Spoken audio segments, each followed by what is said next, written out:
Chapter 1. The Enchanting Empress Dowager. The Great Chu Dynasty. Empress Dowager's bedroom. Ma. Comfortable. Xiaofan, your skills are making me like you more and more. Dressed in a bright red phoenix robe, with a voluptuous figure and fair skin, the enchanting Empress Dowager was lying on the bed, eyes closed in enjoyment. At the side of the bed, a handsome eunuch in a coarse blue robe was diligently massaging her delicate foot. As long as you like it, Your Highness, I am willing to serve you for a lifetime. Zhang Xiaofan secretly glanced at the beautiful woman on the bed. Her perfectly ripe figure and skin that seemed to yield water made him swallow involuntarily. He was a time traveler from a new era. Upon arrival, he was caught in the service room, waiting to be castrated.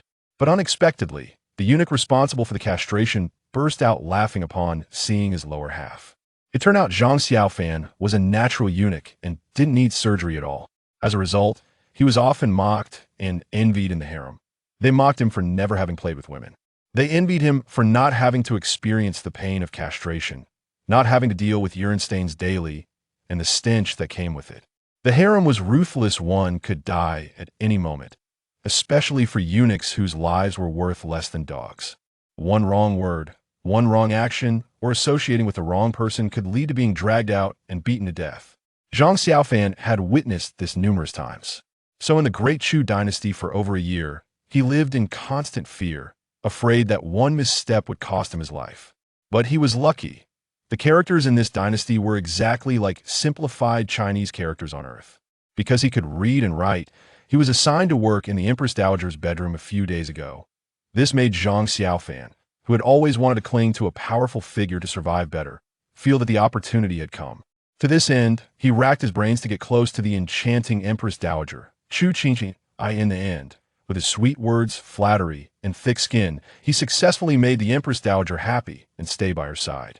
At this moment, Chu Qingqian slightly opened her eyes, looking at the sweating Zhang Xiaofan who was working diligently. A smile appeared at the corner of her mouth. You little guy, your words are really sweet. You look tired, so take a break. Thank you, Your Highness. Upon receiving the order, Zhang Xiaofan reluctantly released her jade foot. To say she was exceptional would be an understatement. To become the master of the harem, her figure, appearance, and temperament were undeniably top-notch. Even Zhang Xiaofan, who was used to seeing beautiful faces with filters, would feel his heart flutter every time he saw her. But he was unable to act on it. With his current body, it was a long story. He used to be fine, but he didn't know why he became a natural eunuch after traveling here. Chu Qingqian narrowed her eyes and turned over. Xiaofan, that outfit of yours is too ugly. Go with Xiaolon to get a red robe to wear. Upon hearing this, Zhang Xiaofan was overjoyed and quickly knelt down to bow and thank her. Thank you for the reward, Your Highness. I will be yours in life and in death. He was currently the lowest-ranking eunuch, dressed in the lowest-grade blue robe. Walking on the road, he was the kind that anyone could spit on. Now this woman had directly rewarded him with a red robe, raising his rank by 3 levels to become a close eunuch. How could he not be excited? Hee. Chu Qingqian was amused by Zhang Xiaofan's words. She slowly sat up, lightly kicked his shoulder with her jade foot. You have this intention, and I am very happy. It's only right to reward you. But the thing I dislike the most is a traitorous dog. Do you understand? As she spoke, Chu Qingxuan's expression gradually turned cold. I understand. Please rest assured, Your Highness, I am definitely not a traitorous person. Zhang Xiaofan quickly responded, lying still on the ground. This woman changed her expression too quickly. One moment, she was smiling, and now she was starting to reprimand him. But it was understandable after all. One could know a person's face, but not their heart. Then that's good. Chu Qingqian placed her jade foot on his shoulder, her red lips parted. Lu Jing is that dog of the emperor. I don't want to see him hovering around me all day. Do you have a way to make him leave my palace? Your Highness, I dare to say that Lu Jing is the emperor's spy. Even if we manage to get rid of him, the emperor will send another eunuch to monitor you. Zhang Xiaofan replied, once again holding her soft foot in his arms to massage. Although this woman was the Empress Dowager, she was not the biological mother of the current emperor. Her biological son was Prince Chu Tianxiong, who commanded an army of 100,000 guarding the border and had considerable influence in the court. The emperor naturally wouldn't trust this mother-son duo, so he planted Lu Jing as a spy. So what do you mean? Chu Qingqian looked at him with interest. This little eunuch often had his own ideas, quite different from other eunuchs. Zhang Xiaofan met her beautiful gaze and stated frankly, "Win him over. Threaten him. Make him one of us." How to win him over, how to threaten him, how to make him one of us. Chu Qingxian asked curiously, "Your Highness, everyone has weaknesses. As long as we find Lu Jing's weakness, it will be easy to control him." Zhang Xiaofan replied. Chu Qingxuan's brows jumped, then she called out, "Yin Yang." Swish. A figure suddenly appeared beside Zhang Xiaofan, nearly scaring him to death. Upon closer inspection, the newcomer was dressed in a black female official's outfit, with delicate features, tender skin, and a tall, slender figure of rare beauty. Zhang Xiaofan merely glanced at her and immediately looked down. This world had martial artists. Experts could kill invisibly. The beautiful woman beside him was definitely a master. Master. Yin Yang knelt before Chu Qingxian, not looking sideways as if she didn't see Zhang Xiaofan at all. Chu Qingxian ordered, "Go investigate that dog Lu Jing. I want to know his most specific information." Yes. Yin Yang's figure flickered and disappeared. Zhang Xiaofan was envious. If he had such skills, would he still worry about not being valued? Being a martial artist was a highly sought-after job. An hour later, Yin Yang returned, and upon seeing the scene before her, her expression froze. This little eunuch, how did he end up on the Empress Dowager's bed? Wasn't the Empress Dowager supposed to dislike eunuchs? Speak. The Empress Dowager spoke softly, startling the dazed Yin Yang back to her senses, and she quickly began. "Lu Jing from Jiangnan lives at Xiaofanzi. Did you hear that clearly?" The Empress Dowager's voice was soft and melodious, very pleasant to the ears. Zhang Xiaofan, who was massaging her thigh, replied without thinking, "I heard clearly. Lu Jing is very fond of his nephew. We can do this and that." Upon hearing this, Chu Qingxian widened her eyes, her expression displeased. Why all that roundabout? It sounds quite annoying. Just have someone capture his nephew and threaten Lu Jing.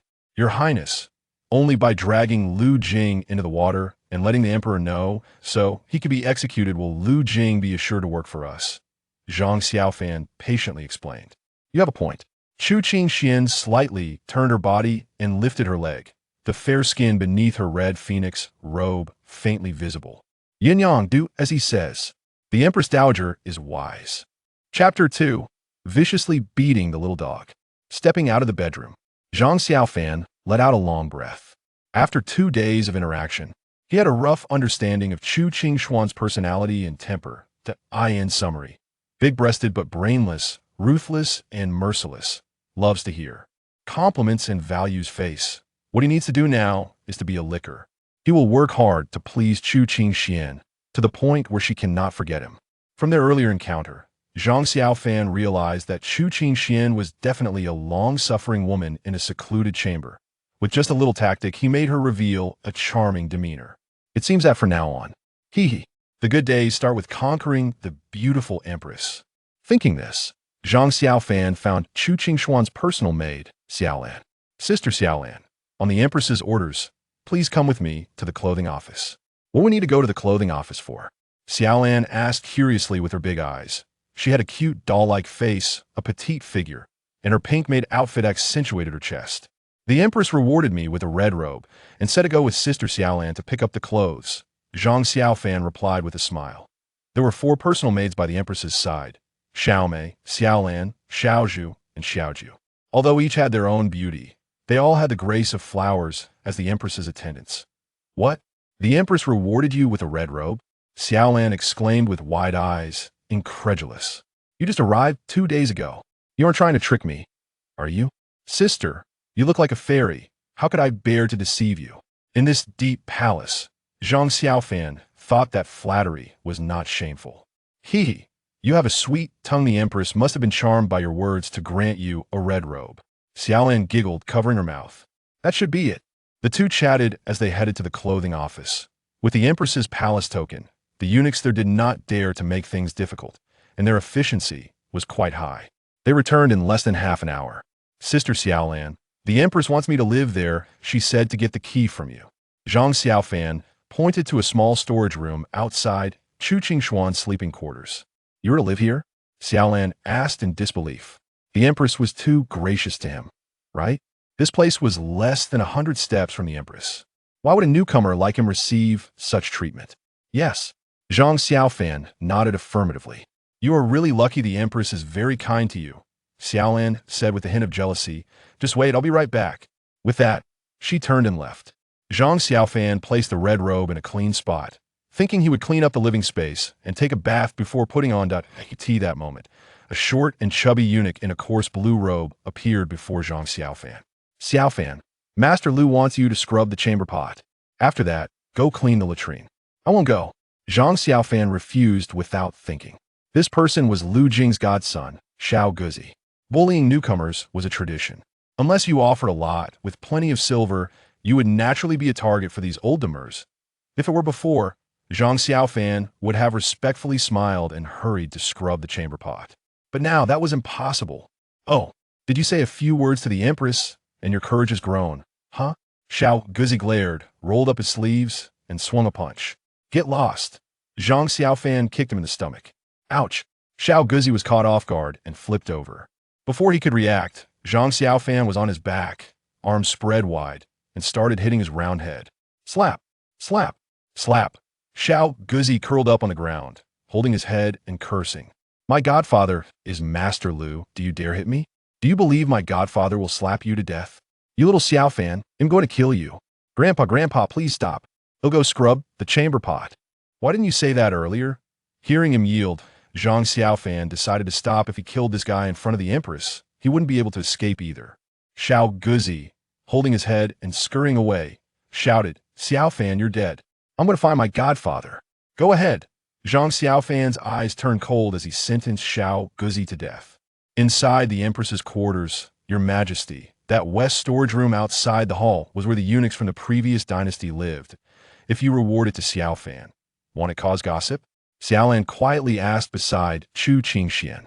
Chu Qingxian waved her jade hand dismissively. The previous dynasty has been gone for over 10 years. Why care about that? Just let him live there. Xiaolan stuck out her little pink tongue. Your Majesty, don't you dislike eunuchs? You are too kind to this Xiaofan. Upon hearing this, Chu Qingxian smiled and pinched her little face. Xiaofan has a sweet mouth, a good mind, and is quite handsome, and importantly, it doesn't have that foul smell. Typical of eunuchs. That's true. Xiaofan is a natural eunuch, so he doesn't have that smell. I heard that there aren't even any slave girls with long nails there. Xiaolan giggled, then asked worriedly, Your Majesty, this Xiaofan won't be an undercover agent sent from another palace, right? You trust him so much. What if? I've already checked. Xiaofan is a refugee from Taiyuan, and his family starved to death. He was originally a little beggar in the imperial city, and when the palace expanded the eunuchs, he was caught by the Dongchang guards. Saying this, Chu Qingxian couldn't help but laugh. This Xiaofan has a tough life. Such a clever child. Yet he spent a year washing clothes in the Xinjiang. Xiaolan flattered. I don't think he's miserable. Hasn't he met you now? You are his savior. Yes. Chu Qingxian yawned. All right, you can go. Tell Xiaofan to come here after he's done. I will obey.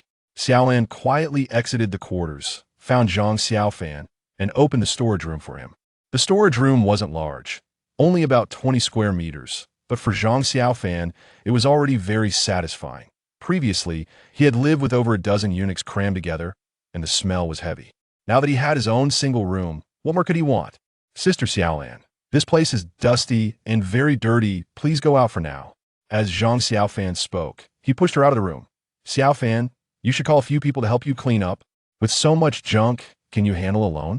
Xiaolan thought this little eunuch was quite considerate.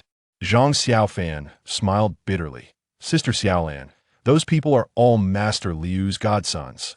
Now that I've been promoted, how can I be with them? All right, then you clean up by yourself. I won't help you. Xiaolan naturally knew her mistress disliked Lu Jing. After giving Zhang Xiaofan a helpless look, she returned to her own quarters. Chapter 3. The resurrection technique. Although the room was a mess, it was filled with things that could be useful in the future. Zhang Xiaofan couldn't bear to throw anything away and cleaned every corner. In the end, only a wooden bed remained. He thought about moving the bed to clean it properly since it was where he would sleep. But as soon as he started, the bed fell apart. What kind of quality is this? Zhang Xiaofan coughed from the dust and suddenly noticed a book that had fallen on the floor. He picked it up and his eyes widened. his breath quickening. The yellowed book clearly had 4 big characters written on it. Resurrection Technique. This name sounds incredibly impressive, right? Could it be that his second brother is saved?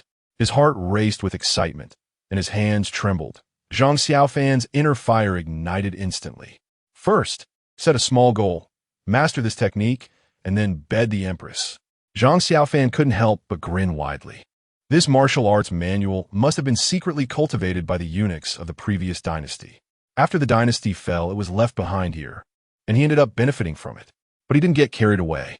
The most important thing right now was to keep this secret. After all, this technique was too extraordinary. If it appeared in the harem, it could lead to beheading. He had to practice it secretly, and no one could know. To be safe, he directly tore off the cover and swallowed it. There weren't many literate people in the palace. Even if someone accidentally saw it, they wouldn't pay much attention. In a couple of days, when he had memorized everything in the manual, he would just burn it all. Xiaofan, get the hell out here. The raspy voice of the little dog suddenly came from outside the room. He dared to come again? Zhang Xiaofan quickly tossed the manual into a hidden corner, grabbed a wooden stick, and ran out. This time, the little dog brought 4 eunuchs, all holding clubs and looking arrogant. Xiaofan, I told you I would make you pay. If you kneel and beg for mercy now and crawl through my legs, I might consider going easy on you. The little dog boasted, holding his stick with a swagger. But the palm print that Zhang Xiaofan had left on him before, combined with his current expression, made him look ridiculous. Listen here, I'm now the Empress's personal eunuch, on the same level as your godfather.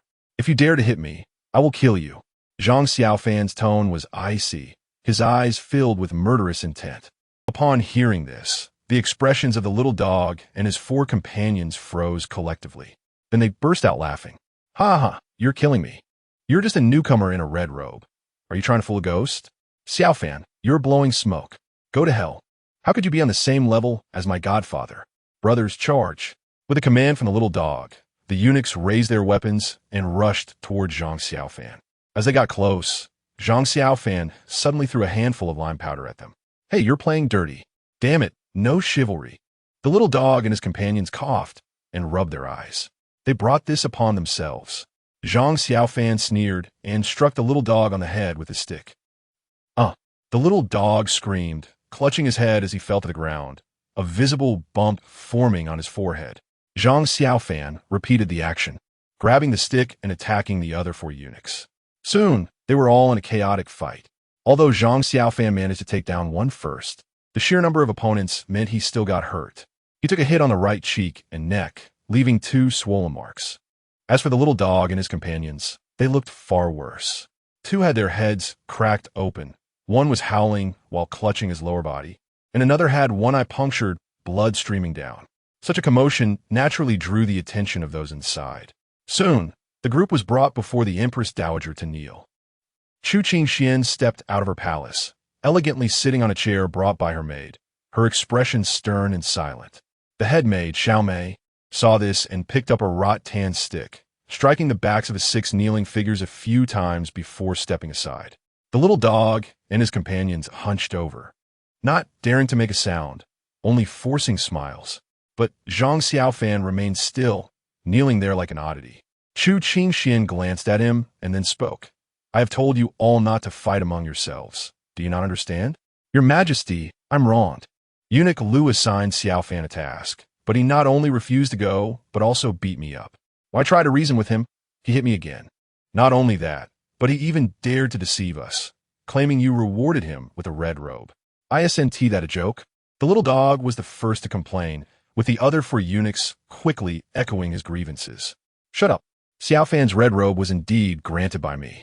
You 5 can't even handle one Xiaofan. You're truly the waste of the waste. Chu Qingxian, feeling annoyed, shouted. Instantly, the group fell silent, their spirits crushed. Damn it, it really is a red robe? This is bad. Godfather, where are you? Come quickly, Godfather. Your son is in trouble. They all called out in their hearts. But Lu Jing did not appear.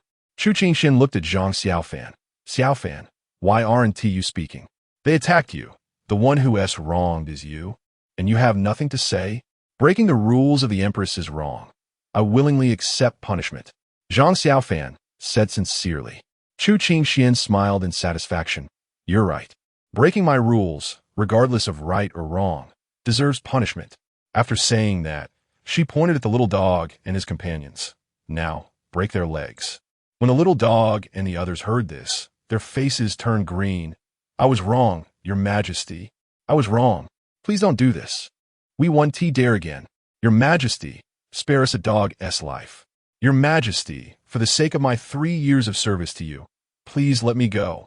The group begged continuously. Chu Qingxian narrowed her eyes and remained silent. Thank you, Your Majesty. Zhang Xiaofan thanked her with a bow, then picked up the wooden stick and without hesitation broke the legs of several eunuchs. They cried out in pain, unable to bear it. And the eunuch who had his eye punctured fainted directly. Chu Qingxian waved her jade hand, disdainfully saying, Throw these dog things out. From now on, I don't want to see them in the palace. Everyone understood this meant the Empress Dowager wanted no survivors. The little dog and his companions were knocked unconscious by Xiao Mei and quickly stuffed in his sacks and dragged away. Zhang Xiaofan remained calm, already used to such scenes. He had seen worse. Compared to dying alive in a steamer, Chu Qingxuan's methods were quite gentle. Xiaofan, here's a reward for you. Chu Qingxian pulled out a golden bean from somewhere and tossed it to Zhang Xiaofan. He quickly caught it and thanked her. Thank you for the reward, Your Majesty. Golden beans were rare, worth a year's salary from his previous job in the Zenziku. This was a win. Chu Qingxian stretched lazily, showcasing her beautiful figure, yawning and saying, Go on, clean up well, and come find me later. Chapter 4. Xiao Lan visits. Prince Jin Seeks helped Zhang Xiaofan rummage through boxes and cabinets again, nearly digging up the floor tiles, but he still didn't find any new martial arts manuals. He decided to give up, fetched a bucket of water, and carefully washed himself before putting on the big red robe. As he stepped out of the room, he was on his way to the Queen's palace when he saw Xiao Lan coming with a box in her hands. Xiao Fanzi? Xiao Lan paused for a moment, her big, watery eyes sparkling. What's wrong? Has Sister Xiao Lan forgotten me? Zhang Xiaofan puffed out his chest and proudly spun around. People rely on their appearance, and after a good wash and dressed in a red robe, Zhang Xiaofan looked entirely different. Wow, you little eunuch look so handsome. How come I never noticed before? Xiao Lan unabashedly reached out her chubby little hand and rubbed his face, finally saying, Xiao Fanzi, do you want to eat together? What? Zhang Xiaofan was taken aback. He knew what eating together meant. When a little eunuch and a little palace maid had a crush on each other, they would do such things. But why did it sound so natural coming from her? I asked if you want to eat together. Are you deaf? Xiao Lan's face turned red, and she hit him. Sister Xiao Lan, do you have experience? Zhang Xiaofan pulled her into the room and asked quietly. Don't be silly. It's just sharing a bed and talking. Xiao Lan rolled her eyes. There's more to it than just sleeping and chatting. Zhang Xiaofan breathed a sigh of relief. He thought this girl was a flirt, but it turned out she didn't understand at all. So what should we do? Xiao Lan asked curiously. Zhang Xiaofan secured the door, pulled Xiao Lan to the bedside, and leaned in to kiss her cherry lips.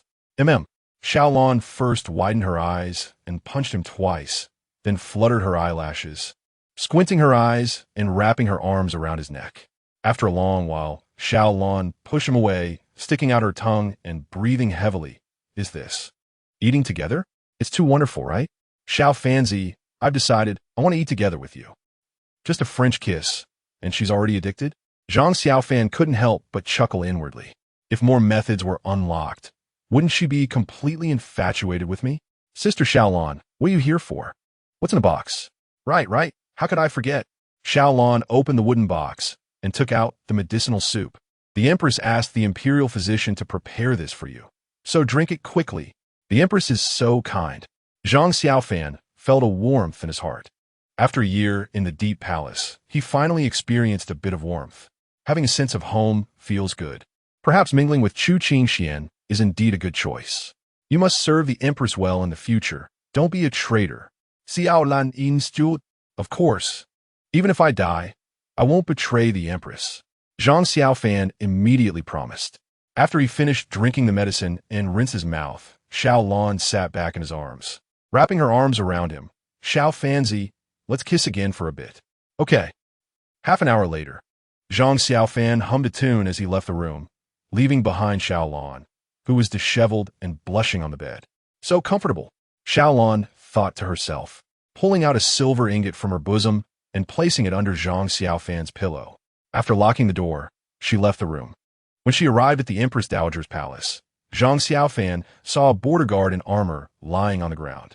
Above him, Chu Qingxian had a worried expression. Sister Xiao Mei, is the Empress worried about something? Zhang Xiaofan quietly asked as he leaned beside Xiao Mei. Xiao Mei was tall, beautiful, and had a cool demeanor, with long legs that were perfectly straight. Although she looked down on Zhang Xiaofan, the sycophantic eunuch, she patiently explained, there's a locust plague in Taiyuan, and Prince Jin is asking the emperor for money for disaster relief. The emperor only gave 50,000 taels, so the guards came to the empress.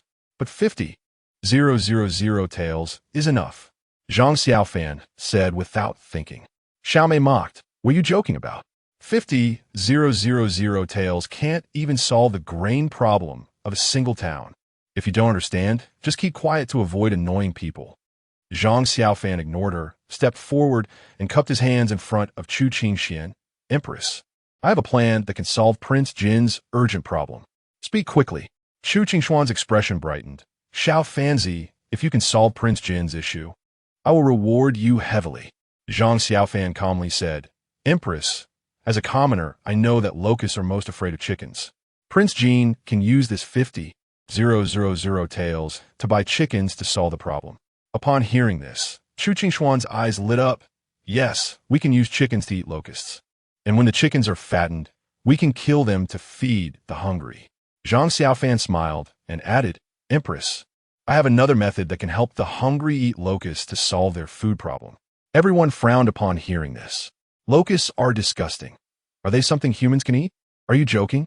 Chu Qingxian was displeased. Xiao Fanzi, what kind of ridiculous idea is this? What if locusts eat people? Zhang Xiaofan smiled slightly and explained, Empress, you may not know, but locusts are a valuable medicinal ingredient, rich in nutrients, and they taste extremely delicious. Hungry people can eat them not only to avoid starvation, but also to strengthen their bodies. Are you sure? Chu Qingxian looked skeptical. If what Zhang Xiaofan said was true, it would undoubtedly be a very good solution. On the contrary, if it led to deaths, that would be a big problem. Empress, when I was a hungry person, I ate locusts. They're best fried. There's no problem at all. I guarantee it with my head. Zhang Xiaofan said with a serious expression. Chu Qingxian looked deeply at him before saying with a smile, all right, I'll keep your head safe for now. If anything goes wrong, I will hold you accountable. Xiao Mei, take people to catch some locusts and prepare the frying pan. She was ready to experiment herself. After all, this was not something to joke about. Soon, Xiao Mei had people catch a bag of locusts and threw them into the frying pan. A series of popping sounds followed. The locusts were immediately cooked through. Empress, this pot of oil can fry thousands of locusts.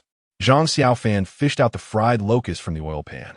After mixing in some seasonings, he held back his disgust and ate a dozen or so. Actually, he had never eaten such things before.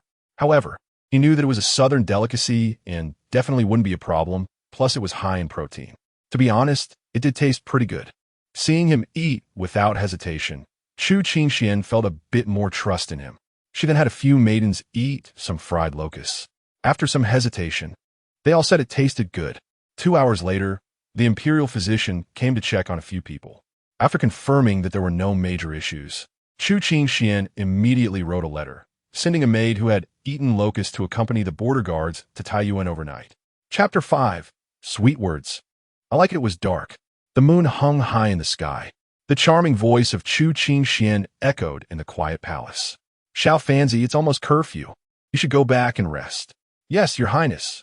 Zhang Xiaofan tidied his clothes, climbed down from the bed, and respectfully bowed before exiting the palace. A faint blush appeared on Chu Qingxuan's face as she called for a maid and instructed, go prepare the bathwater. I want to bathe again. Yes. The maid, although unsure why the princess wanted another bath, quickly ran out. Chu Qingxian lifted her jade foot, paused for a moment, then smiled to herself. I didn't expect Xiao Fanzi's words could be so useful. What a lovely little fellow. On the other side, after brushing his teeth and washing up, Zhang Xiaofan sat on the bed and took out the returning Yang technique to read. The text was easy to understand, with little illustrations. So Zhang Xiaofan quickly entered a state of cultivation. He felt warmth growing in his lower abdomen, with streams gradually gathering in his lower body. Unknowingly, the sound of roosters crowing outside signaled dawn. What? Have I been sitting for so long? Zhang Xiaofan was surprised, quickly took off his pants to check. The result was disappointing. The size was still the same. Sigh, it seems I must reach the second level first. Muttering to himself, Zhang Xiaofan finished washing up, dressed, and went outside. He had noticed yesterday that Chu Qingxuan's spirit was not good, perhaps for being cooped up all day without exercise. So he thought of making her a bowl of white radish dumpling soup. When he arrived at the kitchen, before he entered, he heard two people speaking softly inside. Master Lu, if Her Majesty finds out about this, heads will roll. What are you afraid of? I'm doing this for the Emperor, understand? Huh? It's His Majesty? Then it's fine, just relax. Remember, 1 fingernail per day, don't take too much. Got it. You can rest assured. Here is some silver for you. Keep it a secret. I'm leaving. Upon hearing this, Zhang Xiaofan quickly found a corner to hide. Lu Jing, so it's you, dog. Watching Lu Jing's departing figure, Zhang Xiaofan cursed under his breath and quietly slipped into the kitchen. A thin eunuch was facing away from the door, happily counting money. Zhang Xiaofan grabbed a nearby stick and struck the thin eunuch on the back of the head with force. The thin eunuch didn't even make a sound before being knocked unconscious, and 2 gold ingots fell to the ground. How generous! Zhang Xiaofan's eyes lit up as he picked up the gold ingots and pocketed them. He then found a sack to put the thin eunuch in. After pulling out 2 white radishes, he quickly ran to the Empress Dowager's palace with the thin eunuch over his shoulder. He was very careful along the way, and no one noticed him. At this moment, it was still not fully light. Outside, Xiaomei stood guard by the palace with a long sword. Seeing Zhang Xiaofan approaching, she flew over and pointed her sword at his neck. Xiaofanzi, what are you doing here instead of sleeping? Seeking death? Zhang Xiaofan quickly replied. Sister Xiaomei, I have urgent matters to discuss with Her Majesty. Please inform her. Don't you know Her Majesty hasn't woken up yet? Disturbing her rest. Your head wouldn't be enough. Xiaomei coldly scolded, retracting her sword. She then glanced at the sack on his shoulder and frowned. Who's inside? Sister Xiaomei. Let me tell you. Zhang Xiaofan recounted everything he overheard to Xiaomei. What? That dog Lu Jing has such audacity. I'll kill him.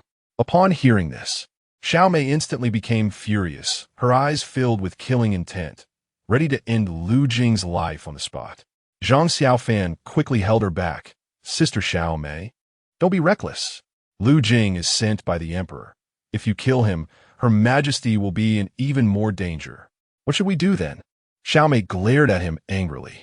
Why did she feel so useless since this person came? Zhang Xiaofan smiled. Wait until we see Her Majesty. I'll have a plan. Hurry and wake her up. We need to discuss. Wait. Xiaomei quickly darted into Chu Qingxuan's palace. Moments later, she came out and said, Your Majesty has woken up. You can go in. Okay. Zhang Xiaofan replied and carried the thin eunuch inside. At this moment, Chu Qingxian was wearing a silk nightgown, the collar slightly open, revealing a third of her rounded curves. Her smooth, white legs were exposed, and her hair fell over her shoulders. Her delicate face showing signs of fatigue, but filled with anger. Xiaofanzi, tell me everything you heard. Not a word can be missed. Yes. Zhang Xiaofan recounted the entire process from when he left his room to returning from the kitchen to Chu Qingxian. After listening, Chu Qingxuan's expression improved significantly. Her beautiful eyes fell on the white radishes he brought, and she smiled gently. I appreciate your heart.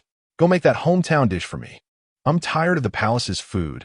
After saying that, she ordered Xiaomei to wake the unconscious thin eunuch. Where's this? The thin eunuch was initially confused, but when he saw the surroundings, he was so scared he nearly wet himself. Please spare me, Your Majesty. Before Chu Qingxian could speak, he revealed everything Lu Jing had instructed him to do. A useless coward. Zhu Qingxuan scoffed, about to command Xiaomei to kill him, but then thought of Zhang Xiaofan. Perhaps this kid had a better plan. She looked at Zhang Xiaofan and asked Xiaofanzi, What do you think? Your Majesty, I think we should spare his life. First, it can confuse the Emperor. Second, We can extract more information from Lu Jing's side. Zhang Xiaofan replied with a smile. This woman is beginning to learn to ask questions on her own. It's a good sign. All right, I knew you would have a good idea. Chu Qingxian happily agreed, letting Xiao Mei feed the thin eunuch a poison pill before releasing him. Xiao Fanzi, you offended the emperor for me. Aren't you afraid? Of course I'm afraid, but I believe your majesty will protect me. As Zhang Xiaofan spoke, he moved closer and sat beside Chu Qingxian, massaging her shoulders. In close proximity, the beautiful scenery was fully revealed. So big and round. Zhang Xiaofan couldn't help but swallow hard, silently vowing, I must have this beauty. Get lost. I am hungry. Go prepare your things. As if sensing Zhang Xiaofan's gaze, Chu Qingxian playfully scolded him and kicked him off the bed. Your majesty is truly beautiful. Zhang Xiaofan got up from the ground and shamelessly complimented her. Chu Qingxian smiled like a blooming flower, tossing a handful of gold coins. Sweet words, I like it. Chapter 6. The maid of noble consort Shufei, Zhang Xiaofan, originally planned to cook in the Empress Dowager's palace. However, after searching for a while, he found there wasn't a place to cook in the entire palace, so he had to go back to the kitchen. The thin eunuch, named Xiao Dezai, was in charge of the vegetable garden in the kitchen. Upon seeing Zhang Xiaofan, he greeted him with exaggerated deference, almost kneeling down to call him grandfather. Zhang Xiaofan took a golden bean from his pocket and handed it to him, saying, Xiao Dezai, do a good job for the noble consort from now on. Maybe one day she'll be so happy that she'll lift your poison. Yes, Master Xiaofan. Xiao Dezai replied with a smile, but inwardly he cursed.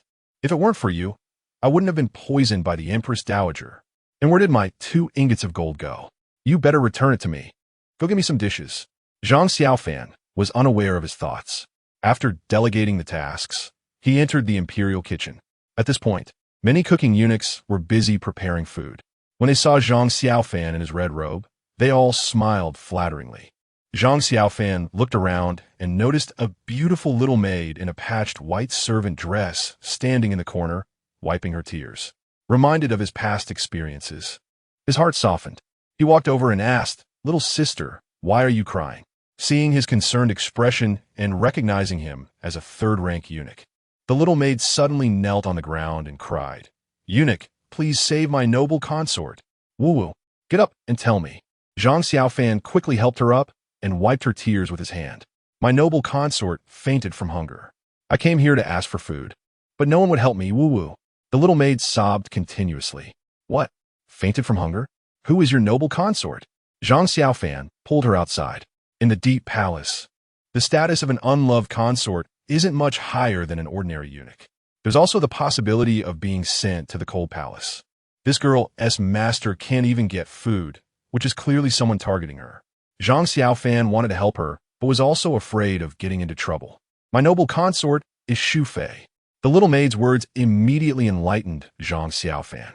Shufei was quite a prominent figure in the palace, a hot topic among the servants. The reason was that her brother, Zhao Shanhe, was once the greatest war god of the Great Chu dynasty, commanding an army of 200,000. When the emperor married Shufei, it created quite a stir. However, soon after marrying her, before they even consummated their marriage, news broke that Zhao Shanhe had colluded with the enemy and betrayed the country. As a result, Zhao Shanhe lost his military power and was imprisoned, and Shufei was cast aside by the emperor, sent to the cold palace, and neglected. As for whether Zhao Shanhe truly colluded with the enemy, probably no one besides the emperor knew the truth. But it was certain that Shufei was being targeted. Unexpectedly, she had fallen to the point of not even being able to eat. Zhang Xiaofan hesitated about whether to help or not. Eunuch, I beg you. Seeing his troubled expression, the little maid knelt again and pleaded. All right, I'll help you get up. Zhang Xiaofan sighed and helped her up. He then pulled out 2 golden beans from his waist and placed them in her hand. He called over a fat eunuch and asked, Is the Empress Dowager's breakfast ready? The fat eunuch immediately smiled and replied, It's been ready for a long time. Are you perhaps one of the Empress Dowager's people? Yes, you don't need to deliver it. I'll take it back myself. Zhang Xiaofan waved his hand. No problem. The fat eunuch responded quickly and pushed out a small cart. The cart had 3 layers, filled with the Empress Dowager's breakfast. As the Empress Dowager, Her meal standards were no less than the emperor's. After pushing the cart out of the kitchen, Zhang Xiaofan took 2/3 of the food inside, packed it up, and divided it among the little maid. "Eunuch, this is too much. I can't finish it." The little maid quickly declined. "Take it. If you can't finish it, save it for later. There are many pastries inside that can last a day or two." Zhang Xiaofan smiled and patted her head. "Thank you, eunuch. My name is Xiaowanzi. What is your name?" Xiaowanzi hugged the food, her eyes turning into crescent moons from joy. With so much food, she and her noble consort Wu Ti have to starve for the next few days. "My name is Xiaofan. From now on, call me brother. Don't call me eunuch," Zhang Xiaofan said with a smile. "Okay, brother Xiaofan, you are really a good person." Xiaowanzi beamed a sweet smile. "I'm not a good person," Zhang Xiaofan corrected her and urged, "Hurry back. Your noble consort has fainted, right?" Xiaowanzi stuck out her pink tongue and giggled. "I was teasing you. My noble consort just can't get out of bed because she's too hungry. Hey, you little girl, give me back my things." Zhang Xiaofan was taken aback and pretended to reach out to grab it. "LOL, brother Xiaofan is so handsome, yet trying to snatch food from me. How shameless." Xiaowanzi bounced away. "Good girl, I hope you can live well." Zhang Xiaofan blessed her and turned back to the kitchen to start making radish dumpling soup. Unfortunately, the seasonings were lacking in this era, and there were no tomatoes, so the taste was slightly inferior. Nevertheless, the aroma still attracted quite a few eunuchs to watch. "Wow, what kind of soup is eunuch Xiaofan making? It smells so appetizing. Indeed, I'm almost drooling. I wonder if eunuch can pass on this skill to us." At that moment, a blue-dressed maid hurried into the kitchen. "Manager Wu, the princess isn't eating again. You need to think of a way." The eunuch called Manager Wu first showed a pained expression, then his eyes brightened when he saw the dumpling soup in Zhang Xiaofan's pot. "Eunuch Xiaofan, could you please serve a bowl of your delicious soup for the princess?" "Sure." Zhang Xiaofan served a large bowl for him. The blue-dressed maid leaned in to take a look. The dumpling soup was garnished with scallions and looked excellent, and the aroma was enticing, making her smile with delight. "It smells so good. How come I've never seen such delicious food before? It's a delicacy from my hometown, made for the Empress Dowager." Zhang Xiaofan smiled. "You are a eunuch from the Empress Dowager's palace. Never mind, I won't dare. I'll just serve one bowl for the princess." The blue-dressed maid lost her enthusiasm when she heard the name Chu Qingxian. Understanding the situation, Zhang Xiaofan felt a chill down his spine. Just now, he had given Chu Qingxuan's food to Xiaowanzi. I hope she won't be upset. Eunuch Xiaofan, this skill. Manager Wu slipped a silver ingot into his hand. "No problem.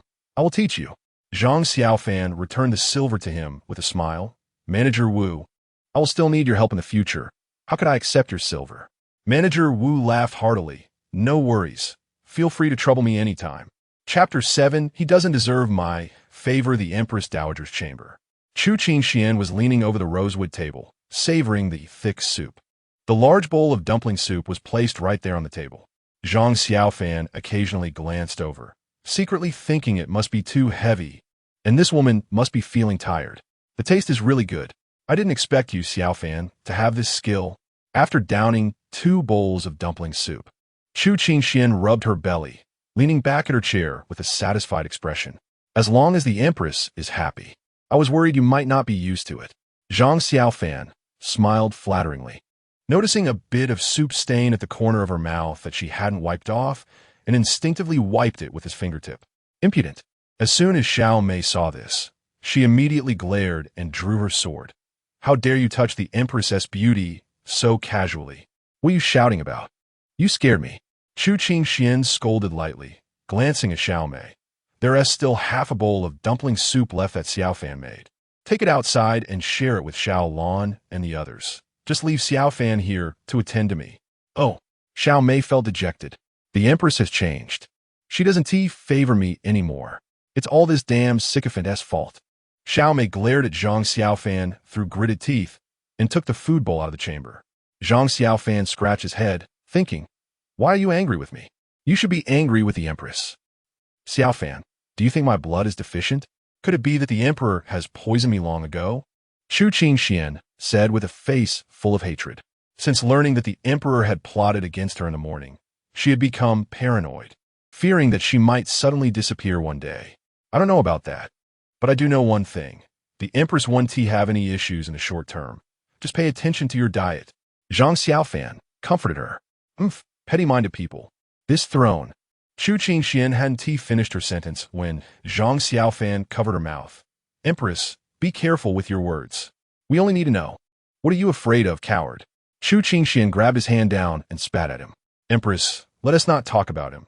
With me here, you won't have any problems. Zhang Xiaofan smiled as he massaged her temples.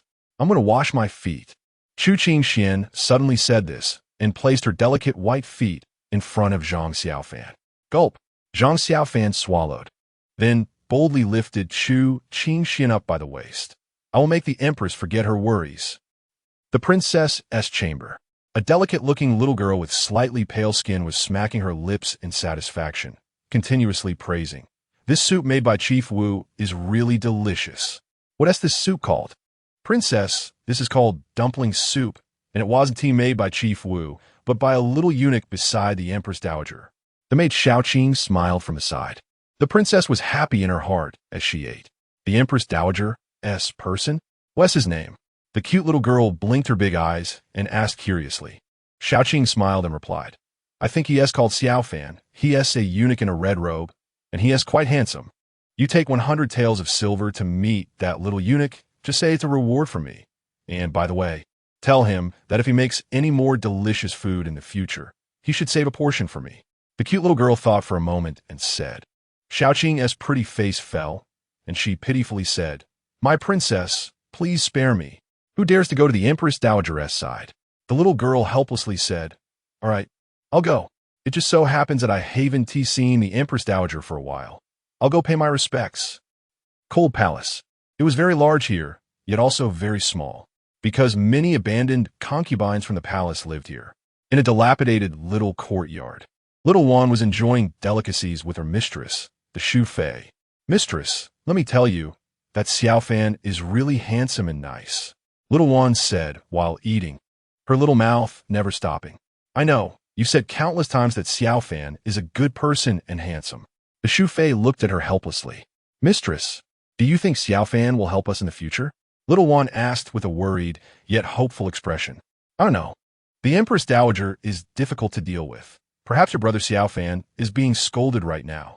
The Shu Fei smiled faintly. Huh, what should we do then? Little Wan suddenly panicked. Who says a girl doesn't think of love? At her most helpless moment, she met the person who saved her. At this moment, her mind was filled with Zhang Xiaofan's caring eyes and affectionate expression. Silly girl. The Shu Fei took a jade hairpin off her head and handed it to Little Wan. Take this. If you see him in the future, give it to him. No. This is a gift from Lord Zhao to you, mistress. Little Wan quickly returned the jade hairpin. The Lord Zhao she mentioned is the Shu Fei's brother. Zhao Shanhe. No matter how precious the gift, it can't let us starve to death.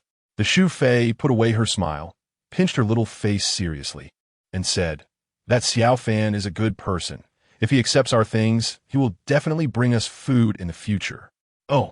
Little Wan could only hold the jade hairpin tightly in her hand, thinking to wait for tomorrow, to wait for Brother Xiaofan in the imperial kitchen. All right, let us save this leftover food. We'll eat it again in the afternoon. After saying this, the Shu Fei stood up to tidy up the bowls and chopsticks. Mistress, don't bother with that. You're as beautiful as a fairy. How can you do these rough chores? Little One hurriedly stopped her. The Shu Fei's eyes dimmed, and she self-deprecatingly said, What use is being beautiful?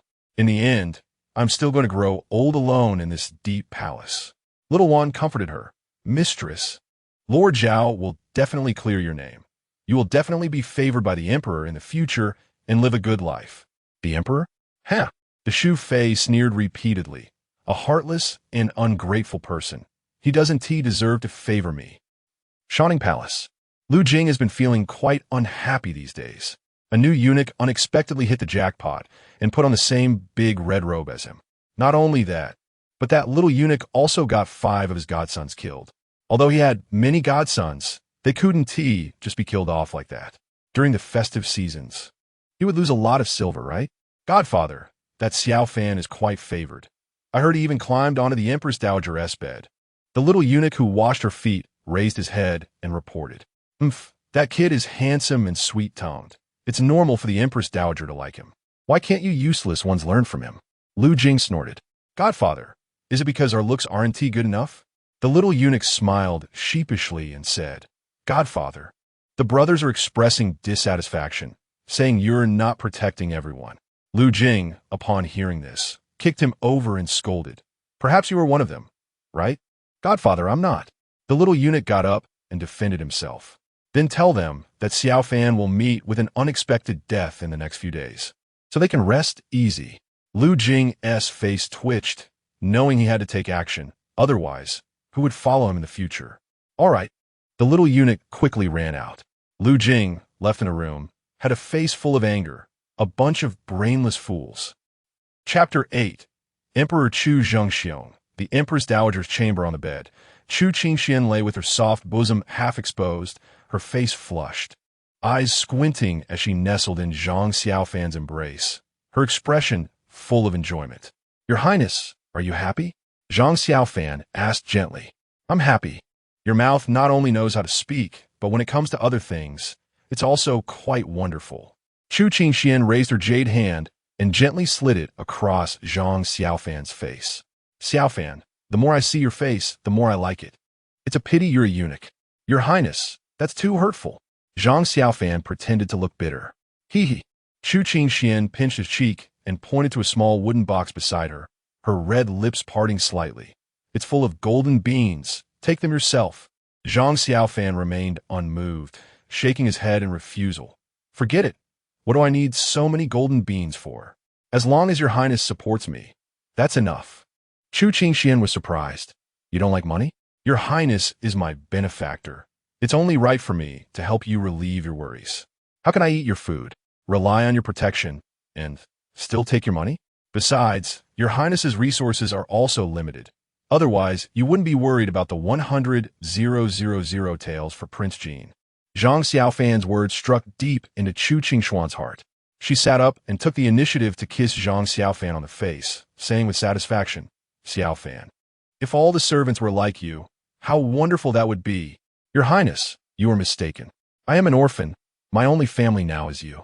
Unlike them, most of them have families and need to rely on their monthly wages and rewards to support their families. Zhang Xiaofan spoke bolder now. In his eyes, all women were the same. As long as he could touch their hearts and have intimate contact, they were much easier to deal with. You're right. And you even dare to lecture me. Get lost. Chu Qingxian pretended to be displeased and kicked him off the bed. Zhang Xiaofan climbed back up with a grin, hugging her waist and preparing to act when voices from outside called out. Princess is here. Your Highness, the princess has arrived. Should we get dressed? What does that have to do with me? You go wait at the back. Chu Qingxian kicked again. Zhang Xiaofan dodged, mustering his courage to give her a kiss before quickly hiding behind the curtain with his clothes. You little rascal, you're getting bolder. Chu Qingxian laughed and scolded, putting on a long robe and calling out, Xiaomei, let the princess in. Emperor Chu Zhengxiong had 3 sons and 2 daughters. Currently, only the youngest daughter, Chu Jingxian, and the third prince, Chu Qianhao, remained in the palace. Chu Jingxian was 18 years old, already past the age of marriage. However, because she was frail and sickly, Chu Zhengxiong decided to keep her in the palace. Zhang Xiaofan had heard of Chu Jingxian before. This princess was deeply favored by Emperor Chu Zhengxiong and was known in the palace as a great benefactor, treating the servants very well. At this moment, Chu Jingxuan's voice, as clear as a flowing spring, reached Zhang Xiaofan's ears. He felt as if his ears were enchanted. How could there be such a beautiful voice in this world? His heart felt as if it were being teased by a little kitten. Unable to help himself, he leaned out to look. He saw a slender, petite figure, her back turned to him, and Empress Dowager Chu Qingxian as she chatted. The swan-like neck and the slightly exposed fair ankle beneath her skirt made Zhang Xiaofan sure that this princess, who stood less than 160 centimeters tall, was undoubtedly a beauty. Second aunt, this 100 taels of silver is a reward from Xianer to the eunuch Xiaofan in your palace. Chu Jingxian instructed her maid Xiaoqing to place the silver before Chu Qingxian. Forget the silver, if Xianer likes that dumpling soup. I'll have Xiaofan send it to you more often. Zhang Xiaofan had already told Chu Qingxian about what happened in the imperial kitchen. At first, she was indeed very angry. As for the princess, she wouldn't hold it against her. But what was that concubine Shu? How could she eat my food? In the end, it was Zhang Xiaofan who coaxed her into a good mood. Second aunt, Xian'er has a request. If that Xiaofan makes new delicacies in the future, could you share a portion with me? Chu Jingxian asked affectionately, holding her hand. Of course, Chu Qingxian readily agreed, then teased. I'm afraid that's the real reason Xian'er came to see me, right? Not at all. Chu Jingxian blinked her eyes and quickly denied. I came to invite second aunt to the garden to enjoy the flowers. Really? Really? All right, then let us go enjoy the flowers together. After the two women left, Zhang Xiaofan hurried back to his little nest. He had just started meditating when Xiao Lan came to find him, hugging his waist with a pout. Xiaofan, I've been waiting for you for so long. It's my fault. Zhang Xiaofan pulled her onto the bed and kissed her, secretly complaining. Women are really troublesome. I can't even practice well. The two were intimate for a while when Chu Qingshuan's chief maid, Xiao Mei, hurried over to call him. Xiaofan, the Empress wants you to go to the Imperial Garden. Right now. I'll go immediately. Zhang Xiaofan helplessly pulled his hand from under Xiao Lan's skirt and followed Xiao Mei to the Imperial Garden. Upon arriving at the Imperial Garden, he saw a large group of palace maids and eunuchs kneeling on the ground, being scolded. Among the standing crowd, a man in a yellow robe with a burly figure stood out. Zhang Xiaofan's heart skipped a beat. Only the current emperor, Chu Zhengxiong, would dare to wear such a color. Xiao Mei was also startled and quickly pulled Zhang Xiaofan to kneel beside her. Long live the emperor. Oof. Chu Zhengxiong looked coldly at Zhang Xiaofan. Who are you? Zhang Xiaofan quickly replied. Replying to the emperor, I am the close eunuch Xiaofan of the Empress Dowager. What are you doing here? I wanted a royal physician. Where is the royal physician? Zhang Xiaofan. Damn, did I provoke you? Zhang Xiaofan felt uncomfortable inside. Empress Dowager, are you really calling me over just to be scolded? Chu Qingxian saw this and quickly spoke up. Your Majesty, I called Xiaofan here. He might have a way to help Tianhao.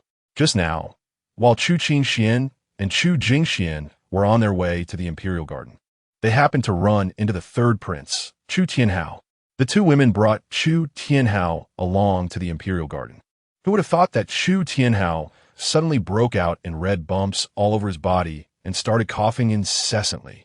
This alarmed both women. In her urgency, Chu Qingxian thought of Zhang Xiaofan and sent a maid to call for him. At this moment, the third prince's accompanying eunuchs and palace maids had reported the matter to Emperor Chu Zhengxiong and his birth mother, the noble consort Ling Wanru. Seeing that Chu Qingxian had not called for a royal physician, but instead summoned a eunuch, Chu Zhengxiong couldn't help but mock. Humph! What joke is the Empress Dowager playing? Tianhao is in trouble, and instead of calling the royal physician, you call the eunuch. Have you gotten old and confused? Chapter 9. You are truly my lucky star. Your Majesty. Chu Qingxian was quite angry at his words, suppressing her rage and responding uncomfortably. Xiaofanzi knows a bit of medicine and lives nearby. It's not wrong for me to call him over, right? Her words carried a hint of questioning. Upon hearing this, Zhang Xiaofan was stunned. What? Is this woman really that fierce? No wonder the emperor wants to kill you. It's deserved. Zhang Xiaofan secretly glanced at the third prince, who was protected in the embrace of concubine Ling. The child had a face full of red bumps, constantly scratching with his hands, leaving streaks of red marks. Looking around, it was the season of blooming flowers. Suddenly, he understood. The third prince, Chu Tianhao, was probably allergic to pollen. No medicine? Huh. Then let him explain what's wrong with Hauer. The emperor sneered. Suddenly, he drew a long knife from the waist of a guard and held it against Zhang Xiaofan's neck. You dog, if you can't explain this clearly, I'll chop you down with one strike. Zhang Xiaofan cursed inwardly, but he still forced a smile and said, reporting to your Majesty, the third prince is allergic to pollen. These red bumps shouldn't be scratched, otherwise they will spread. The third prince just needs to take a bath, change clothes, and rest for a day to recover. What pollen allergy? Chu Qingxian said as she pulled Zhang Xiaofan away from under the knife of Chu Tianxiu.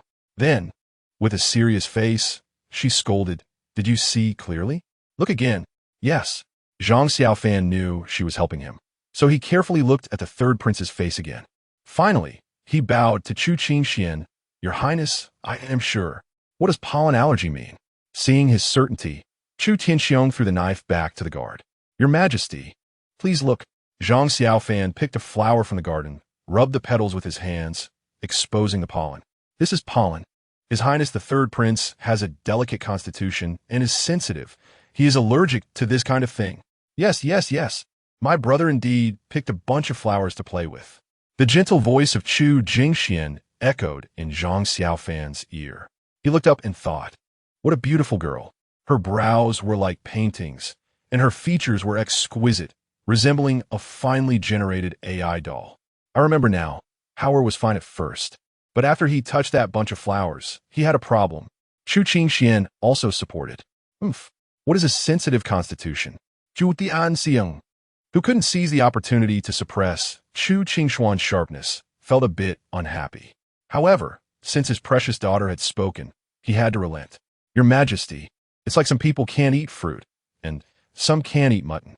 Zhang Xiaofan could only explain it this way. At this moment, two imperial physicians hurried over. Chu Tianxiong ignored Zhang Xiaofan and had the physicians examine Chu Tianhao again. However, the conclusion reached by the two physicians was completely different from what Zhang Xiaofan had said. Your Majesty, His Highness the Third Prince is very likely to have a problem with his food. An old minister can prescribe some medicine for treatment. The elderly physician said to Chu Tianxiong. Not a pollen allergy? Zhu Tianxiang Fdawen. What? What is a pollen allergy? The elderly physician was a bit confused. He had been practicing medicine for decades and had never heard of such a cause for illness. You explain it. Chu Tianxiong shot a glare at Zhang Xiaofan. Naturally, he didn't like those from the Empress Dowager's faction. Master, pollen allergy means. Zhang Xiaofan patiently explained it to him. The old physician shook his head in denial. You little brat really talk nonsense. I have never heard of such a thing. Just touching pollen causes red bumps? You must be joking. The master is right. Zhang Xiaofan silently retreated behind Chu Qingxian, not angry. People in this era had knowledge roughly equivalent to the Qin and Han dynasties. It was normal not to understand. All right, let's do as the physicians say. Chu Tianxiong didn't believe Zhang Xiaofan's explanation and directly had the physicians take the third prince away. Then he glanced at Chu Qingxian and said pointedly, it would be better for the Empress Dowager to have less contact with my princes and princesses in the future. After saying this, he called Chu Jingxian to his front. Chu Qingxian was about to argue, but was poked in the waist by Zhang Xiaofan's finger. She gritted her teeth. Let's go. Back in the palace, the more Chu Qingxian thought about it, the angrier she became, picking up a teacup and smashing it on the ground. This is too much. Your Highness, calm down. Someone will definitely come to find us early tomorrow morning. Zhang Xiaofan comforted while patting her beautiful back. What do you mean? Chu Qingxian turned around to look at him. Zhang Xiaofan smiled. Your Highness, the third prince is indeed allergic to pollen. The physician's diagnosis is wrong. If the third prince doesn't follow my advice, his condition will only worsen. By then, it won't be as simple as taking a bath. Really? Chu Qingshuan's beautiful eyes lit up, and she quickly instructed, if someone comes looking for you, then don't go. Make that emperor furious. Oh, my dear empress. Zhang Xiaofan smiled helplessly. Are you saying you don't want me anymore? Nonsense. How could I not want you? Chu Qingxian scolded playfully, using her jade-like finger to poke Zhang Xiaofan's forehead. If I didn't want you, I wouldn't have saved you under that person's knife. Then how can I refuse the emperor? Zhang Xiaofan was speechless. This woman was adorably silly. What do you think we should do? I can't swallow this anger. Chu Qingxian was unhappy and sat down sulkily on the edge of the bed. Xiaofanzi, hurry up and think of a way. Your Highness, I heard that the foreign country presented 1,000-year-old ginseng to the emperor. That is a rare treasure. If the emperor sends someone here to look for me tomorrow, you can. Zhang Xiaofan whispered in her ear. After hearing this, Chu Qingxian returned to a happy expression and gently kissed Zhang Xiaofan on the face. Xiaofanzi, you really are my lucky star. With you here, my worries have lessened a lot. Your Highness, you are my lucky star. If it weren't for you, I wouldn't even know if I could survive. Unknowingly, Chu Qingxian had changed her self-reference from this empress to I. Zhang Xiaofan knew that this woman had already regarded him as her man. Perhaps he could try kissing her? Thinking this, he leaned in closer. Chu Qingxian pushed him away with a laugh. Your mouth is dirty. What? No way, Your Highness. Even you find yourself disgusting? Zhang Xiaofan exclaimed dramatically. Get lost. Chu Qingxuan's face turned red, and remembering something, she kicked him hard. Go brush your teeth. Chapter 10. Lu Jing becomes a dog inside the room. Lu Jing looked at the secret letter he had written and couldn't help but chuckle with pride, muttering to himself. Zhang Xiaofan, let's see if you could survive this. How dare you climb into the Empress Dowager's bed? Huh? The content of the letter detailed the times Zhang Xiaofan and Chu Qingxian spent together. As long as this letter reached the emperor, Zhang Xiaofan would undoubtedly die. Moreover, the fact that the Empress Dowager was secretly keeping a lover would become known to everyone. At that time, if the emperor was pleased, wouldn't he be promoted and become wealthy? Godfather, something bad has happened. Lu Gu is in trouble. A eunuch rushed in a panic. What happened to Danner? Lu Jing's heart skipped a beat, and he quickly stood up to ask. Danner was his nephew and his only relative. He cared deeply for this nephew, treating him like his own son. The little eunuch quickly replied. Lu Gu wrote a love letter to Lord Li's concubine from the government, and was caught on the spot by Lord Li. Not only was he beaten to near death, but he was also locked up, saying he would report to the emperor, accusing him of seducing a married woman and wanting to exile him. What? Lu Jing was stunned upon hearing this, unable to believe it. Danner is well-behaved and sensible.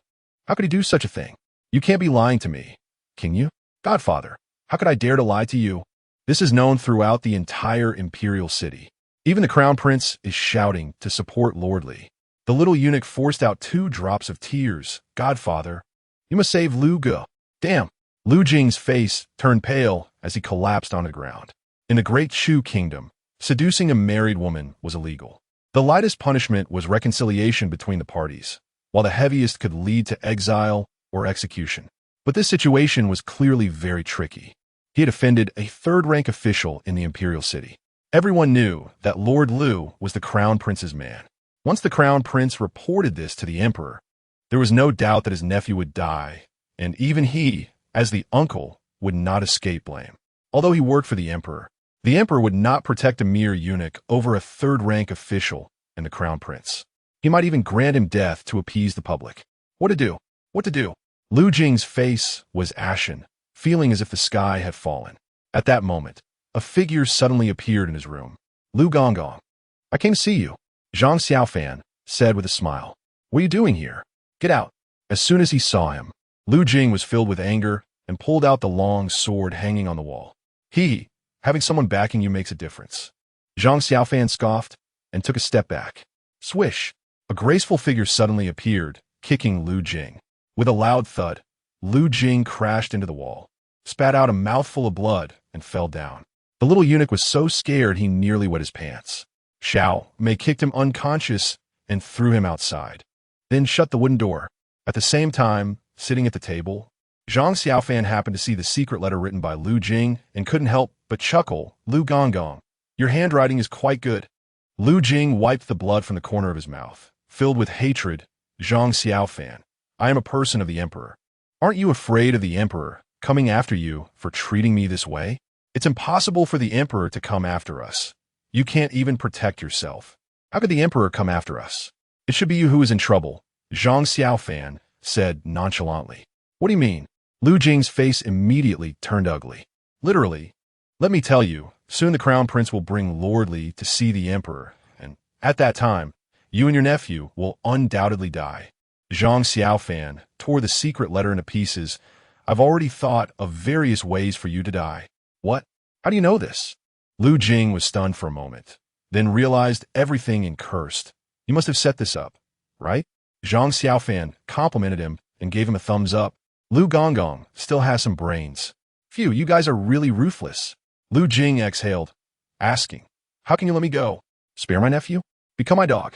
From now on, whenever the emperor asks you to do something, you must tell me or the Empress Dowager immediately. Zhang Xiaofan said with a cold smile. I be your dog. Lu Jing forced a bitter smile. If you let my nephew go, I will be your dog. He didn't find it shameful to say the word dog, as he was already a dog, just changing masters. All right, Barf me a couple of times. Zhang Xiaofan crossed his legs and continued to torment him. You. Lu Jing was now furious. Wasn't this an insult? He could endure being a dog.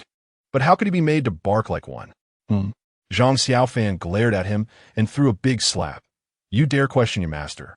You deserve to be punished. After saying that, he kicked him twice more. Woof, woof, woof. Lu Jing gritted his teeth and finally conceded. I swear I won't rest until I avenge this grievance, he silently vowed. But Zhang Xiaofan's next actions completely crushed his heart. He took out a piece of white paper and threw it in front of him, curse a few times for the emperor to hear. Then write it down and stamp it with your handprint. Chapter 11. The Little Round Face Under the Tiger's Might in Shining Palace. Your Majesty, I have already finished my report. Lu Jing knelt on the ground, looking extremely loyal. Are you sure? Zhu Gingshuang, who was watching Lu Jing angrily scolding the emperor in blood, immediately showed a displeased expression. I'm sure. Lu Jing forced a dry smile, looking insincere. Xiao Fanzi. Chu Qingxian gave Zhang Xiaofan a look. Zhang Xiaofan walked over and kicked Lu Jing to the ground, taking a few silver needles and directly stabbing them into Lu Jing's fingernails. I was wrong. The pain made Lu Jing scream in agony, repeatedly begging for mercy. Your Majesty, I was wrong. I'll tell everything. Zhang Xiaofan did not soften his heart at his pleas. This guy wanted to die. How could he possibly be soft-hearted? Ignoring Lu Jing's howls, he stabbed all 10 of Lu Jing's fingers. After finishing, Lu Jing was completely exhausted, drooling all over the place. Speak. If you dare to hide anything again, I will make your life worse than death. Yesterday, the emperor gave me a packet of slow-acting poison. Half an hour later, Lu Jing was taken away. Chu Qingxian placed Lu Jing's blood letter in a small box, beckoned Zhang Xiaofan with her finger, lifted her jade leg with her hand, and threw him a flirtatious glance. Zhang Xiaofan sighed. This woman was in her prime. Once the two had intimate contact, it was as if the seal had been lifted. She spent the whole day thinking about how to have him serve her. It wasn't that he didn't want to serve her, but mainly because his skills weren't developed yet. It was getting tedious over time. What? Do you think I'm too old to be as pretty as the princess, and you're unwilling? Women's intuition was very accurate. Zhang Xiaofan had previously stolen glances at Chu Jingxian's movements, and Chu Qingxian had noticed. Seeing Zhang Xiaofan hesitating now, she immediately felt unhappy. Your Majesty, what are you talking about? Zhang Xiaofan hurriedly ran over to hold her jade foot and began to massage it. What do you mean by that? Chu Qingxian gritted her teeth and kicked him away. If it were any other palace maid or eunuch, daring to show an unwilling expression towards her would have been dragged out and beaten to death long ago. I'm naturally fascinated by your Majesty's beautiful body, but I'm also a normal man. Serving you for too long makes me easily frustrated. After speaking, Zhang Xiaofan showed her the fire bumps that had appeared on his neck. You. Chu Qingxian burst out laughing.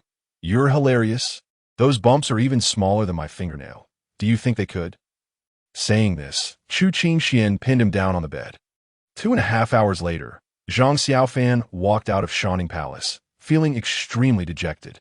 Chu Qingshuan's laughter echoed in the palace, making him even more frustrated. Secretly thinking, you wait, woman. I'll be at the second level soon. I'll make you pay then. Returning to his small dwelling, Xiaolan came looking for him again. Zhang Xiaofan refused her, citing discomfort, and then closed the door tightly, practicing until the next morning when the rooster crowed. When he stepped outside, he saw the leftover food from the previous afternoon on the ground. Without a doubt, it was delivered by Xiaolan. Xiaolan, Ima saw thee. I'll make you happy in the future. What a good girl. Zhang Xiaofan felt a pang of guilt. He remembered he had promised Chu Qingxian yesterday to make her dumpling soup and scallion pancakes. So, he headed towards the imperial kitchen. Little Round Face got up very early today, just to wait outside the imperial kitchen for her brother Xiao Fanzi, who she dreamed about all night. Ditzi, who was looking after the vegetable garden, initially thought she was there to steal vegetables, so he picked up a stick to chase her away. Oof. If you treat me like this, be careful, my brother Xiao Fanzi will beat you. In Little Round Face's eyes, the red-robed eunuch beside the Empress Dowager was quite a prestigious figure. Perhaps she could use his power to bully Ditzi. Who are you talking about?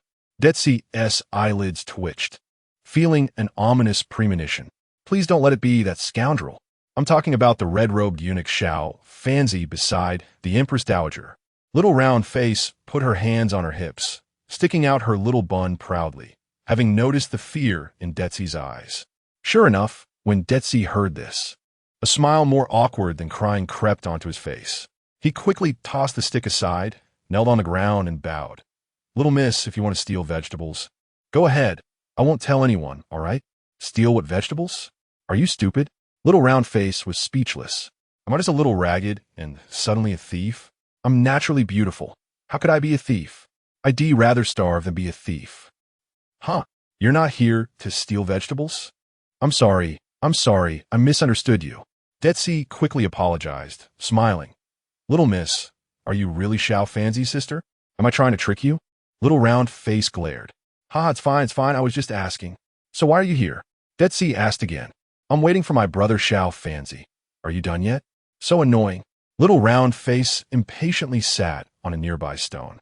Seeing this, Detzi believed her words a bit more, so he flatteringly said, Little miss, if you want to eat anything in the future, just ask me. Let's not tell Xiaofan about today, okay? Sure, but you have to give me 10 carrots first. Little round face beamed with joy upon hearing this. She didn't expect such a pleasant surprise today. Her brother Xiaofan was really amazing. No problem. Detzi quickly ran into the house, brought out 10 fresh carrots, and even added 2 large cabbages. Thank you. Little round face was extremely happy. At this moment, Zhang Xiaofan approached the two and, seeing what little round face was holding, curiously asked, Little round face, did you come to buy something? The things in the kitchen garden could be traded, but they were quite expensive. This girl was all patched up.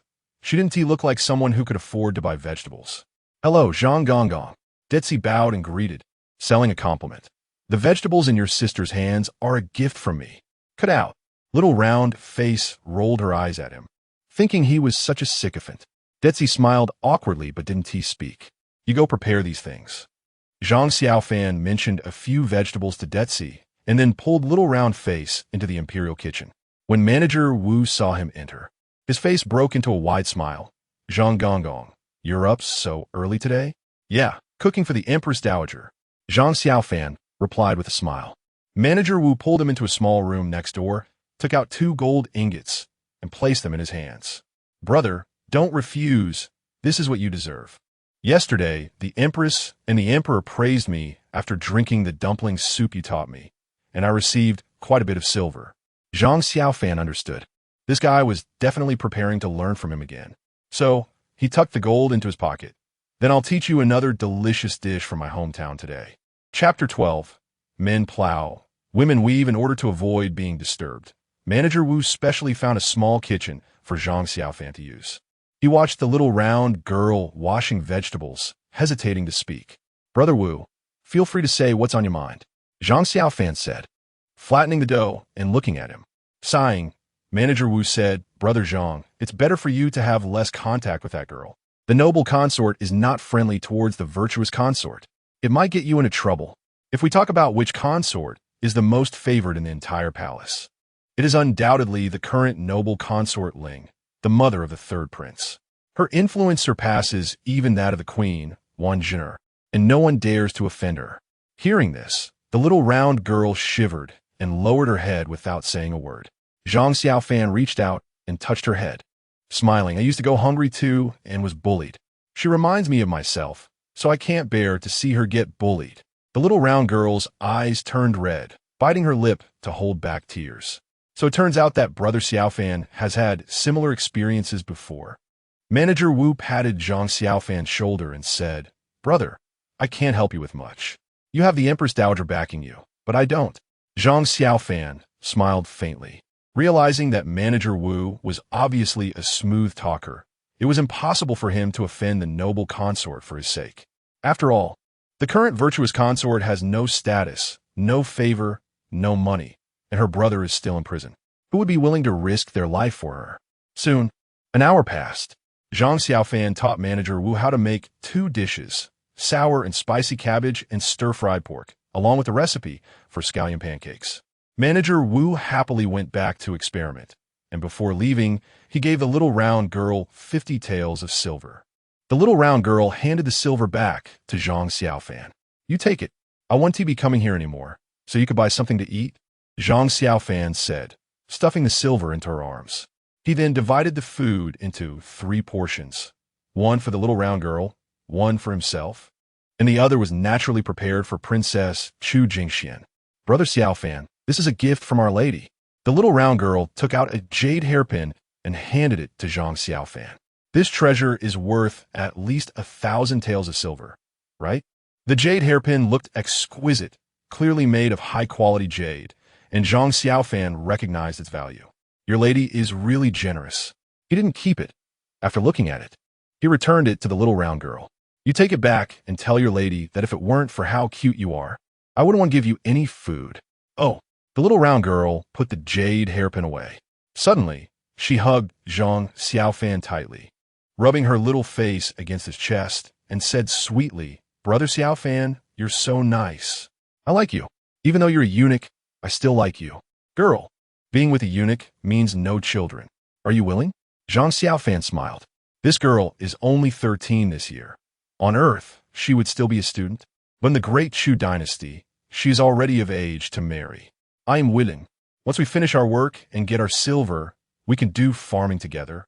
How nice. The little round girl looked hopeful. This was the scene she dreamed of last night. All right, listen to brother. First, think about how to survive. Who knows what will happen in the future? You might get harmed one day. Zhang Xiaofan pretended to be a bad guy, pinching her neck. Eek. The little round girl tilted her neck dramatically and stuck out her tongue, pretending to be dead. So cute. Zhang Xiaofan genuinely liked this girl. If you need anything, come find brother. In Shining Palace, you can ask anyone for me.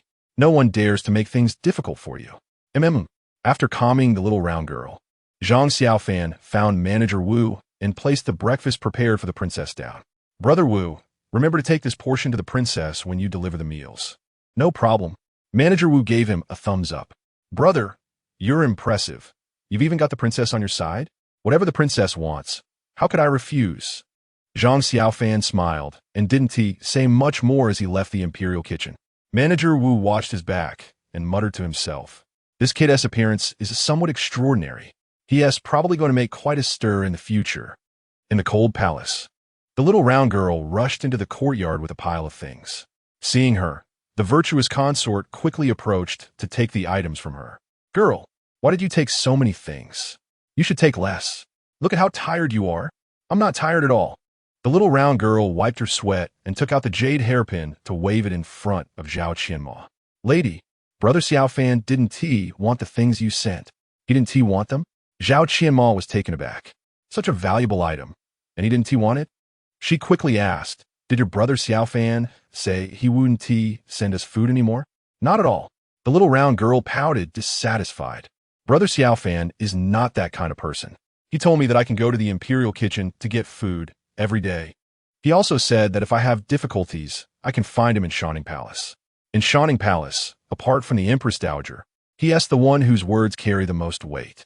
After saying that, the little round girl took out a gold ingot and 50 taels of silver. Look, this is what Brother Xiaofan gave me. Huh? He is so generous? Zhao Qianma was shocked. Is there really such a good person in the world? What does he want? Does he like the little round girl's looks? That seems unlikely. The palace is full of beauties. The little round girl lacks curves and only has a pretty face. Oomph. The little round girl wrinkled her nose and puffed out her little bun. Brother Xiaofan said that when he saw me, he thought of his past self. All these gifts are given for my sake. So that's how it is. Now Zhao Qianma understood. It turns out that the little Xiaofan is overflowing with sympathy. In this deep palace, having sympathy might not be a good thing. I hope he stays safe in the future. Lady, I heard a secret today and found out who is targeting us. The little round girl said through clenched teeth. Who is it? Zhao Qianma asked, her expression calm. She already knew who was targeting them. It's that bad woman Ling Guifei. The little round girl said angrily. So it's her. Zhao Qianma pretended to realize and then explained, I have never gotten along with her since we were young. I've always overshadowed her in everything. Now that she is targeting me, it's normal. After saying that, she asked, does your brother Xiaofan know about this? The little round girl answered cheerfully, he knows. He said that he has the Empress Dowager backing him, so he is not afraid. Your brother Xiaofan is just comforting you. The noble consort is currently at her peak. Who would he be afraid? If something happens, even the Empress Dowager might not dare to protect him. Zhao Qimo really wanted to meet that Xiaofan. If he truly is as the little round girl describes, then he must be an extraordinary man, eunuch. Chapter 13. Exciting Shining Palace.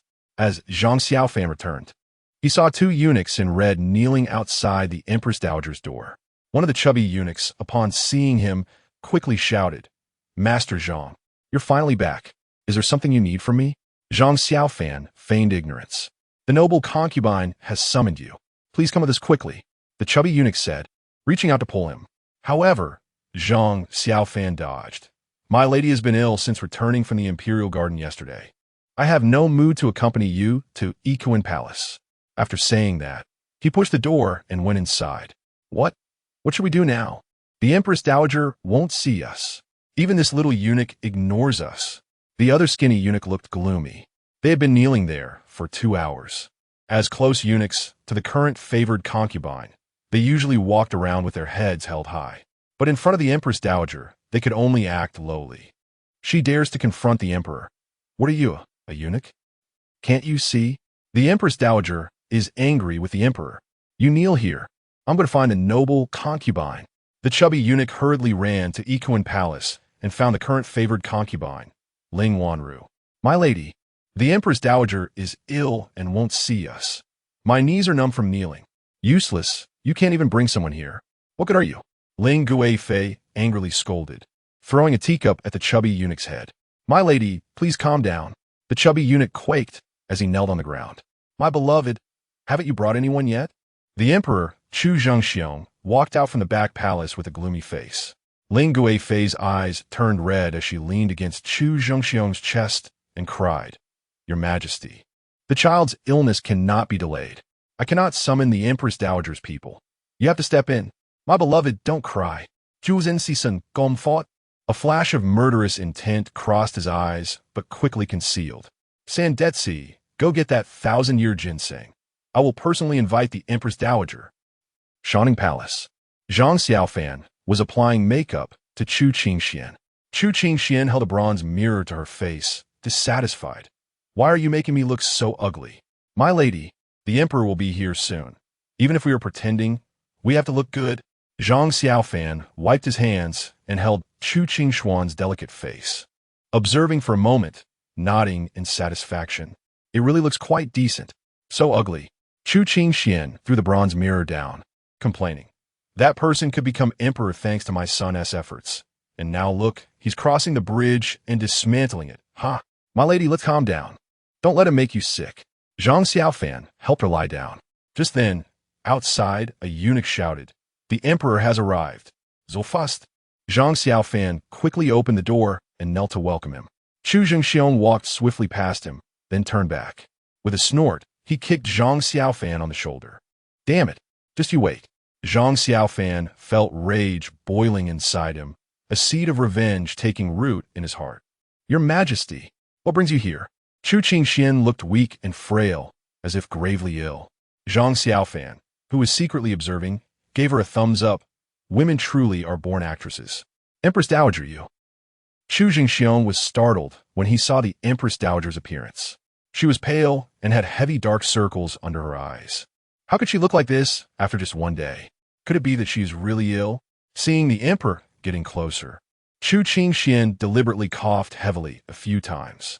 Chu Zhengxiong quickly covered his mouth and looked at the maid Xiaolan, asking, "What illness does the Empress Dowager have?" Xiaolan bowed and replied, "Reporting to your Majesty, after having breakfast yesterday, the noble lady felt weak all over, and after returning from the Imperial Garden at noon, she fell ill. The court physician diagnosed it as Xiaolan has men. Speak." Chu Zhengxiong's heart sank. Could it be a toxic reaction? Impossible. It's only been 2 meals. Xiaolan shrank her neck. The court physician said it was due to the noble lady's long-term deficiency in qi and blood and improper diet. "Empress Dowager, this is a 1,000-year ginseng, worth 10,000 taels of gold. Please take care of your health. I will have the imperial kitchen prepare more nourishing food for you. Chu Zhengxiong breathed a sigh of relief, taking out an exquisite small wooden box from his sleeve and placing it on Chu Qingxuan's bedside. He secretly wished for this woman to die. But if she died too suddenly, that wouldn't be good. First, he wouldn't be able to explain it to his brother, Prince Jean. If your majesty has nothing else, then please return.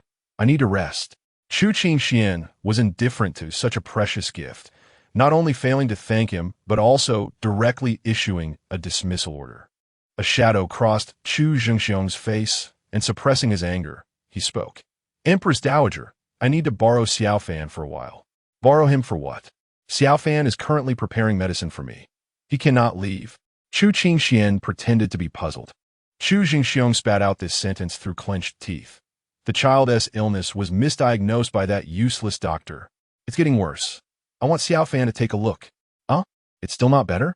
Why didn't you say so earlier? Hurry and take him. After that, Chu Qingxian added, my illness isn't important. The child's illness is important. Thank you, Empress Dowager. Chu Zhengxiong's fist clenched, cracking loudly. So good at acting. You've been summoned all morning, and you didn't even realize? Are you trying to fool me? Empress Dowager, take care of your health. With that, Chu Zhengxiong flicked his sleeve and left, with Zhang Xiaofan following closely behind. A group of people arrived at Ikuan Palace. In front of the hall lay a bloodied and motionless figure. Chu Zhengxiong stopped, looking at Zhang Xiaofan coldly. This is the old quack from yesterday. I've already had him killed. If you can't cure the prince, you will share the same fate. Your Majesty, rest assured. Zhang Xiaofan's expression was calm, unafraid. Seeing this, Chu Zhengxiong was taken aback and couldn't help but blurt out, aren't you afraid of death? Everyone has to die. Some die heavier than Mount Long, some lighter than a feather. Your Majesty is the supreme ruler, and to be personally granted death by you is a great fortune for me.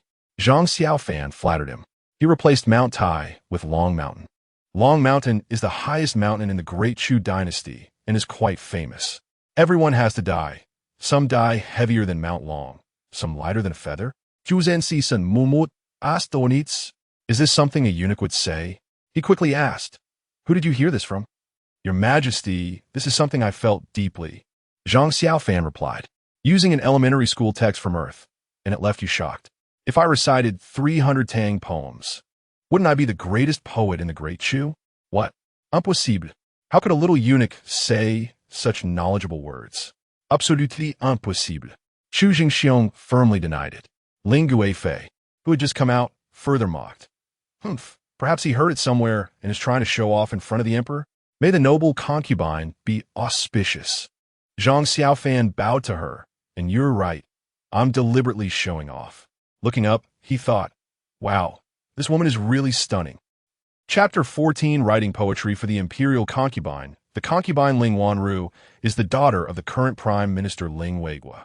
With a strong background, a captivating and enchanting face, a seductive figure, and the ability to act coy to please Chu Zhengxiong, she is deeply favored by him. In the entire harem, aside from the Empress Dowager Chu Qingxian, she looks down on everyone else, including Empress Wan Zhin'er. Xiaofanzi, is it? Offending the emperor can lead to execution. Do you know that? Ling Wanru clung to Chu Zhengxiong's arm, casting a malicious glance at Zhang Xiaofan. Previously, the eunuch Xiaopang had mentioned that this brat wouldn't give her face and couldn't be invited, which made her very angry. Whether it's true or false, the emperor will find out.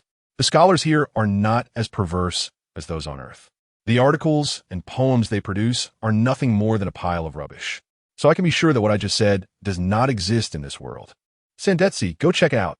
Chu Zhengxiong dismissed the eunuch nearby and smiled at Zhang Xiaofan, saying, if I find out that sentence was not said by you, I will definitely punish you for offending the emperor. Conversely, if it truly came from your mouth, I will reward you handsomely. After saying this, he took Ling Wanru into the palace. At this moment, the third prince, Chu Tianhao, was soaking in a wooden tub filled with warm water. The red bumps on his body had formed a patch. Zhang Xiaofan approached and immediately spoke up. Your Majesty, Your Highness, the third prince cannot soak in hot water. He must come out immediately. Chu Zhengxiong frowned. Isn't this method what you suggested yesterday? Why can't it be done now? Xiaofan, after Howard soaks in warm water. He won't itch anymore. Isn't that symptom relief? Regarding her son, Ling Wanru couldn't afford to target Zhang Xiaofan. Yesterday was yesterday, today is today. The third prince's symptoms have already started to spread. We need to use a different method, Zhang Xiaofan explained. Hearing this, Ling Wanru quickly lifted the third prince out of the water and asked Zhang Xiaofan, "What should we do now?" "Use cool water with salt to soak the third prince for half an hour, then administer a package of detox powder and change into clean clothes. He will recover in half a day," Zhang Xiaofan answered. As soon as he finished speaking, Chu Zhengxiong angrily retorted, "Nonsense! Howard is only 5 years old.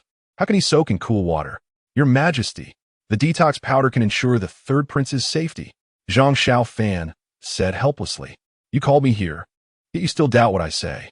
If you're capable, then do it yourself. Your Majesty, let's do as he says. If he can't cure the prince, we can chop off his head." Ling Wanru waved her delicate hand, instructing the maidens to prepare according to his words. However, trouble soon arose. The third prince, being just a child, was quite willful. He refused to go into the cool water, crying and making a fuss. Zhang Xiaofan told him a simplified version of the story of Neza, portraying the boy as Neza himself. As a result, the child was no longer afraid of the cool water, insisting on jumping in to fight against the shrimp soldiers and crab generals. The Great Chu dynasty did not lack paper. Papermaking had been around for 500 years. Zhang Xiaofan folded a few small boats and flying birds out of paper for him.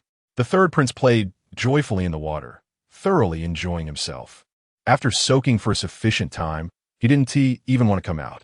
At this moment, the maidens lifted the third prince from the salt water, and the red bumps on his body had noticeably shrunk.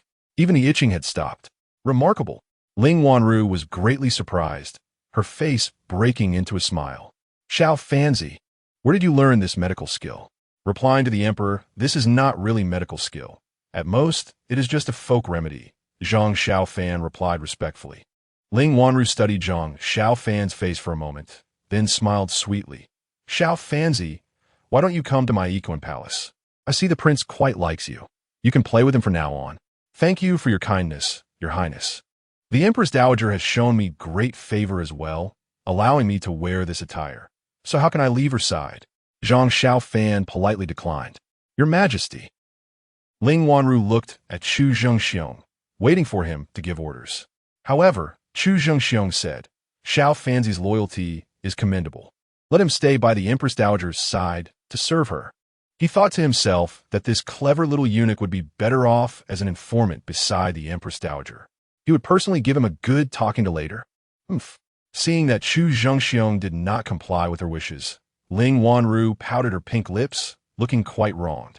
With her watery big eyes and the allure she unconsciously exuded, making Zhang Xiaofan feel quite restless. This woman is truly a seductress. No wonder Chu Zhengxiong likes her. Any man would find it hard to refuse a dodgy. "Ha, beloved consort, don't be like this. Xiaofan is indeed with the Empress Dowager, but he can also come here to play with the prince." Chu Zhengxiong laughed heartily, pulling Ling Wanru in for a kiss in front of everyone. Ling Wanru lightly punched him twice with her delicate fist, then took a waist token from the side maid's waist and threw it to Zhang Xiaofan. "Keep this well. Don't lose it. As you command." Zhang Xiaofan accepted the waist token. Just then, San Detzi returned. "Your Majesty, I went to the Taishuo to inquire, and no one has ever heard of the scholarly words that Xiaofan mentioned. Even a headmaster praised it 3 times and took the paper I brought, saying he would hang it at the academy's entrance for people to admire." Upon hearing this, Chu Zhengxiong laughed heartily. "Good. Go fetch 100 taels of gold. I want to reward Xiaofan. It seems this little eunuch truly has knowledge." Ling Wanru's eyes sparkled. "Xiaofan, can you compose poetry?" "A little bit." Zhang Xiaofan was not modest. He knew when to show off his talents. "Then how about you write me a poem?" Ling Wanru asked, blinking her eyes. Zhang Xiaofan looked at Chu Zhengxiong, waiting for his decision. A man shouldn't casually write poetry for a woman, especially for a married one. "Yes, I also want to see how well your poetry is." Chu Zhengxiong readily agreed, not treating the eunuch as a man at all.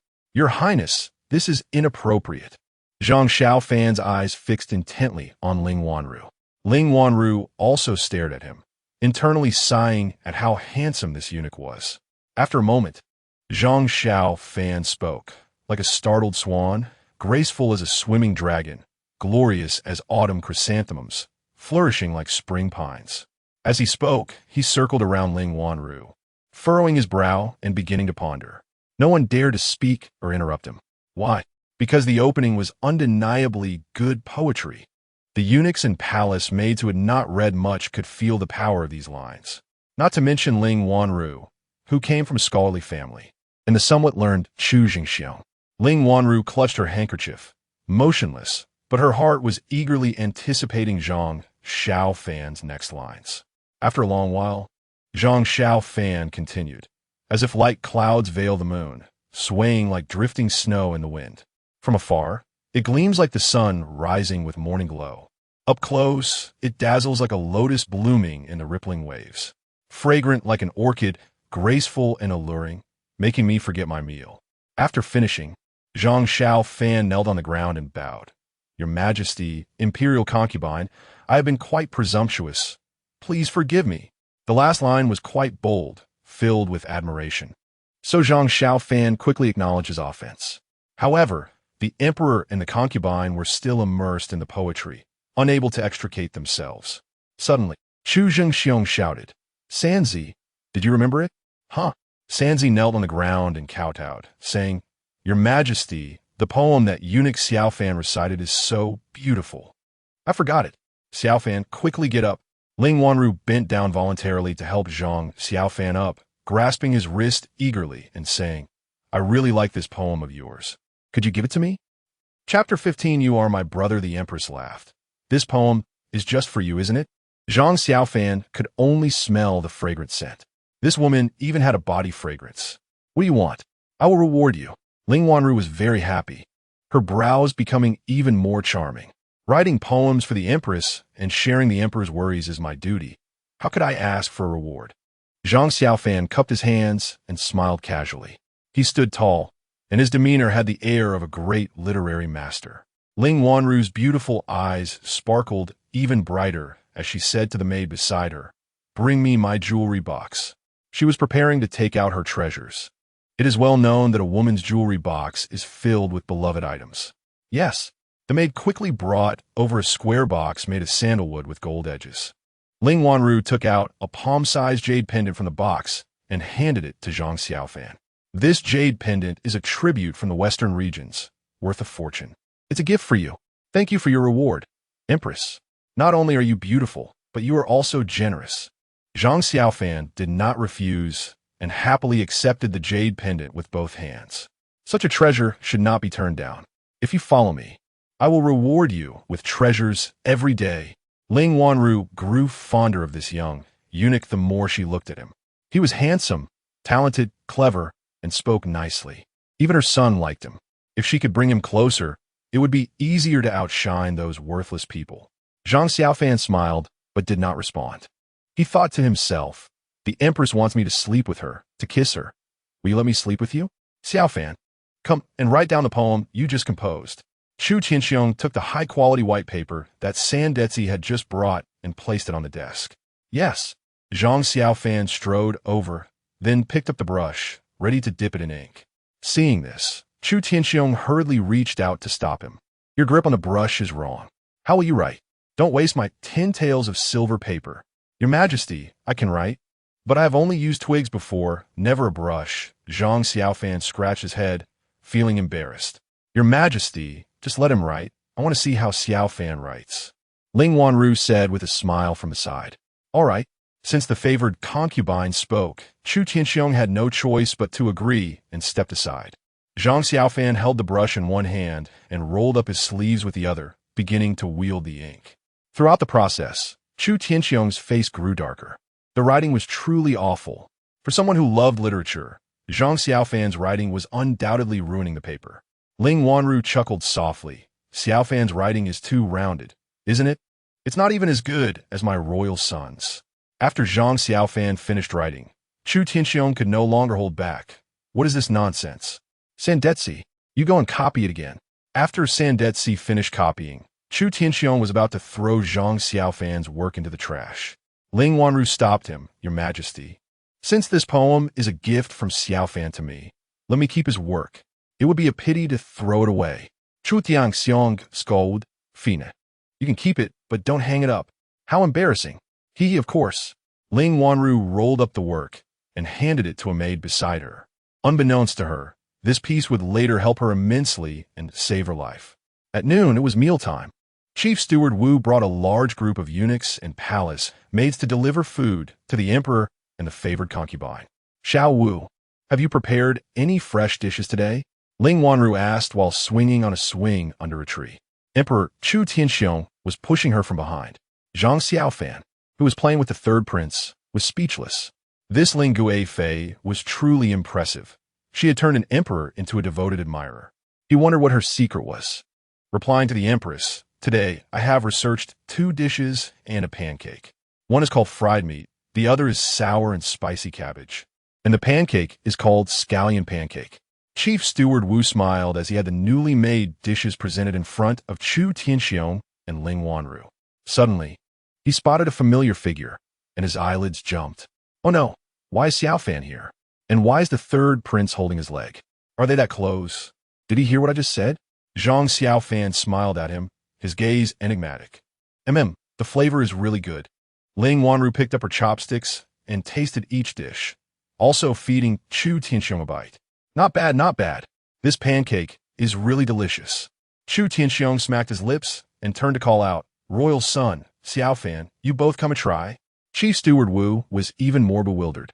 When did the emperor become so considerate of a servant? Also, isn't Xiaofan a person of the empress? He felt anxious and hurriedly gave Zhang Xiaofan a grateful look. Zhang Xiaofan did not expose him. After feeding Chu Tianhao, he also tasted the dishes and finally praised. The food is quite fragrant. Chief Steward Wu felt relieved and gave Zhang Xiaofan a grateful look. But just then, Princess Chu Jingxian arrived. She rushed over after learning that Zhang Xiaofan was with the favored concubine, fearing her father might kill him in a fit of anger. It was her idea to invite the empress to the imperial garden yesterday. If they hadn't gone, none of the subsequent events would have happened. She did not want to see a eunuch die because of her. However, the scene before her eased her mood. That young eunuch was alive and well. Seeing the favored concubine and her father smiling brightly did not seem like a person who had been angry. Greetings, father and empress. Chu Jingxian greeted the two. Xin'er, you came just in time. Try the new dishes researched by Chief Steward Wu. They are so fragrant. Chu Tianxiong waved to her. Chief Steward Wu felt as if the sky was falling. He was about to be exposed. What to do? As he expected, Princess Chu Jingxian looked at the 2 dishes and the pancake and was stunned. Father, I had these for breakfast. You had them? Impossible. Chu Tianxiong looked at Chief Steward Wu with suspicion. Thud. Chief Steward Wu knelt on the ground, his head buzzing from hitting the floor. Your Majesty, I confess. These 2 dishes and the pancake, as well as the dumpling soup from yesterday, were not researched by me, but by Xiaofan. What? Xiaofan? Ling Wanru and Chu Tianxiong were stunned, their gazes fixed on Zhang Xiaofan. Zhang Xiaofan smiled shyly. They're just simple hometown dishes. Xiao Wu, you have a lot of nerve. Ling Wanru kicked Chief Steward Wu over. You dared to deceive the emperor. She was intentionally standing up for Zhang Xiaofan. Chu Tianxiong also looked displeased. Xiao Wu, you are not honest. You should know that I hate being deceived the most. Your Majesty, I admit my mistake. Chief Steward Wu was terrified. Zhang Xiaofan spoke up. Your Majesty, Empress, this is not Chief Steward Wu's fault. It was I who asked him not to say anything. Oh, why? Everyone looked at him in surprise. Chief Steward Wu was almost moved to tears. Xiaofan, thank you. From now on, you are my brother. Zhang Xiaofan explained earnestly. I'm a low-key person and do not like to show off. If the dishes I make can make everyone happy, then I am satisfied. Chapter 16 Breakthrough in Divine Skills. In the next half-month, Zhang Xiaofan traveled back and forth between his small dwelling and the Empress Dowager's palace, keeping a low profile. All day long, apart from playing with Chu Qingxian and Xiaolan, he spent the rest of the time in cultivation. Occasionally, he would go out, but it was always because the emperor summoned him to play with the third prince. One morning, when he woke up, A smile appeared on Zhang Xiaofan's face, who finally reached the second level of cultivation. Looking down, he was overjoyed to see that the originally nail-sized object had now expanded to more than 20 times its size. With a thought, he commanded, "Return." Instantly, the object returned to its original state. This reminded him of Sun Wukong's golden staff. I, the old sun, am invincible in the world. The energy mass in his dantian had already formed and was about the size of a fist. Unfortunately, apart from the effects of rejuvenation and enhancing internal energy, this technique had no other use. Knock, knock, knock. There was a knock on the door. "Xiaofan, the Empress Dowager is calling for you." It was Xiao Mei's voice. Zhang Xiaofan went out, locked the door, and smiled as he asked Xiao Mei, "Sister Xiao Mei, what does the Empress Dowager want with me?" As he spoke, he picked a bouquet of orchids from the windowsill and handed it to her. This woman was cold on the outside but warm on the inside. After spending time together these days, Zhang Xiaofan had grown accustomed to her cold treatment. As long as he had enough thick skin, he wasn't afraid of awkwardness. "What are you smiling about? The flowers are withered." Xiao Mei glared at him and slapped the fresh flowers onto the ground, stomping on them heavily. "Got it. Next time I'll bring you a fresh one." Zhang Xiaofan was unfazed and leaned closer to Xiao Mei, smelling the fragrance as he asked, "Sister Xiao Mei, your martial arts are so good. Can you teach me?" Among Chu Qingxuan's 4 maidservants, only Xiao Mei knew martial arts, and she was quite skilled. "You can't do it." Xiao Mei puffed out her chest and gave him a disdainful look. "I've been practicing martial arts since I was little, and it's been almost 20 years now. Your foundation is already fixed.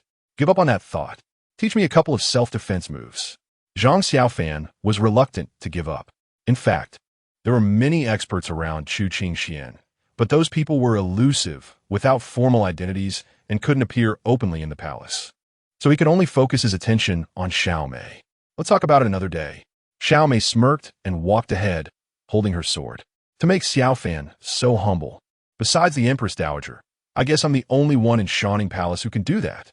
Zhang Xiaofan caught up and grabbed her. "Sister Xiao Mei, if you don't teach me, I'll tell the Empress Dowager about the time you secretly watched me and the Empress." "What?" Xiao Mei was taken aback, her face instantly turning red. She covered his mouth and angrily said, "What are you talking about? Don't say random things, okay?" Hee. Zhang Xiaofan stuck out his tongue, and Xiao Mei quickly withdrew her hand, her pretty face turning even redder. "Sister Xiao Mei, teach me martial arts. I'll keep this secret for you. How about it?" Despicable and shameless. Xiao Mei gritted her teeth in frustration. If it weren't for the Empress Dowager's alluring voice that day, she wouldn't have been unable to resist peeking. How did this kid find out? Strange. Looking at Zhang Xiaofan's annoying face, Xiao Mei's eyes turned, and a plan formed in her mind. "I can teach you martial arts, but practicing is very hard. Are you sure you can handle it? Don't give up after a couple of days. Kid, just wait. If you dare to threaten me, I'll make you know the consequences. Don't worry, teach boldly. If I complain even once, I'm your grandson." Zhang Xiaofan had no idea about her inner thoughts and thought she had compromised. It's a deal. The two entered the palace. Chu Qingxian was sitting angrily in front of the mirror. The 3 maidservants, Xiao Lan, Xiao Zhu, and Xiao Ju, had their heads down and were motionless. Zhang Xiaofan was puzzled. What could have made her so angry? He signaled the 4 girls to leave first. Then he leaned forward, grinning, and murmured, "Oh, whose fairy is angry?" As he spoke, he reached out to pinch Chu Qingxuan's cheek. "Get away. Don't touch me." Chu Qingxian cursed angrily and forcefully smashed a nearby teacup to the ground. "Go find your Ling Gui Fei and get out of my Shining Palace from now on." As she scolded, her eyes turned red.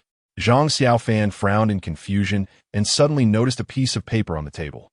It was the poem he had written for Ling Gui Fei that day. He suddenly understood. This woman was jealous. She was upset that he had written a poem for another woman, but not for her. This silly woman. How could he possibly forget her? It was also his fault. He had intended to give her a romantic night, but it backfired. On the banks of the river, the mandarin ducks call. A graceful lady, a gentleman's good match. Zhang Xiaofan's gentle voice rang in Chu Qingxuan's ear. Chu Qingxian quickly perked up her ears to listen. Was this poem written for her by Xiaofan? What good is it to recite poetry to me now? I will not forgive you. Oh my, it's really beautiful. After finishing, Zhang Xiaofan squatted down in front of Chu Qingxian, took her hand, and kissed it deeply. Qingxian, I have waited a long time for this day. This was the first time he called her by name. Qingxian? Chu Qingxian was stunned. It had been a long time since anyone had called her that. You were so bold. She wanted to scold him, but his affectionate gaze softened her heart. She turned her head away and said softly, You're really getting bold now. Don't force me to have someone kill you. Though her words were threatening, her tone was gentle, revealing no hint of murderous intent. You can kill me, but I want to die by your hand because my life belongs to you. Zhang Xiaofan pulled out a dagger from the side and placed it in her palm. Qingxian, our statuses are like clouds and mud. I am destined not to win your love, and I have no right to hope for your love. I am not worthy of you. Having spent these days with you, I have lived enough. After saying that, Zhang Xiaofan grabbed her hand and pressed the dagger against his neck. Chu Qingshuan's hand trembled, and she forcefully threw the dagger away, shouting frantically, Enough! Get out! I don't want to see you. Go! Get out! I'm sorry. Zhang Xiaofan stood up, took out the poem he had written the night before, and placed it on the table. He had thought he could sway Chu Qingxian. Tonight would go well. But it seemed things had gone awry. He said nothing more, silently leaving the palace. To be honest, Chu Qingxian had been very good to him. Whatever he asked for, she allowed. Whatever he said, she listened. Sigh. Perhaps I pushed her too hard. Outside, the four maidservants, Mei Lan, Zhu, and Zhu, were eavesdropping at the door. When they saw Zhang Xiaofan come out, they quickly returned to normal and gave him a disdainful look. How does it feel to be slapped in the face after being so smug? Serves you right. Chapter 17. Chu Qingxian stands up strongly. I originally thought the Cold War would end soon. However, Zhang Xiaofan was completely relaxed, as if nothing had happened. For over 10 days, the Empress Dowager Chu Qingxian did not summon him, and even Xiao Lan stopped coming to see him. Although Zhang Xiaofan reported to Chu Qingxian every day, she either refused to see him or kept a cold face and didn't speak to him. Her appearance visibly showed that she had lost a lot of weight. To outsiders, this estrangement made it seem like Zhang Xiaofan had fallen out of favor. The happiest person now was undoubtedly Consort Ling. Every day, she sent maidservants to comfort Zhang Xiaofan and even gifted him a pile of gold, silver, and jewels. To be honest, Zhang Xiaofan knew that if he went to Consort Ling, he would definitely be promoted and that it would be many times better than being with the Empress Dowager. But he couldn't bear to do it. Every day, seeing Chu Qingxian's haggard face made his heart ache. Chao Gonggong, take the things back. I appreciate the consort's kindness. Zhang Xiaofan once again refused the mountain of treasures at the door. Zhang Gonggong, don't be in such a hurry to refuse. I'm here this time with His Majesty's decree. Chao Gonggong said, pulling out a scroll of imperial edict from his bosom. Zhang Xiaofan received the decree. Zhang Xiaofan knelt on the ground. The decree commanded Zhang Xiaofan to immediately go to Yiquan Palace to take over the position of chief eunuch, to set off immediately without delay. After reading the decree, Chao Gonggong smiled and handed it to Zhang Xiaofan. Zhang Gonggong, this is a great grace from above. By going to the consort, you will directly become a second-rank eunuch. The entire Yiquan Palace is envious of you. Chao Gonggong, can I refuse this decree? Zhang Xiaofan did not extend his hand. As soon as these words were spoken, everyone exploded. Are you out of your mind? You dare to defy the imperial decree? Are you really looking for death? Chao Gonggong became anxious and warned. Xiaofan, do you know what you're doing? You're putting your life on the line. Defying the imperial decree can lead to execution. Let them kill me. I don't want to live anyway. Zhang Xiaofan looked like a dead pig that wasn't afraid of boiling water. You really don't know what's good for you. You think just because the emperor and the consort have taken a liking to you, you can do whatever you want. I'll tell His Majesty exactly what you said. Just wait to be dealt with. Chao Gonggong angrily snorted and left. Zhang Xiaofan patted his knee and returned to his small dwelling to meditate and cultivate. In the palace, what had just happened was recounted in detail by Xiao Lan to Chu Qingxian. Is he a fool? Chu Qingxian gritted her teeth in anger after hearing this.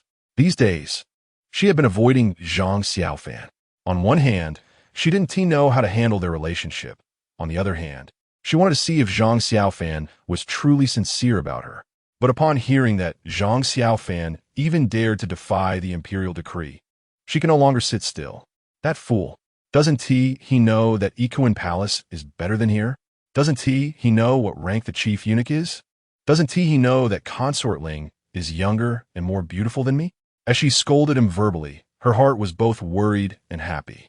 It seemed that Zhang Xiaofan was truly sincere about her. He was even willing to risk his life. What more could she doubt? I'm really foolish.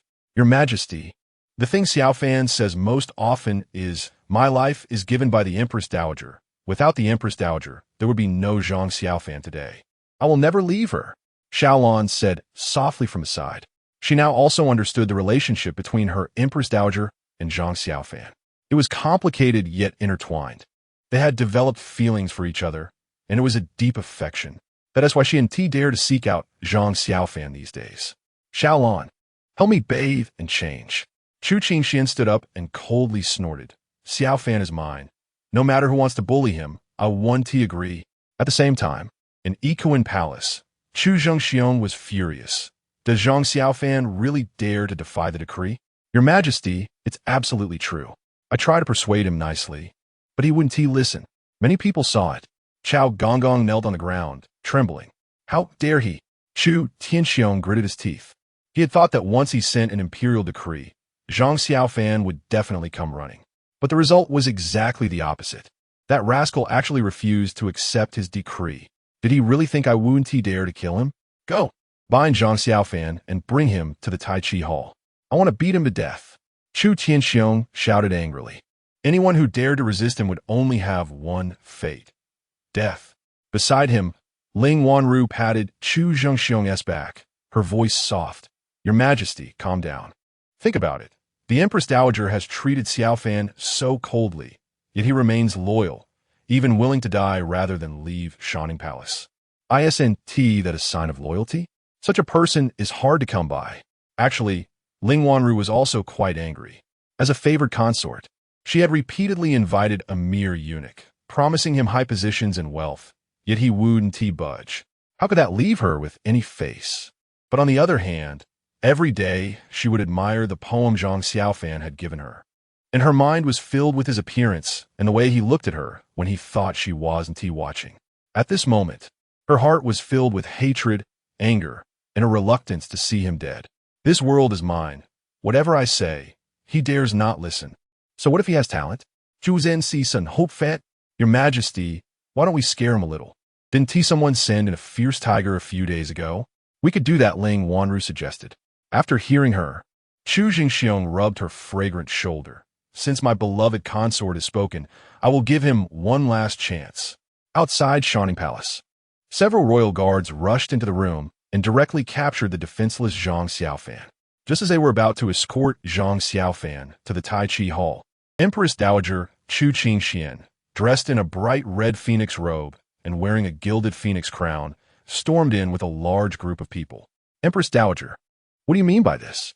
The leading guard stepped forward to question. Shut up. Zhu Gingswan snot. Xiao Mei stepped forward and slapped the leading guard to the ground. You dare to be disrespectful in front of the Empress Dowager and not kneel? Who gave you the courage? Chu Qingxian was imposing, making Zhang Xiaofan feel incredibly excited. This is my woman. She is so powerful. My woman has come to save me. Empress Dowager, I'm here on His Majesty's orders to capture someone. Please do not obstruct. The leading guard knelt on the ground, revealing a bitter smile. I will obstruct. Chu Qingxian coldly laughed and waved her jade hand. A group of palace maids and eunuchs immediately surrounded the guards. Seeing this scene, the leading guard became numb and mustered up his courage to say, Empress Dowager, are you really going to protect a criminal? What crime has my person committed? Defying a decree? Huh. Just because he wouldn't go to Ikuan Palace to be a so-called chief eunuch? As she spoke, Chu Qingxian walked to Zhang Xiaofan's side, standing shoulder to shoulder with him, looking at the leading guard. I'll tell you, Xiaofan, I will protect you. His Majesty is so powerful. If he has the ability, let him, Your Majesty. Don't say any more. Listen to me. Zhang Xiaofan saw her getting more and more outrageous and hurriedly interrupted. If this goes on, it would offend the emperor terribly. Would they still be able to live afterward? Xiaofan, don't be afraid.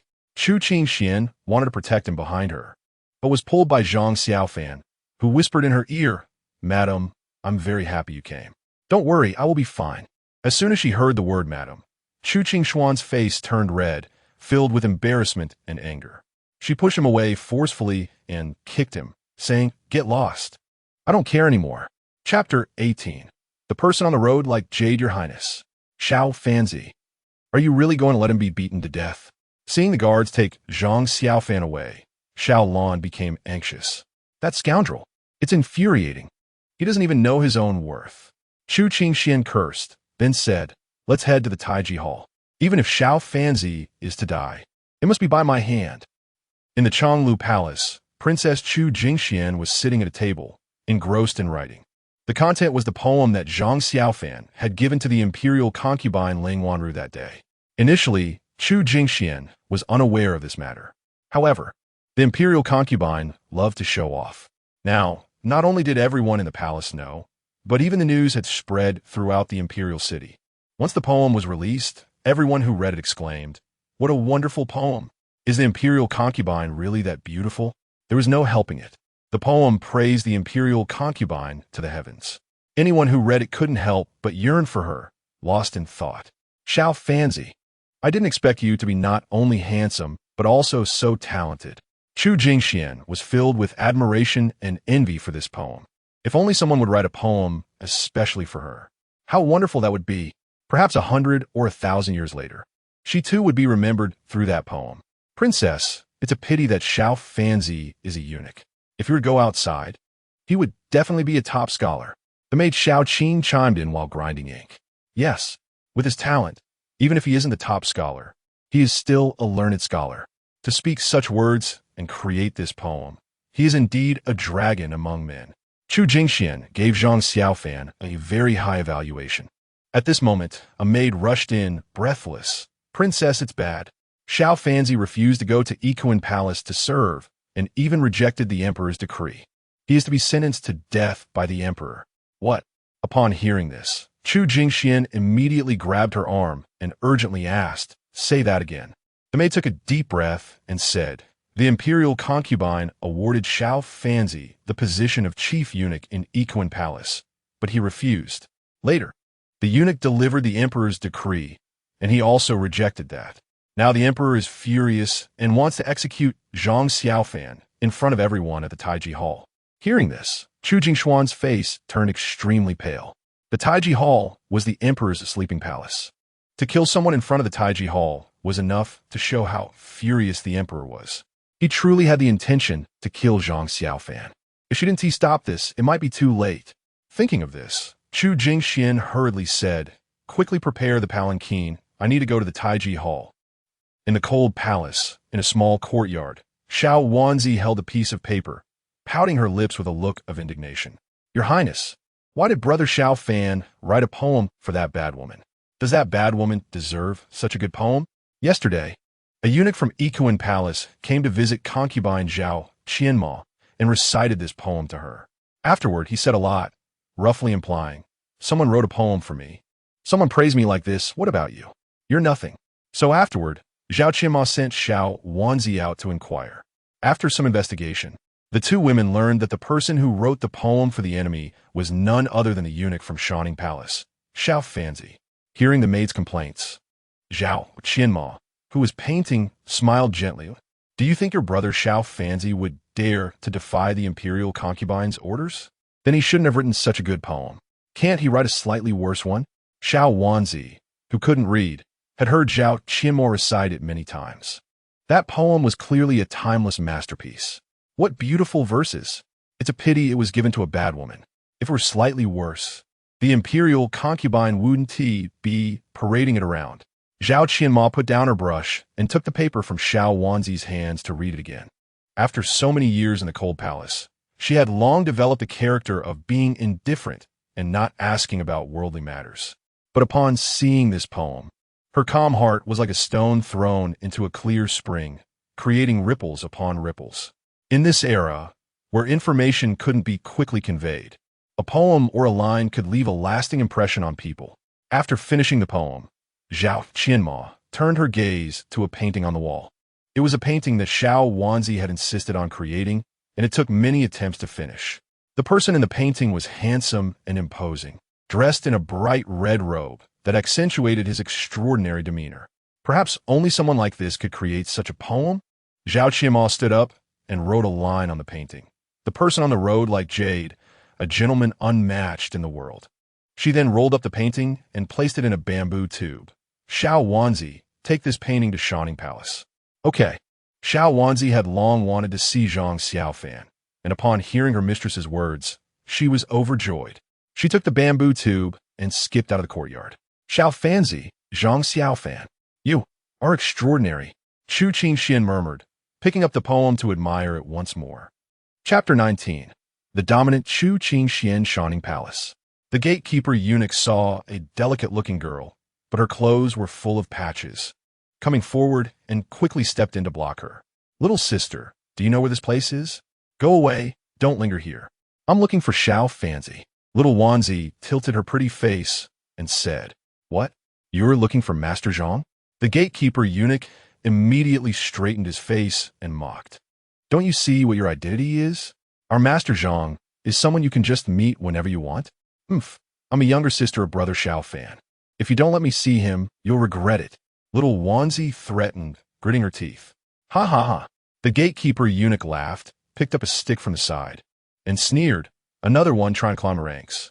To tell you the truth, there have been over 100 palace maids and eunuchs claiming to be Master Zhang's sisters, brothers, and so on. I don't have time to argue with you here. Either get lost, or I'll give you a beating. Since Zhang Xiaofan became famous, many people wanted to see him, especially palace maids and eunuchs who took pride in meeting him. Now another one has come. The gatekeeper eunuch was already used to dealing with these people. Little Wanzi was furious and took out a palace token from Shining Palace from her pocket. Open your eyes and look carefully. This is something my brother Xiaofan gave me. The gatekeeper eunuch stared at it and was immediately stunned, then shouted, Someone, come quickly. Someone has stolen our palace token from Shining Palace. You big donkey-faced, ugly monster. Just wait. I will make my brother Xiaofan beat you up. Little Wanzi said harshly and ran away. After running a long distance, she muttered, Brother Xiaofan, you're too popular now, right? All those impersonating palace maids and eunuchs are too detestable. In front of the Taiji Hall, Chu Zhengxiong sat on the dragon throne with a gloomy face. To his left and right sat the empress, the noble consort, the princess, the princes, and a group of concubines. Many eunuchs and palace maids watched the excitement around. The last time someone was executed here was during the founding of the Great Chu dynasty. But that eunuch was executed for killing his master. Today, however, the eunuch being executed is about to be killed for being loyal to the Empress Dowager and disobeying the emperor's orders. The people below were whispering, Master Xiaofan sob. So pitiful. I didn't expect my first meeting with Master Xiaofan to be like this. My heart aches. Master Xiaofan is confused. He didn't even listen to the emperor's orders.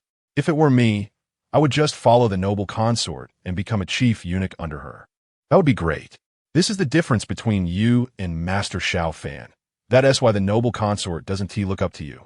Master Xiaofan, after you die, I will burn paper for you. Solbi, have you heard?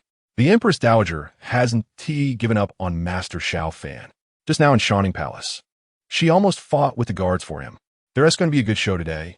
I wonder if the Empress Dowager can rescue Master Xiaofan from the Emperor. I think hope is slim. Can the Emperor's words be changed? At this moment, a eunuch shouted, The Empress Dowager is here. Everyone looked over. There stood the current Empress Dowager, Chu Qingxian, dressed in a bright red phoenix robe and wearing a golden phoenix crown. She walked gracefully and dignifiedly straight to Emperor Chu Zhengxiong. Empress Dowager, have you come here to make me change my mind? Chu Zhengxiong asked coldly. He already knew about this woman surrounding the guards, and his inner anger was rising. If she dared to do this today, would she be able to surround him with troops another day? Not all. I'm here to watch a good show. Chu Qingxian suddenly smiled and sat down next to Empress Wan Zhener. Upon hearing this, Chu Zhengxiong's expression instantly froze, and even the others looked incredulous. Did we hear wrong? You said you're here to watch a good show? To watch your subordinates being executed by the emperor? If that's the case, why did you surround the imperial guards earlier? What does the Empress Dowager mean? Has she given up on Xiaofan? Noble consort Ling's beautiful eyes were filled with surprise. If this woman gives up on Xiaofan, wouldn't she be able to take advantage of the situation? Xiaofan is mine in life and mine in death. Wherever he wants to go, I decide. I see you, noble consort, should give up on this idea. You, noble consort Ling was so angry that her face turned red, and then she hugged Chu Zhengxiong's arm and cried, Your Majesty. Empress Dowager, what do you mean? Chu Zhengxiong comforted Ling Wanru while coldly watching Chu Qingxian. I said I'm here to watch a show. To see how the emperor shows his might by executing a little eunuch who is loyal to our great Chu and benefits the people. Chu Qingxian said with a smile. But her words made everyone around break out in cold sweat. This that you're trying to put on is a bit too big. Isn't it? Empress Dowager, you're going too far. Chu Zhengxiong slammed the table and stood up. It's just a little eunuch. How can he benefit the people? How can he be loyal? Chu Qingxian also stood up and retorted, Your Majesty, have you forgotten about the locust plague in Taiyuan a few days ago? You only gave Prince Jin 50,000 taels of silver for disaster relief. If it weren't for Xiaofan's cleverness and strategy, tens of thousands of disaster victims in Taiyuan would have starved to death. I want to ask you, if this isn't benefiting the people and being loyal, then what is?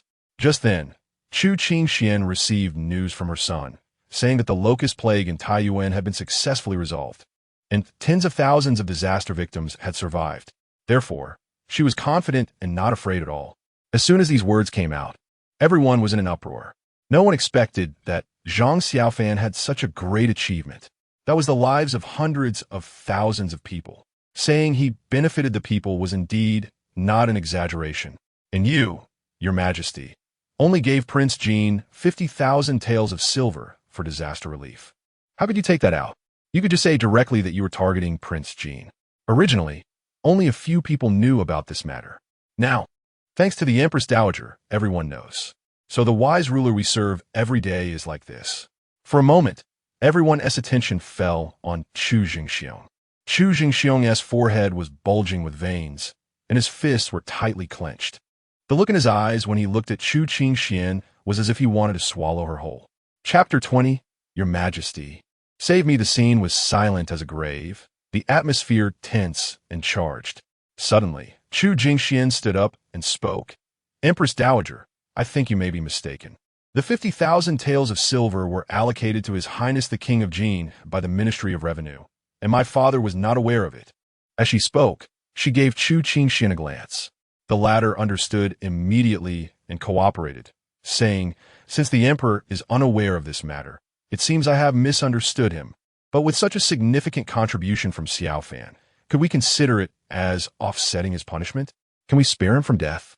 To be honest, Chu Qingxian had also been startled by Chu Zhengxiong's murderous glare earlier.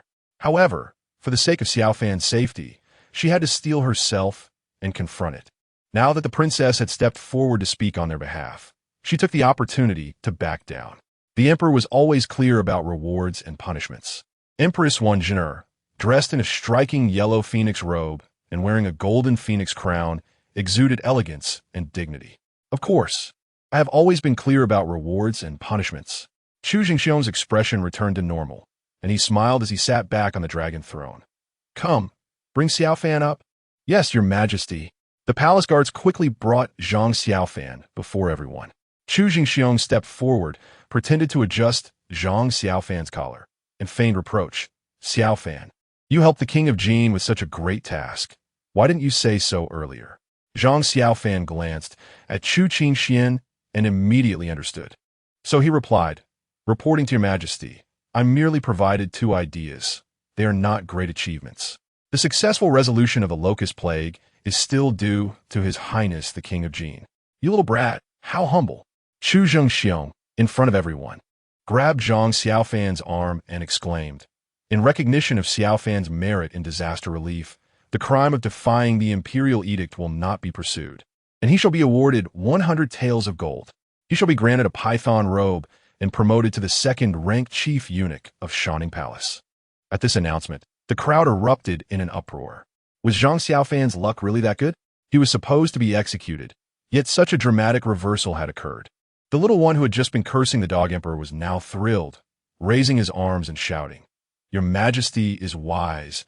Long live the emperor." Everyone echoed, "Your Majesty is wise. Long live the emperor." In the beast garden, which housed many birds, fish, and fierce beasts, it was one of the places for recreation in the harem. After leaving the Taiji Hall, Chu Zhengxiong invited everyone here. Roar. From a distance, they heard a tiger's roar. A fierce tiger has just arrived. Let's go take a look. Chu Zhengxiong led the way. Soon, they saw a massive iron cage containing a ferocious tiger. This is a female tiger, said to have claimed the lives of no fewer than 100 people. But hear with me. Even the fiercest female tiger is not to be feared.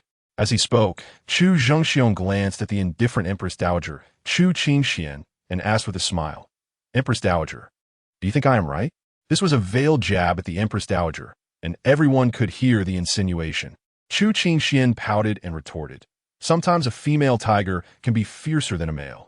"Huh, that may not necessarily be true." Chu Tianxiong smiled mysteriously. "There are many ways to tame a female tiger. Just grasp its vital points." "Xiaofan, come forward. What does your Majesty command?" Zhang Xiaofan, who had been hiding inconspicuously at the back, did not expect to be called out by the dog emperor. "I want to tame this fierce tiger. You will help me put on the tiger chain."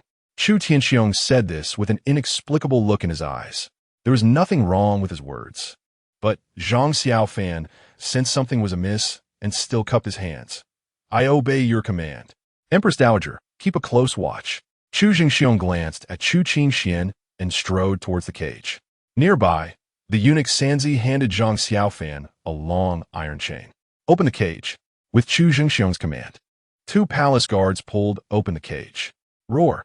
The tiger stepped back, bared its teeth, and let out a low growl. "Beast, take this." Chu Zhengxiong's aura surged, as if his clothes were blown by the wind. He struck the tiger with a palm. There was a loud thud, and the tiger fell to the ground, motionless. "Wow, this dog emperor is really powerful," Zhang Xiaofan exclaimed inwardly. "Xiaofan, go." Chu Zhengxiong raised an eyebrow, smiling ominously.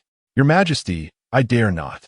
Zhang Xiaofan knew this guy had bad intentions, so he was naturally unwilling to go. "Are you trying to defy the edict?" Chu Zhengxiong's expression darkened. "Oh crap." Zhang Xiaofan lowered his head. "I dare not." After saying this, he placed the iron chain across his chest and slowly approached the tiger. Chu Qingxian and Chu Jingxian, worried for Zhang Xiaofan's safety, felt as if their hearts were in their throats. Even Ling Wanru frowned at Chu Zhengxiong, thinking this was not right. This was not what was said before. Could it be? She narrowed her eyes, her heart sinking, secretly sighing. The emperor's schemes are still too small-minded. After cultivating the Yang God technique, Zhang Xiaofan's strength had increased significantly. Facing this tiger, although he felt terrified, he was confident in his self-preservation. Just as he squatted down, the tiger suddenly moved. Roar. The tiger roared and lunged at Zhang Xiaofan. Xiaofan, seeing this, Chu Qingxian was so frightened that her soul nearly left her body. Her legs went weak, and if it weren't for Wan Jin'er supporting her, she would have fallen to the ground. Chu Jingshuan's face also turned pale. But soon his smile froze. The tiger's massive jaws aimed at Zhang Xiaofan's head were blocked by the iron chain. The tiger bit down on the chain. "Your Majesty, save me." As Zhang Xiaofan shouted, he wrapped the chain around the tiger's head, then sat on its back and directly poked its eyes until they burst. Then he turned and ran. "Your Majesty, save me." Zhang Xiaofan hid behind Chu Jingxiong, pretending to tremble. Bang! Chu Jingxiong struck the tiger dead with a palm and turned around, smiling. "It was my oversight. Fortunately, you reacted quickly." "Yes, thankfully I reacted quickly. Otherwise I would have fallen into the clutches of this dog emperor." Zhang Xiaofan cursed inwardly while flattering him. "Thanks to your Majesty saving me. Otherwise, I would have lost my life to the tiger." In Shining Palace, flower petals scattered across the bath, fragrant and inviting. Chu Qingxian nestled in her young lover's arms, caressing his face with deep affection. "You damn heart thief." How could I fall for a bastard like you? To be honest, even Chu Qingxian found it unbelievable. After being widowed for over a decade, her heart had long been like still water, yet she never expected to fall for a eunuch. This was probably unprecedented throughout history, right? Your Highness, I am a man, Zhang Xiaofan said, his large hand wandering under the water. You are a little man. Chu Qingxian chuckled, her face flushed. That may not necessarily be true. Zhang Xiaofan grinned and suddenly exerted his strength. Huh? You. Chu Qingshuan's mouth dropped open in shock, stuttering. Xiaofan, you are so bold. Shut up, don't speak. Chapter 21. Cut as much as you can Equine Palace. The first-class eunuch Sandetsi presented Zhang Xiaofan's biography to Chu Jingxiong. A moment later, Chu Jingxiong frowned. Is this Zhang Xiaofan a celestial eunuch? Has he not been cleansed? Your Majesty, I have inquired. And many eunuchs know that Zhang Xiaofan's below is even less than a fingernail. Sandetsi replied with a smile. So he is a celestial eunuch. No wonder Zhang Xiaofan doesn't smell of urine. Ling Wanru chuckled lightly. Sandetsi, feeling awkward, said, Your Highness, I am still here. Could you please be a bit more respectful? Chu Jingxiong snorted. Seeing is believing. Hearing is deceiving. The fact that the Empress Dowager likes Zhang Xiaofan so much, even to the point of arguing with me so fiercely, must have its reasons. Sandetsi, go notify the Jing Shifang to check Zhang Xiaofan again. Cut as much as you can. Yes. Sandetsi quickly left. Your Majesty, I think dealing with the Empress Dowager is the most important thing. As for Xiaofan, you could just ignore him. Ling Wanru felt a bit sorry for Zhang Xiaofan. That kid is quite clever. The Empress Dowager used to rely on Prince Jean to oppose me. But now that kid is by her side, I feel very uneasy. Chu Jingxiong's expression darkened as he continued. I originally thought I could use this locust disaster to eliminate many of Prince Jin's supporters in Taiyuan Prefecture. But who would have thought this kid would interfere? If he can't be of use to me, he definitely cannot live. Oh, with this, Ling Wanru felt powerless to protect Zhang Xiaofan. Continuing to talk to the emperor would only bring trouble to herself. In the cold palace, Xiao Wanzi, are you kidding? The Empress Dowager not only surrounded the imperial guards for Xiaofan, but also argued with the emperor. After listening to Xiao Wanzi recount what happened today, Zhao Qianma looked incredulous. Throughout history, eunuchs have had a lower status than dogs. This was the first time she heard of a dignified Empress Dowager arguing with the emperor over a young eunuch. It sounded too far-fetched to be believed. Your Highness, I saw it with my own eyes. I was there. How could I deceive you? Now, apart from our cold palace, who doesn't know about this? Xiao Wanzi pouted and continued. Also, the locust disaster in Taiyuan Prefecture. The tens of thousands of starving people were saved by Xiaofan's ideas. If it weren't for this, I think the emperor would have definitely executed Xiaofan today. After saying this, Xiao Wanzi began to complain. Your Highness, why does the emperor always have a problem with Xiaofan? I've heard many eunuchs and palace maids say he is petty. Upon hearing this, Zhao Qianma coldly snorted. Of course he is petty. If he had any magnanimity, he wouldn't have imprisoned my brother over a mere letter. Zhao Qianma harbored resentment and disdain for Chu Jingxiong. Her brother had fought alongside him, helping him seize the throne and establish the great Chu dynasty, achieving great merits. And what happened? He was imprisoned over a baseless accusation. I hate him. Xiao Wanzi. Don't mention that person again. Be careful of eavesdroppers, understand? Zhao Qianma reminded. I understand. Xiao Wanzi hugged her bamboo tube and revealed a sweet smile. Your Highness, I'll go to Shining Palace again. At this time, that damned gatekeeping eunuch should have changed shifts. Go, but don't get into conflict with anyone. And don't keep using your brother Xiaofan's name. He is not having it easy either. Don't get him into trouble. Zhao Qianma earnestly cautioned. I got it. I'll bring you some good food. Xiao Wanzi hopped out of the courtyard. In Changle Palace, Chu Jingxian lay on the bed, her face pale. The maid Xiao Qing brought a bowl of medicinal soup, helped her sit up, and fed her spoonful by spoonful.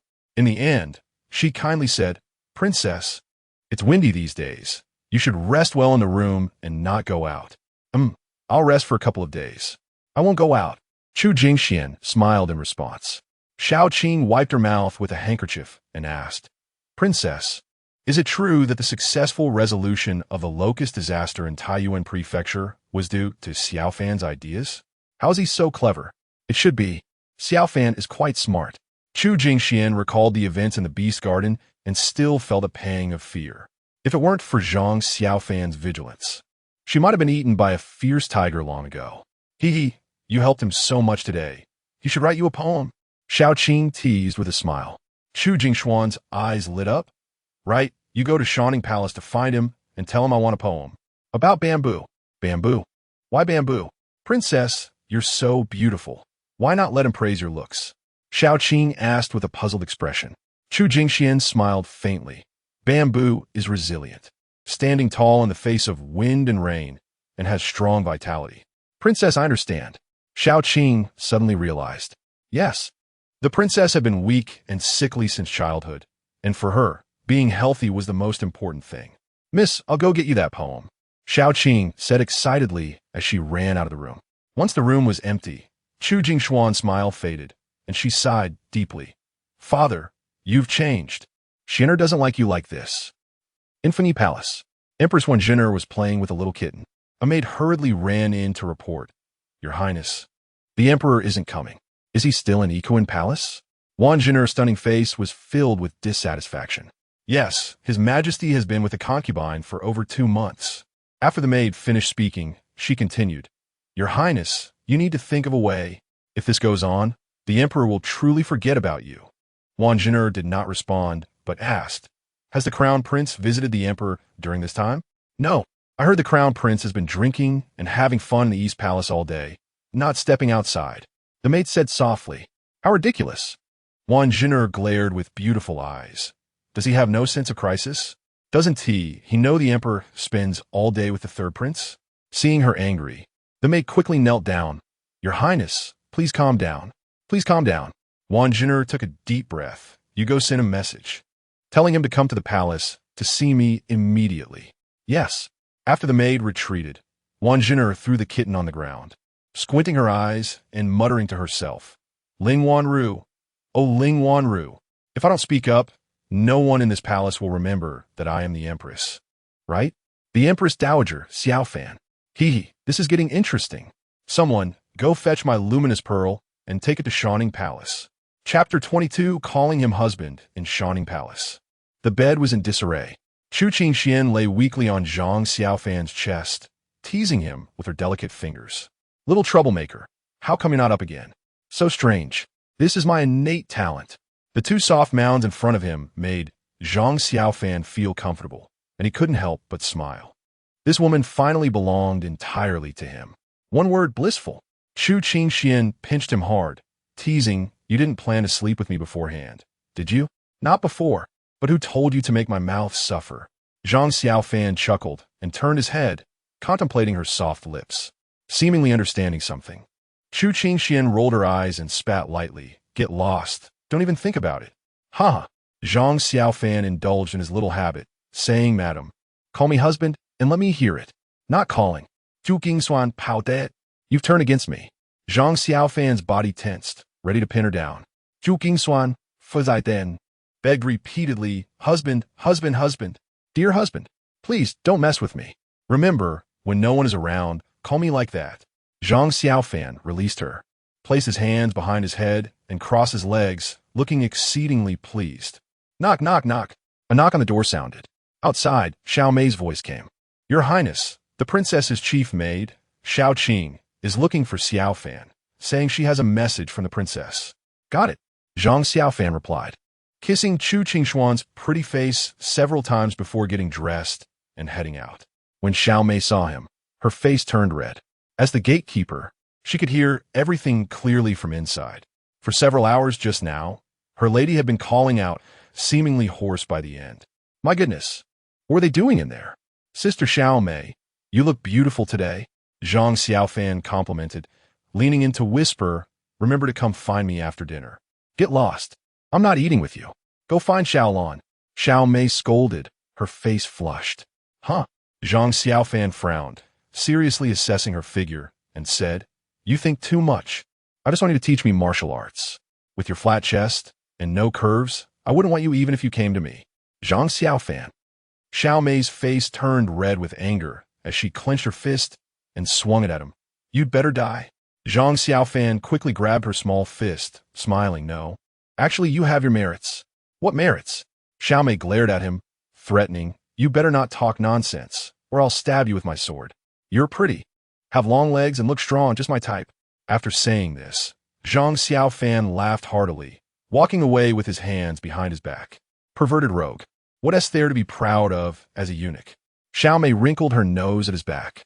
Then she lowered her head, muttering a moment later, what is so good about a big watermelon? Swings around all day, affecting my sword practice.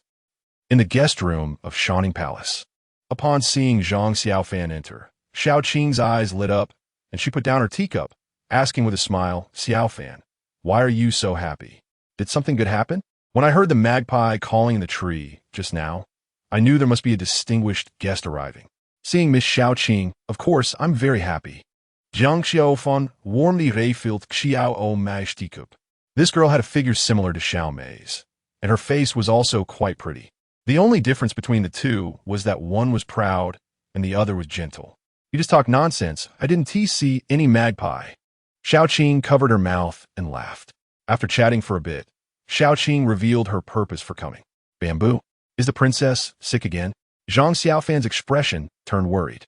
Chu Jingxian felt very special to him, like secretly having a crush on the school belle back in school, but not daring to confess. Yes, today the wind is strong, and the princess caught a cold because of you. She is still lying in bed now. Xiao Qing's tone was filled with resentment. It's my fault. Zhang Xiaofan felt guilty. Calling for a maid to bring paper and ink, writing down a famous poem that would be widely circulated in later generations, bamboo and stone. In Changlu Palace, Xiao Qing joyfully pushed the door open. Princess, I'm back. Huh? Your Majesty the Empress. Upon seeing Wan Zhin'er in the room, Xiao Qing hurriedly knelt down. May your Majesty be blessed. Get up. What's making you so happy? Van Xin smiled lightly. Princess had Xiaofan write a poem, and I brought it back. Xiao Qing quickly replied, handing Zhang Xiaofan's writing to her with both hands. Oh, Xiaofan wrote a poem again? Wan Zhin'er took it curiously. The paper was wrapped in cowhide, and on it were drawn two very cute little pig patterns. The two pigs were standing, one wearing a white dress and the other in black clothes, both with big heads and small bodies, noses upturned. Puffed. Wan Zhin'er couldn't help but laugh. Did these two little pigs get drawn by Xiaofan? Has he ever seen a pig? Whose little pig looks like this? Chu Jingxian leaned closer to take a look, her beautiful eyes blinking, unable to hold back a laugh. These two little pigs are too strange, wearing clothes.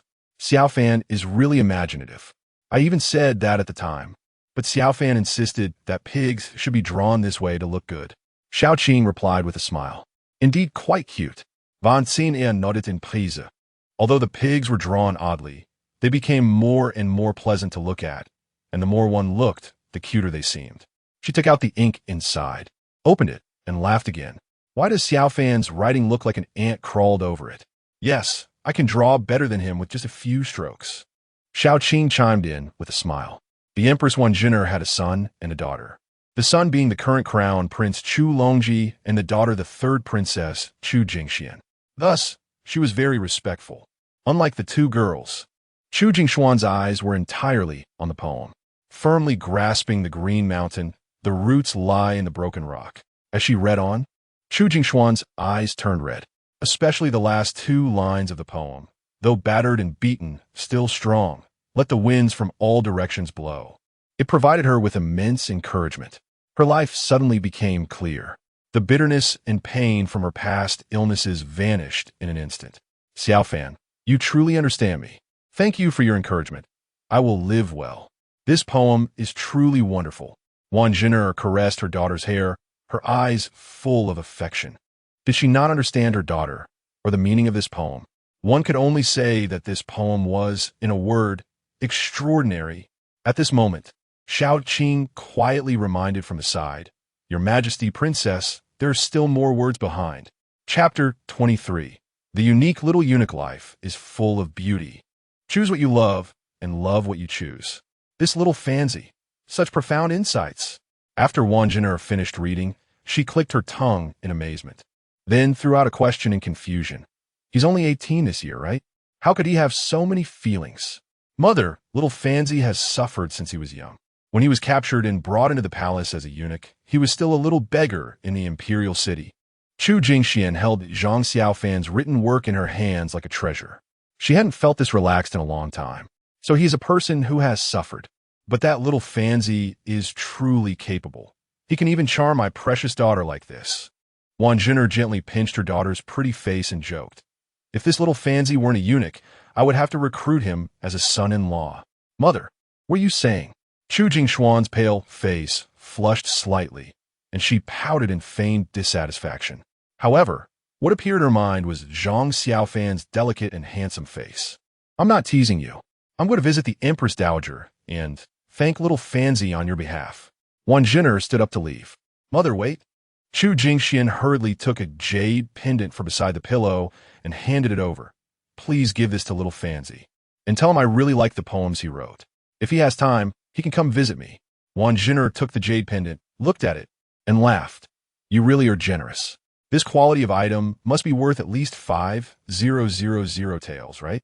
Chu Jingxian muttered in response. Wealth is an external thing. No treasure is as precious as a poem. On the other side, after Zhang Xiaofan welcomed Xiao Wanzi into the room, she began to vent her frustrations.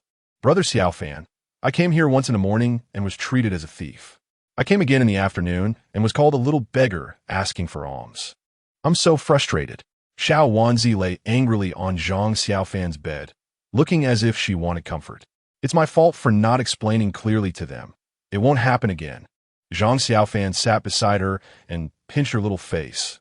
In a bit, I'll have someone take you to get some clothes from the Shangyi Bureau. Really? Xiao Wanzi was stunned, then jumped up in joy, clinging to Zhang Xiaofan's back, and said sweetly, Brother Xiaofan, I haven't worn new clothes in years. You're so good to me. You did well today, so this is your reward. Zhang Xiaofan praised her. This girl had performed quite cleverly in front of the Taiji Hall. At such a young age, it was indeed not easy. Brother Xiaofan, can I get a few outfits for my lady? Xiao Wanzi asked in a spoiled manner. Of course. Whatever you want. Such a small request. Zhang Xiaofan naturally wouldn't refuse. The two chatted for about half an hour. And then Zhang Xiaofan called the palace, made to take Xiao Wanzi to get her clothes. On the table lay a painting. It was the one painted for herself by the noble consort Zhao Qianma. Although the noble consort's painting skills were not so lifelike, they could be considered top-notch in this era. People on the road are like jade, and the young master is unparalleled in the world. Zhang Xiaofan murmured those two lines and couldn't help but feel a little elated. According to Xiao Wanzi, these two lines were added later by the noble consort, expressing her feelings. He hadn't expected to receive such high praise in the noble consort's eyes. As a return gift, Zhang Xiaofan also wrote a poem for her, of course, including Xiao Wanzi. His Majesty has issued an edict. Little Fanzi quickly come to receive it. Outside, the distinctive voice of Sandetsi, with its unique quack, echoed. Upon hearing this, Zhang Xiaofan's heart sank immediately. This dog emperor really doesn't know when to stop, does he? Is he trying to kill me? He pushed open the door and walked out with a stern face. Outside stood a dozen people, including Sandetsi. The little one will receive the edict. Zhang Xiaofan knelt on the ground. I have heard that little Fanzi is a natural eunuch, has not yet been cleansed, and still has remnants. So I have specially ordered the Respectful Affairs Room to conduct a thorough castration. After Sandetsi finished reading, he smiled and handed the edict to Zhang Xiaofan. Your Majesty. Zhang Xiaofan took the edict. Dog Emperor, I draw a circle to curse you. You want to deal with me. You are simply overthinking it. I can now retract my genitals into my abdomen. There is nothing to cut. Seeing that he showed no fear, Sandetsi was somewhat surprised, then smiled and made an inviting gesture. Then please, little Fanzi? Zhang Xiaofan shook his head. There's no need to go to the Respectful Affairs Room. You can go back and tell the Emperor that I am now completely cut clean. What? Sandetsi was taken aback, then said expressionlessly, Little Fanzi, this joke is not good to make. I advise you to be sensible, so as not to anger the Emperor and cause trouble for the Empress Dowager. If you don't believe it, you can come in and see for yourself. Zhang Xiaofan turned and walked back into the room. Seeing this, Sandetsi called the head eunuch of the respectful affairs room to go in together. When the two saw Zhang Xiaofan's appearance after he had taken off his pants, their expressions were quite strange. What? How's it still gone? Sandetsi was very surprised. After staying in the palace for so many years, this was the first time he encountered such a thing. It was really too strange. Could it be that this little eunuch has cultivated some kind of technique? It can't be. Up to now, there has been no technique in the martial world that could make something disappear. Huh? The head eunuch of the respectful affairs room suddenly discovered something and leaned down to take a closer look. It turned out to be a small pimple. Then it's fine. Sandetsi wandered around the room and saw a book under the pillow on the bed. So he picked it up. Seeing this, Zhang Xiaofan pretended to panic and reached out to grab it, but Sandetsi quickly tucked it into his arms. This book seems very interesting. I'll borrow it to read first and return it to you later. Great eunuch, you must return it to me. Zhang Xiaofan looked very pained. Don't worry. Sandetsi patted his shoulder and continued to wander around the room. After searching for a while, he lost the desire to stay and signaled the head eunuch of the respectful affairs room to leave the room. After sending the two away, Zhang Xiaofan happened to see the Empress arriving, and he quickly bowed and greeted. Empress, may you be blessed. Little Fanzi, come closer. Wan Jin'er smiled and waved her hand from the palanquin. When Zhang Xiaofan got closer, she used a jade rui to lift Zhang Xiaofan's chin and examined him for a while. You look really good, even more handsome than Prince Pan Shimmy.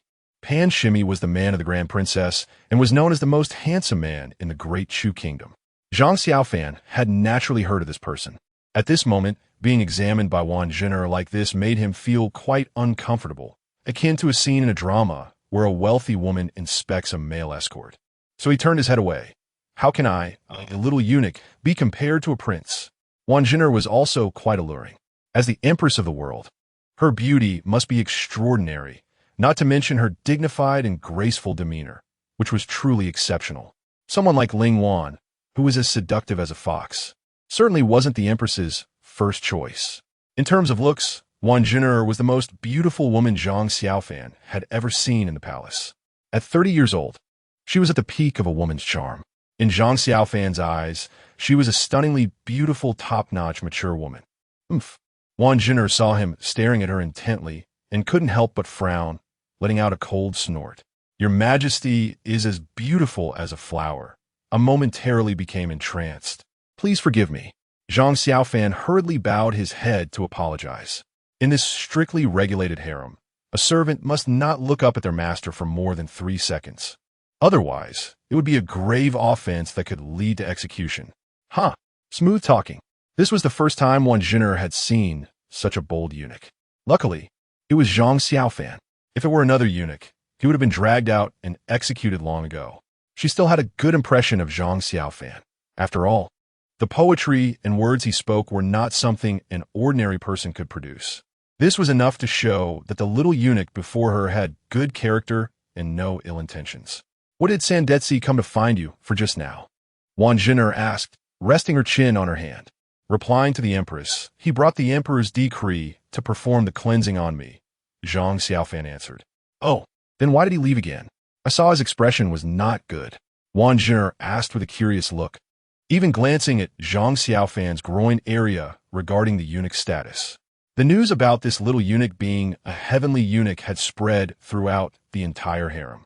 Because I am no longer intact in that area, it's cleaner than any eunuch. They didn't have their way with me, so naturally, they were very disappointed. Zhang Xiaofan replied calmly and composedly. Wan Jin'er laughed and asked with great interest, other eunuchs look gloomy when this matter is mentioned. Why are you so happy? Zhang Xiaofan replied, while looking up, being sad for a day is still a day. Being happy for a day is also a day. The wood has already been made into a boat. Why should I make myself uncomfortable? Hee. Wan Jin'er nodded. You are right. Many of the accompanying eunuchs felt enlightened after hearing Zhang Xiaofan's words. This little Xiaofan is quite unique. Chapter 24. The Queen's Discovery, Ikuan Palace.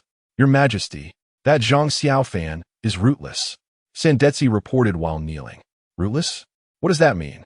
Chu Jingxiong frowned and asked. It is rumored that there are certain celestial eunuchs who will shrink as they grow older, eventually disappearing completely, and Zhang Xiaofan is one of those people. Sandetsi answered. Huh. Chu Jingxiong spat out a mouthful of tea. Is there really such a person? Are you sure? Sandetsi handed over an ancient and yellowed book. Your Majesty. This was found in Zhang Xiaofan's room. Things that a celestial eunuch must know? Chu Jingxiong murmured, taking the book and flipping through it. A moment later, he threw the book away. What is this?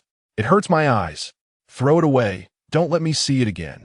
What the two did not know was that this book had actually been prepared by Zhang Xiaofan a long time ago. From the moment he began cultivating the Yangshan technique, he had anticipated that there would come a day like this. Yes, Sandetsi immediately ordered someone to burn the book. Your Majesty, what about Zhang Xiaofan's side? Chu Zhengxiong dismissed the surrounding maidservants and eunuchs, asking, what is Lu Jing's current situation? Sandetsi whispered, the Empress Dowager takes her medicine regularly every day and hasn't missed a dose. Chu Zhengxiong instructed, also give Zhang Xiaofan the same. Increase the dosage. I want to see results within 3 days. Yes, Sandetsi responded and quickly found Lu Jing, conveying the emperor's orders verbally. Lu Jing agreed readily. But once Sandetsi left, he went to find Zhang Xiaofan and informed him of the matter. Okay, got it, good job. Zhang Xiaofan took out a golden bean to reward him. Thank you, Gong Zhang. Lu Jing happily accepted it.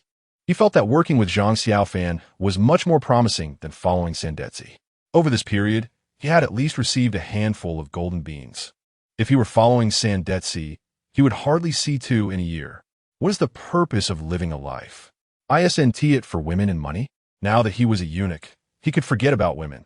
His only goal was to earn money to support his nephew, to help his nephew establish a family and carry on the Lu family's lineage. Gong Zhang, what are you busy with? Lu Jing curiously asked when he saw Zhang Xiaofan holding a strangely shaped copper pot. The Empress said she wants to have dinner at our Shining Palace this afternoon. So I'm preparing. Zhang Xiaofan replied. Today he planned to make a hot pot for the Empress. After meeting Wan Zhin'er, he had set a second goal. Currently, the Emperor wanted to kill him, so he absolutely could not sit and wait for death. He must curry favor with the Empress and hold onto her long leg tightly. The more backing he had, the more security he would have. Lu Jing envied. Gong Zhang, you really have the ability to make connections with anyone. Someone as handsome as me could do the same. After saying that, Zhang Xiaofan quickly left. Lu Jing, left behind, touched his face and felt somewhat offended. In the palace, the Empress Dowager and the Empress sat together, holding hands and chatting happily. One had a bright and beautiful appearance, dignified and graceful like a peony. The other was majestic and charming, radiant like a hibiscus. Both were stunning beauties, each with their own merits. Zhang Xiaofan thought, if only he could sit in the middle. Hugging both of them, how wonderful it would be. Xiaofan, is the hot pot ready? Chu Qingxian glared at Zhang Xiaofan with dissatisfaction. She noticed her little rival's gaze constantly drifting towards Wan Zhin'er. This made her feel uncomfortable. Ready. Zhang Xiaofan smiled awkwardly and clapped his hands towards the door. A group of palace maids and eunuchs filed in, each carrying a plate of vegetables or meat. The last 2 eunuchs were holding a stove. On the stove was a 2-tier copper pot. Wan Zhin'er curiously walked over, noticing that the vegetables and meats were all raw, frowning. Xiaofan, are you going to cook it right now? How long do I have to wait? Your Majesty, please don't rush. I assure you that you will enjoy this delicious hot pot very soon. Once the maidservants and eunuchs left, Zhang Xiaofan began to get busy. The broth in the copper pot quickly filled the air with a fragrant aroma. Zhang Xiaofan placed the ingredients into the pot one by one and served the prepared sauces from a small bowl to the 2 women. Your Majesties, once the food in the pot is cooked, you can dip it in the sauce and start eating. So this is how you eat it. It's really quite novel. As they smelled the aroma, both women felt their mouths watering. When Zhang Xiaofan placed the cooked dishes into their bowls, they eagerly took small bites. After all, they were top beauties selected from a talent show. Even when they were in a hurry, their eating movements were still very graceful. While Zhang Xiaofan served them dishes, he also fanned them with a fan, explaining the intricacies of eating from a copper hot pot. He was serving them with remarkable attentiveness. Seeing Wan Zhin'er touch her belly and stop eating, Zhang Xiaofan quickly brought out a bowl of sour plum soup for her. Your Majesty, this sour plum soup aids digestion. After drinking it, your stomach won't feel so bloated. Great. Wan Jinner took the sour plum soup and drank it all, praising, now I understand why the Empress Dowager likes you. If it were me, if I had such a considerate, charming, and capable eunuch by my side, I would allow anyone to bully me. Zhang Xiaofan smiled slightly, not responding, thinking, I have many talents. This is just the beginning. Chu Qingxian slammed the table, looking very unhappy. Xiaofan, where's my sour plum soup? Am I your master? Or is the Empress your master? Why is it that as soon as the Empress arrives, you forget about me? Her tone was tinged with acidity, cursing Zhang Xiaofan in her heart. Wan Jinner raised her eyebrows, feeling something was off, because the Empress Dowager's tone sounded like she was throwing a tantrum at a beloved person. Could there be something going on between these two? Chapter 25 Hot Pot. Oh, Your Majesty, how could I forget you? You have a cold constitution and can't drink anything cold. So I specially asked Sister Xiaolan to prepare ginseng soup for you. But Sister Xiaolan hasn't arrived yet. Zhang Xiaofan frantically gestured to Chu Qingxian. This woman pouts and throws tantrums without regard for the occasion. Wan Jinner is right here. Tonight, he must give her a good lesson. It better be so. Chu Qingxian came back to her senses, glanced at Wan Jinner, huffed, and stopped talking. At that moment, Xiaolan pushed the door open and placed a small pot of ginseng soup down, smiling as she said, Your Majesty, this is specially prepared for you by Xiaofan, with lots of nourishing ingredients added. Chu Qingxian nodded, feeling warm inside. It turns out the little troublemaker wasn't lying. But it's all his fault. Why didn't he say it earlier? He made her sulk. The Empress Wan Jinner glanced at the ginseng soup and noticed the many precious medicinal ingredients inside, clearly showing that a lot of effort was put into making it. She couldn't help but feel envious. Xiaofan, if it weren't for the Empress Dowager protecting you so closely, I'd have to take you for myself. Just a eunuch, what's so special about that? The harem has plenty to choose from. The Empress can pick. Chu Qingxian proudly curled her lips. Since both women had sweated a lot from the hot pot, the first thing after dinner was to take a bath. While the two women changed in the bath, Zhang Xiaofan called him Mei, Lan, Zhu, and Zhu to eat hot pot together. Xiao Mei was proud and ate slowly. Her facial expression, the most indifferent, projecting the aura of a big sister. Xiao Lan was lively, with a plump figure, and ate the fastest. Xiao Zhu was gentle, petite, and slender, and while eating, she took care of Zhang Xiaofan by constantly serving him meat. Xiao Zhu was cheerful, with a youthful face and ample bosom. Although she was only about 155 centimeters tall, her G-cup size was impressive, and she was also a big foodie, eating almost as fast as Xiao Lan. This hot pot is really delicious. If only Your Majesty could eat it every day, we would also have a taste. Xiao Zhu licked the sauce from the corner of her mouth as she spoke. This was also one of the reasons Zhang Xiaofan liked Chu Qingxian. She truly treated her people well. Sisters, I was just about to tell you that I plan to build a kitchen in our Shining Palace. What do you think? Zhang Xiaofan's intention was twofold. On one hand, he considered Chu Qingxuan's safety, and on the other, he wanted to build more connections for himself.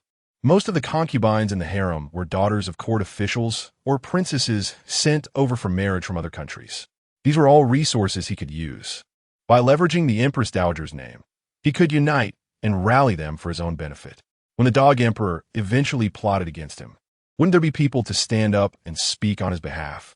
If the Dog Emperor didn't care for the Empress Dowager, would he ignore those concubines?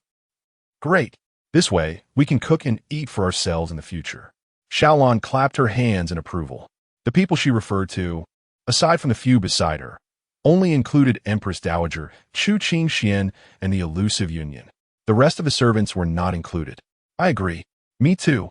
Xiao Zhu and Xiao Zhu raised their hands in agreement. Only Xiao Mei remained silent. Big sister, do you agree? Xiaolan poked her with her finger. Agree to what? Xiao Mei looked confused. She had been focused on eating and hadn't been paying attention to what they were discussing. The others were speechless and had to explain Zhang Xiaofan's idea to her. After listening, Xiao Mei nodded slightly. Okay, there's an empty room beside mine. So let's set the kitchen there. I don't mind the noise. The other four. Chapter 26. Little Maruko loses the poems. Lady Lu sends poems after eating hot pot. Zhang Xiaofan let the three girls, Xiaolon, Xiaozhu, and Xiaozhu, take care of the kitchen affairs. He himself returned to his small nest to practice the Huanyang divine skill. This skill has a total of 3 levels. After mastering the first level, one can retract the yang energy into the abdomen. After mastering the second level, one can achieve mutual complementarity of yin and yang. In simpler terms, it means absorbing the inner strength of the opposite sex for one's own use, while simultaneously returning the same inner strength to the opposite sex. After mastering the third level, one can prolong their life. He didn't know if it was due to his own body, but in any case, practicing this skill was yielding great results with little effort, and progress was very fast. Xiao Mei has high martial arts skills and definitely ample inner strength. I need to quickly master the second level, and then find a way to absorb her inner strength. With this thought in mind, Zhang Xiaofan sat cross-legged and began to practice. In the cold palace, little Maruko entered the small courtyard with a large pile of beautiful new clothes. Your Highness, Your Highness! Quick, look what I brought back. Oh, new clothes. Zhao Qianma's eyes lit up as she hurried over to check, then asked in surprise, "Where did you get them? Was it given to you by your brother Xiaofan?" Like little Maruko, she hadn't worn new clothes for several years. Seeing little Maruko return with new clothes made her extremely happy. If I guess correctly, beside my brother Xiaofan, who else would give us things? Little Maruko said as she separated the clothes, 5 or 6 for Zhao Qianma, and 3 for herself. The two of them took a bath and changed into new clothes. Suddenly, Zhao Qianma remembered something and quickly asked, "Girl, have you sent out the painting?" "I've sent out. My brother Xiaofan praised your painting and your writing too. He even sent us 2 poems. Little Maruko said as she ran into the house, but soon returned, looking anxious. "Your Highness, it's bad. I left the poems at the Shangyi Bureau." "What? Then hurry and get it. If someone else takes it, that will be terrible," Zhao Qianma urged. "I'm going right now." Little Maruko hurried off to the Shangyi Bureau. The steward eunuch at the Shangyi Bureau saw her come in and smiled, asking, "Miss Little Maruko, what brings you here?" "Li Gonggong, did you see a small bag I left here?" Little Maruko pointed to a spot and asked. Li Gonggong recalled and replied, "You mean the green small bag? It was taken by a maid from Lady Lu of Yongxian Palace." "What?" Little Maruko's eyes turned red, and she asked with a sobbing tone, "That's my thing. Why did you take my stuff?" "I don't know. Aren't you from Shining Palace? Go look for her. With the Empress Dowager backing you, what do you have to be afraid of?" Li Gonggong thought she was from Shining Palace, so he was very polite to little Maruko. However, he had no idea that little Maruko was actually a little maid from the Cold Palace. "I'm in Yongxian Palace right now." After leaving the Shangyi Bureau, little Maruko ran to Yongxian Palace. The gatekeeper eunuch saw her in new clothes and thought she was a maid of a favored concubine, so he respectfully asked, "Miss, which noble person are you looking for in Yongxian Palace?" The hierarchy in the harem is strict. Besides the Empress Dowager, the Empress, and the 3 favored concubines, the remaining concubines and noble ladies all live together according to their ranks. Yongxian Palace is where all the noble ladies reside, a total of 10 noble ladies. "I'm looking for Lady Lu. I'm for Shining Palace. Please announce me." Little Maruko decided to use the pretense of being a powerful figure. After all, her identity as a maid from the Cold Palace was not something she could boast about. "Oh, so you're from the Empress Dowager's side." The gatekeeper eunuch became even more respectful upon hearing this.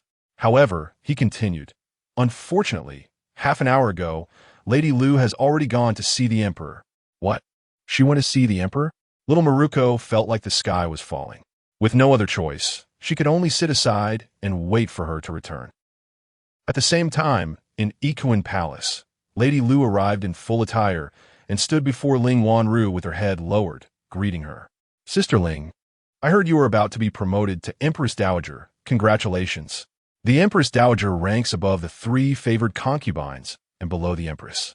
She is the 4th person in the harem, after the Emperor, Empress Dowager, and Empress. "Thank you, sister." Ling Wenwu pulled her zu sit beside her. After exchanging a few pleasantries, Lady Lu took out 2 folded papers. "Sister, these 2 poems inside are my gifts to you. Please be sure to accept them."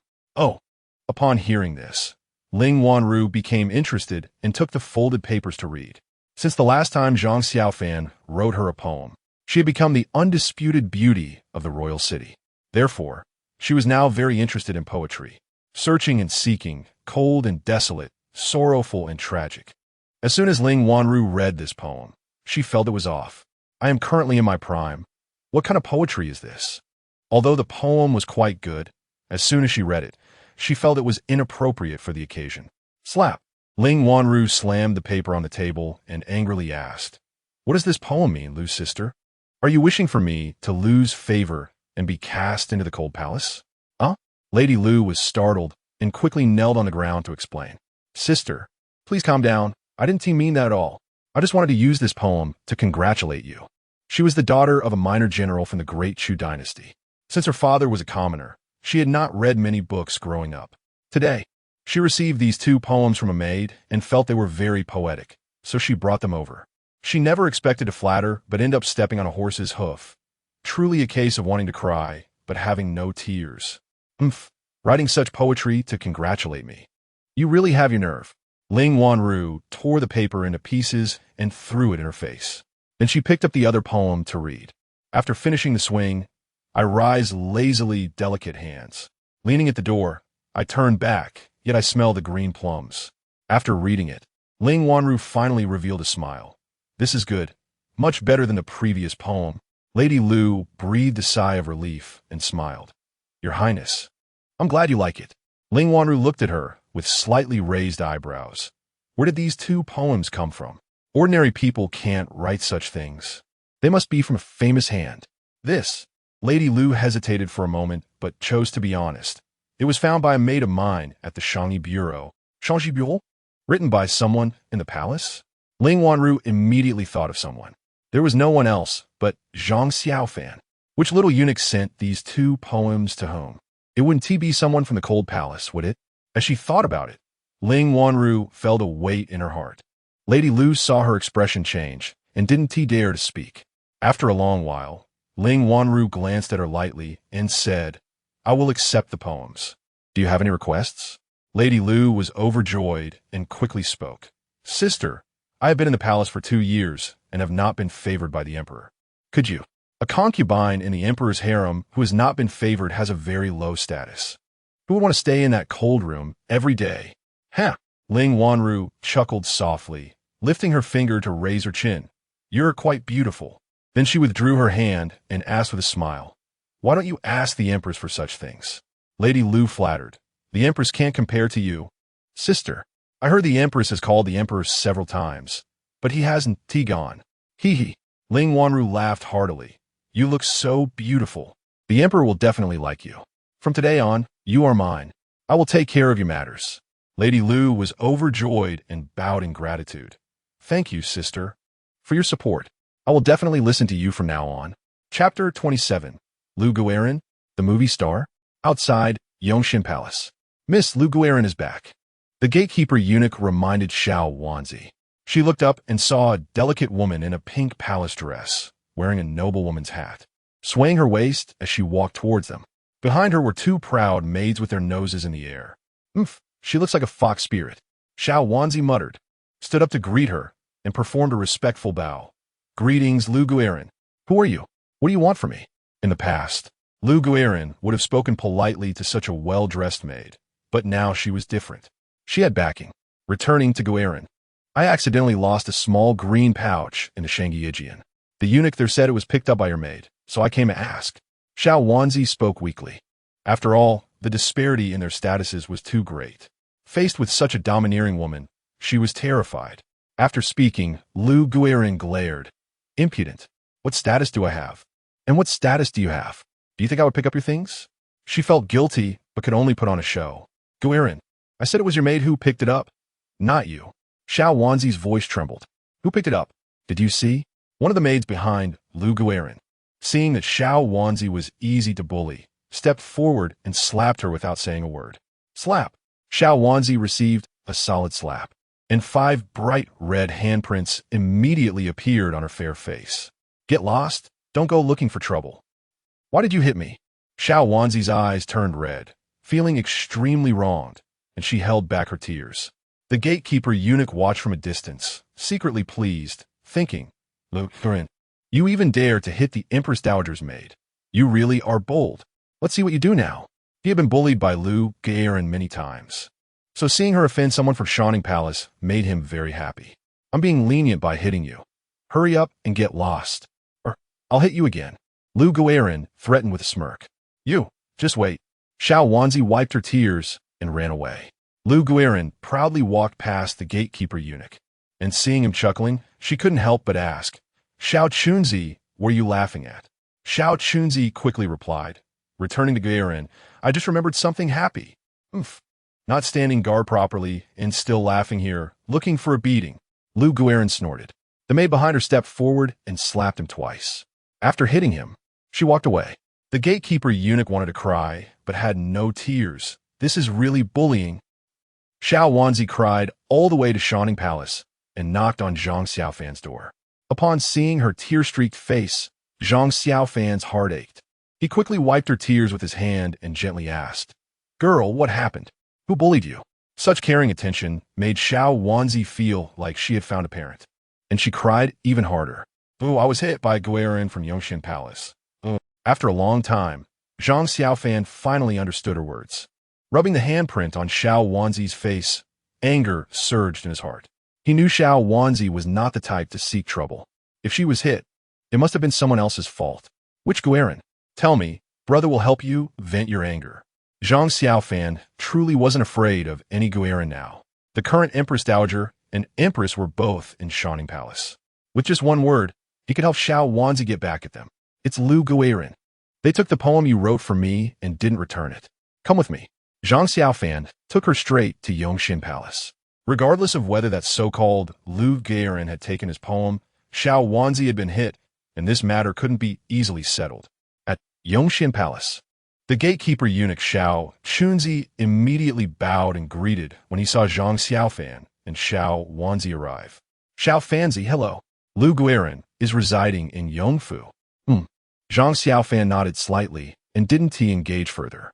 There's an old saying, "Don't strike a smiling face."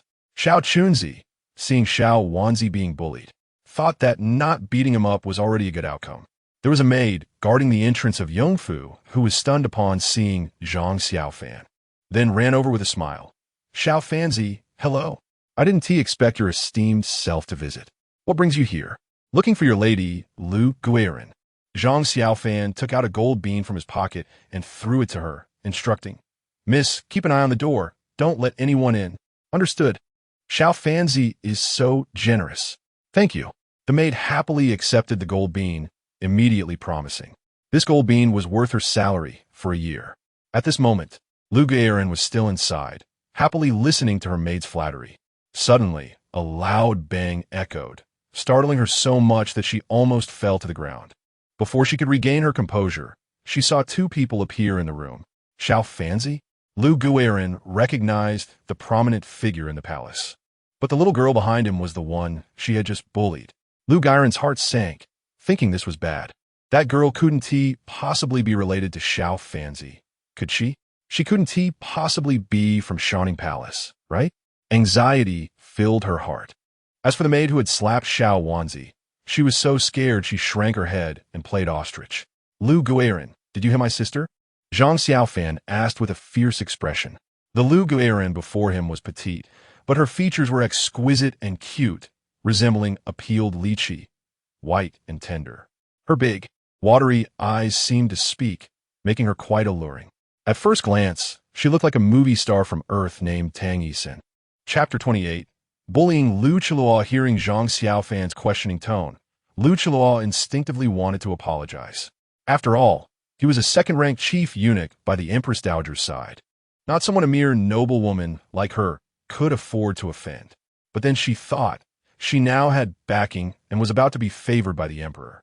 Why should she fear a eunuch? So Lu Qiluo stood up, puffed out her modest chest, and faced Zhang Xiaofan directly. "Humph, that's right, I had someone hit her. She's just a little maid. How dare she slander me for taking her things? Isn't it justified for me to hit her?" Xiao Wanzi, hearing this, became anxious and said with a strained neck, "I didn't slander you.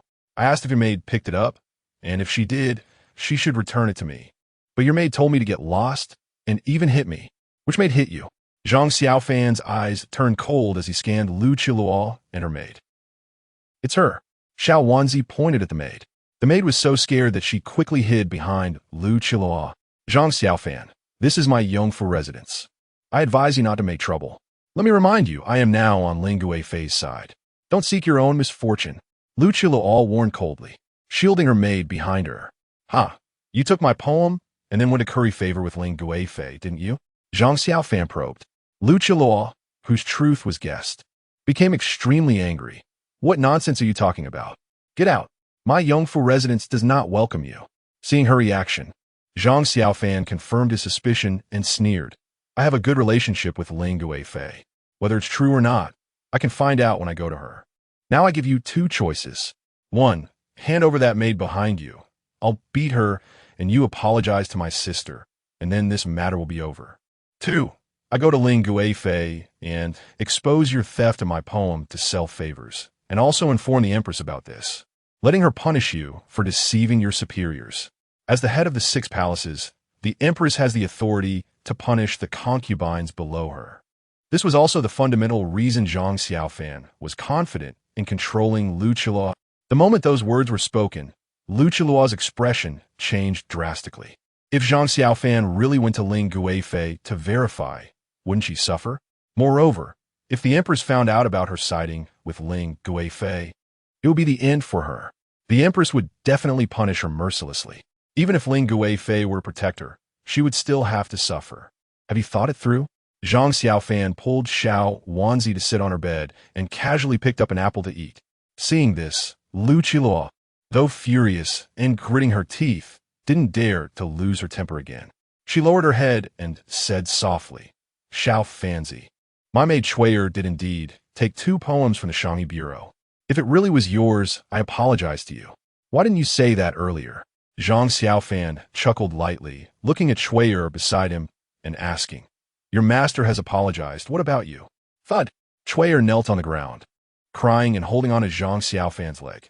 Xiao Fanzi, it's my fault. I shouldn't have hit your sister. I'm sorry. After saying that, she even slapped herself twice. 100 times. Zhang Xiaofan said firmly. Yes. Since her master had softened, Chui'er dared not resist, and right then and there, she slapped herself 100 times in front of everyone. By the time she finished, both her cheeks were swollen, and blood was coming from her nose. Girl, why don't you hit a few more times? Zhang Xiaofan looked at Xiao Wanzi. Forget it. She looks quite pitiable. Xiao Wanzi shook her head, unable to bear it. Zhang Xiaofan patted Xiao Wanzi's head and glared at Chui'er. Did you hear that? You bullied my sister, and my sister still cares about you, saying you're pitiable.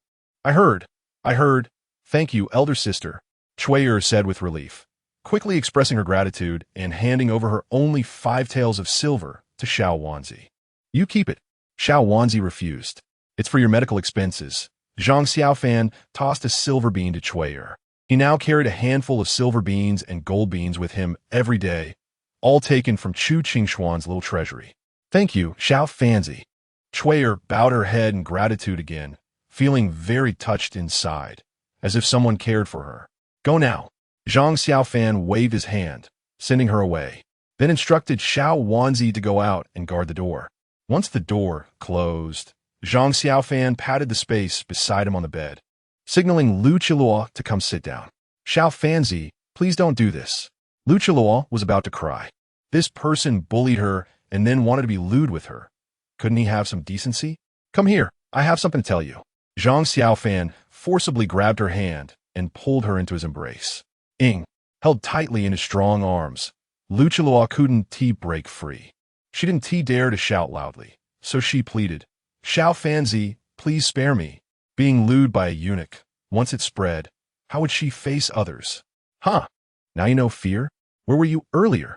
Zhang Xiaofan smiled faintly, pinching her chin. Aren't you just trying to climb higher? As long as you listen to me, in less than 10 days, I can make you a concubine. Huh? Hearing this, Lu Qiluo was momentarily stunned and quickly came to her senses, questioning, do you dare to guarantee it? On what basis? A concubine is 1 rank higher than a noblewoman, with treatment and salary far greater than that of a noblewoman. Moreover, she could go out in a sedan chair, with 5 or 6 palace maids and eunuchs serving her. This made Lu Qiluo, who had endured bullying in the palace for a long time, suddenly feel tempted. Based on my ability, Zhang Xiaofan smiled confidently, releasing her chin and wrapping her in his legs, slowly speaking. The Empress is currently in Shining Palace. You understand what I mean, right? Huh? Could it be that the Empress and the Empress Dowager are in cahoots? Lu Qiluo exclaimed. This was big news. Ling Guifei had stolen the Empress's limelight. Did she think she could endure it? Zhang Xiaofan stroked Lu Qiluo's face. To be honest, this girl's looks and figure were truly to his liking. Before crossing over, Zhang Xiaofan had a crush on Tang Yisin and had dreamed of her many times. But now, another copy of Tang Yisin was in his arms. He couldn't help but feel excited. Could it be that they were going to target Ling Guifei? The scent of a man's hormones continuously filled Lu Qiluo's nose. This made Lu Qiluo, who had never been in contact with men, feel her body weaken and tremble. Inside, her heart raced like a deer, a tangled mess. She had also heard about eunuchs and palace maids sharing meals. She knew that some noble women secretly sought out eunuchs for fun. If Xiaofanzi really wanted to share a meal with her, what should she do? Chapter 29, Don't Let the Emperor Touch You. You guessed it right. Whoever is with Consort Ling now will be the first to be dealt with. Zhang Xiaofan lightly bit her ear, savoring the unique fragrance emitted by the girl. He felt incredibly pleased. Power is indeed captivating. Lu Qiluo panicked upon hearing this and quickly pleaded, Xiaofan, please don't tell the Empress about this. I beg you. All right. Zhang Xiaofan smiled. From now on, you will be our undercover agent. If the Emperor and Consort Ling plan anything detrimental to us, you must inform us. I will also tell the Empress about your situation. As long as you help us well, you will definitely benefit. Well, okay. Lu Qiluo had no choice. If she didn't listen to this little eunuch, she would die right away. By listening to him, she could at least postpone her death. So she had to propose a condition. You must ensure my safety. Don't worry. You're so lovely. I wouldn't want to lose you. Zhang Xiaofan laid down on the bed with her, his hands beginning to wander. Lu Qiluo dared not resist and could only passively endure. Half an hour later, Zhang Xiaofan satisfied his desires and pushed away Lu Qiluo, who was nestled in his arms like a little kitten. Xiaofan, are you leaving? Lu Qiluo asked as she tidied her clothes, a hint of blush appearing on her face. This little eunuch's mouth is too wicked. If I don't go back now, my lady will come looking for me soon. Zhang Xiaofan got off the bed, just stepping out of the room when he quickly returned to warn, if the Emperor wants to favor you, you must find a reason to refuse. Understand? Huh? Why? Lu Qiluo instinctively asked. You are my woman now. No one else can touch you but me. Understand? Zhang Xiaofan said domineeringly. As he spoke, he fiercely kissed Lu Qiluo's cherry lips again. Lu Qiluo was speechless. Come on. I'm the Emperor's woman, okay? You can be frivolous with me, but you can't stop the Emperor from touching me. How shameless can you be? Did you hear me? Zhang Xiaofan asked fiercely while pinching her soft flesh. I heard. Lu Qiluo reluctantly agreed. After Zhang Xiaofan had long disappeared, she poked her head out of the room like a cat. Xiaobai, did Xiaofan leave? He has gone. The maid named Xiaobai covered her mouth and giggled. Lu Qiluo was both shy and angry, pinching her. No one is allowed to know about today, understand? Your Highness, Lady Li next door often calls for eunuch Xiao. What are we afraid of? The maid Xiaobai was unconcerned. A neglected consort not only feels lonely, but if her family is poor, she might not even have living expenses and the servants cannot afford to support her. Over time, she may seek out some favored eunuchs for sponsorship. Just like Lady Li next door, the eunuch she got close to is eunuch Xiao, the chief steward next to Consort Ling. She lives a comfortable life, always dressed in gold and silver, eating lavish meals. Now that her mistress has gotten close to Xiaofan, how could she worry about living poorly in the future? Him? Forget it. I will be thankful if he doesn't cause me trouble. Lu Qiluo was quite afraid of Zhang Xiaofan, wishing he wouldn't come around. Your Highness, this is what Xiaofan asked me to pass on to you. Xiaobai picked up a small box from the windowsill. After opening the small box, there were 2 gold ingots worth 50 taels each inside. Wow, so much. Lu Qiluo's eyes lit up as she quickly reached out to take it. Even after spending 5 years in the palace, she couldn't earn this much money. With this money, she could improve her living conditions.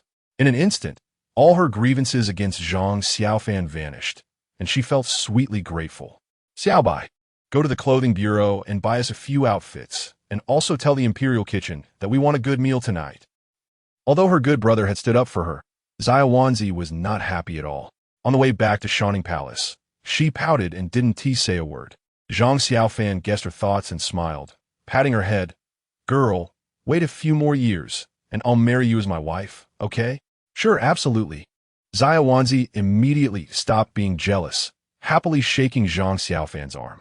After returning to Shining Palace, Zhang Xiaofan rewrote the poem Sheng Sheng Man by Li Dejia and made a poem for Xiaowanzi. The poem originally meant for Xiaowanzi was given to Lu Qiluo as a reward. After sending Xiaowanzi away, Zhang Xiaofan hung the jade pendant given by the princess at his waist, thinking of going to Chonglu Palace for a stroll. But just as he stepped out the door, he was called by Chu Qingxian to the bedroom. Little adversary, that vixen is being conferred as the imperial noble consort the day after tomorrow. Think of a way to dampen her spirits then. Chu Qingxian casually kicked off her shoes and placed her jade feet on Zhang Xiaofan's lap. This is the Empress's wish, right? Zhang Xiaofan asked while squeezing her jade foot. Yes, the Empress is now on my side. Chu Qingxian nodded and added, but my enemy is the Emperor, while her enemy is that vixen. Ling Wanru is actually quite polite to Chu Qingxian, at least not openly opposing her. Therefore, Chu Qingxian doesn't harbor much hostility toward her. Your Highness, besides the Empress, we need to win over more people to our side. The more helpers we have, the less the Emperor will dare to move against us. Zhang Xiaofan explained his thoughts to her in detail. After listening, Chu Qingxian found it very reasonable and began discussing possible allies with Zhang Xiaofan. After a while, Zhang Xiaofan made a decision. Then let us go for Noble Consort Hua. Noble Consort Hua is one of the 3 major consorts in the harem. Her family is very wealthy, being the first royal merchant of the Great Chu Kingdom. Originally, Noble Consort Hua was quite favored. However, last year her father was imprisoned for smuggling war horses, which the Emperor discovered. Naturally, Noble Consort Hua lost favor as well. If it weren't for the Hua family spending 10 million taels to fill the national treasury, she wouldn't even be able to keep her position as a consort. Therefore, winning her over now is the easiest. But Chu Qingxian was quite puzzled by Zhang Xiaofan's idea and asked with a frown, Little adversary, what use is Noble Consort Hua? She is not as good as bringing over Nangongyu. The Nangongyu she mentioned is another consort. Nangongyu's father, Nangong Xiong, is currently the top general in Jiangnan, a second-ranked military official. Therefore, in Chu Qingxuan's view, winning over Nangongyu is much better than winning over Noble Consort Hua. After all, how could a business family compare to an official family? Chapter 30. The warning from concubine Ling. Your Highness. Are we poor? Zhang Xiaofan asked her. Chu Qingxian answered without thinking. Of course we're poor. There are too many servants, and all the daily expenses and rewards have to come from my pocket. Moreover, ever since you came along, I've become even poorer. In the palace, money can accomplish many things. Everything can be paved with money. No money? Huh. The servants are unwilling to work for you, because there are plenty of eunuchs in palace made to sell out their own masters. Isn't that enough? We have power, and she, concubine Hua, has money. As long as we can win her over, we won't have to worry about winning over the others. Zhang Xiaofan pulled Chu Qingxian onto his lap and kissed her, then said, Nangongyu lacks nothing. Her father is a staunch supporter of the Emperor. She doesn't want to get involved with us, so there's almost no chance of winning her over. Oh, Chu Qingxian wrapped her arm around his neck, blowing a warm breath, and obediently said, I'll listen to you. The people of Shining Palace are at your disposal, as long as you don't get into trouble. Your Highness, the one who can't get into trouble is you. I suggest you have Prince Jin send over a few more experts. For Zhang Xiaofan, as long as Chu Qingxian was safe, he was safe. Without her, it'd be very easy for Chu Zhengxiong to kill him. I'll write to him right away. Chu Qingxian nodded, then suddenly pushed him down, blushing as she playfully said, Husband, I've thought of something. In the cold palace, little Wanzi bounced back in. Girl, Why have you been out for so long? Zhao Qianma was almost asleep waiting. Your Highness, today was really thrilling. Little Wanzi excitedly recounted what had just happened. Of course, she omitted the part about Zhang Xiaofan and Lu Gairen's room. Xiaofan is very clever, knowing how to take advantage of the situation. It's normal for the Empress to want to join forces with the Empress Dowager to deal with concubine Ling since the Empress has fallen out of favor. Zhao Qianma admired Zhang Xiaofan's actions. She then eagerly took out the poem written by Zhang Xiaofan from little Wanzi's bag to appreciate it. Guarding the window, how lonely is the darkness? As dusk falls drop by drop, how can one word sorrow suffice? After reading it aloud, 2 lines of tears fell from Zhao Qianma's eyes. Little Wanzi was startled and quickly wiped her tears with a handkerchief, softly asking, Your Highness, is the poem written by Brother Xiaofan not good? She felt anxious inside. What if her lady got angry and wouldn't let her see Brother Xiaofan anymore? What would she do? Zhao Qianma sniffed, showing little Wanzi a smile. I'm fine. It's just that your Brother Xiaofan wrote it too beautifully. Zhang Xiaofan's attentiveness moved Zhao Qianma deeply. She had thought Zhang Xiaofan would write her a poem about beauty, but she didn't expect him to write one that directly touched her heart and expressed her situation. At this moment, Zhao Qianma felt that Zhang Xiaofan understood her, as if they had a telepathic connection. Your Highness, can you explain the meaning of the poem to me? Little Wanzi shook her arm. Just then, a voice came from outside. Eunuch Chao has arrived. Upon hearing the name Eunuch Chao, both of them felt their hearts sink. Your Highness, that despicable eunuch is here again. Little Wanzi gritted her teeth. It's fine. Zhao Qianma instructed little Wanzi to tidy up the things, then walked over to open the courtyard door. Outside, besides Eunuch Chao from Equine Palace, there were 2 old eunuchs and 2 old palace maids. Eunuch Chao, do you have something to say? Zhao Qianma smiled faintly. Eunuch Chao responded with a forced smile. Shu Fei, we are here on the orders of concubine Ling to improve your living conditions. Saying that, he pointed to the 2 eunuchs and 2 palace maids behind him. These 4 will be living with you from now on. Oh, no, Gao. I don't need anyone to serve me here. Zhao Qianma's expression instantly darkened. They arranged these 4 people to monitor her. What personal space would she have left? Eunuch Chao sneered. Whether you need them or not is not for you to decide, nor for us, but for concubine Ling to decide. We can't afford to support you. Little Wanzi spoke up in dissatisfaction. Eunuch Chao curled his lip, clearly disdainful. We know you're poor. You won't have to support them. Their daily food will be sent over separately from the imperial kitchen. There's no place for them to stay. Little Wanzi retorted. Don't worry. I'll have someone bring a few beds for you. Eunuch Chao's words left little Wanzi speechless. She was so angry her face turned red. All right. Since it's an order from concubine Ling, let it be. You can leave now. Zhao Qianma didn't want to say more. However, Eunuch Chao spoke again. Concubine Ling asked me to convey a message to you. Your Highness said, My good sister, from now on, you should stay quietly in the cold palace and not cause any trouble. Your little maid should best not be allowed to run around, or else, who knows, she might not come back one day. As soon as these words were spoken, little Wanzi turned pale and sat down on the ground. Zhao Qianma's heart also sank completely. Chapter 31. The warmth and coldness of early spring. A night of joy. Ever since Zhang Xiaofan cultivated the reviving yang technique, his abilities have been growing stronger day by day. At this moment, Chu Qingxian was fast asleep.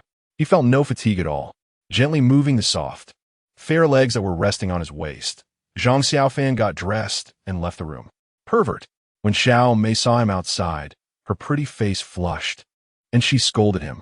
Zhang Xiaofan helplessly replied, Sister Xiao Mei, I haven't acted perverted towards you, have I? Bah, hurry up and leave. You're bothering me, Xiao Mei said, placing her hand on the hilt of her sword. Zhang Xiaofan ignored her actions and instead leaned over with a smile, saying, I spoke to the Empress Dowager last night, and once the Prince Jin's expert arrives, you can take a break. What? Upon hearing this, Xiao Mei's eyes widened in surprise, and she was about to draw her sword. Zhang Xiaofan pressed her hand down, saying, Don't be anxious. The Empress Dowager has other plans for you. Speak. Xiao Mei was quite displeased, cursing Zhang Xiaofan in her heart as a treacherous minister. If I go out in the future, you can be my bodyguard. How about that? Wouldn't it be fun to stroll around the palace with me? Taking advantage of Xiao Mei's distraction, Zhang Xiaofan had already grabbed her hand. Perhaps due to years of training, the girl's palms were calloused. You're just a troublemaker. You might lose your head one day, but want to follow you. Xiao Mei pulled her hand away and elbowed him hard. Ouch, what are you doing? Zhang Xiaofan clutched his chest, looking pained. He thought to himself, this girl is really ruthless to her future man. This is what you get for being a pervert towards me. Xiao Mei crossed her arms and smiled widely. You're something else. Zhang Xiaofan left in frustration. Stinky girl, just wait. I will make you call me daddy one day. The kitchen. Since Xiao Wanzi mentioned she would come to buy vegetables today, Xiao Detzi had prepared a large basket of vegetables for her in advance. However, the sun had already risen, and he still hadn't seen Xiao Wanzi. So he went to the royal kitchen to look for her and happened to overhear some gossip from a little eunuch. Xiao Detzi hurriedly approached and asked, what did you just say about the Shuyi?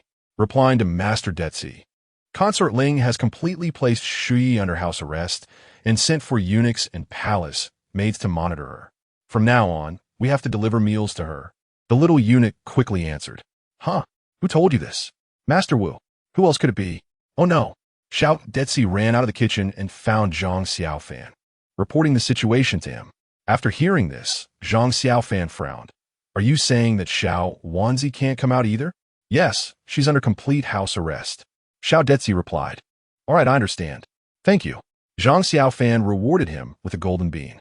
Xiao Detzi left happily. These two women have quite the feud. Zhang Xiaofan had also heard Xiao Wanzi mention the matter between Ling Wanru and Zhao Qianma. Now that both women were confined by Ling Wanru, he couldn't think of a good solution. Perhaps the Empress had a way. With that thought, he set off for Fengyi Palace. In Shuyi's courtyard, Xiao Wanzi looked at the clear water cabbage soup in her bowl, lost in thought. Zhao Qianma, on the other hand, maintained a calm expression, sipping slowly. After a long while, Xiao Wanzi puffed out her cheeks and complained, Your Highness, they are really bullying us too much, aren't they?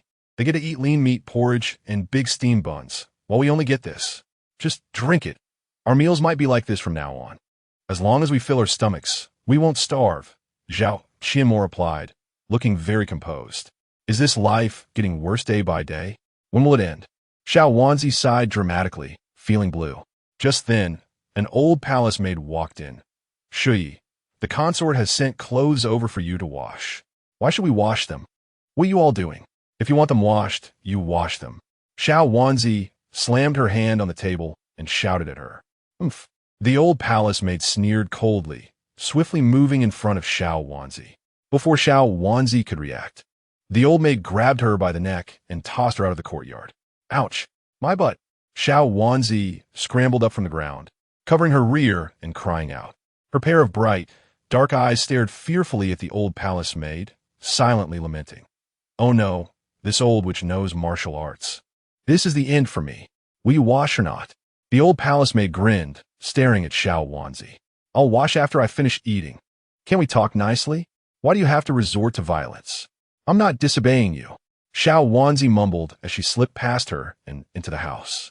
Then she chugged the clear water cabbage soup. Zhao Qianma shook her head, laughing silently, and muttered to herself, in a time when it is warm and yet still cold, it is most difficult to rest. My lady, you really are obsessed. Can reciting a poem bring Brother Xiaofan to my side? Xiao Wanzi was instantly speechless. Chapter 32. Chu Longji, the Poetry God? Zhang Xiaofan's face is now his pass. Upon arriving at Fengyi Palace, before he could speak, the gatekeeper eunuch smiled and approached him, handing him a palace token for Fengyi Palace. What does this mean? Zhang Xiaofan asked as he took the token. The gatekeeper eunuch smiled obsequiously. The Empress said this morning that you would definitely come today, so she specifically instructed me to hand this token to you. With this token, you can move freely within our Fengyi Palace. Thank you. Zhang Xiaofan tossed him a silver bean and then hung the token around his neck as he entered Fengyi Palace. As the mistress of the harem, Wan Jin'er naturally lived in the largest and best place in the entire harem. The entire palace complex consisted of several layers of courtyards, with 5 or 6 layers in total inside and out. Palace maids and eunuchs came and went, too many to count. As he approached the inner courtyard, Zhang Xiaofan caught a familiar scent. Upon entering, he was taken aback. Wang Zhen'er was setting up a table for hot pot in the courtyard. At the large round table, beside Wang Zhen'er, there were also Chu Jingxian and another young man dressed in bright yellow. How can you have hot pot this early in the morning? Zhang Xiaofan couldn't help but laugh out loud. Excuse me, who are you? A maid approached and asked. Because Zhang Xiaofan was wearing a crimson python robe, she was very polite. I am Xiaofanzi, here to see the Empress. Please inform her, Zhang Xiaofan said, cupping his hands in a scholar salute. Huh? The maid was taken aback, then immediately overjoyed. You are the Xiaofanzi for Shining Palace? Her voice was loud, and everyone in the courtyard turned to look. Chu Longji frowned. He didn't understand why a servant dared to be so presumptuous. If he weren't in a good mood at the moment, he would have wanted to scold someone. Chu Jingshuan's face brightened, and she called out, Xiaofanzi, come here. Wang Zhen'er also smiled and waved at Zhang Xiaofan. Zhang Xiaofan stepped forward and bowed. Your Majesty. His Highness the Crown Prince, Your Highness the Princess.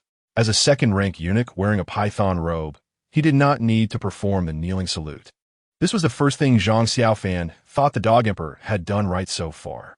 Kneeling all day was really uncomfortable.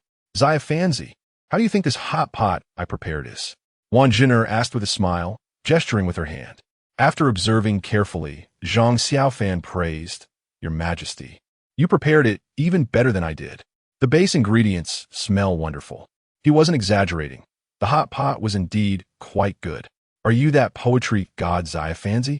Chu Longji exclaimed, standing up in surprise. Poetry god?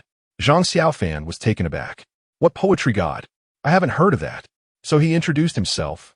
Your Highness, I am Xiaofanzi, the chief eunuch of Shining Palace. Then it must be you. Chu Longji walked over and patted Zhang Xiaofan's shoulder hard. Xiaofanzi, you are famous now. Everyone in the capital calls you the poetry god. I've read the poem you wrote for my sister, and it was excellent. And this hot pot is quite good. You really are a talent. Chu Longji's grip was strong enough to almost dislocate Zhang Xiaofan's shoulder. Zhang Xiaofan endured the discomfort and humbly replied, Your Highness, my level does not deserve the title of poetry god. Ha ha ha, I think so too. Chu Longji laughed heartily and then said, Now write me a poem with, let us say. He looked around and pointed at the large goose in the nearby pond, saying, Make it about the big goose. Chapter 33. Goose, goose, goose, goose. Upon hearing her brother's words, Chu Jingxian frowned and reproached him unhappily. Brother, can you come up with something else? Who writes poetry about geese? She didn't doubt Zhang Xiaofan's ability to do so. She just thought that writing poetry about a goose was too ridiculous.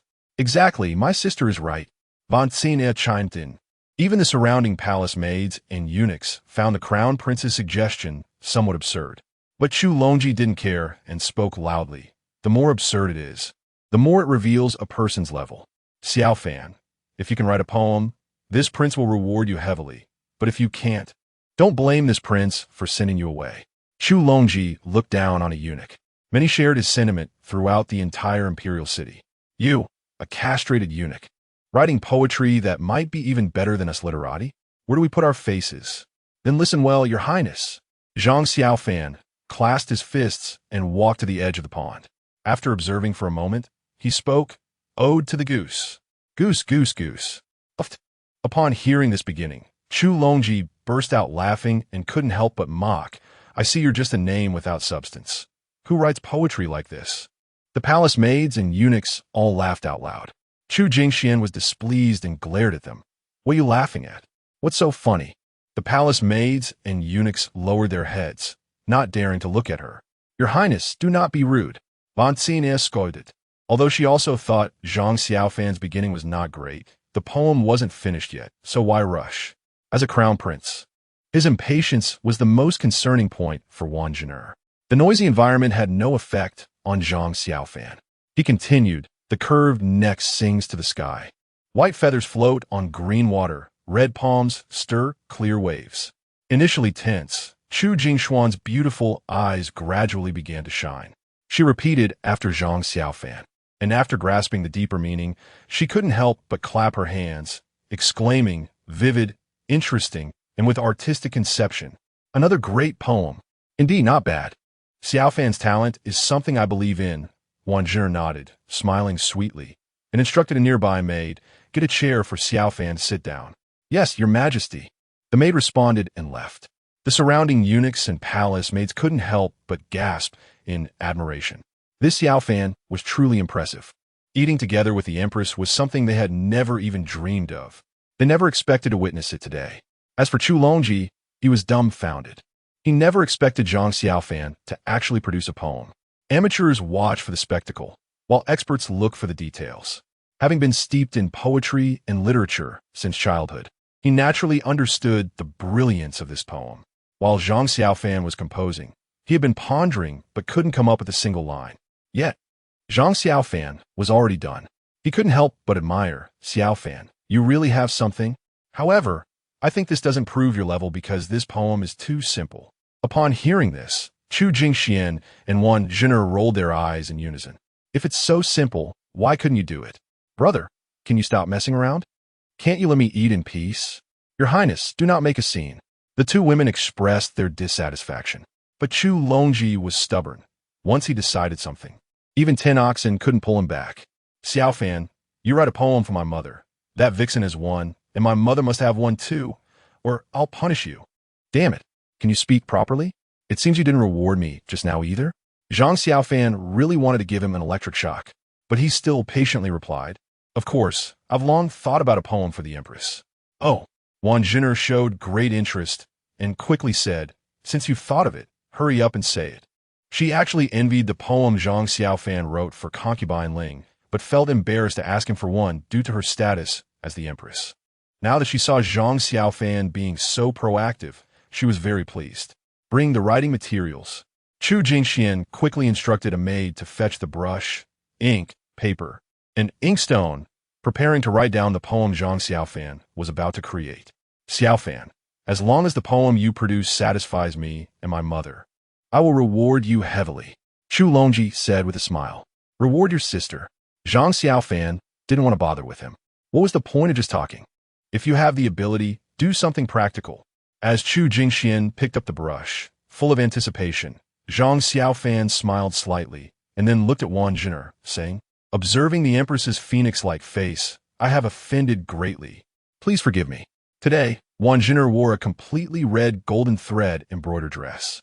Her beautiful face was adorned with light makeup. A touch of red vermilion between her brows accentuated her extraordinary beauty. This 32-year-old exceptional woman made Zhang Xiaofan increasingly intrigued and restless. "No problem, you are forgiven." Wang Zhiner smiled lightly, raising her jade hand to signal Zhang Xiaofan to begin. Zhang Xiaofan boldly gazed at her and slowly began. "Clouds think of garments. Flowers think of beauty. The spring breeze brushes the railing. Dew is rich." Just these two lines left Chu Longji with his mouth agape, gasping for breath. Wang Zhiner's eyes sparkled with brilliance, and Chu Jingxian trembled all over, forgetting to write. Zhang Xiaofan lightly coughed to remind her. She then stuck out her tongue playfully and showed an embarrassed expression before quickly recording the 2 lines of poetry. Time passed. Zhang Xiaofan wrote the final line, explaining the spring breeze's infinite resentment, leaning against the railing at the north of the sandalwood pavilion. Silence. A dead silence. Chu Longji closed his eyes, shaking his head, seemingly unable to emerge from the artistic conception. Wang Zhiner muttered softly, her heart filled with shock and ecstasy. Chu Jingxian gently shook her head, seemingly lamenting why the gap between people was so vast. "Jiu jiu jiu."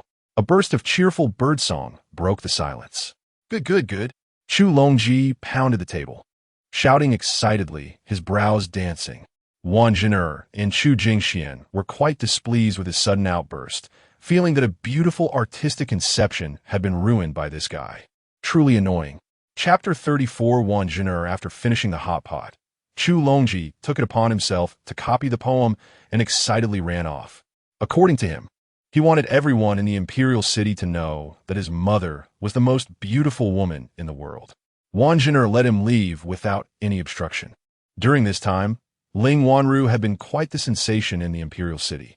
Although she didn't show any visible signs of anger or joy, she was quite uncomfortable inside. At this moment, using this poem to dampen Ling Wanru's glory was exactly what she wanted. under the shade of the trees. The three sat facing each other, with two beautiful maidservants serving tea nearby. The princess Chu Jingxuan's beautiful eyes remained fixed on Zhang Xiaofan. Wang Jiner noticed this and sighed lightly. It seemed her daughter had taken a liking to this little eunuch. This was not a good omen. A princess and a eunuch mingling together was sheer nonsense. Wasn't it?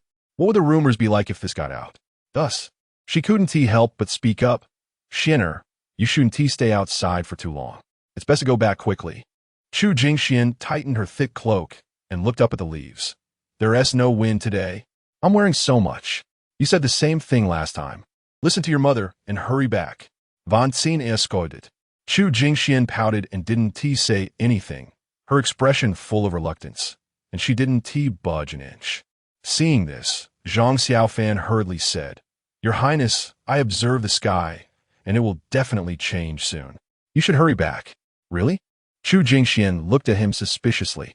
You can read the sky? I know a thing or two. Zhang Xiaofan was just making up this lie because he saw Wang Jiner looking displeased. All right then, I'll listen to you.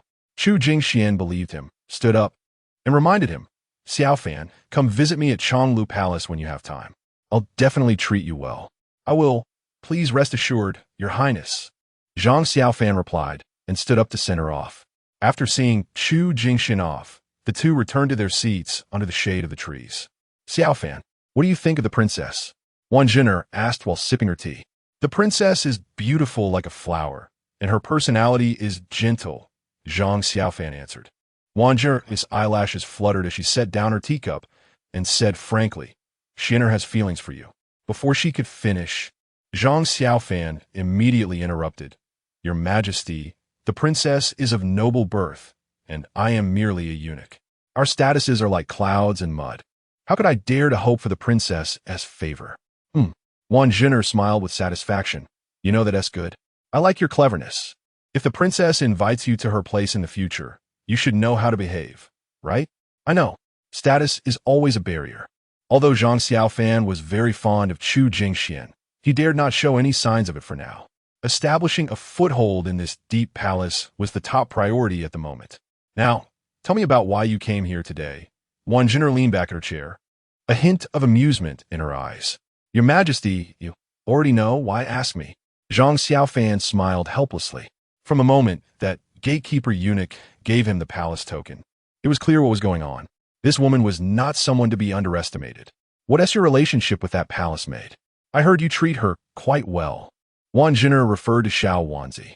Zhang Xiaofan replied, She is my adopted sister. That girl is pitiful, so I often help her. Now that she's been confined by concubine Ling and is only eating plain cabbage, I'm very worried. You are quite sentimental. Yesterday, you bullied Lu Guiran for her. At this point, Wang Jiner's expression darkened as she slapped the armrest. You are quite bold to bully a concubine in the harem. Do you have no regard for me as your empress? Do you have no regard for the emperor? Hearing this, Zhang Xiaofan was shocked. How does she know everything I do? It seems I must be extra careful in the palace from now on. However, on the other hand, this woman really knows how to put on a show to lecture me. All right, since you're so good at acting, I'll act for you too. With that thought, Zhang Xiaofan knelt on the ground with a disappointed expression. Your Majesty, that Lu Guiran picked up my poem to please concubine Ling, which made me very angry. I'm not upset because she took my poem without acknowledging it, but because she did not regard you. In my heart, you are the true queen of the harem. Why would she not come to you for support, but instead go to concubine Ling? I was so upset that I went to find her under the pretext of standing up for my sister. At this point, Zhang Xiaofan suddenly stopped speaking. Go on, continue. Wang Jiner saw his dejected face and couldn't help but find it amusing. This kid is better at pretending than I am. Thank goodness he is a little eunuch. If he were a concubine, he would truly be a formidable rival. Your Majesty, heaven and earth can bear witness. I absolutely have no falsehoods towards you. I tell you. Zhang Xiaofan glanced around. Wang Jiner waved her hand. Say whatever you want. There are no outsiders here. They've been with me since childhood. Then I'll say it. Zhang Xiaofan recounted the process of developing Lu Qiluo as an undercover agent in an exaggerated manner. If this woman knew the situation in the room, she would truly be a living deity.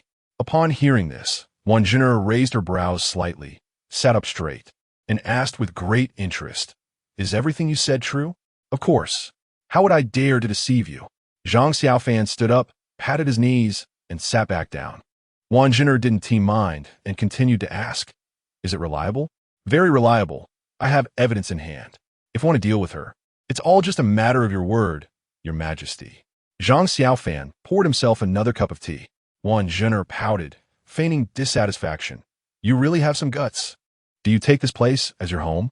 I am not the Empress Dowager. Be careful, I might get in a bad mood one day and chop off your hand.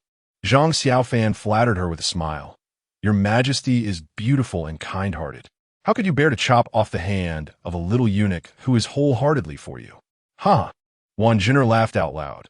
I will personally meet that Lu Gurin if I find out you lied. Oomph. Zhang Xiaofan raised his hand in a vow. If I lied, without you saying a word, I'll jump into that lake myself and drown. As for Lu Qiluo, Zhang Xiaofan was very reassured and not worried that she would tell the Empress about it. This is what you said. I didn't make you die. Wang Jin'er's bright eyes curved and her lips curled up.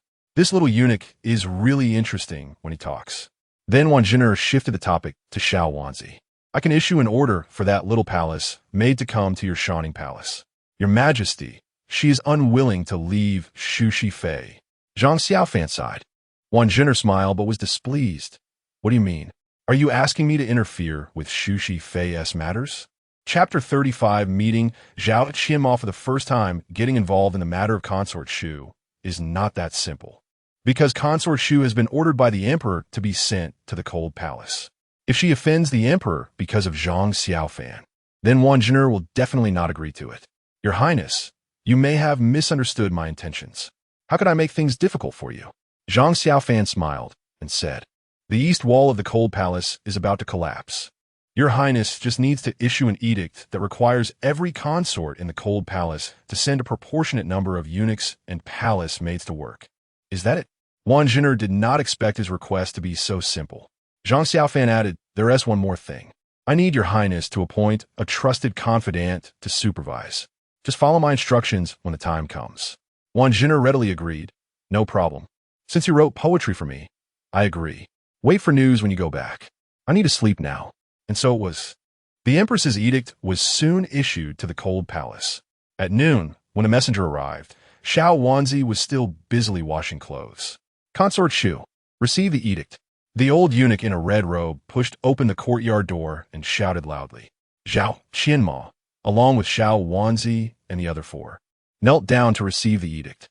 The Empress commands that the east wall of the Cold Palace is damaged and needs to be rebuilt. All servants, except for the consorts, must participate in the construction work. After speaking, the old eunuch put away the edict and looked at the other servants aside from Zhao Qianma, chuckling. Consort Shu is living quite well these days, with so many consorts in the Cold Palace. And you have the most servants. Your Excellency is joking. Zhao Qianma raised her eyes slightly and pursed her lips. Since the Empress has issued an edict, I will certainly obey. That is fine. Let us register. The old eunuch took out a book and prepared to record names. At this moment, an old palace maid behind Consort Shu stood up. Your Excellency, we are from Ikuan Palace, sent here by noble consort to take care of Consort Shu's daily needs, and we cannot leave this place. Impudent. The old eunuch yelled with a hoarse voice, glaring at the old palace maid with a scolding look. I don't care where you come from. As long as you are here, you must obey the Empress's edict. Either go back for where you came, or obediently follow orders otherwise. As he spoke, a surge of internal energy suddenly erupted from the old eunuch's body, rushing towards the old palace maid. Bang! The old palace maid didn't have time to react and fell straight back. You!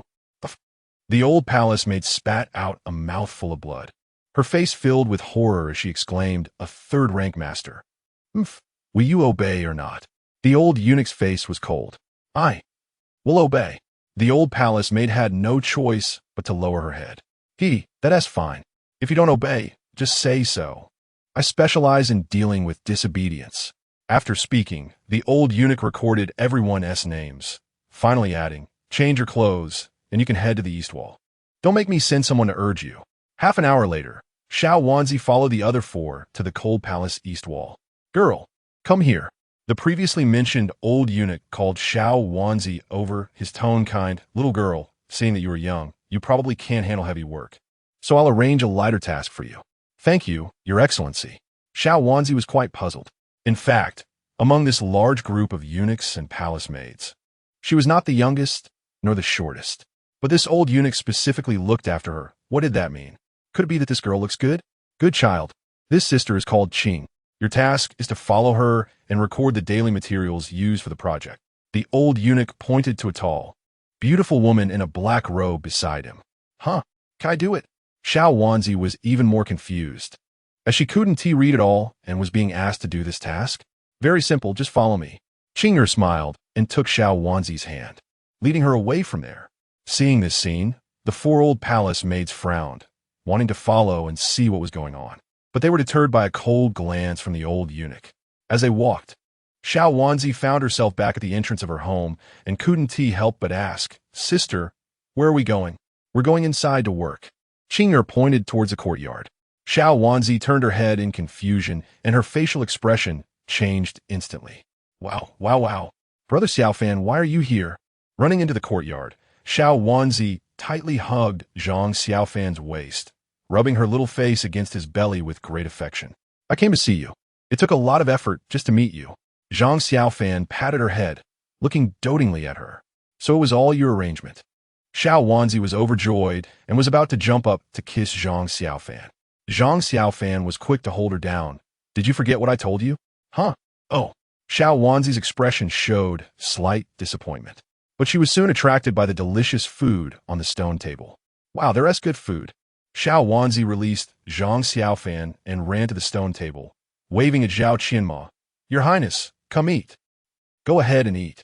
Zhang Xiaofan smiled slightly at Zhao Qianma, gesturing with his hand. In front of him, Zhao Qianma wore white clothes, her brows and eyes delicate, her features exquisite, and her temperament ethereal, much like a pure lotus rising from the mud. When Zhang Xiaofan first saw her, the image of the celestial sister Lu Yifei flashed in his mind, reminiscent of her peak beauty in her youth. That was the goddess he had liked since childhood. "I'm not hungry. Let Xiao Wanzi eat." Zhao Qianma smiled lightly. "May I invite Lord Xiaofan to come inside for a chat?" "Of course." Zhang Xiaofan replied with a smile. The two chatted and walked side by side into the room. Xiao Wanzi looked at their backs and then at the chicken leg in her hand. After a slight hesitation, she lowered her head and began to eat the chicken leg. At the same time, Lu Chilua was also called to Fengyi Palace by Empress Wanjiner. May the Empress be blessed. Lu Chilua felt very uneasy. Logically speaking, she only needed to bow to Wanjiner with a full salute. But she couldn't stand the oppressive silence from Wanjiner and, feeling panicked, directly knelt down. "Get up, Van Sniet." With this little mental fortitude. "You still want to mix in a harem? You really don't know how to die." "Yes." After getting up, Lu Chua stood aside with her head lowered. Wanjiner used a ruler to lift her chin, examining her for a moment before praising. "You look quite good. With your looks, hasn't the Emperor noticed you?" Lu Chua quickly replied, replying to the Empress. "I entered the palace together with noble consort Ling Plus. That day the Emperor held a banquet for the ministers and got drunk, so..." Wanjiner said, "What a pity. With your beautiful appearance. Even if your background is a bit lacking, the Emperor would still give you a rank as a concubine." Lu Chilua forced a smile, not daring to respond. Above the noble rank are the concubines, consorts, noble consorts, imperial noble consorts, and the Empress. These positions, except for the Empress, depend on family background. Unless you have skills, schemes are beautiful, are deeply favored by the Emperor, otherwise it's very difficult to rise in status. Chapter 36, A Fire Stick for Painting. I have heard quite a bit about you, so tell me more. Wanjiner looked down from her elevated position, speaking slowly. Yesterday, Lu Chuo recounted word for word what Zhang Xiaofan had taught her in bed the night before. She had memorized those words all night long and had demonstrated her expressions and actions countless times. Is that all? Ven Shine Astir de Hia face. Trying to discern any clues. Your Highness, how could I dare to hide anything from you? Lu Chilua quickly knelt down, bowing her head. This was also a response technique taught by Zhang Xiaofan.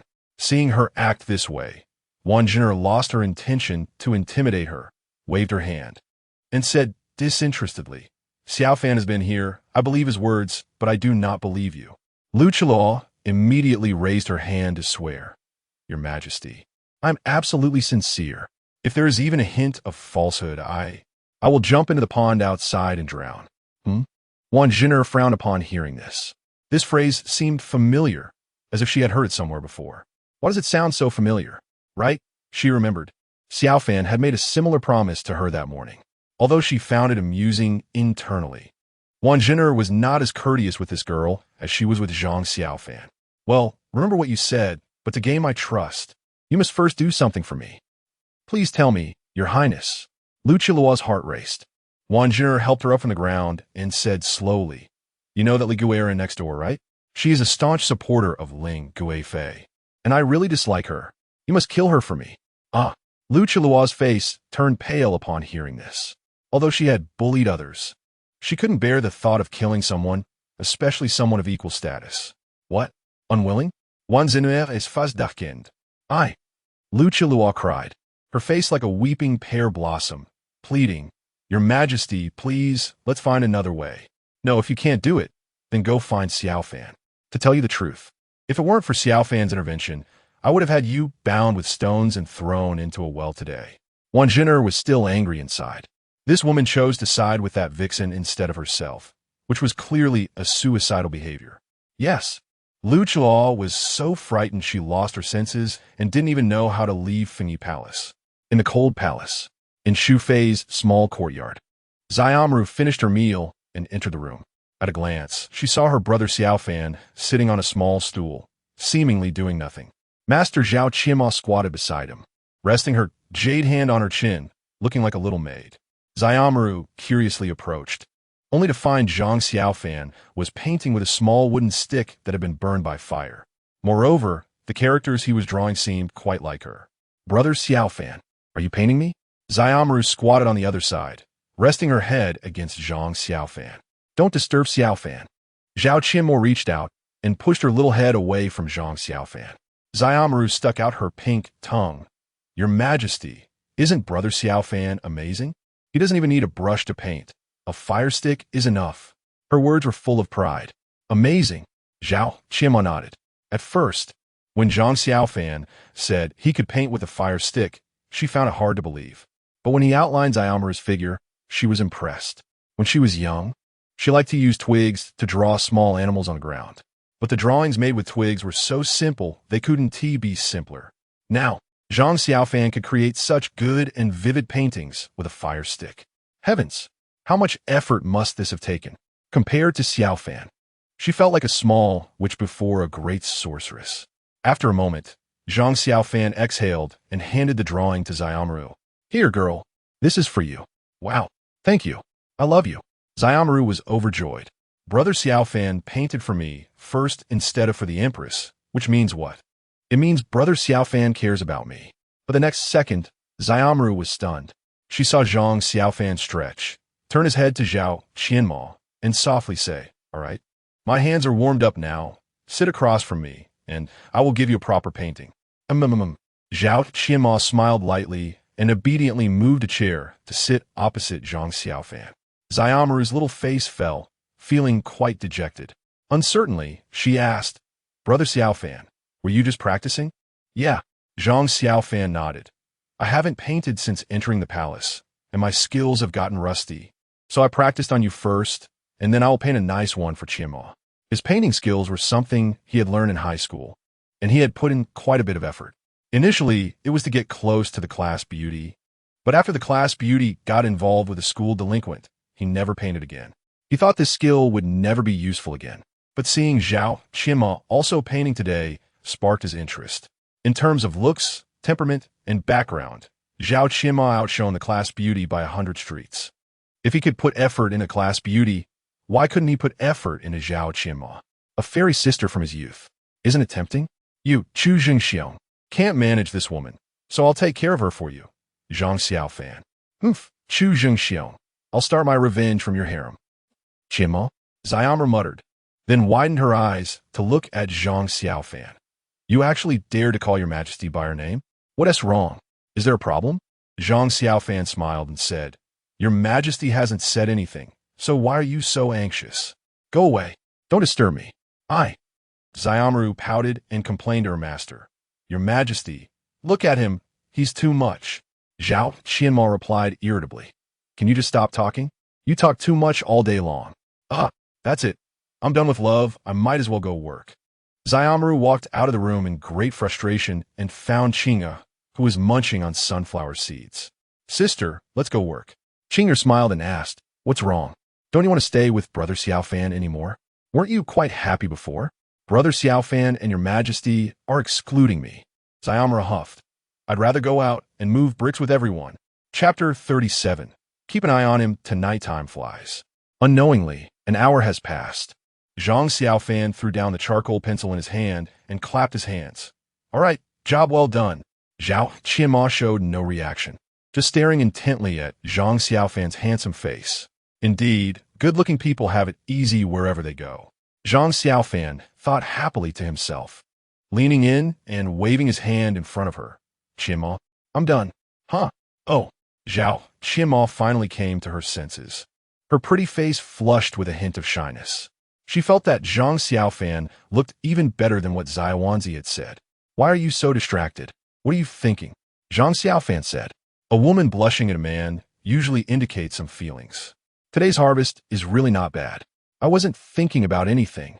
Zhao Qianma dared not meet his intense gaze. She thought about looking at the painting to divert his attention.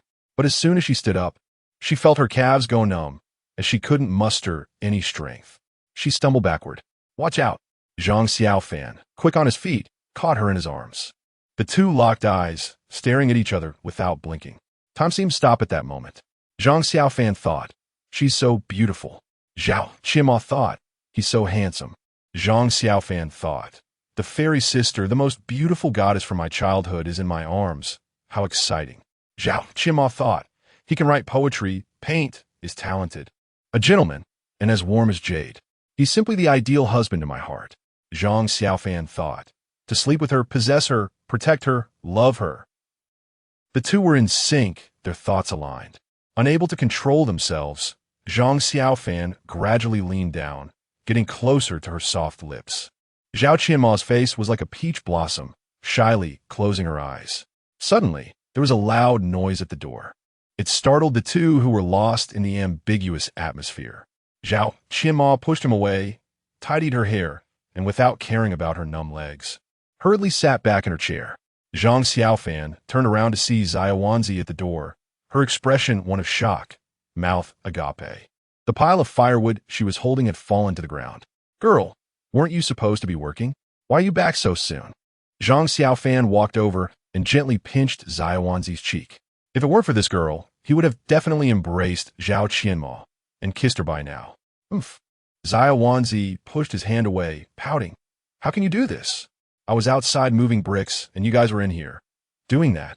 I'm so mad. I'm not happy. Saying this, Xiaowanzi put her hands on her hips, looking resentful.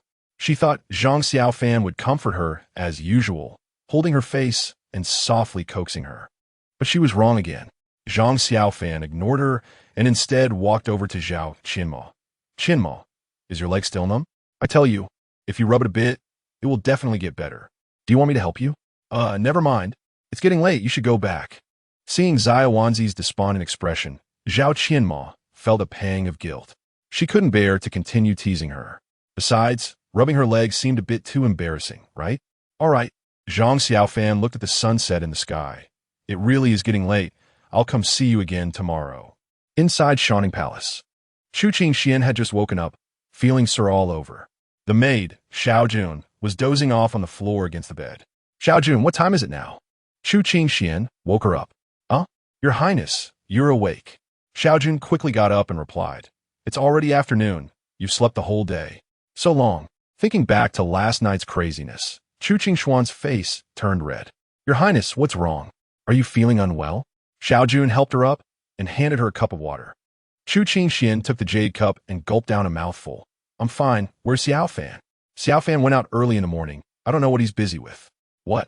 Chu Qingxian was extremely shocked. He left early in the morning? Didn't sleep? Yes, he even made breakfast for us. Xiaojun blinked. She thought to herself, not only that, but Xiaofan also secretly pinched my bottom.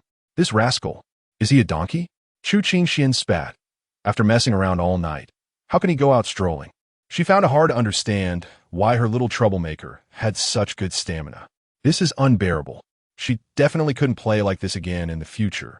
How does the Empress Dowager curse? Zhang Xiaofan entered, smiling as he asked. Gao, leave me alone. Chu Qingxian was both shy and angry, throwing a pillow at him. Zhang Xiaofan easily caught it and sat on the bed, kissing Chu Qingxuan's face hard in front of Xiaojun. Smack! Xiaojun was stunned. My gosh, did I see that right? What is this Xiaofan doing? Is he out his mind? To her surprise, the next scene was even more explosive. Chu Qingxian not only didn't mind, but also rubbed Xiaofan's face with her hand, looking indulgent. You didn't go to Ikuan Palace to find that flirtatious fox today, did you? This. Xiaojun was dumbfounded. The tone and posture of the Empress were jealous. Zhang Xiaofan grabbed Chu Qingxuan's jade hand, kicked off his shoes, climbed onto the bed, and wrapped his arms around her waist. Of course not. Why would I go there? Today. As they talked, they kissed again. Xiaojun stuck out her tongue, secretly astonished. This is too stimulating, too stimulating. No wonder the master cares so much for Xiaofan. It turns out their relationship has already reached this level. Get out. Chu Qingxian pushed Zhang Xiaofan away, straightened her clothes, and scolded. Are you done yet? I gave you 2 days off. Don't bother me. Go find that little palace made in the cold palace. No way. I treat that girl like a sister. How can it be more comfortable than being with you, Your Highness? Zhang Xiaofan coaxed her, casually grabbing a delicate jade foot. Chu Qingxian shook her foot, but couldn't shake him off, helplessly calling out, Xiaomei. Huh? As soon as she heard the name Xiaomei, Zhang Xiaofan quickly released the jade foot, swiftly standing on the ground. Ha! Chu Qingxian couldn't help but laugh, scolding. Look at your cowardly look. You're killing me with laughter. Hee hee. Xiaojun also laughed so hard she couldn't close her mouth. Xiaofan, Sister Xiaomei hasn't come to change shifts yet. Oh, Zhang Xiaofan suddenly remembered. Xiaomei and Xiaozhu were on the night shift, one outside and one inside, and they hadn't come to take over yet. But speaking of which, that Xiaomei girl, when she pinches, she really goes all out. Last time, I accidentally touched her little bun. She almost broke my leg. Can't provoke, can't provoke. Xiaojun, after you change shifts later, go with Xiaofan and keep an eye on him. Don't let him disturb me while I sleep. Zhu Gingsuan Instu. Xiaojun looked puzzled and asked uncertainly. Your Highness, I'm supposed to keep an eye on him? Yes, even while sleeping. Zhu Gingsuan not det for me li. Adding, you're sleeping in the same room with him tonight. Xiaojun was overjoyed. Understood, Your Highness. I will definitely keep a close watch on Xiaofan. Her master's meaning was already clear. If she didn't understand it now, she would be a fool. Zhang Xiaofan. Chapter 38. Troubleshooting. Zhang Xiaofan now lived in Shining Palace. The room was located beside the Empress Dowager's sleeping quarters and was more than 3 times larger than before. After dark, Xiao Zhu and Xiao Lan sneaked in hand. You two? Zhang Xiaofan was taken aback. Yes, we're here to see you. Xiao Lan chuckled and expertly lay down on Zhang Xiaofan's bed. Xiao Zhu stood in place, looking a bit shy. It's a long night. Then let's all stay together. At Xiao Zhu's exclamation, Zhang Xiaofan picked her up and tossed her onto the bed. For him, teasing these 2 girls was much more enjoyable than bullying Chu Qingxian. The experience was indescribably delightful, not to be shared with outsiders. The next morning, in Yongxian Palace, Yongfu residence, Lu Qiluo, under immense pressure, had a restless night. Her personal maid, Cui rushed in, kneeling on the floor with a sorrowful face. Your Highness, I've been beaten, sob. What happened? Why did she hit you? Lu Qiluo asked irritably. Cui pitifully replied, I went to the well to fetch water this morning, and while I was waiting in line, Li Guiren's maid came and cut in. When I reasoned with her, she hit me. Li Guiren is currently in favor with Ling Guifei. What do you expect me to do? The mention of Li Guiren made Lu Qiluo feel frustrated. Your Highness, let's go find Xiaofan. He is so capable, he must have a way. Cui suggested through her tears. Upon hearing Xiaofan's name, Lu Qiluo felt even worse. That Li Guiren had climbed up the ranks by pleasing the eunuch Xiao, and then got close to Ling Guifei. If she sought Xiaofan's help, How was she any different from Li Guiran? Just then, they suddenly heard shouting from outside. Lu Qiluo, get out here. Your Highness, it's Li Guiran come to find you. Chuyer said in panic. I'm not deaf. You really know how to stir up trouble. Lu Qiluo shot her a glare, then straightened her clothes and quickly walked out. In the courtyard, Li Guiran stood arrogantly, flanked by 5 or 6 eunuchs and maids. On the ground lay 2 people, a maid from Yongfu residence and a working eunuch. Seeing this, Lu Qiluo's expression darkened as she scolded Li Chushui. What do you mean by this?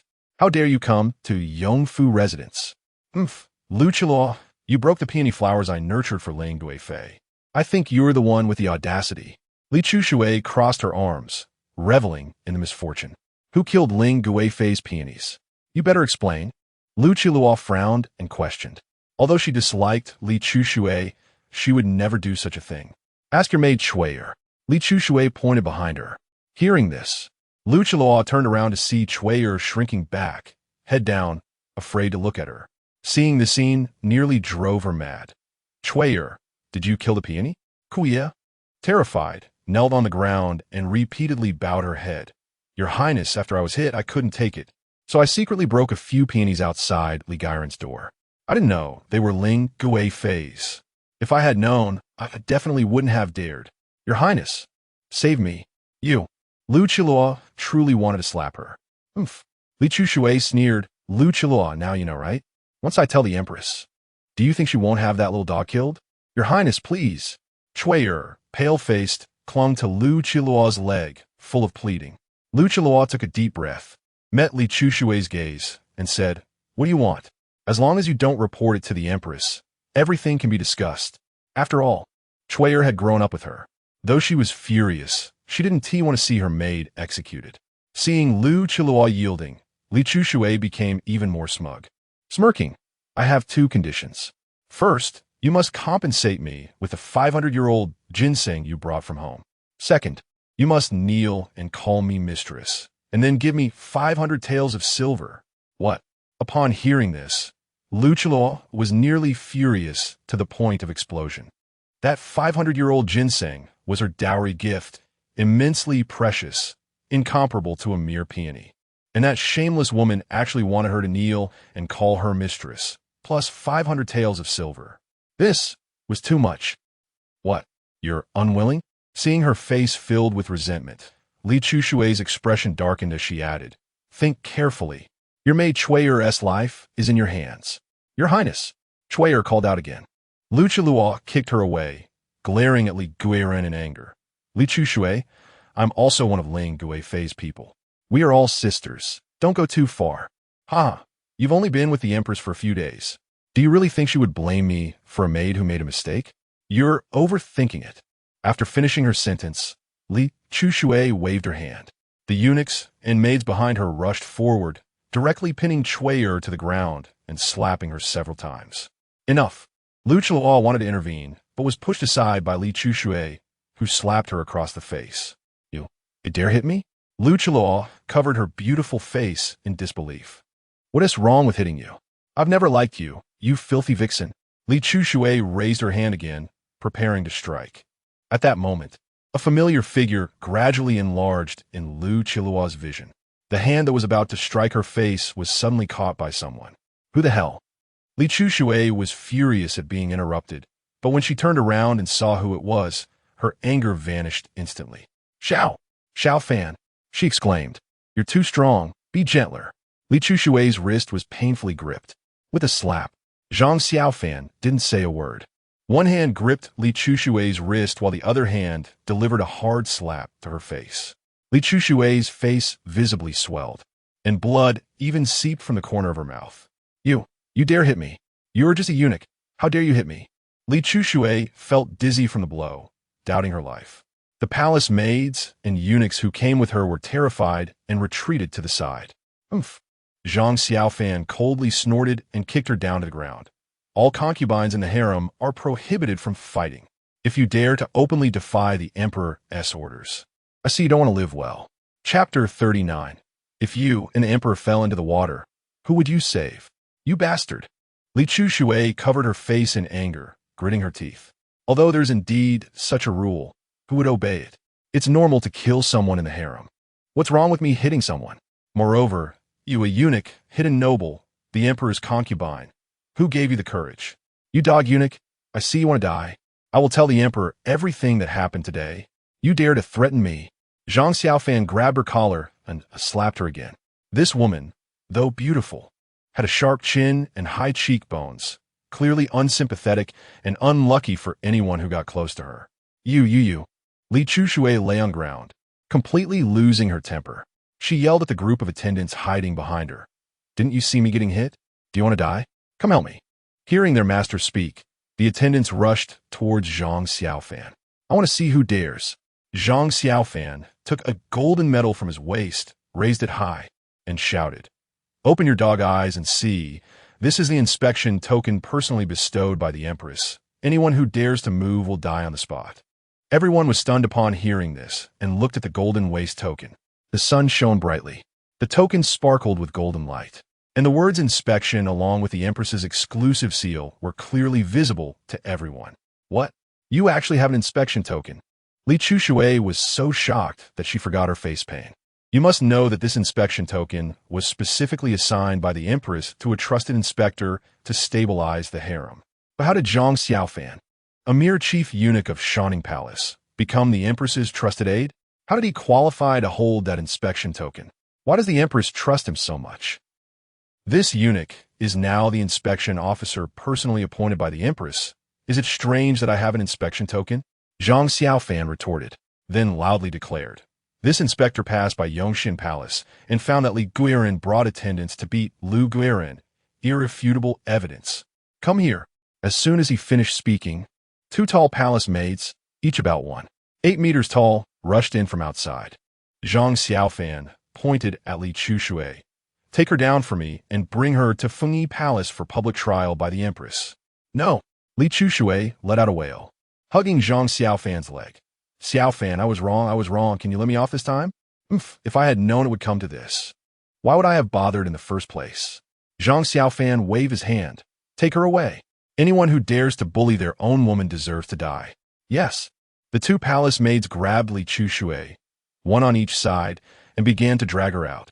Li Chushui, suspended in the air, kicked her legs wildly, cursing, You dog eunuch, you treat me this way. I won't let you off, just wait. Her voice faded away. You few. Zhang Xiaofan looked at the remaining attendants of Li Chushui. They trembled in fear and quickly knelt down, kowtowing and begging for mercy. Xiaofan, please spare us. We won't dare again. Give us another chance, please. Zhang Xiaofan remained unmoved by their pleas. His face as cold as ice. Live crimes are hard to avoid, but death penalties are unavoidable. Cut off an arm and then report to the Zenziku. Kuya, you supervise. Lock the courtyard door well.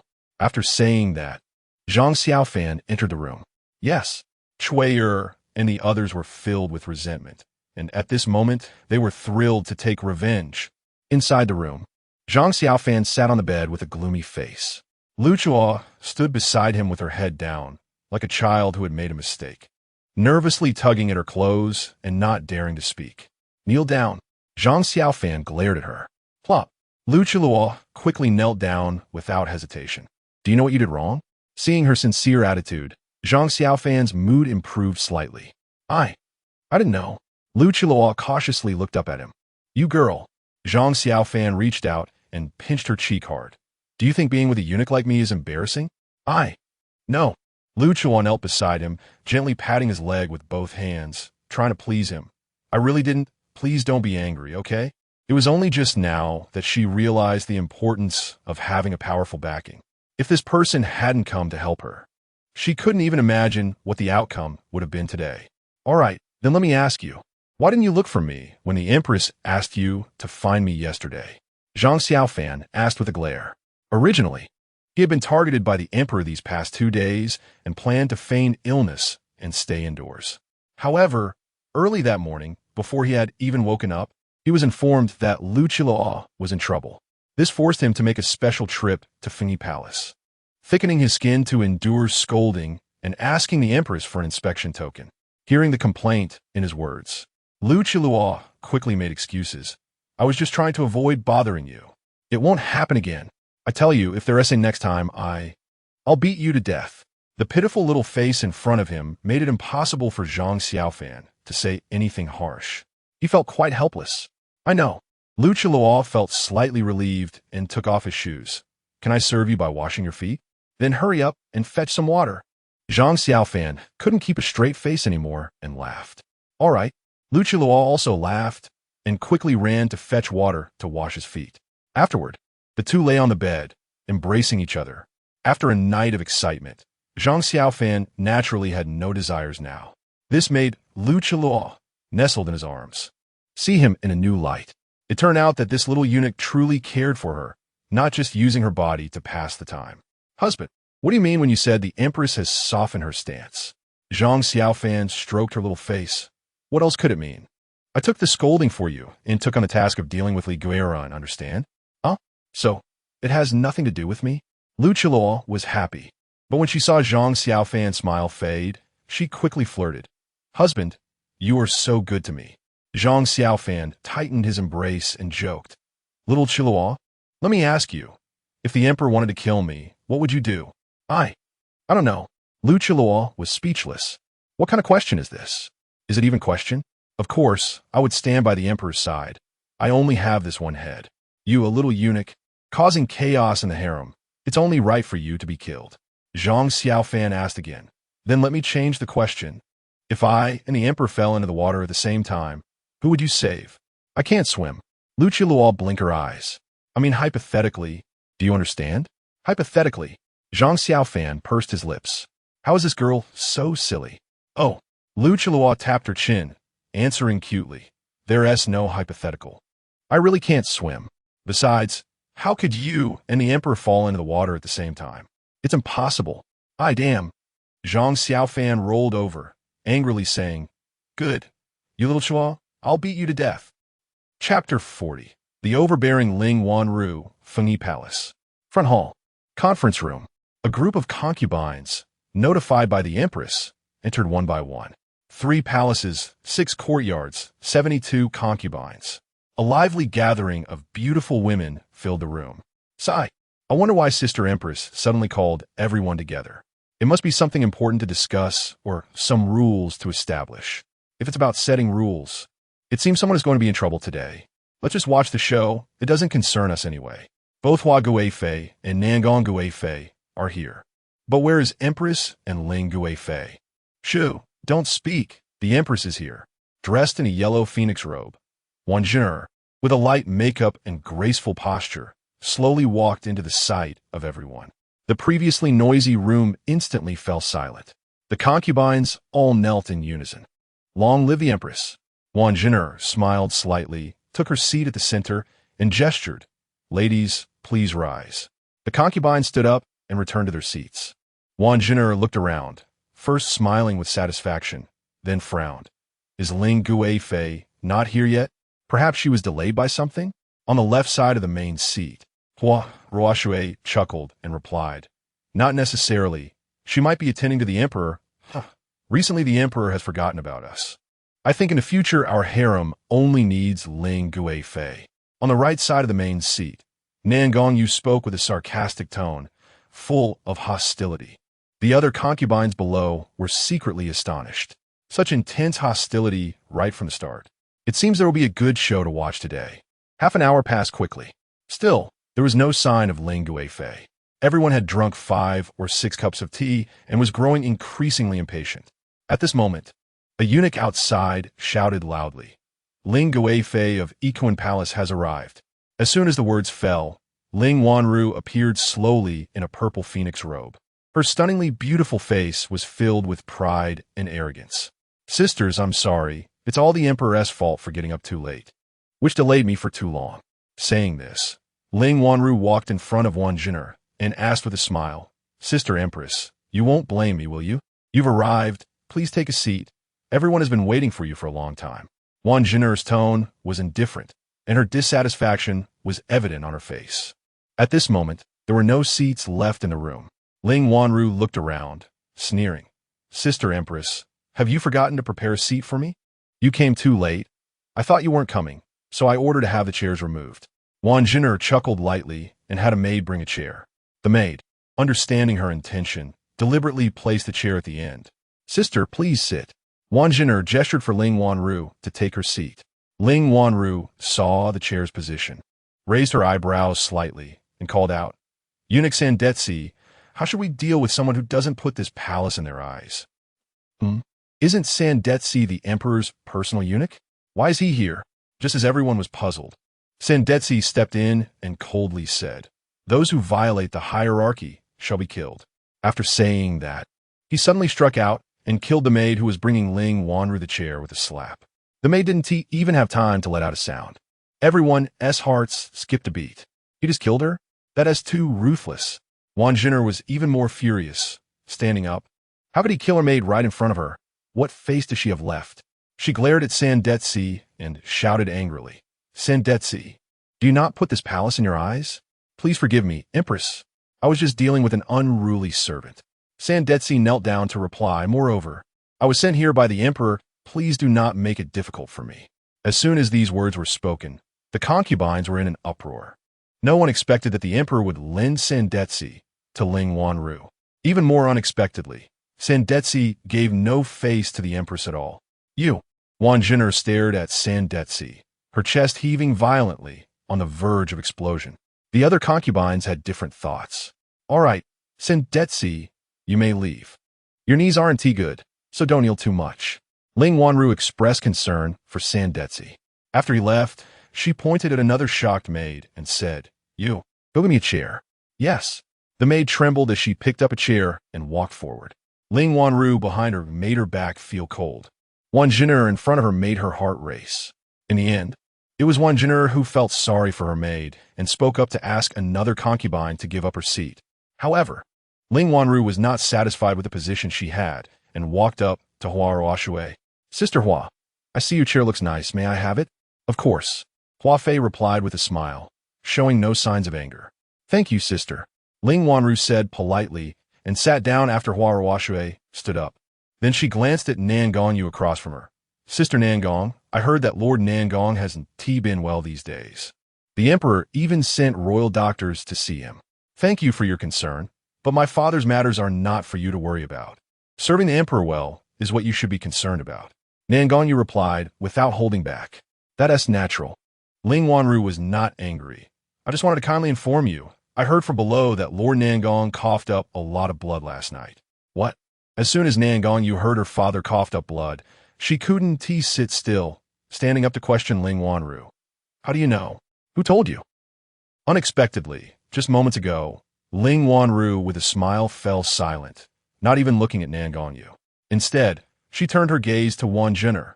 "Sister Empress, why did you gather the sisters here so early this morning?" "You." Nangong Yu's temper flared up. She really wanted to punch Ling Wanru. Wang Jin'er gently raised her hand, signaling her to calm down, then stood up and looked around. "Now that everyone is here, let us begin. This morning, my inspector went to inspect the harem.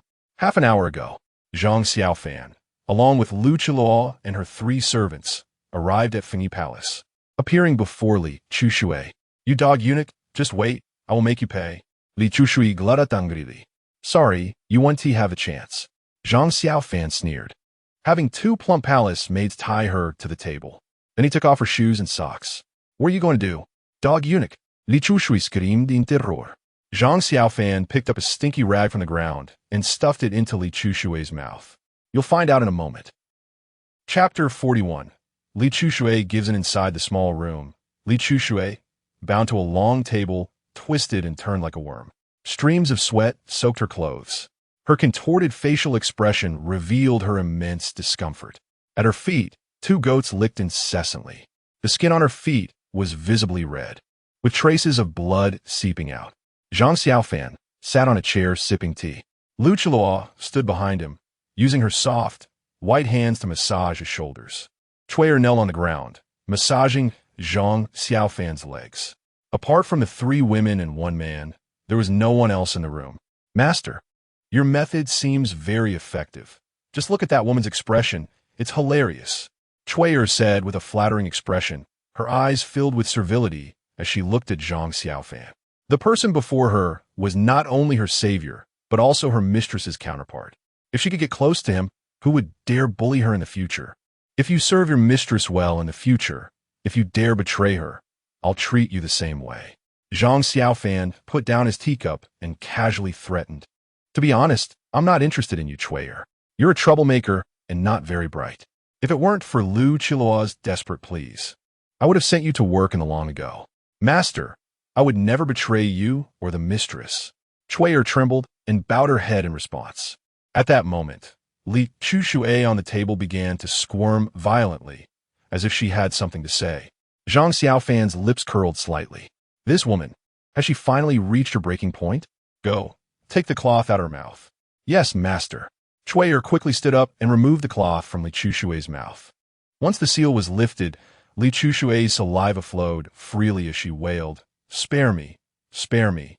I've had enough. Please, Zhang Xiaofan, I beg you. I won't dare again. Chuyer turned to look at Zhang Xiaofan. Seeing that he said nothing, she slapped Li Chushue's face. Do you still dare to insult my master? I don't dare. I don't dare. Li Chuxue cried with a mournful face. Zhang Xiaofan stood up, walked over with his hands behind his back, and saw that Li Chushue's nose was running and her mouth was drooling. He kindly wiped her face with the cloth and smiled. Call me Daddy. Daddy, please spare your daughter. Facing such humiliation, Li Chuxue did not hesitate to call out. This short half-hour experience was worse than death for her. It felt like countless ants were gnawing at her, making her extremely uncomfortable. She had completely submitted to Zhang Xiaofan. Who would dare to resist now? Lu Qiluo and Chuyer exchanged glances, both seeing the fear in each other's eyes. Just this one trick, and the previously arrogant Li Guiran had turned into a puppy? Terrifying. You all go out. I need to talk to her about something. Zhang Xiaofan smiled with satisfaction and waved his hand. Okay. Chuyer and Lu Qiluo responded and quickly led the goats out of the room. Zhang Xiaofan untied the ropes binding Li Chuxue. Li Guiran, from now on, you will follow my orders. After he finished speaking, Li Chushue's face turned ashen as she knelt on the ground and hugged Zhang Xiaofan's leg. Master, if I offended con su biniling, I am doomed. Please don't do this. What's there to panic about? The Empress will protect you. Just be a good dog for the Empress in the future. Zhang Xiaofan urged impatiently. Hurry up and change your clothes. It's your turn soon. Master, if I become your dog, will you protect me? Li Chuxue asked. She knew very well who the Empress was. At this moment, she could only place her hopes on Zhang Xiaofan. Upon hearing this, Zhang Xiaofan raised an eyebrow, pinched her chin, and sized her up for a moment before asking, What does your father do? My father is the commander at the south gate of the imperial city. Li Chuxue quickly answered. The commander at the gate? Zhang Xiaofan raised an eyebrow. Not bad. Do as I say, and I'll ensure you're fine. Go change your clothes. Don't let anyone see anything unusual. Although the gate commander was merely a low-ranking 5th-grade martial officer, he still had his uses. Perhaps he could help with many things in the future. In the Fengyi Palace, the discussion chamber. After the Empress finished explaining the matter, the other consorts understood that the Empress intended to target concubine Ling. Li Guiran was a frequent visitor to the Equine Palace, and many people were aware of her high profile. Sister Empress, aren't you making a big deal out of nothing? The conflict between Guiran should not be brought to the surface. Ling Wanru scoffed, unconcerned. She wasn't worried at all about the Empress publicly prosecuting Li Guiran.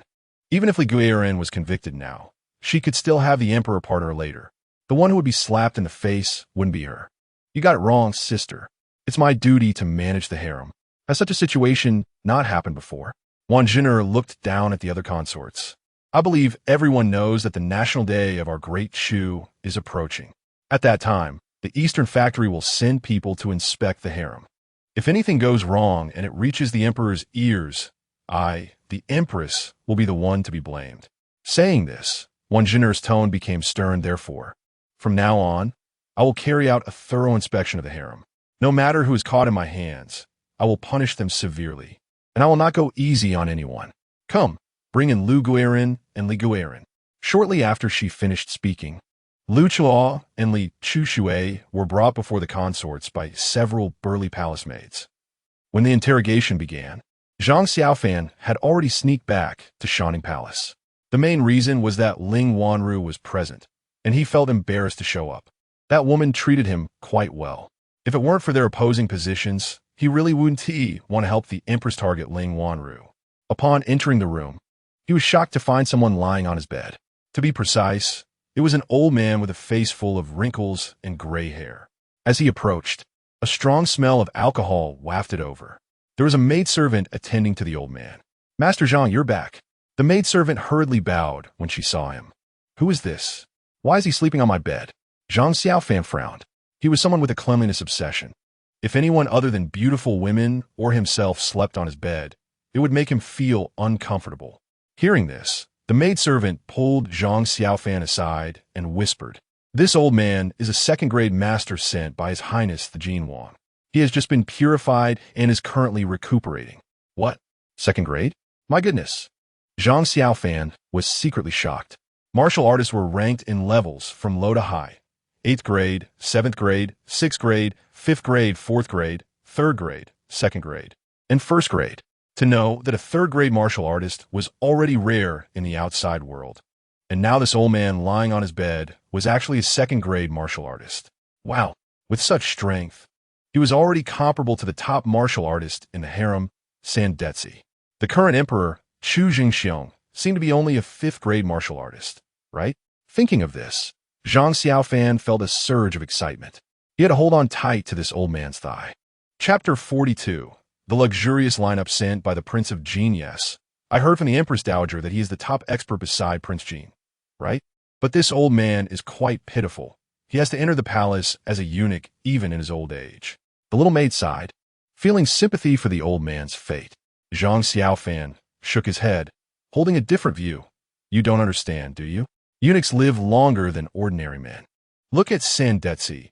He is over 60 this year, but still looks like he is in his 40s. Prince Jin sending him to the palace as a eunuch is actually for his own good." Just then, a furious shout came. "You little brat, stop talking nonsense." It turned out that the old man in bed had woken up. He sat up, gritting his teeth. "You're the Xiaofan, right? Come here. Let me see if I can beat you." "Ah!" Zhang Xiaofan was startled. Why is this old man throwing a tantrum? I didn't say anything out of line. "Old man, am I wrong? Don't eunuchs live longer than ordinary people? Come here." The old man suddenly stretched out a hand and smiled strangely at Zhang Xiaofan. Zhang Xiaofan's eyelids twitched, sensing something bad, and he turned to run. But the next second, he felt his body enveloped by a strange force and uncontrollably flew backward. The old man's bony hand grabbed his shoulder with slight force. "You little brat, I'll teach you a lesson." "Please, old man, I was wrong. I apologize." Zhang Xiaofan was in pain, breaking out in cold sweat, feeling like his shoulder blade was about to be crushed. The old man pressed Zhang Xiaofan to the ground. "I am Zhang Depeo, 150 years old this year. Which eunuch can live to such an age? Tell me." Zhang Xiaofan was sweating profusely. "So this old man is that old?" He quickly apologized. "Old man, I was ignorant and blind. Please don't hold it against a little nobody like me.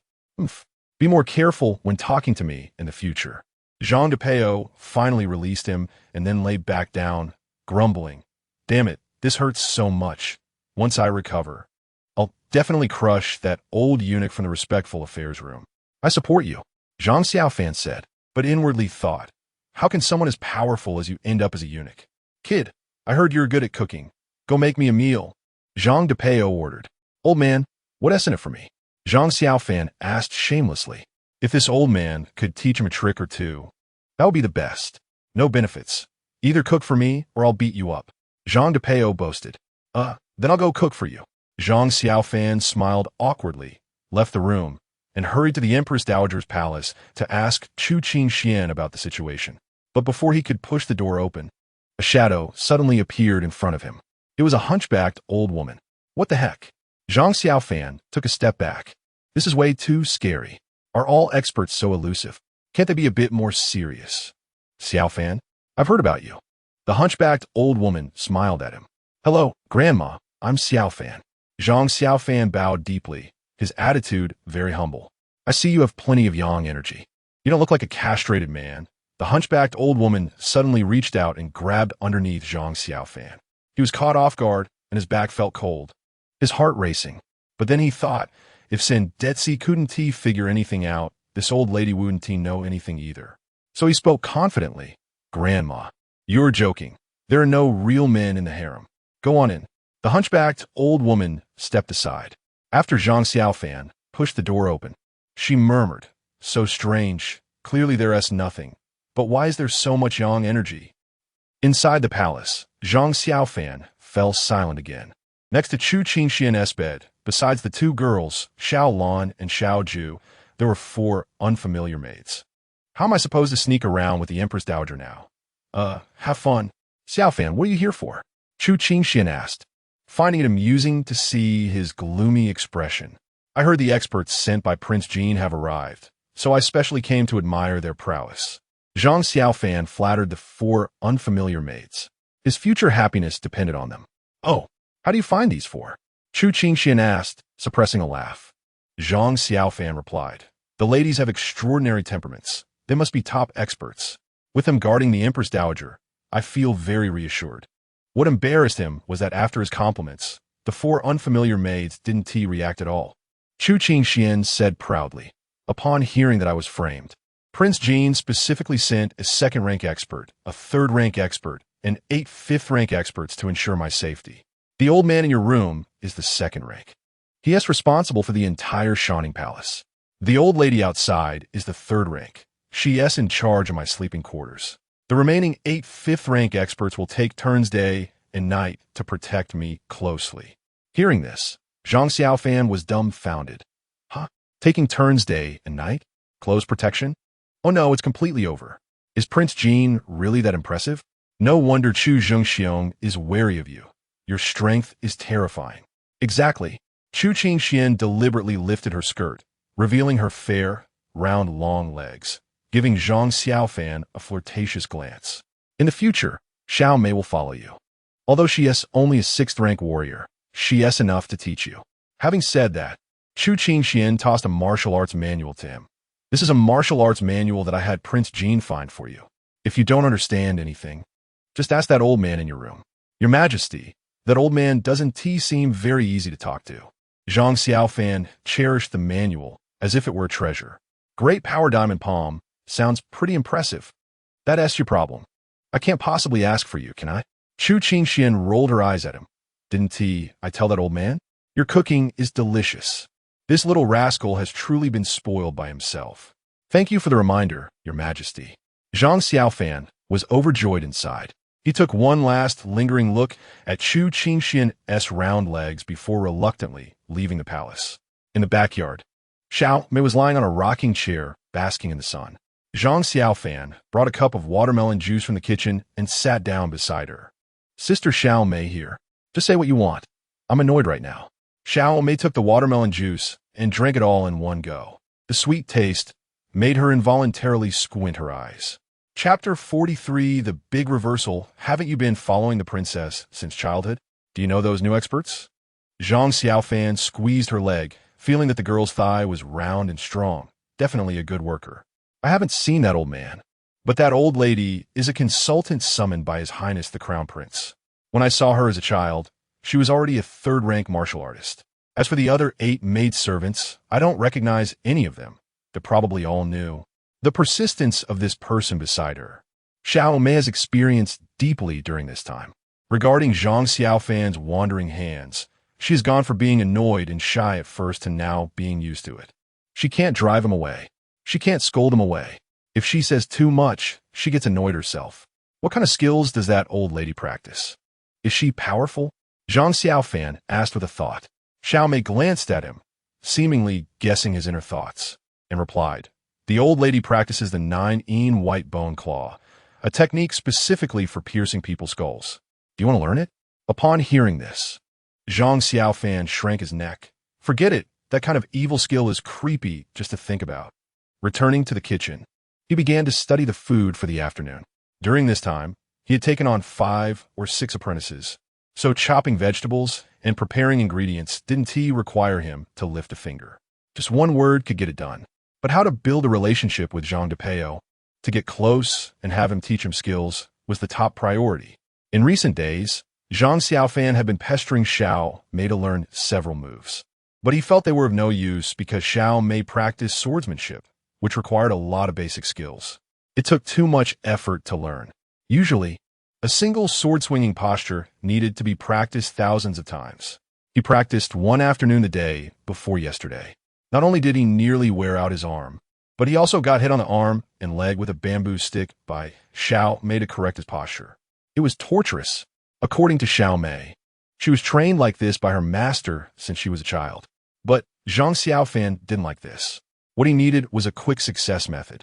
It would be best if it were like Zhang de Peo, where one could just stretch out a hand and pull someone over. Or like Chu Jingxiong, who could strike a palm from a distance and kill a tiger. As he thought, an idea suddenly struck him. He could have barbecue or grilled meat. There is no relationship that a few barbecues can't mend.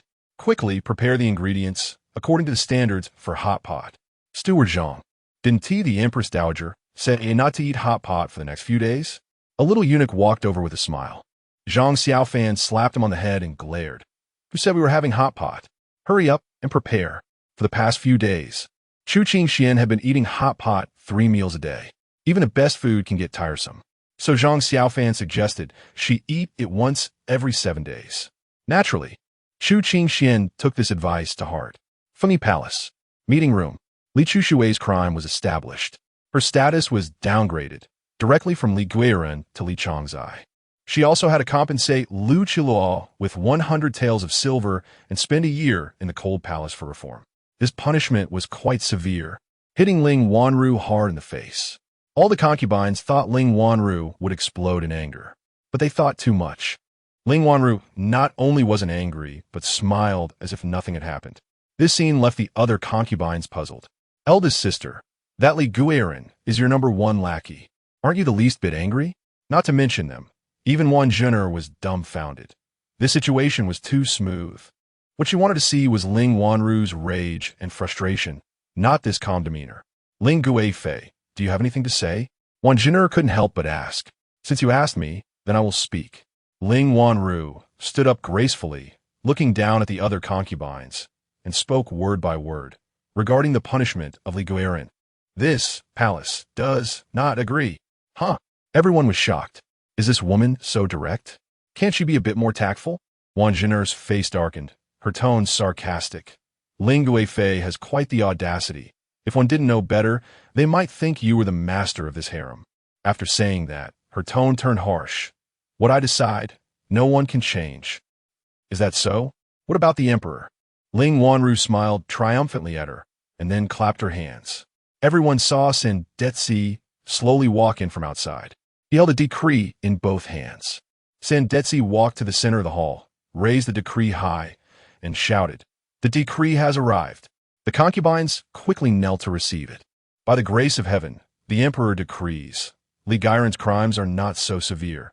She need only be confined for 2 days. And the empress is ordered to revoke the punishment. Thus decreed. After hearing the content of the decree, the concubines were shocked. They all looked at the empress. Van Xinia, in unison. They saw Wan Zhen'er gripping her sleeves, her knuckles turning white, her face exceptionally ugly. Her eyes could practically spit fire. Ling Wanru curled her lips, showing a mocking smile. Empress sister, will you accept the decree now? Sen Detzi has been holding it up for quite a while. Empress, please accept the decree.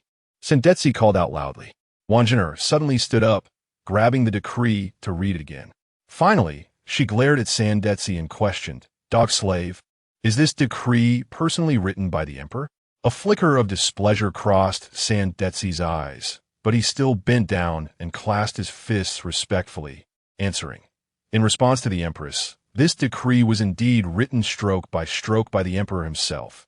The ink on it isn't even dry yet. Your Majesty, Wan Zhen'er gritted her teeth. Why is he doing this? At this moment, she was completely disheartened towards Chu Jingxiong. Her heart was filled with hatred. She never expected that the emperor would pamper Ling Wanru to this extent. Even more unexpectedly, the emperor would humiliate her like this. This is a public trial. All the concubines of the harem are watching. Why? Wan Zhen'er's head buzzed, caught off guard by Ling Wanru's tactics. Empress sister, do you have anything to say now? Ling Wanru stood tall, her head held high, her gaze slightly glancing, the curve of her lips even more pronounced than before. She scanned the surroundings. The concubines who met her gaze all lowered their heads, not daring to look her in the eye. I do not accept. Wang Jin'er's tone trembled slightly. This was a manifestation of being pushed to the limit by anger. You can't accept it, but what can you do? Do you want to defy the decree? Ling Wanru continued to provoke her. Suddenly, Li Chuxue, who had been kneeling on the ground, stood up. I have something to say. Everyone looked at her. She took a deep breath, her tone trembling. The Empress's handling is correct. I willingly accept the punishment. She is doing it for the good of the harem. Ling Wanru's smile faded, and she looked at her coldly. Her tone chilling. Do you know what you're saying? Take back your words. Everyone was taken aback. Could there be another shocking reversal? Chapter 44. No matter what, don't suffer the mouth. I did something bad too. A couple of days ago, I went to Yikeng Palace with Lady Wang. I was jealous of the rewards given to the imperial concubine, so I pushed her into the pond. Li Chuxue spoke to herself. The ears of the other concubines perked up one by one. After hearing this, they were all stunned. Is there really someone so foolish in this world? Voluntarily taking the blame? Ling Wanru was so angry that she slapped her, scolding, Li Chuxue, what nonsense are you talking about? Shut your mouth. Lady Li covered her face and lay on the ground, not daring to speak. She was afraid of Ling Wanru, even more afraid of Zhang Xiaofan. The former was somewhat ruthless, but at least wouldn't he torture people. The latter was both ruthless and torturous. She never wanted to experience that feeling again in her life. As for overthrowing Zhang Xiaofan, don't be ridiculous. She had the Empress and the Dowager Empress backing her. The Emperor couldn't take her down. Could she? In the end, the one who would suffer would still be herself. Seeing this scene, Wang Jin'er, who was about to explode with anger, instantly became happy. Such a turn of events. She really didn't expect it. The handsome face of Zhang Xiaofan appeared in her mind. Could this be Xiaofan's backup plan? Initially, she thought Xiaofan getting Lady Li to admit her mistake was already impressive. She didn't expect there to be a surprise afterward. Wang Jin'er cheered in her heart. Xiaofan, you've helped me so much. I really love you to death. Sandetsi, the Emperor said Lady Li's crime is not so serious. What do you think about this matter? Wang Jin'er coldly stared at Sandetsi and questioned. This? Sandetsi was also dumbfounded. He looked at Li Chuxue, who was lying on the ground, covering her face, then at the speechless Ling Wanru. For a moment, he didn't know how to respond. Fighting over jealousy to this extent, almost costing someone their life. Does the Emperor still want to cover this up? Wang Jin'er snorted coldly, sat back on the phoenix chair, and threw a teacup at Sandetsi's feet. Dog servant, go back and ask the Emperor how this matter should be handled. Her words and actions were filled with resentment. Yes. Sandetsi, seeing that Ling Wanru still didn't speak, frowned and replied, then ran out of the council chamber. A moment later, Li Chuxue, I'll give you another chance. I can overlook that matter. Otherwise, Ling Wanru wished she could stab Li Chuxue to death. She clearly stood up for her. But what did her actions mean? What was the difference between her and a wolf cub? Your Highness, I'm sorry. Li Chuxue bowed her head, not daring to look at her, indicating her attitude of persisting. Dog thing, I really must be blind. Take care of yourself. Ling Wanru kicked her hard, left behind a harsh word, and swept out of the council chamber. This confrontation had come to an end at this moment. As for what the Emperor meant, it was no longer important. Ha ha! Wang Jin'er laughed heartily, then walked down to help Li Chuxue up, speaking gently. Your attitude of admitting guilt is very good. I will handle you lightly. Half an hour passed. Sandetsi still hadn't returned. It seems the Emperor was disgusted and didn't want to manage this anymore. So Wang Jin'er announced the public trial was over. Li Chuxue followed Wang Jin'er back to the palace, and the two met alone. From her, Wang Jin'er confirmed that the reversal of the situation was all a result of Zhang Xiaofan's scheming. How did Xiaofan think the Emperor would stand up for that flirtatious fox? Wang Jin'er was very curious. He said it was safer this way. Once the Emperor intervened, the Empress would definitely lose face. If the Empress lost face, the one in trouble would be me, Zhang Xiaofan. Li Chuxue's words amused Wang Jin'er. He was right. If I lost face, I would kick him. After laughing, Wang Jin'er thought for a moment and spoke. Maintain your identity as a favored one. Go to the cold palace and endure for a year. When the time is up, I will bring you back. Your Highness, my safety. Li Chuxue kowtowed, seeking protection. One Jinner smiled. Don't worry. I will send 2 trusted aides to protect you. After saying this, she clapped her hands. A black-clothed female official walked out from the shadows. A third-grade expert. My personal maid will protect you for a year. Is this enough to reassure you? Wan Jinner asked with a smile. She was very happy now, so she was quite generous to Li Chushui. Thank you, Your Highness. Li Chushui happily expressed her gratitude. She naturally knew what a third-grade expert meant. Go on. Von Tsine Vafatiant. After sending Li Chushui away, she took a short break and called a maid. Go notify Xiaofan and the Dowager Empress that I will be there soon. Prepare some food. In Shining Palace, in front of the Dowager Empress's sleeping quarters, a huge solid wood long table was set up in the center. It was filled with various barbecue ingredients. Not far from the simple barbecue stand, Zhang Xiaofan was diligently grilling. Dowager Empress Chu Qingxian and a group of personal maids, along with Granny Tuo, were curiously watching. Soon, the first batch of barbecues was freshly out. Zhang Xiaofan thought to try one first, but was grabbed by Chu Qingxian, who scolded. You don't let me eat the first skewer? You're asking for a beating. As she spoke, Chu Qingxian kicked his calf. Then she put the lamb's skewer to her mouth, her pearly teeth slightly parted, gently biting into it. Everyone looked at her expectantly. Chu Qingxian took another bite. Then a third, fourth, fifth, finishing one skewer. She threw the metal skewer aside and picked up another. Dowager Empress, how does it taste? Granny Tuo couldn't help but ask. Not saying anything is really killing me. Don't just eat. Say something so I can eat too. Have you forgotten how I treated you before? Not bad, very delicious, Granny Tuo. You should eat too. Chu Qingxian said while handing a skewer to Granny Tuo. She also casually wiped the slight stains on her fingers onto Zhang Xiaofan's clothes. Zhang Xiaofan was speechless, scratching his head, emphasizing, Your Highness, this is my new clothes. What's wrong? Do you have an opinion? Chu Qingxian rolled her eyes, sat back beside the solid wood long table, and urged everyone get in on it. Don't let Xiaofan do all the work. Inside the room, smelling the aroma wafting in from outside, Zhang Depeo was about to drool. This brat. Why didn't he call me for dinner? This smell is really delicious. Someone, a maid outside, heard the call and ran in, respectfully asking, What does Grandpa want? What are they eating outside? It smells so good. Bring it in for me to try. Zhang Depeo grunted. Manager Zhang is outside grilling for the Dowager Empress. But he said you can't eat spicy food during your recovery, so you can't eat. The maid answered with a smile. Zhang Depeo insisted. No way.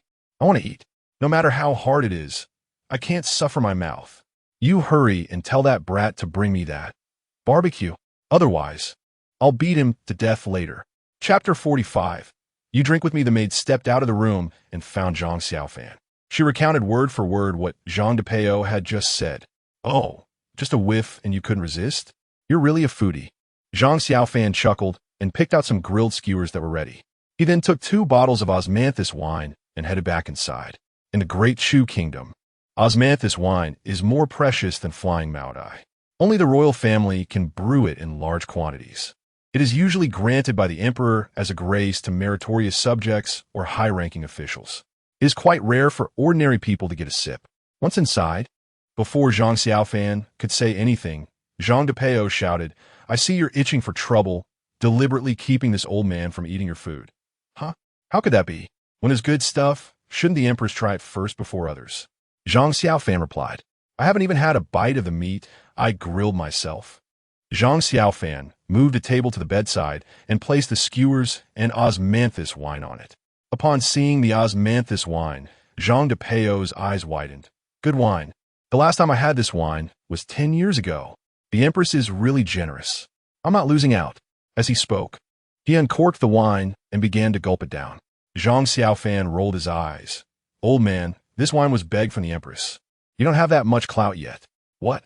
I'm a second-tier master, and I don't have clout? Zhang Depeo glared. He firmly believed that the empress had given him face to get this wine. How could a little eunuch like Zhang Xiaofan have that kind of face? Believe it or not, but I dare say once you finish these 2 bottles, you won't get another sip. Zhang Xiaofan didn't want to argue further. Continuing would only hurt himself. This old man had a bad temper. If he beat him up, it would definitely not be worth it. Hey, you brat. Damn it, I'll go ask the empress for more wine soon. While cursing, Zhang Xiaofan took a bite of the lamb skewer. He then widened his eyes and began to wolf it down. Bite after bite, drink after drink. What delight! Burp after finishing 2 bottles of wine and all the skewers, Zhang Xiaofan let out a loud burp, smacked his lips, and said with satisfaction, "That was really satisfying. This barbecue is truly extraordinary. You've got some skill, kid. Old man, can you teach me how to cultivate?" Zhang Xiaofan seized the opportunity to express his thoughts. The old man, in a good mood, asked, "What do you want to learn?" "That skill of yours that can suck me over in one go." Zhang Xiaofan gestured with his hands. Upon hearing this, Zhang Xiaofan raised an eyebrow and scolded, "That's my ultimate skill. You think you can learn my ultimate skill just from this meal? You have some nerve. As long as you're willing to teach me, I'll definitely honor you well in the future." Zhang Xiaofan scratched his head and said sincerely, Get lost, get lost. There's no discussion here. We're such a good deal." Zhang Xiaofan waved his hand impatiently. "Then you rest."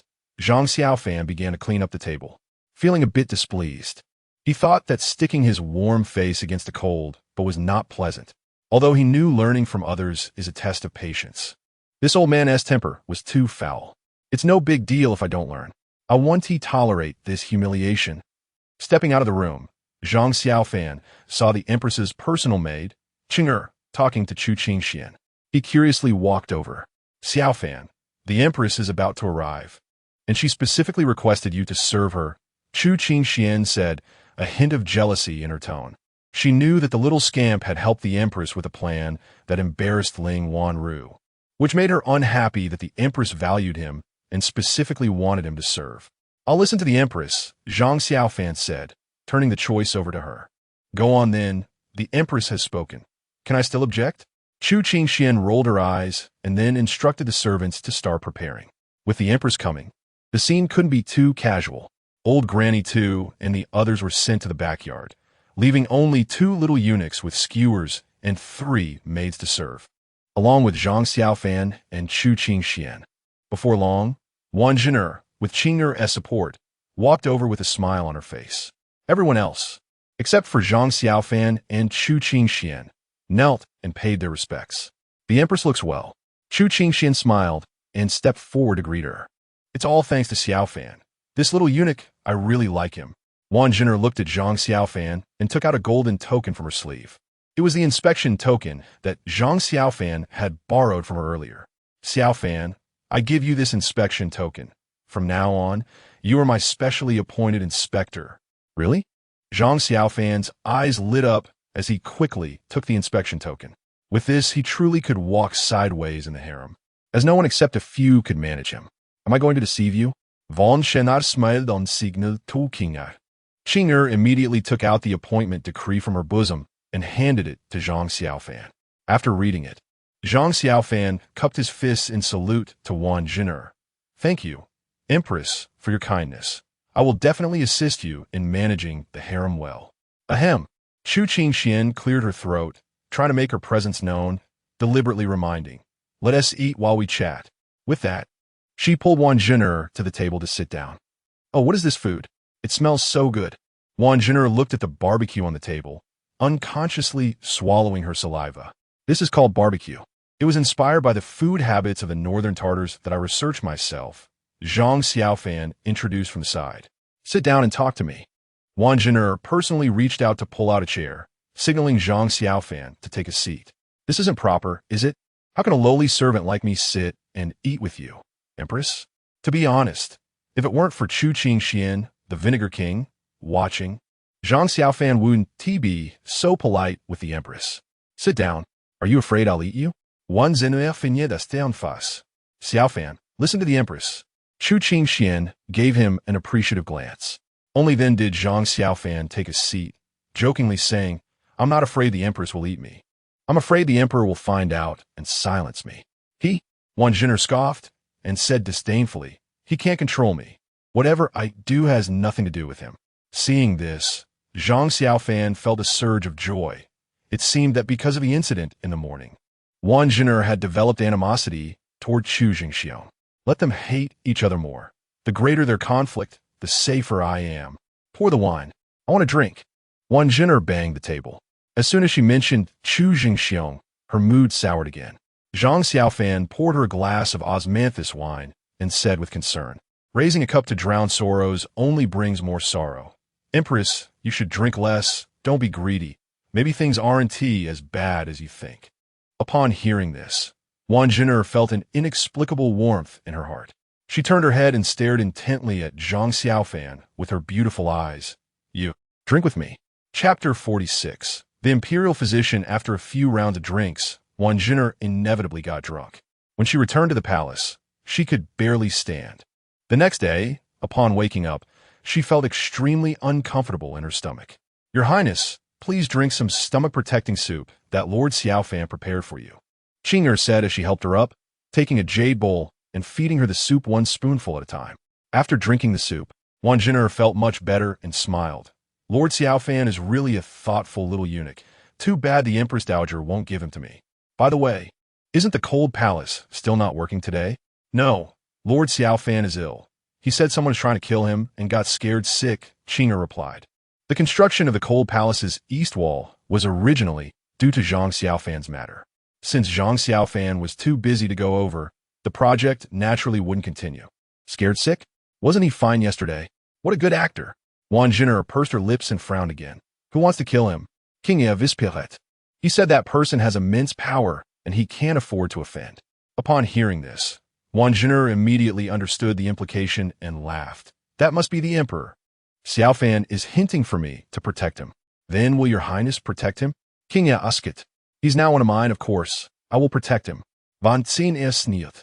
If the emperor wants to kill him, I won't let that happen. Find a physician to take care of Xiaofan's daily needs. And tell others that he can't get out of bed," she instructed.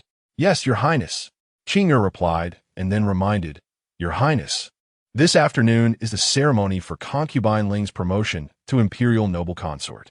Shall we go?" "Of course we must go. Wenn Shine a liftzit hertzien proudly.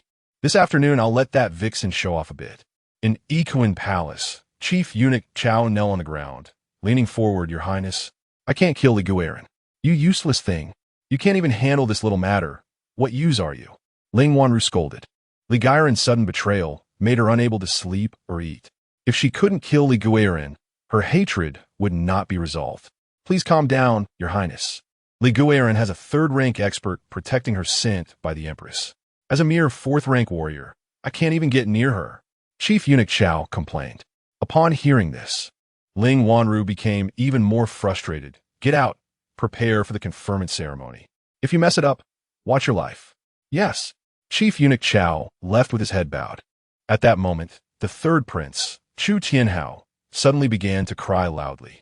Ling Wanru hurried over, only to hear her son crying out, "I want to play with Xiaofan." "I don't want to play with you. Go find Xiaofan. You can't even coax a prince. You are truly useless." Ling Wanru felt a headache coming on. With over 100 palace maids and eunuchs in Equin Palace, was there not one who could make her happy like Xiaofan? They were all a source of annoyance. A maid ran out and soon returned, reporting, "Your Highness, Lord Xiaofan has fallen seriously ill and cannot leave Shining Palace." "What serious illness? What's wrong with him?" Ling Wanru frowned. The maid doesn't know. She just heard from the gatekeeper of Shining Palace that the entire palace is now under strict orders prohibiting palace maids and eunuchs from going out, nor can anyone enter. After saying this, the maid added, "I gave the gatekeeper 5 taels of silver, and he revealed that someone is trying to harm Lord Xiaofan." Upon hearing this, Ling Wanru's mind conjured an image of the emperor, and she pinched her brow. Forget it. Let it be. In Taiji Palace, Chu Jingxiong was handling memorials. Sandetsi stood beside him and quietly said, "Your Majesty, we've investigated the new palace maids and eunuchs in Shining Palace. They were all sent by Prince Jean, 1 second rank, 1 third rank, and 8 fifth rank." "1 second rank?" Chu Jingxiong furrowed his brows. "What is the identity of that second rank?" Sandetsi bowed and replied, "Zhang Depeo, a second-rank warrior, the leader of 100,000 bandits in Taiyuan, defeated and brought under Prince Jin's command 5 years ago, serving as his top aide with the ultimate skill star absorption technique, currently aged 150. Huh, a bandit leader, absurd. How can a bandit leader be second rank? Juzen Season, Sculp, muttering to himself, my good brother is really getting more capable and reaching further.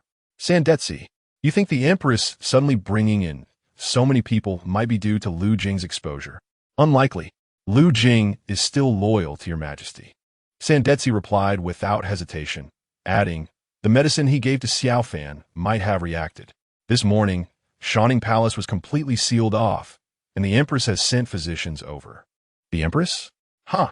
Chu Jingxiong's face showed a hint of anger. She doesn't want to be the rightful master of the harem, but insists on meddling with the Empress Dowager. I see she is getting more and more audacious. Go to Shining Palace and check on Xiaofan's condition, and also investigate Zhang Depeo's true strength. Understood. Sandetsi replied and left. In Shining Palace, the room was filled with the smell of medicine. Zhang Xiaofan lay on the bed, drenched in cold sweat. His complexion pale, eyes tightly closed, looking extremely weak. To feign illness, he had soaked in cold water all night, exhausting himself to the point of a severe cold and fever. Because of this, Chu Qingxian had scolded him thoroughly early in the morning. Dr. Xia, please control this illness to be over in 10 days, Xiaolon instructed. The female imperial physician sent by the Empress was named Xia Qiuhua. She was beautiful, fair-skinned, with striking features, a cold beauty. I can't control that. I don't have that capability, Xia Qiuhua said expressionlessly. Then what are you here for? Xiaolon retorted directly. I'm here to see a patient, not to play with you.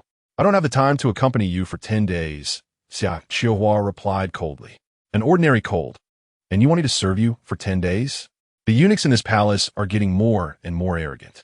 They must not be indulged. You can leave. We didn't ask you to come. Also, speak more politely in my Shining Palace.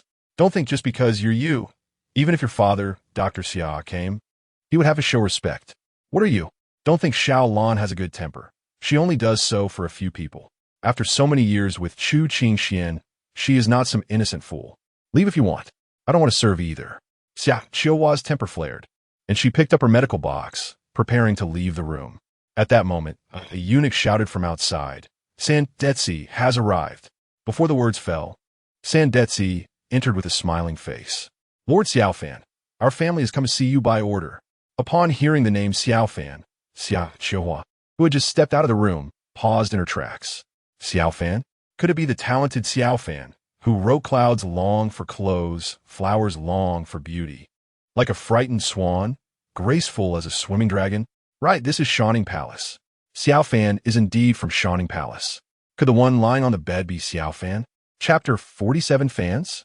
Xia Qiuhua's beautiful apricot-shaped eyes fell on the clothes hanging nearby. It was a red eunuch's dragon robe.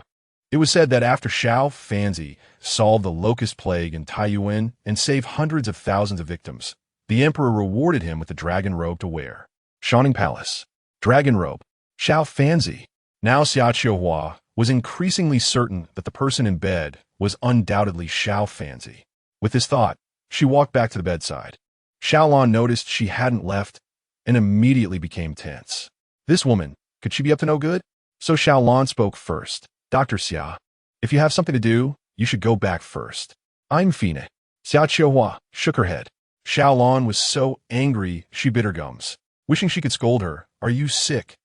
Sandetsi looked closely at Zhang Xiaofan, who had his eyes tightly closed, a pale face, and cracked lips. No matter how he looked, it didn't seem like he was pretending. Dr. Xia, what illness does Xiao Fanzi have? It's still unclear, but the pulse of eunuch Xiao Fanzi is very chaotic. Xia Qiuhua was a smart person. Earlier, the maiden next to her had asked her to keep Xiao Fanzi's cold symptoms under control for 10 days for a reason.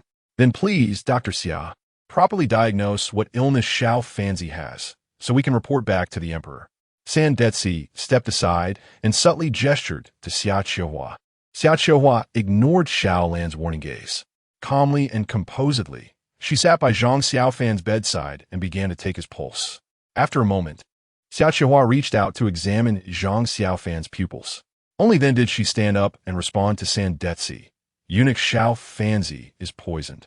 It might be due to issues with his diet and daily life. Upon hearing this, Xiaolon let out a huge sigh of relief. But she was puzzled.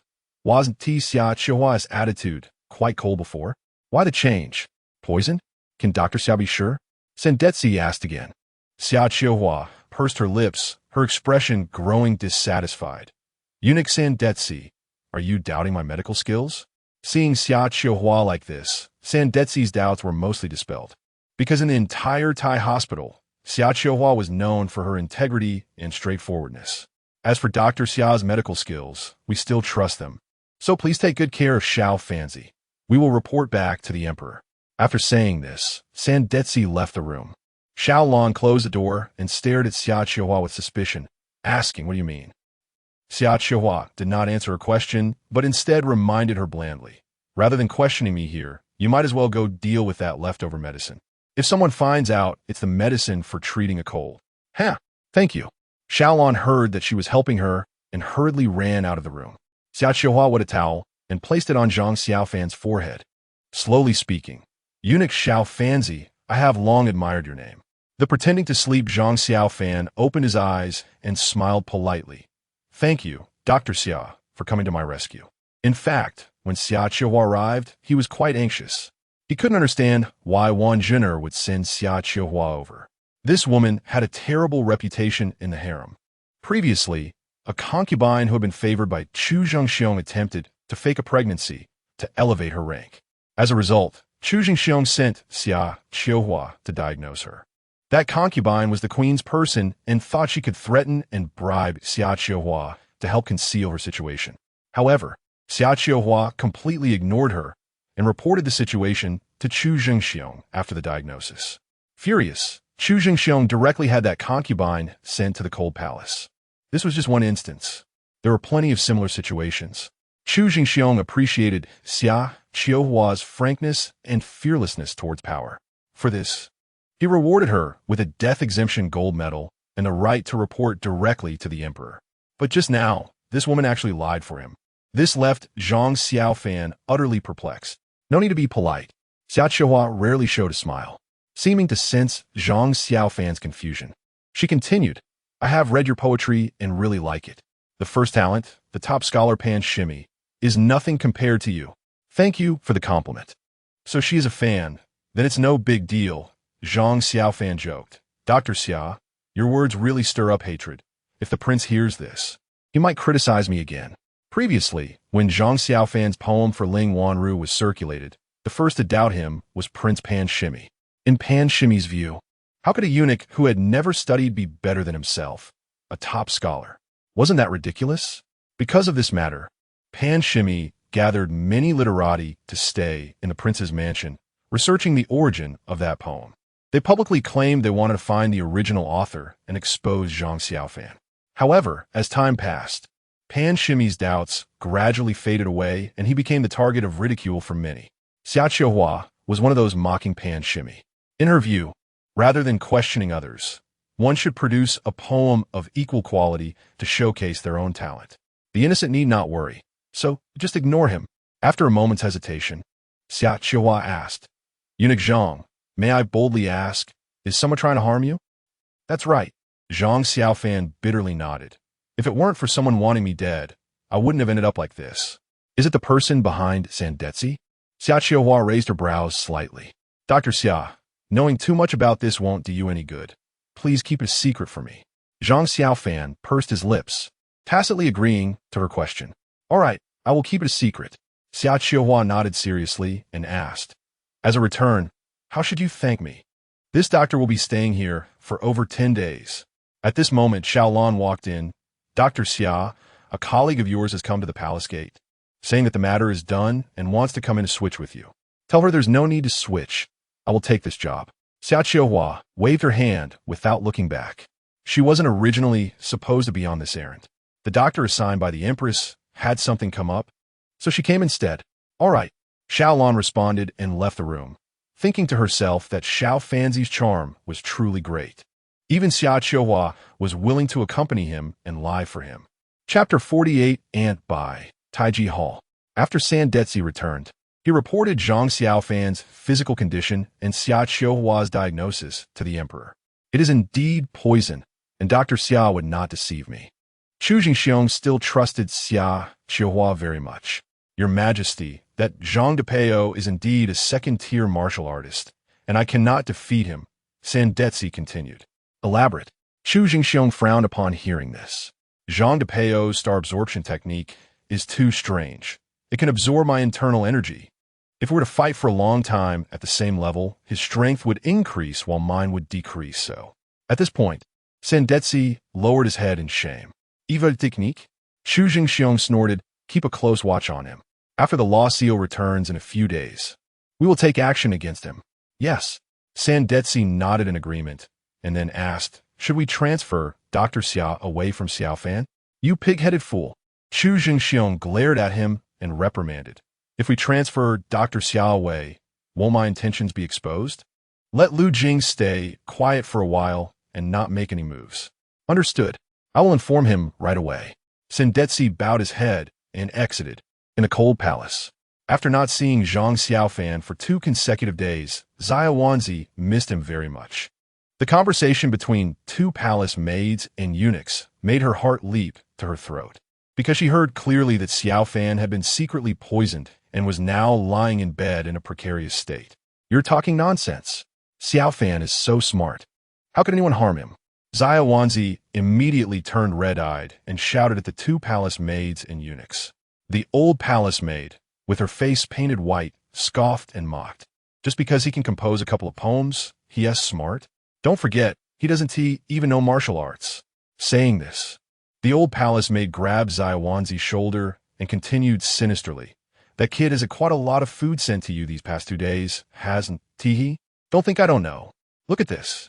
The old palace maid opened a food box next to her. Inside, there was a roasted chicken. You took our things?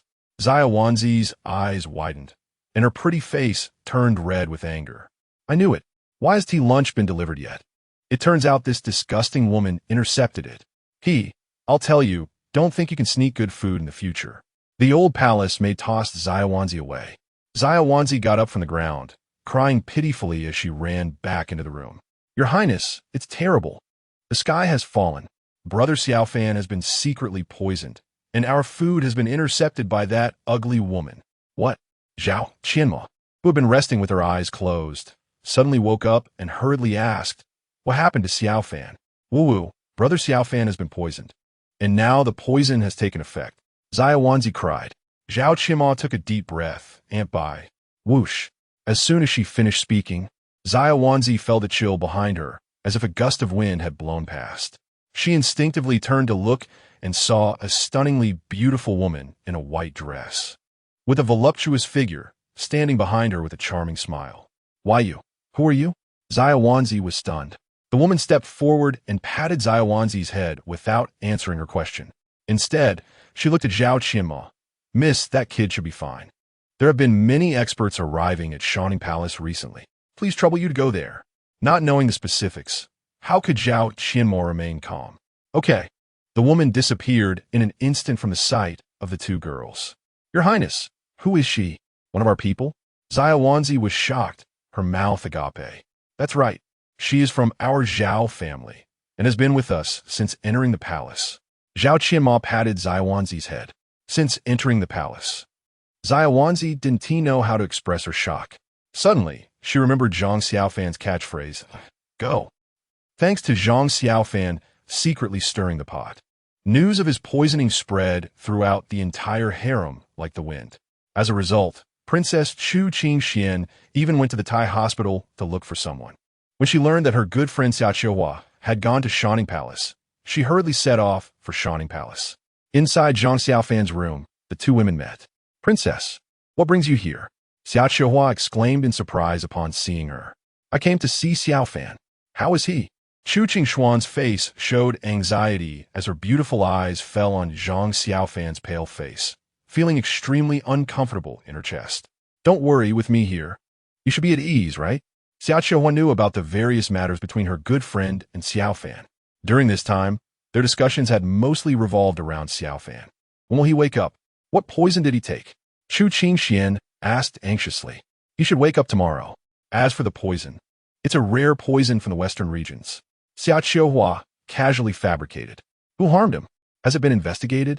Chu Jingxuan's face puffed up with anger. Just now, the Empress Dowager went to the imperial kitchen and had several eunuchs executed on the spot. Xia Qiuhua thought to herself, the one who harmed Xiaofan is your father. Who would dare to investigate? As for those few people that Chu Qingxian had executed, it was not a case of indiscriminate killing. They were all eunuchs who had expressed criticism towards Shining Palace. This was both to cooperate with Zhang Xiaofan's act and to warn Emperor Chu Zhengxiong. On the other side, Yiquan Palace was brightly lit and bustling with excitement. All the 3 palaces and 6 courtyards, 72 concubines were present. Palace maids and eunuchs were running back and forth, nonstop. Emperor Chu Zhengxiong sat on the dragon throne, radiant and full of vigor. The Empress and concubine Ling sat on either side of him, smiling charmingly, each with their own thoughts. Everything was ready. Sandetsi shouted. The ceremony for the conferring of the imperial concubine officially begins. As soon as he finished speaking, dancers performed and musicians played. Chu Zhengxiong led the concubines in drinking and enjoying themselves, having a great time. Half an hour later, Chu Zhengxiong waved his hand, and the scene suddenly quieted down. The sound of a pin drop could be heard. Sandetsi took out the imperial edict, by the mandate of heaven. The emperor proclaims, Concubine Ling Wanru has a dignified appearance, is graceful and virtuous, deeply favored by me. Therefore, I bestow upon concubine Ling the title of imperial concubine. Ling Wanru kowtowed in thanks. This servant thanks the emperor for the great grace. My beloved concubine, please rise. Chu Zhengxiong laughed heartily. Now that you have become the imperial concubine, you must assist the empress in managing the harem. After saying this, he deliberately glanced at Empress Wanjiner. The imperial concubine can assist the empress in managing the harem. If the empress wants to issue an edict, she cannot bypass the imperial concubine to execute it. It can be said that Ling Wanru has now become the imperial concubine and can restrain Wanjiner. As soon as these words were spoken, Wanjiner's face clearly showed displeasure, but it quickly disappeared. She stood up gracefully and said, Congratulations, sister, on your promotion to imperial concubine. I happen to have a matter that needs to be handled. What does that mean? Chu Zhengxiong and Ling Wanru frowned in unison. What is this woman up to now? Chapter 49. By Suzhin, Your Majesty, there is a great pest in the palace. If it is not cleaned up, I will be unable to eat or sleep in peace. Wanjiner took out a confession from her sleeve and slammed it on the table. Sandetsi glanced at the dark-faced Chu Zhengxiong. Seeing he did not speak, he handed the confession to Ling Wanru. Master Chow. Ling Wanru's expression darkened slightly. The chief steward of Yiquan Palace, Master Chow, was startled. An ominous premonition surged in his heart. Using power to oppress others, disturbing the harem, causing the death of consorts, illegally selling court supplies, 12 dishes for 1 meal. Seeing this, Ling Wanru was nearly fuming with rage. Chu Zhengxiong, seeing her expression, snatched the confession to read it. Moments later, he crushed the confession into pieces. He coldly looked at Wanjiner and asked, Is this confession from the Empress conclusive evidence? The person is locked up in the cold palace. Whether it is true or false can be known with a single question. Vancine meintint akan dimiano. But the corners of her mouth couldn't help but rise. This was the second big gift Zhang Xiaofan had sent her to eliminate Master Chow. Men inevitably boast in front of women. And Li Chushui, as the previous partner of Master Chow, just happened to know many of his secrets. Little did they know, past boasts had become evidence of a crime. Sandetsi, capture this dog. Chu Zhengxiong pointed at Master Chow. Your Majesty, spare me. Did I do anything wrong? I am loyal to you. Master Chow knelt on the ground, begging for mercy. At this moment, he was so scared that he had wet himself. However, Sandetsi would show no mercy. He swiftly moved and struck Master Chow down to the ground, causing him to spit blood. Your Majesty, Ling Wanru attempted to speak. Master Chow was a good dog of hers, brought into the palace from her home. His loyalty went without saying. Shut up. Chu Zhengxiong glared at her and angrily said, If you can't even manage your servants, how can you manage the harem? He was genuinely angry. A eunuch actually let his woman amuse him as her husband? Did he still have the authority of an emperor in his eyes? Once I thoroughly investigate this, I will have him executed by slow slicing in front of the Tai Chi Hall to set an example. Chu Zhengxiong dropped this sentence and angrily left, flinging his sleeve. Ling Wanru stood in place, her expression complex. All eyes around her were on her. Wanjiner picked up the imperial edict from the table and slowly walked in front of Ling Wanru, lightly laughing. Good sister, remember to keep the imperial edict safe. You are now the imperial noble consort. Don't lose your composure in front of others. Ling Wanru tightly clenched the edict, gritting her silver teeth, her eyes blazing. Sister, you have such means. Today's humiliation will surely be repaid in the future. In Shining Palace, Zhang Xiaofan's body ached, feeling weak and uncomfortable lying in bed. This wind chill was too tormenting. If he had known, he would have taken it easier on himself. Oh, so you're just suffering from cold. A voice suddenly appeared behind the bed. Huh? Who? Zhang Xiaofan was startled, breaking into a cold sweat, and quickly turned to look in the direction of the voice. There stood a tall, voluptuous beauty in a white dress, holding a jade flute, with a fair and exquisite face. A stranger? Who are you? Zhang Xiaofan asked again, while reaching under his pillow to pull out a dagger, positioning it across his chest. Cold Palace by Sujin. By Sujin smiled gently, her jade finger lightly pointing.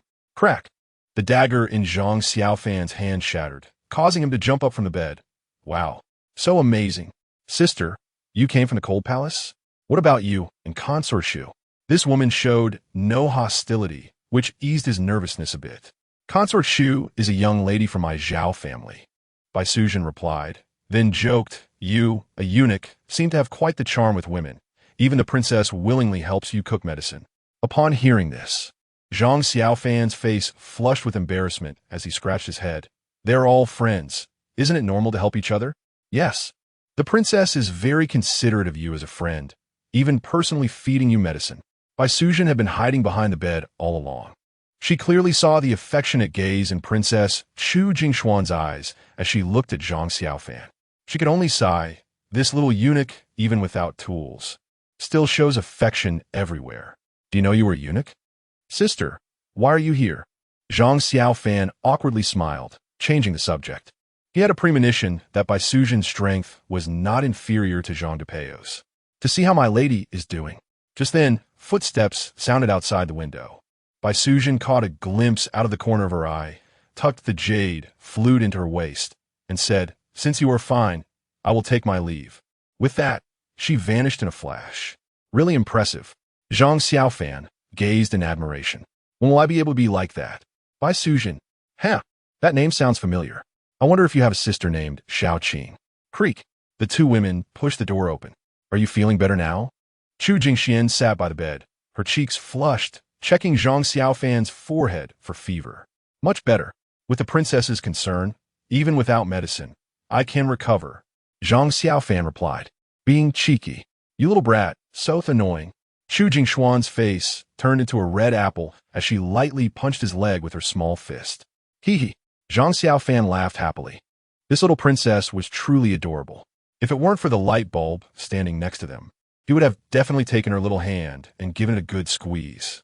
To be honest, ancient girls are really easy to please. A poem, a few sweet words, and they will be thinking about you day and night. Before crossing over, he had worked so hard and used so much effort to pursue the class flower, but still couldn't win her over. Now, things were much better. Life was enjoyable. Being able to roll in bed with so many beautiful girls, even death would be worth it. Chapter 50. Are you overthinking? Time passes. Half a month swiftly goes by. In the Cold Palace. Ever since little Maruko discovered that there were powerful experts protecting her, her chest puffed up high, and her days no longer felt bitter. She felt energized every day, just drinking plain water and cabbage soup. Why? Because she didn't have to worry about starving to death. As for Chu Jingxian, after Zhang Xiaofan came to visit twice, she was put under house arrest by Wan Jin'er. Zhang Xiaofan's daily life consisted of lying in bed, waiting for Xiaolan and Xiao Ju to feed him, chatting with Xia Qiuhua, and studying the great power of a drop palm given by the Empress Dowager. He was pleasantly surprised to find that practicing the returning yang technique alongside the great power of a drop palm actually complemented each other. After half a month of hard training, the great power of a drop palm had surprisingly reached the first level, while the returning yang technique had also hit a bottleneck at the second level. Boom! Zhang Xiaofan exerted his energy and struck forward with a palm. A tree in the courtyard, about the thickness of a wrist, broke with a snap. Clap, clap, clap. Xiao Lan and Xiao Ju cheered excitedly. Xiaofan is amazing. Wow, so powerful. The two girls took turns playing with Zhang Xiaofan every day, and their bond grew stronger. They knew each other well. They could point out where each other's moles were. For example, the big watermelon mole on the left side of Xiaoju, the one on Xiaolan's waist, and even the one near Zhang Xiaofan's leg. Basic skills, no 6. Zhang Xiaofan gathered his energy into his abdomen. His current strength was probably at the 8th rank, just beginning. Has he already cultivated internal energy? Xiaomei, who was eating an apple under the shade of a tree, paused, her expression a bit shocked. How long has it been? She had only guided him a few times. Right? Such rapid progress? Could it be that he is a martial arts prodigy? Grandma, too, sitting in a rocking chair at the door, soaking up the sun, was also taken aback by Zhang Xiaofan's performance. This kid has some talent. Zhang Depeo, who was eavesdropping by the wall, was even more astonished, his jaw nearly dropping. Damn, this little brat is so perceptive. During this time, he had been secretly observing Zhang Xiaofan, waiting for him to come and seek advice. But to his immense disappointment and frustration, Zhang Xiaofan didn't think of him at all, as if this great expert didn't exist. He could endure such neglect. But what he couldn't accept was that Zhang Xiaofan's meals had been getting worse day by day during his illness. He couldn't even get a drink. He had shamelessly asked the Empress Dowager for osmanthus wine several times, but was flatly refused by Chu Qingxian. The reason being, the wine from my shining palace has all been given Xiaofan. If you want wine, go ask Xiaofan for it. This left Zhang Depeo speechless. Come on, you spoil that kid more than your own son. Is that really okay? At this moment, seeing Zhang Xiaofan actually cultivate internal energy and master the great power of a draw palm, Zhang Depeo felt incredibly uncomfortable. Xiaofan, since you're healthy and have made some progress in martial arts, let us go prepare a good meal to celebrate. Chu Qingxian walked out of her palace with a beaming smile. Of course, let's have hot pot. Zhang Xiaofan ran over and bowed to her. Finding a corner where no one was watching, he secretly winked at her. It had been half a month since he last touched this woman. He was itching with desire. I'll give in to you, and also bring a few bottles of osmanthus wine for everyone to drink. Chu Qingxian naturally understood his meaning. Not to mention him. Even she was thinking about it. At your command. Zhang Xiaofan saw her cross her legs, and his heart leaped with joy as he hurried to the kitchen to prepare. Nearby, Zhang Depeo was drooling. Osmanthus wine, I must drink enough today. But the next second, Chu Qingxian assigned a task. Everyone eat and drink well tonight. And old Zhang will go to the outer courtyard to guard the door. Zhang Depeo panicked. He quickly jumped out and cupped his hands, saying, Empress Dowager, this arrangement is inappropriate. I protest. The protest was ignored. Everyone has served you for so long. You should contribute a little too. After saying that, Chu Qingxian ignored him and turned back into the palace. Not teaching my little nemesis martial arts, yet wanting to eat well and drink well. Are you overthinking it? Chapter 51, let's see what you've got. Zhang Depeo returned to his room and received a bag of dry bread from the maid. Old Zhang, this is your food for a while. This, am I supposed to eat this? Zhang Depeo was even more depressed. We usually eat this, right? There's also chili. It tastes great together. The maid blinked innocently. Can I eat like you guys? Go away. Don't bother me. After sending the maid away, Zhang Depeo paced around the room for a long time, finally deciding to visit Zhang Xiaofan. When he sneaked into the kitchen, he saw Zhang Xiaofan heating up osmanthus wine. The aroma filled the entire room, instantly making Zhang Depeo's mouth water. He approached with a shameless grin and asked, Xiaofan, who is drinking this wine today? For the Empress Dowager, Granny too, and a few personal maids. What's the matter? Do you need something? Zhang Xiaofan glanced at him. This wine. Zhang Depeo rubbed his hands and swallowed his saliva. Can I have a little? Zhang Xiaofan smiled at him. No way. This is what the Empress Dowager said. I don't dare to defy her, and we don't have that kind of face. Weren't you the one saying your face is bigger than mine? Go tell the Empress Dowager. Damn, this kid really holds a grudge. Zhang Depeo cursed inwardly, but his face showed no anger as he said kindly. The Empress Dowager said that the wine in Shining Palace is all managed by you. Give me 2 bottles, and I'll teach you some skills. How about that? I'm practicing now, and I feel my great strength diamond palm is much stronger than yours. Zhang Xiaofan was unimpressed and showed no interest. Nonsense. Zhang Xiaofan puffed up his cheeks and glared. How can that so-called great strength diamond palm compare to my star absorption technique? There's no comparison at all. Okay? What's wrong? Are you willing to teach me? Zhang Xiaofan smirked. Teaching you isn't out of the question, but if you let me drink 2 bottles of wine, I'll consider it. Zhang Xiaofan put his hands behind his back, thinking, beg me, beg me. Zhang Xiaofan directly said, then it's off the table. Let's talk about it after I master the great strength diamond palm. If you consider teaching me, I also have to consider whether I should learn it. As he spoke, he continued to pack the warmed wine into a box. When he saw that the last bottle was gone, Zhang Xiaofan panicked and pressed down on his hand. I'll teach you right now. Leave that bottle for me. Fine. Follow me. Zhang Xiaofan led him out of the kitchen to a secluded corner. Start. Show me the mental mantra and the movements of the techniques, one by one. You little brat. Zhang Xiaofan shook his head helplessly.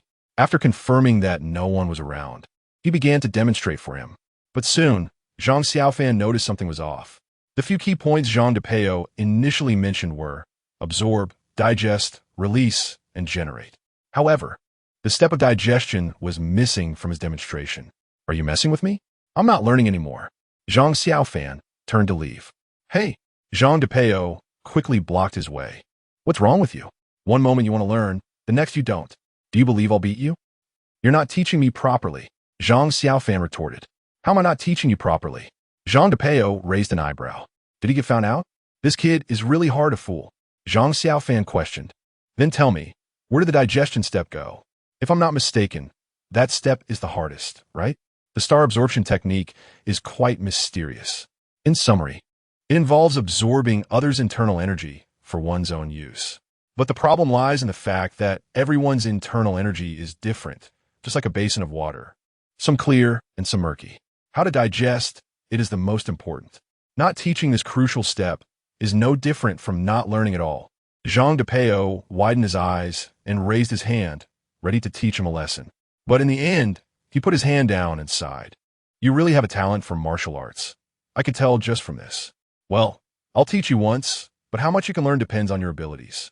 Chapter 52. Chu Longji gets scolded half an hour later. Zhang Xiaofan walked away humming a tune while holding 3 jars of osmanthus wine.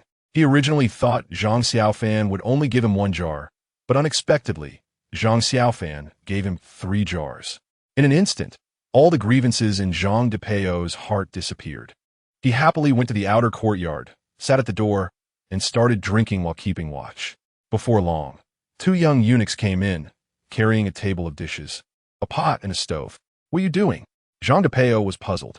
Manager Zhang said, this is prepared for you. We're here to serve you hot pot. One young eunuch replied respectfully. Damn, this kid is really something, not bad at all. While Zhang Xiaofan was happy, he felt a bit guilty. That kid took such good care of him. Yet he had been playing tricks on him. Next time, he must teach him properly. During today's hot pot meal, even Granny 2 drank quite a bit of wine and got drunk. In the palace, an ambiguous atmosphere filled the entire room. Behind the curtain, Your Highness, I really like you in this outfit. Don't take it off. Get lost. You have such a big nerve. Even the Empress Dowager. I just want to bully the Empress Dowager. The next morning, when the rooster crowed, Zhang Xiaofan had already sneaked back to his room. After battling for more than 10 rounds, the Empress Dowager was still at a disadvantage. She probably needed a rest for several days. After breakfast, Zhang Xiaofan had just practiced the star absorption technique for an hour when Shui hurriedly came to find him, her face with little pearls of tears. Master, something has happened. Please save the Empress. What happened? Zhang Xiaofan helped Shui, who was kneeling on the ground, up and brought her into the room. This morning, the Empress took the 3rd prince to the Imperial Garden to walk the dog. The Empress didn't hold onto the dog, and it bumped into His Highness the Crown Prince, and the dog was directly kicked to death by the Crown Prince. Kuya Zhang Xiaofan realized the seriousness of the situation. If this matter was not handled properly, Luchulaw could be in big trouble. Hurry up. Zhang Xiaofan grabbed a wooden box from the table and ran outside. When he arrived at the Imperial Garden, he saw Emperor Chu Zhengxiong, Empress Wan Zhen'er, and Imperial concubine Ling Wanru were all present. Luchulaw was kneeling on the ground, crying and begging for mercy. Ling Wanru was comforting the 3rd prince, who was crying loudly. Chu Jingxiong was scolding Crown Prince Chu Longji furiously. There were also many concubines watching the commotion, and a sea of kneeling maidens and eunuchs surrounded them. Wang Jinner's expression was very unpleasant because the emperor's scolding was too harsh. His words implied that it was her responsibility as the biological mother, mocking her for not managing her son well. Is this really the crown prince of our great Chu? Such a cruel temperament. How can he govern the country? In a fit of rage, Chu Zhengxiong directly kicked Chu Longji to the ground. Deserved it. Zhang Xiaofan thought to himself that Chu Zhengxiong was right to scold him. The dog had only slipped its leash and bumped into Chu Longji. Yet it was kicked to death by him. It was likely that personal grudges played a major role, venting anger on the dog. No matter what, the third prince was just a 4 or 5-year-old child. What did he understand? If you were angry, take it out on his parents. Your Majesty. Seeing Chu Longji so embarrassed, Wang Jinner hurriedly helped him up, her face looking extremely bad. Your Majesty, Longer is your own son. Is it really appropriate to treat him like this because of a dog? Chu Jingxiong could privately discipline his son, and Wang Jinner wouldn't say anything. But now, with so many people present, he not only humiliated his son, but also scolded him. If this got out, what would others think? That the crown prince had fallen out of favor? That the emperor looked down on the crown prince and had thoughts of establishing a new heir? Such behavior deserves to be punished. Chu Jingxiong then reprimanded Wang Jinner. I really don't know how you, as the empress, can't even manage your own son. Yet you think about managing the harem? Chapter 53. Did the queen think about it too? Zhang Xiaofan wasn't just watching the show. He approached Ling Wanru, bowed to her, and then crouched down to play with the third prince. The third prince, who had been inconsolable, immediately stopped crying when he saw Zhang Xiaofan take out a large paper butterfly. Play, Xiaofan, play with me. The third prince grabbed Zhang Xiaofan's hand and spoke in broken words, stuttering intermittently. Ling Wanru wiped her son's tears and smiled. Xiaofan, it's you. Even I, his mother, can't calm him down, but you came and made him happy. What kind of toy is this? Replying to the empress, this is a kite. The kite was actually made by Zhang Xiaofan for Princess Chu Jingxian.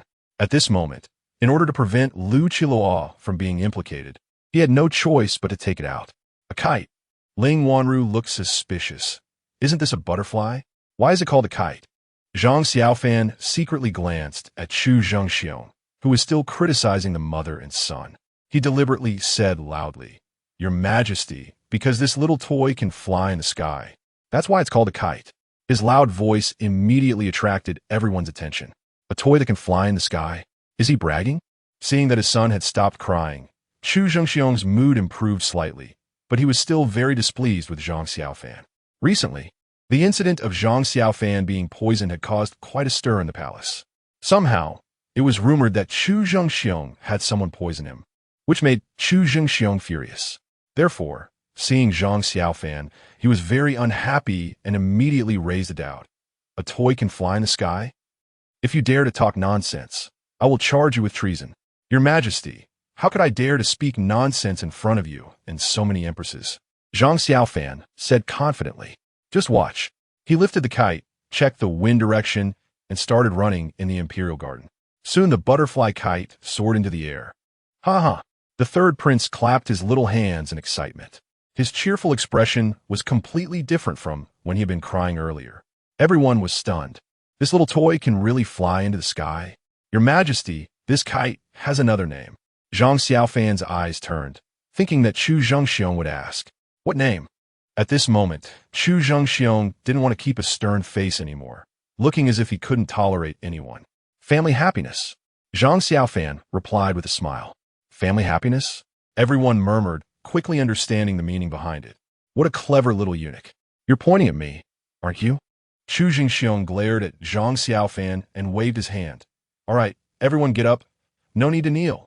All the kneeling palace maids and eunuchs stood up, casting grateful glances at Zhang Xiaofan. It's still Xiaofan who is reliable. Supported by Chui'er, Lu Qiluo once again experienced Zhang Xiaofan's outstanding ability. If Zhang Xiaofan hadn't come today, this anger would ultimately fall on her. He saved her again. At this moment, Lu Qiluo was completely devoted to Zhang Xiaofan. Only Xiaofan cares about her. Just now, so many people, Not one spoke up for her. Your Majesty. Let's not mention it. Empress Dowager and Chu Longji also gave Zhang Xiaofan a grateful look. If it weren't for this clever boy, today's situation would have been uncertain. After teaching Chu Zhangxiong the tips for flying the kite, Zhang Xiaofan took his leave. Staying here would only add to his troubles, and putting on a smile was exhausting.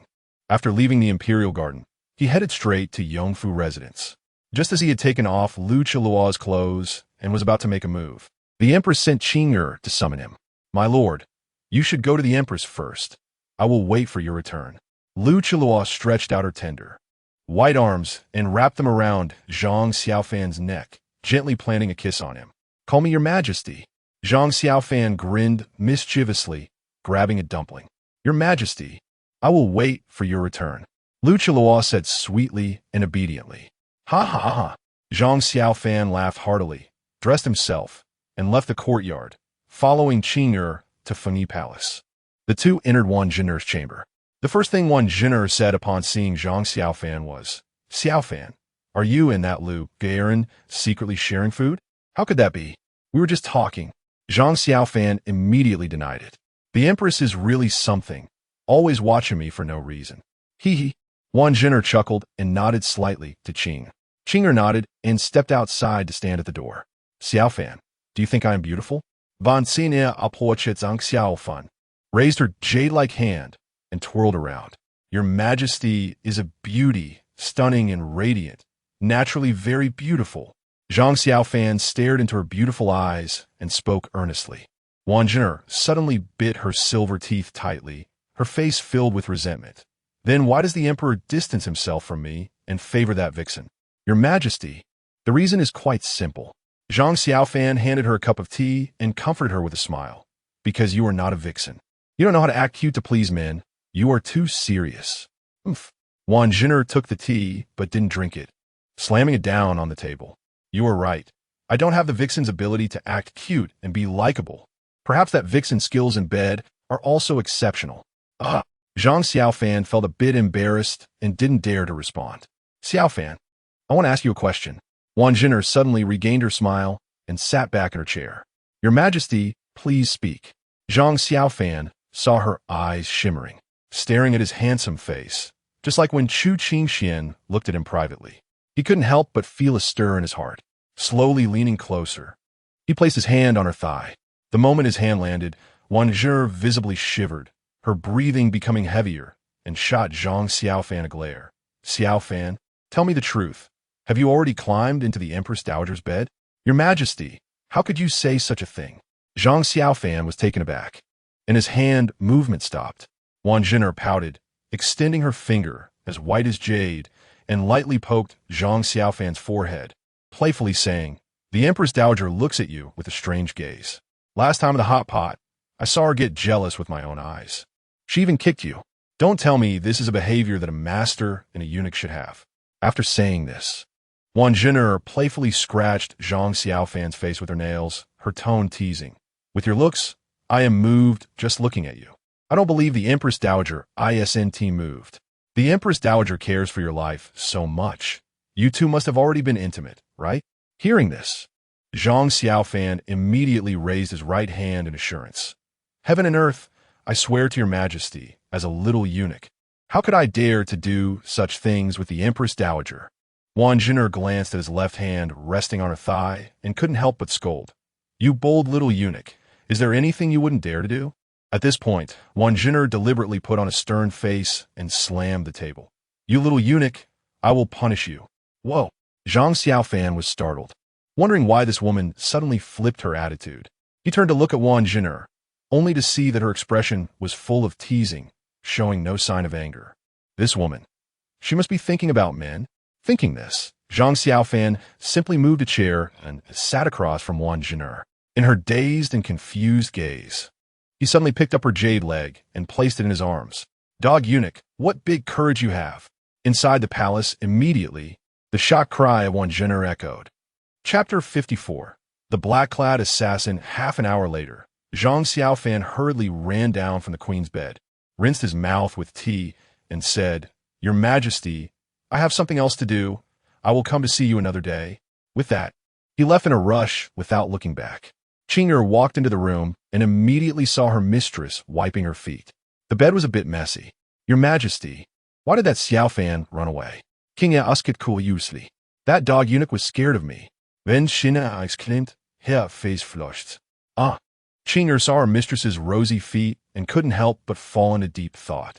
In Yongfu residence, Lu Qiluo was having lunch when suddenly Zhang Xiaofan rushed in, picked her up, and threw her onto the bed. Are you in such a hurry? Wait for me to finish my meal. Lu Qiluo's pretty face turned red. Chui'er covered her mouth and chuckled. My lady, I'll go watch the door. You two get busy. Half an hour later, Zhang Xiaofan sat up from the bed, bare-chested, exhaling a breath of turbid air. He had almost made a mistake earlier due to Wan Jin'er's pair of jade feet, but he finally managed to release his pin-up energy. At this moment, Lu Qiluo was in a daze. She never expected that the person beside her was actually a fake eunuch. Husband, if the emperor finds out about this, your whole family will be exterminated. Lu Qiluo wrapped her arms around Zhang Xiaofan's waist, her face filled with worry. Her lips were red, as if she had eaten chili peppers. I'm the only one in my family. What am I afraid of? Besides, I have you with me. Zhang Xiaofan patted her little head. This girl couldn't eat yet. Otherwise, it would cause problems. Other methods could work, though. To be honest, the feeling of serving others and being served is completely different. I don't want to die, so don't drag me down. Lu Qiluo smiled dreamily and hesitated before asking softly. Husband, you want me to call you emperor? Are you? Don't guess randomly. I'm just joking with you. Don't ask this question again. It's better for both of us. Zhang Xiaofan didn't dare to tell anyone about his thoughts on being an emperor, not even the closest people around him. This secret could only be kept in his heart. Oh, Lu Qiluo nodded obediently. I'll head back now. Try to stay in. If you need anything, just let Chui'er find me. After a few reminders, Zhang Xiaofan left. Chui'er rushed in. My lady, do you want me to heat up the dishes for you? I can't eat anymore. Go give me some mouthwash. Lu Qiluo couldn't eat at all. Her stomach still felt uncomfortable. The next half-month passed peacefully without any incidents. Zhang Xiaofan spent half an hour in the cold palace every day before returning to Shining Palace, where he practiced in a small courtyard. By now, he had mastered the first level of the Great Power Vajra Palm and broke through to the final level of the Returning Yang skill today. The only downside was that after half a month, he had only just stepped into the first level of the star-absorbing technique.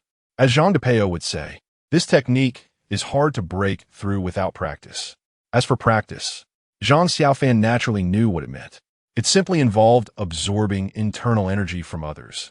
The more he absorbed, the more proficient he became. But he couldn't find a suitable target. This was an evil skill, who would let themselves be absorbed for no reason. Xiaofan, the lady is calling for you. Xiao Ju ran over, shaking her two large breasts. What does the lady want me for? Zhang Xiaofan thought she needed a protective cover to wear so that it wouldn't be so troublesome when she ran. Seeing him staring at her chest, Xiao Ju blushed and hit him lightly. Last night, an assassin broke into the palace was discovered by the Eastern Factory guards, and during her escape, she passed by our Shining Palace and was captured by old Zhang Gonggong. She is currently locked in the ladies' chamber. She said that the assassin is a 4th grade master and could benefit your training, so she wants you to go in and absorb her. Hearing this, Zhang Xiaofan's eyes lit up and he immediately became interested. Let's go. Hurry up. Let me take a look. He had just been worrying about how to practice the star-absorbing technique. Wasn't this the opportunity he needed? A 4th grade master must have a lot of internal energy, right? Entering the ladies' chamber, he saw a slender, black-clad woman lying on the ground. Her exquisite features and delicate face gave Zhang Xiaofan a sense of familiarity, as if he had seen her somewhere before. Xiaofan, after you practice with her, send her to the Eastern Factory. Their guards are looking for her all over the Imperial City, Chu Qingxian said charmingly. After a moment of hesitation, Zhang Xiaofan replied, Your Majesty, could you delay notifying the Eastern Factory for a few days? What? Are you reluctant because she is pretty? Chu Qingxian huffed, her expression displeased. This little brat actually dared to eat from the bowl while looking at the pot. If she had known, she would have just killed the assassin. Your Majesty. Zhang Xiaofan raised his tone slightly. Can you not think the wrong way? It's making me look like a pervert. The nearby maidservants secretly gasped. This Xiaofan really had guts. even daring to be rude to the Empress Dowager. Go, go, you'll be fine, right? Chu Qingxian pouted, looking like a little wife throwing a tantrum. Thank you, your majesty. I'll come find you later. With that, Zhang Xiaofan picked up the black-clad woman and left the ladies' chamber, returning to his own room. Now, he lived in a separate small courtyard behind Shining Palace. Zhang Xiaofan locked the door, took a basin of cold water, and splashed it on the black-clad beauty's face. Achoo! The black-clad beauty slowly woke up, and upon seeing Zhang Xiaofan's face, without saying a word, she charged at him. Calm down, I'm not a bad person. Zhang Xiaofan pressed her head down. Eunuch, if you're going to kill me, do it quickly. I won't even frown. The black-clad beauty spat defiantly. Zhang Xiaofan quickly dodged and shouted, Can you keep your voice down? I told you I'm not a bad person. If you keep this up, do you believe I'll make you regret it? You. The black-clad beauty sneered. You a dead eunuch, what can you do?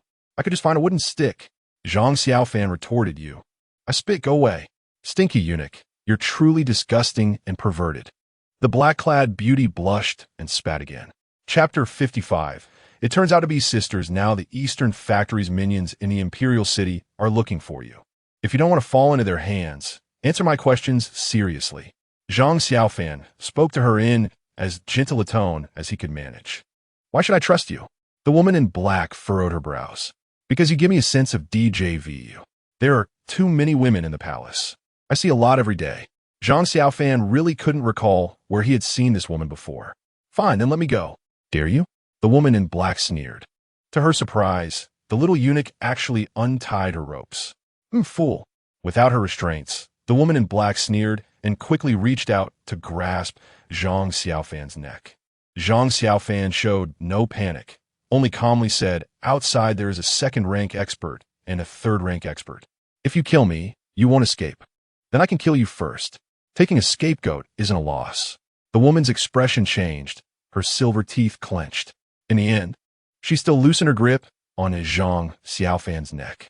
I see you wearing a red python robe. You should have a decent rank in this harem, right? Just average. I can only move freely in this harem. The only one who can help you now is me. Seeing her lips chapped, Zhang Xiaofan stood up and poured her a cup of tea. Have some water first. Such care directly made the woman in black gradually relax her vigilant heart. After she drank the tea, she asked, What do you want to ask me? First, what's your name? Second, what do you do? Third, what is the reason you entered the palace? Zhang Xiaofan asked 3 questions. I can tell you, but you have to swear you won't harm me first. The woman in black thought for a moment and said. Zhang Xiaofan raised his hand. All right, I swear if I have any second thoughts about you. Let the heavens strike me with 5 lightning bolts. People in this era have strong beliefs. Therefore, they take oaths very seriously. Many things are guaranteed through swearing. What kind of oath is that?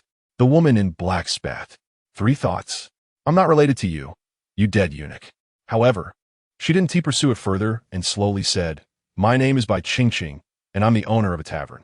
I came to the palace to find someone. Bai Qingqing? Who are you looking for?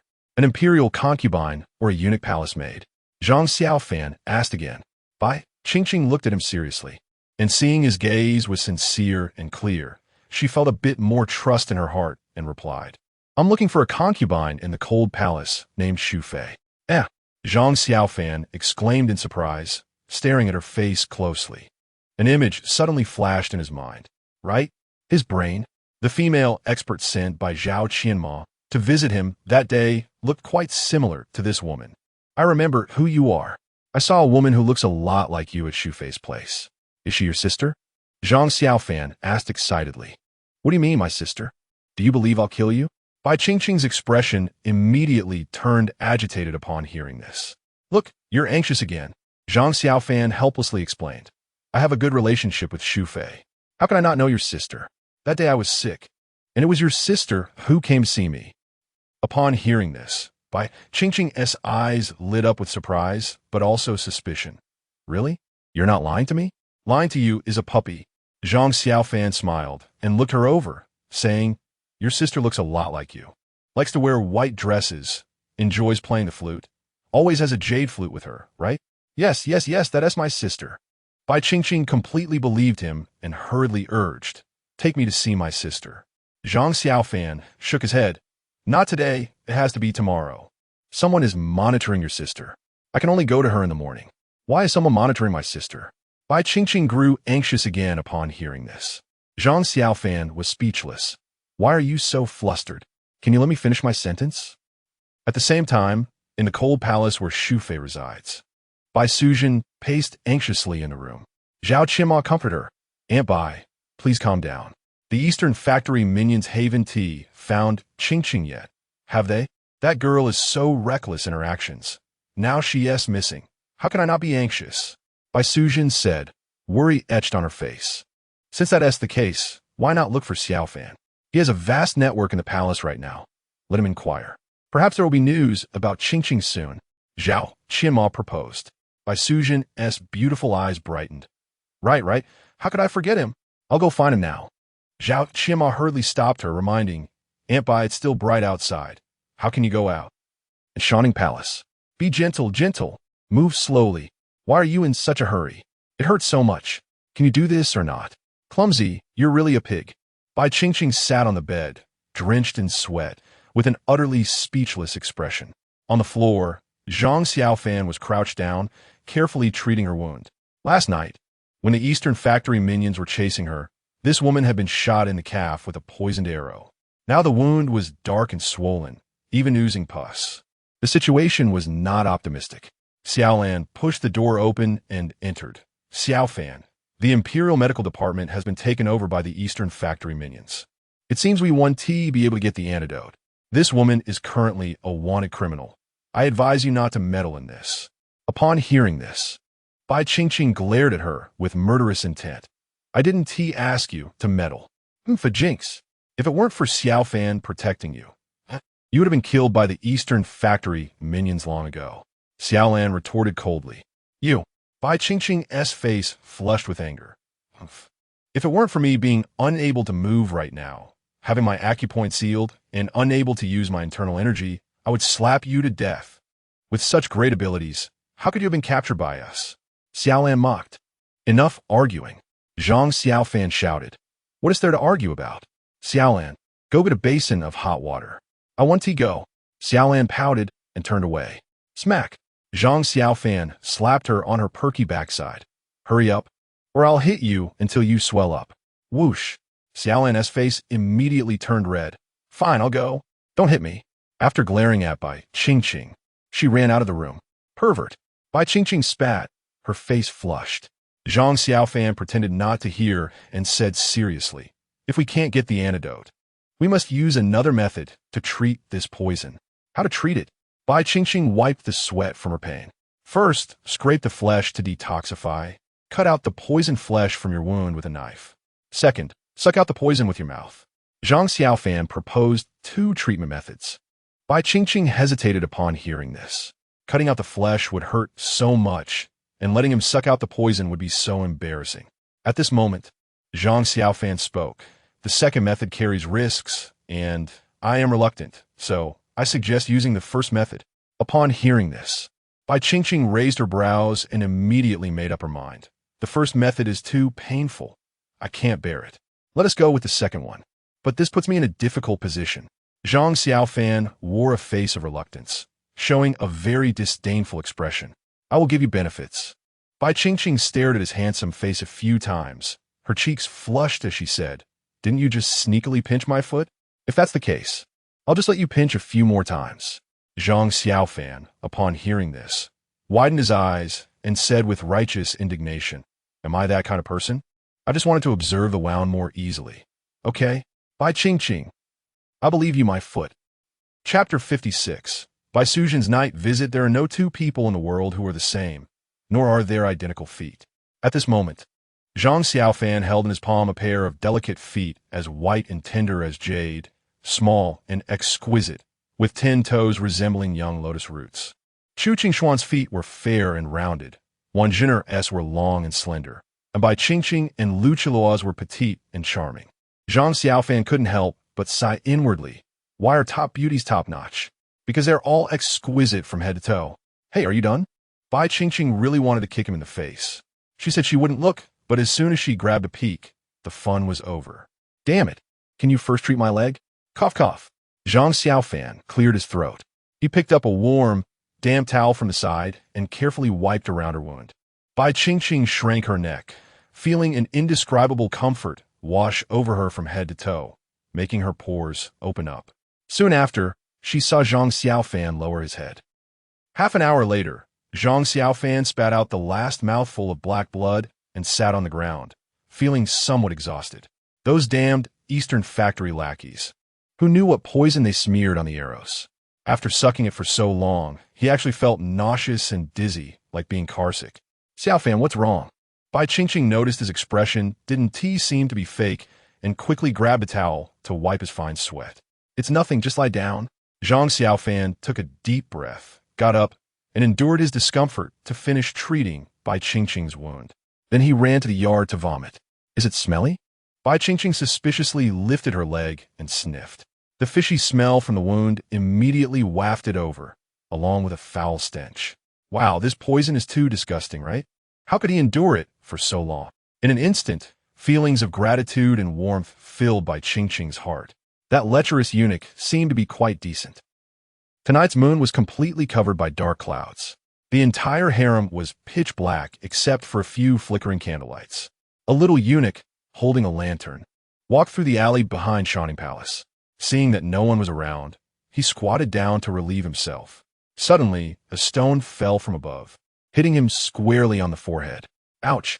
The little eunuch cried out in pain and quickly ran away. They say Shining Palace has many experts. Today he realized that even sneaking out to pee could get him caught. On the wall, Bai Sujin clapped her jade hands and hummed. Public urination is really disgusting. An old voice came from the side. Girl, why aren't you sleeping in the middle of the night? What are you doing in my Shining Palace? Old eunuch Zhang. I'm looking for Xiaofan for something.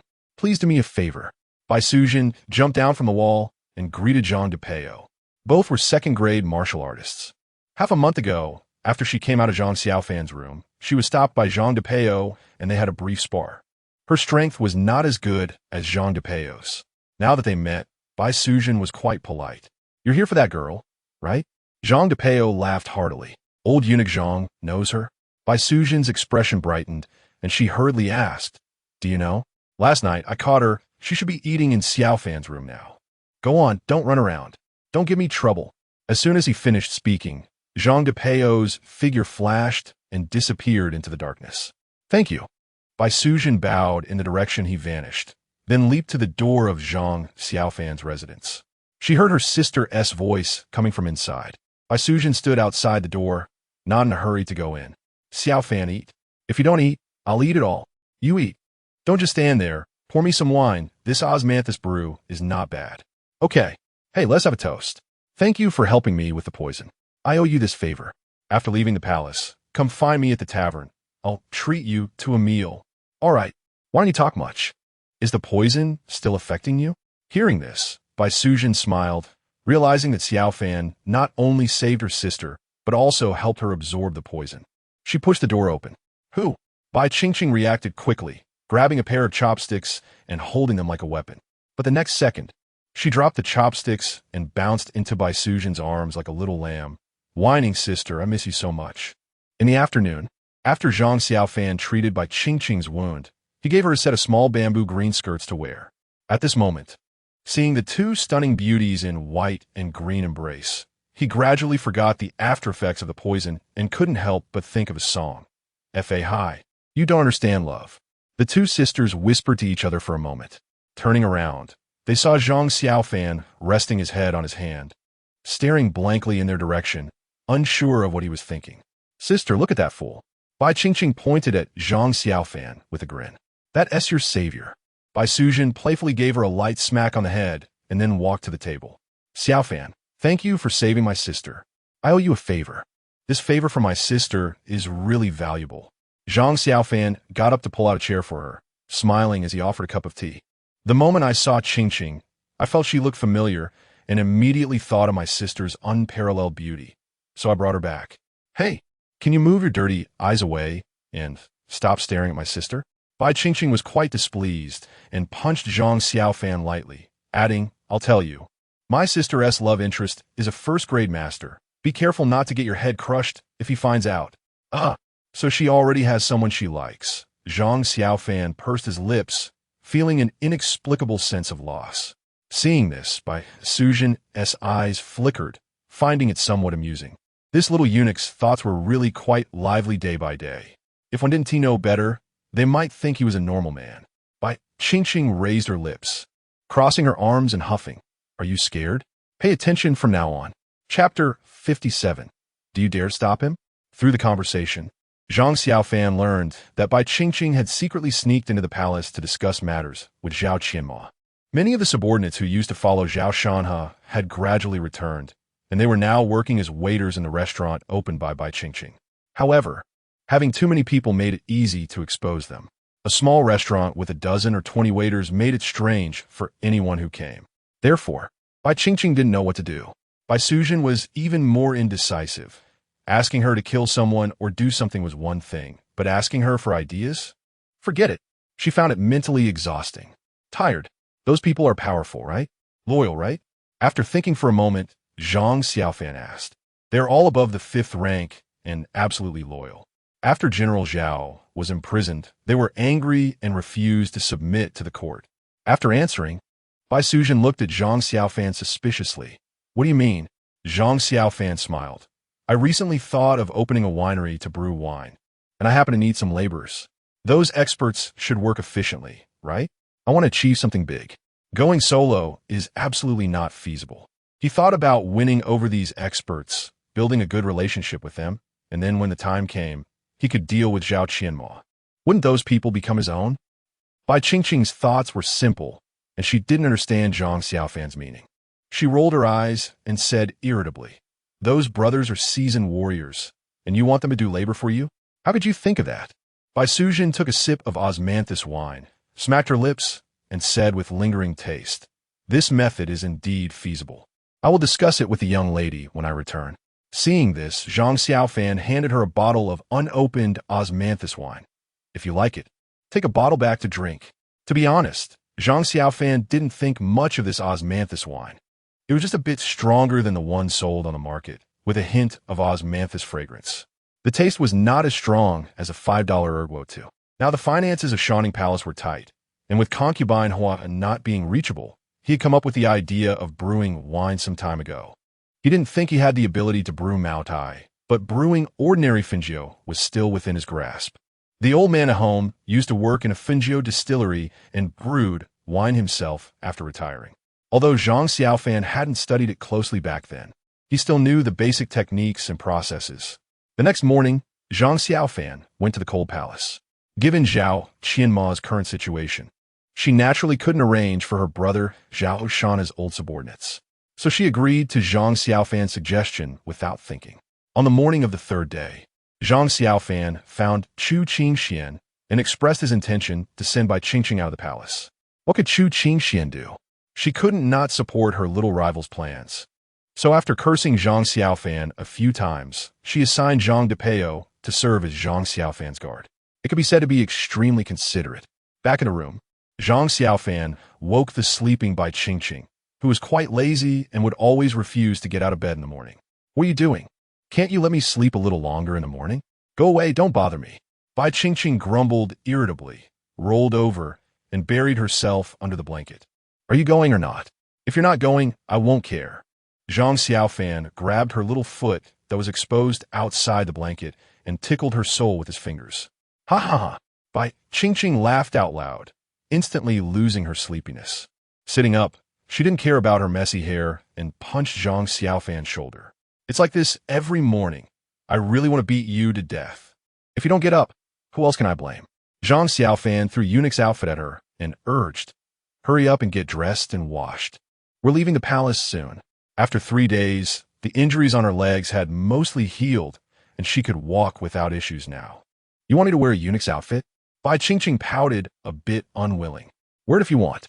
Zhang Xiaofan felt a bit offended and ignored her, getting up and leaving the room. TCH. Not happy again.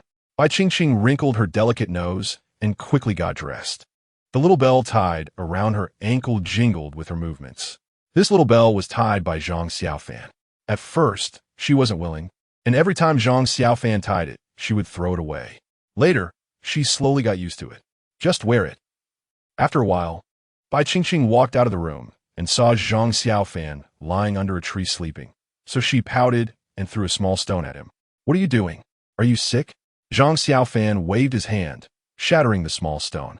Although his great power Vajrapalm was only at the first layer, due to the fullness of his internal energy, he could exert double the effect with full force. Oh, quick reaction. Bai Qingqing clapped her hands and walked over to ask, how do I look in this outfit? Not good. Zhang Xiaofan shook his head.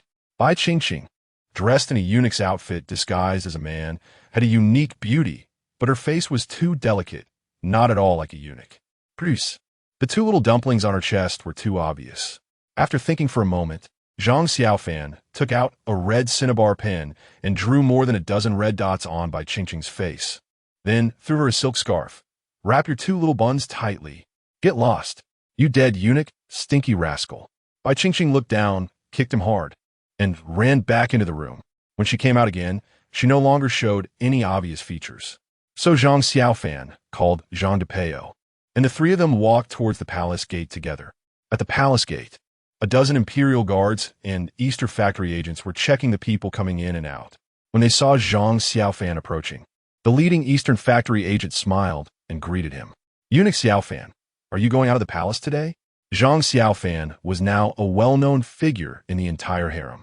Plus, he was generous and friendly, so he had quite a good reputation. Yes, I'm running some errands for the Empress Dowager. Zhang Xiaofan casually tossed a gold ingot to him. Thank you for your hard work. Haven't you caught that assassin yet? The Eastern factory agent took the gold and leaned in with a grin. What are we catching? As long as nothing happens in the palace. It has nothing to do with us. We just want to get by. If we accidentally offend someone important, it's us little guys who will be in trouble. This guy is quite clear-headed. Zhang Xiaofan couldn't help but laugh, patting his shoulder. You're right. In this palace, one's own life is the most important. After saying that, he walked towards the palace gate. At that moment, the Imperial Guard Squad leader reached out to stop him with a serious expression. According to palace regulations, entering and exiting requires registration. No one can violate it. Before Zhang Xiaofan could speak, the Eastern factory agent cursed first. Are you blind? This is Supervisor Zhang of Shining Palace, the Empress Dowager's personal eunuch, specifically appointed by the Empress to supervise. You dare stop him? The Imperial Guard Squad leader replied calmly. This is an order from the Emperor. No one can disobey it. You. The Eastern factory agent glared angrily, raising his hand as if to slap him. The Imperial Guards were already inferior to the Eastern factory, let alone an ordinary Imperial Guard Squad leader. It would be pointless for the agent to hit him. Zhang Xiaofan stopped the little officer from the Eastern factory. Forget it. It's not a hassle to register. Don't make it difficult for him. It's just that he deserves a good beating. The little officer from the Eastern factory retreated to the side, cursing. Zhang Xiaofan signed a register and was about to leave. Unexpectedly, he was stopped again by the captain of the Imperial Guard, who pointed at Bai Qingqing and said, Master Zhang, could you please have this attendant next to you take off her mask so we can take a look? Chapter 58. Hearing, of course. Zhang Xiaofan's expression was calm as he shrugged his shoulders and then reached out to take off the mask hanging on Bai Qingqing's face. It was evident that Bai Qingqing's lips were swollen, and there were quite a few red pimples on both cheeks. A gentle breeze blew by, and one could even smell a faint odor. Everyone took a step back in unison. Jean de Peo smiled sinisterly and secretly sprinkled some itching powder. In an instant, the captain of the Imperial Guard felt an unbearable itch all over his body. Thinking he was infected, he quickly retreated to the side, waving his hands. Let's go. Remember to register next time you go out. Thank you both. Zhang Xiaofan cupped his fists in thanks to the two of them, and then led Jean de Peo and Bai Qingqing out of the palace gates. Once the three of them walked far away, the little head of the Eastern factory also felt a severe itch. The captain of the Imperial Guard beside him was scratching his neck until it turned red. Damn it, I told you not to meddle in other people's business. But you just had to. Now look, you've infected me. The little head of the Eastern factory cursed and slapped him across the face. Outside the palace gate, all manner of market atmosphere immediately came into view. People were coming and going, and the sounds of vendors shouting and haggling were incessant. One could even see some street performers doing tricks. Seeing the scene again after more than a year, Zhang Xiaofan felt quite emotional. He turned his head to look at a familiar corner. He saw the place where he had once begged, still gathering 5 or 6 little beggars together. Perhaps in the not-too-distant future, they would also be captured by the Eastern factory guards and sent to the palace to become eunuchs, just like him. Zhang Xiaofan bought a few pancakes from a vendor nearby and handed them to them, but to his surprise, they refused to take them. One little beggar disdainfully said, "What's so good about these pancakes? If you're going to give something, give us big meat buns." What the hell? Zhang Xiaofan was both angry and amused. You're here begging and still have a nerve to make demands? Having something to eat is already good enough. If you don't want it, I'll eat it. He took a pancake and started munching on it. When he was fleeing from famine, he couldn't even get a piece of tree bark, let alone a pancake. Now they were being picky. I hope you all get sent to the palace to become eunuchs soon. At this moment, a commotion suddenly arose behind him. Quick, quick, quick! The Empress Hua is sending food. It was obviously big meat buns. Move aside, don't block the way. A little beggar pushed Zhang Xiaofan aside. And when he turned to look, he saw beggars from all directions rushing towards the several palace maids and eunuchs by the palace gate. Empress Hua? Zhang Xiaofan raised an eyebrow and walked towards the pancake vendor, asking, "Brother, does the Empress Hua come to give food to the beggars every day?" "Sure does. It's been almost a month now, feeding these beggars to the point where they can't stop eating. I used to sell 20 pancakes a day, but now I'm thankful if I can sell 5. The vendor complained. Zhang Xiaofan looked at the 5 pancakes in his hand and smiled, asking, "Can I return 4 of these to you?" "No, no, no." The vendor waved his hands repeatedly, flattering him. "You must be a noble from the palace. Just look at your demeanor. You must be an important official. You're not short on a few coins." "Ha!" Zhang Xiaofan chuckled lightly, dividing the remaining 4 pancakes, giving 2 to Zhang Depeo and 2 to Bai Qingqing. Empress Hua is really a great philanthropist, sending big meat buns worth 10 coins each to these beggars every day. Bai Qingqing said while eating a pancake. The vendor looked around and quietly said, "You're mistaken. I have a little insider information. Not sure if you 3 would like to hear it. Tell me." Zhang Xiaofan became interested. The vendor pointed to the remaining dozens of pancakes, smiling. "Then you have to buy all these pancakes." Zhang Xiaofan directly took out a silver bean and weighed it in his hand. "These pancakes are too hard for me to eat, but if your news is interesting, I'll give you this silver bean." "All right, then listen closely." The vendor paused and said mysteriously, "Since last month, the Hua family has been recruiting servants, all under the age of 13. Some say it's because the Hua matriarch is seriously ill and needs boys and girls under 13 as medicinal ingredients." Zhang Xiaofan's expression became serious as he hurriedly asked, "Where did you hear this?" "I heard it, just heard it, can't take it seriously." The vendor was startled by his expression. "Don't spread this around." Zhang Xiaofan threw the silver bean to the vendor, told Bai Qingqing to return to the inn first, and then walked towards the group of palace maids and eunuchs with Zhang Depeo. The leader was Xiao Qiao, the personal maid of Empress Hua, whom Zhang Xiaofan had met before. "Sister Xiao Qiao doing good deeds?" "Zhang Xiaofan, you're out too." Xiao Qiao was excited to see Zhang Xiaofan and pulled him aside, shyly asking, "Did you receive the sachet I sent you yesterday?" Was it the green one?" Zhang Xiaofan scratched his head. Now he received many gifts from girls every day, with sachets being the most common. He couldn't keep track of which was which. "Just guessing." Xiao Qiao pretended to be unhappy and pouted, giving him a light smack. "It wasn't the green one. It was the pink one." "Oh, so it was the pink one. I remember now. It was the osmanthus scent, right?" Zhang Xiaofan recalled having casually picked up a pink sachet yesterday, which seemed to have an osmanthus fragrance. Xiao Qiao stomped her foot, puffing out her cheeks with a resentful look. "It was the rose scent. You don't remember at all."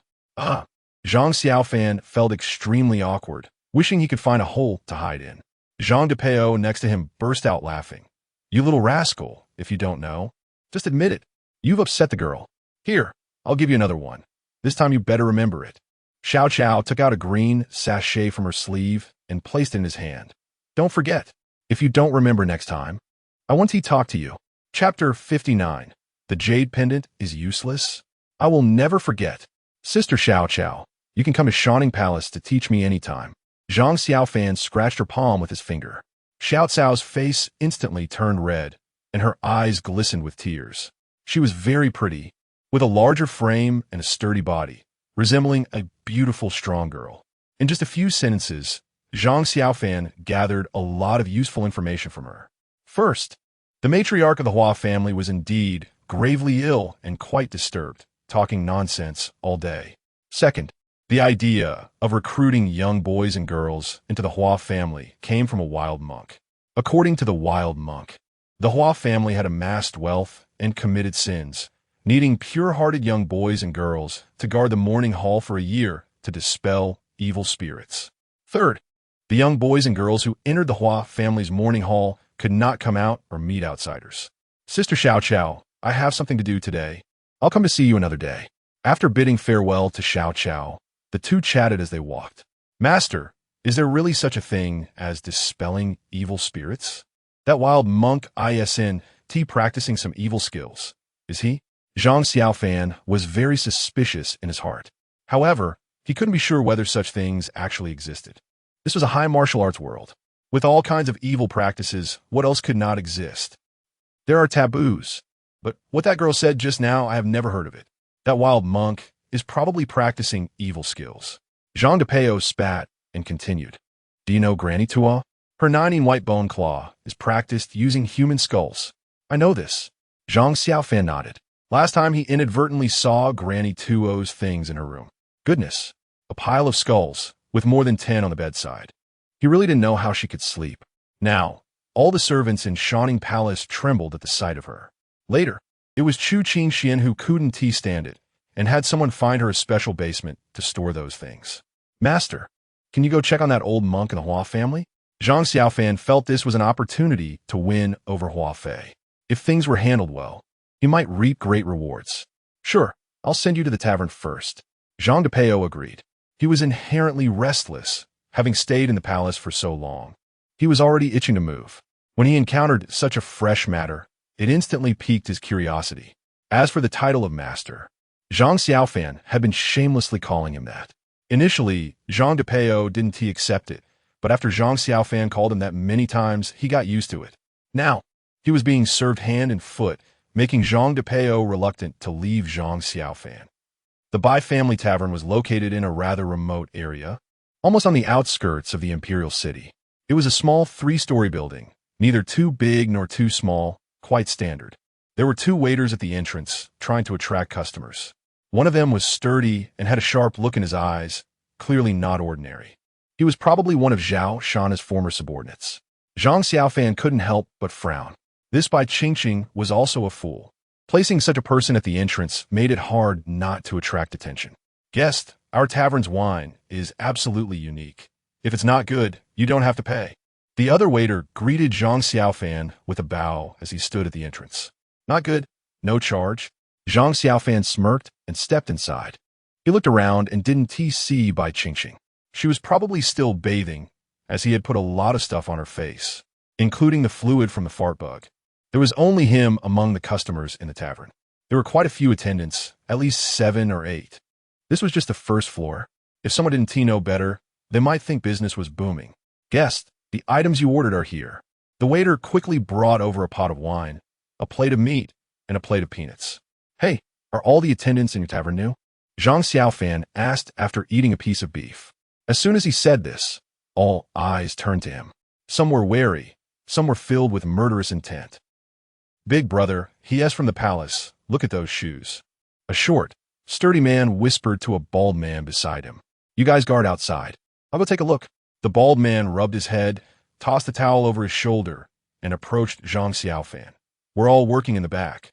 But there hasn't been any business lately, so we came to help in front. You're from the palace, right? That's right. I'm from the palace. Zhang Xiaofan put down his chopsticks and looked him over. With you all looking like this, I think you should stop working here. It's easy to endanger General Zhao. Huh, what are you talking about? I don't understand your meaning. The bald man's smile froze instantly, and he forcefully threw the towel from his shoulder onto the table. The waiter immediately took a closing sign and hung at the door, locking it. The others gathered around Zhang Xiaofan. Kid, you can eat whatever you want, but you can't speak carelessly. In our place, speaking carelessly can get you killed. The bald man sneered. Slap. Zhang Xiaofan took out a jade pendant from his waist and slapped it on the table. You all might want to take a look at this first. Everyone focused their eyes on it, and their expressions instantly turned serious. Isn't this General Zhao's tiger talisman jade pendant? Why is it on this kid? So, the jade pendant is useless? Zhang Xiaofan raised his eyebrows slightly. This jade pendant was a token given by Zhao Qianma, and with it, he could mobilize Zhao's people. The bald man looked at him deeply. Then he knelt on one knee and cupped his fists in salute. Subordinate pays respects to you, my lord. The others also knelt on one knee in unison. Speaking in unison, we pay respects to you, my lord. Everyone, please rise. Zhang Xiaofan smiled as he helped them up one by one. Inside, he shouted one word. This feeling was something the flattering, fawning eunuchs in the palace could never give him. I am a trusted aide of Consort Shu. She sent me to arrange for you. Zhang Xiaofan explained his intention, dispelling the doubts in their hearts. At the same time, they couldn't help but secretly complain. Couldn't you just say it clearly? You scared us half to death. You all are too conspicuous here. I'm not saying you all look like the taverness attendants. If anyone notices this place, you'll all be in trouble. And it'll implicate General Zhao and our consort Shu too. I really don't understand what your brains are for. Zhang Xiaofan scolded them head on. The bald man scratched his head and smiled helplessly. What you said, we thought about it too, but we just came to the Imperial City and have nowhere to stay. What are you all doing in the Imperial City? You're not planning to rescue General Zhao from prison, are you? Zhang Xiaofan guessed. You're right. That is our plan. The bald man nodded with a smile. Currently, we have gathered 10 third-grade warriors, 24th-grade warriors, and 35th-grade warriors. They are all loyal old subordinates of General Zhao, planning to rescue him in one fell swoop. Chapter 60 Persuasion. Wow. So many experts? My brother used to be amazing. Zhang Xiaofan felt delighted inside. Even his brother was called upon. Once these people are gathered, they will be the foundation for his career. May I ask how to address you, big brother? Zhang Xiaofan poured him a glass of wine. I am Zhang Dali, a former deputy general of General Zhao, a third-grade martial artist. The bald man proudly patted his chest. You can't be the organizer of this operation, right? Zhang Xiaofan thought he didn't look like a smart person. With such a leader, this group was likely to suffer heavy casualties. Going there would be a one-way trip. That's right, General Zhao was harmed by treacherous people. We refuse to accept it. Zhang Dali had a face full of indignation. Let me ask you, once you rescue General Zhao, what is your plan? Zhang Xiaofan pursed his lips. After thinking for a moment, Zhang Dali shouted loudly. We plan to revolt against the court. Do you have soldiers? Do you have people? Do you have money? Zhang Xiaofan questioned. Zhang Dali's lips moved, momentarily speechless from his questioning. A man beside him interjected. With General Zhao's charisma, it's not a problem to easily gather tens of thousands of people. Zhang Xiaofan looked at him and smiled. Let me ask you, what is the initial intention of your fighting? The man instinctively replied, to ensure our families are fed and clothed, for peace in the world. For a few pieces of silver. Then who will fight for you without silver? A rebellion will bring the execution of 9 clans. Who would be willing to risk their lives for you without a hefty price? Zhang Xiaofan looked at the crowd. Brothers, if we want to save General Zhao, we don't have to be so reckless. We need to plan carefully. To put it another way, if you fail to rescue General Zhao, then his crime of rebellion will be solidified. The death penalty is a sure thing, and even concubine Shu might be implicated by you. Have you thought about the consequences? As soon as these words were spoken, the crowd fell silent. This person is right. Why didn't we think of that? So what do you suggest? Zhang Dali raised his glass and downed it, sitting next to Zhang Xiaofan. The gazes of the others also turned to Zhang Xiaofan. He slowly spoke. Gather strength. Accumulate evidence.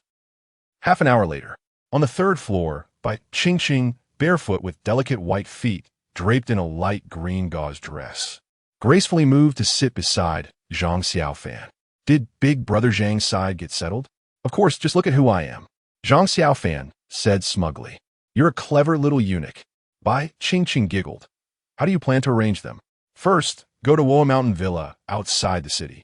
That is the place granted to me by the Empress Dowager. As he spoke, Zhang Xiaofan lifted her leg and placed it in his embrace, gently rubbing the arrow wound. Bai Qingqing's breath quickened, suppressing her discomfort, said, "You need to pay them. Their lives are not easy either. You can rest assured, I won't treat them unfairly." Zhang Xiaofan slowly moved his hand down, fiddling with the footbell he had given her. "In a while, you and Zhang Dali will come with me to Woha Mountain Villa. If everything goes smoothly there, you can start moving out this afternoon." "I'm not going, I'm busy." "Take your dirty hands away." Bai Qingqing pinched him. "Why is this dead eunuch so lewd? You're a eunuch, girl. You're not a man." Wulong Mountain Villa covers an area of 20 acres, situated on a hill 20 miles east of the imperial city, surrounded by lush trees. The villa is enclosed by wooden fences, making it hard to see inside. Overall, it resembles a stronghold. The three arrived at the entrance of the stronghold. A large man with a muscular build and a long knife rushed forward. "What brings you three to my Wulong Mountain Villa?" "I am the close attendant of the Empress Dowager, sent to take over Wulong Mountain Villa," Zhang Xiaofan said, his gaze slightly focused. Before coming, Chu Qingxian had mentioned that although this villa was under her name, a steward from a Jin Wangfu was residing inside. The purpose of Wulong Mountain Villa was mainly to receive the aids of the Jin Wang. "So it's a eunuch." The guard at the gate snorted coldly, his expression quite disdainful. "Slap." Without a word, Zhang Xiaofan slapped him hard. You dare hit me?" The guard's eyes widened, and he was about to raise his long knife. "Slap."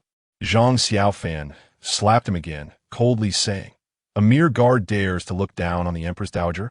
I see you are tired of living." As he spoke, Zhang Dali stepped forward and slapped the guard.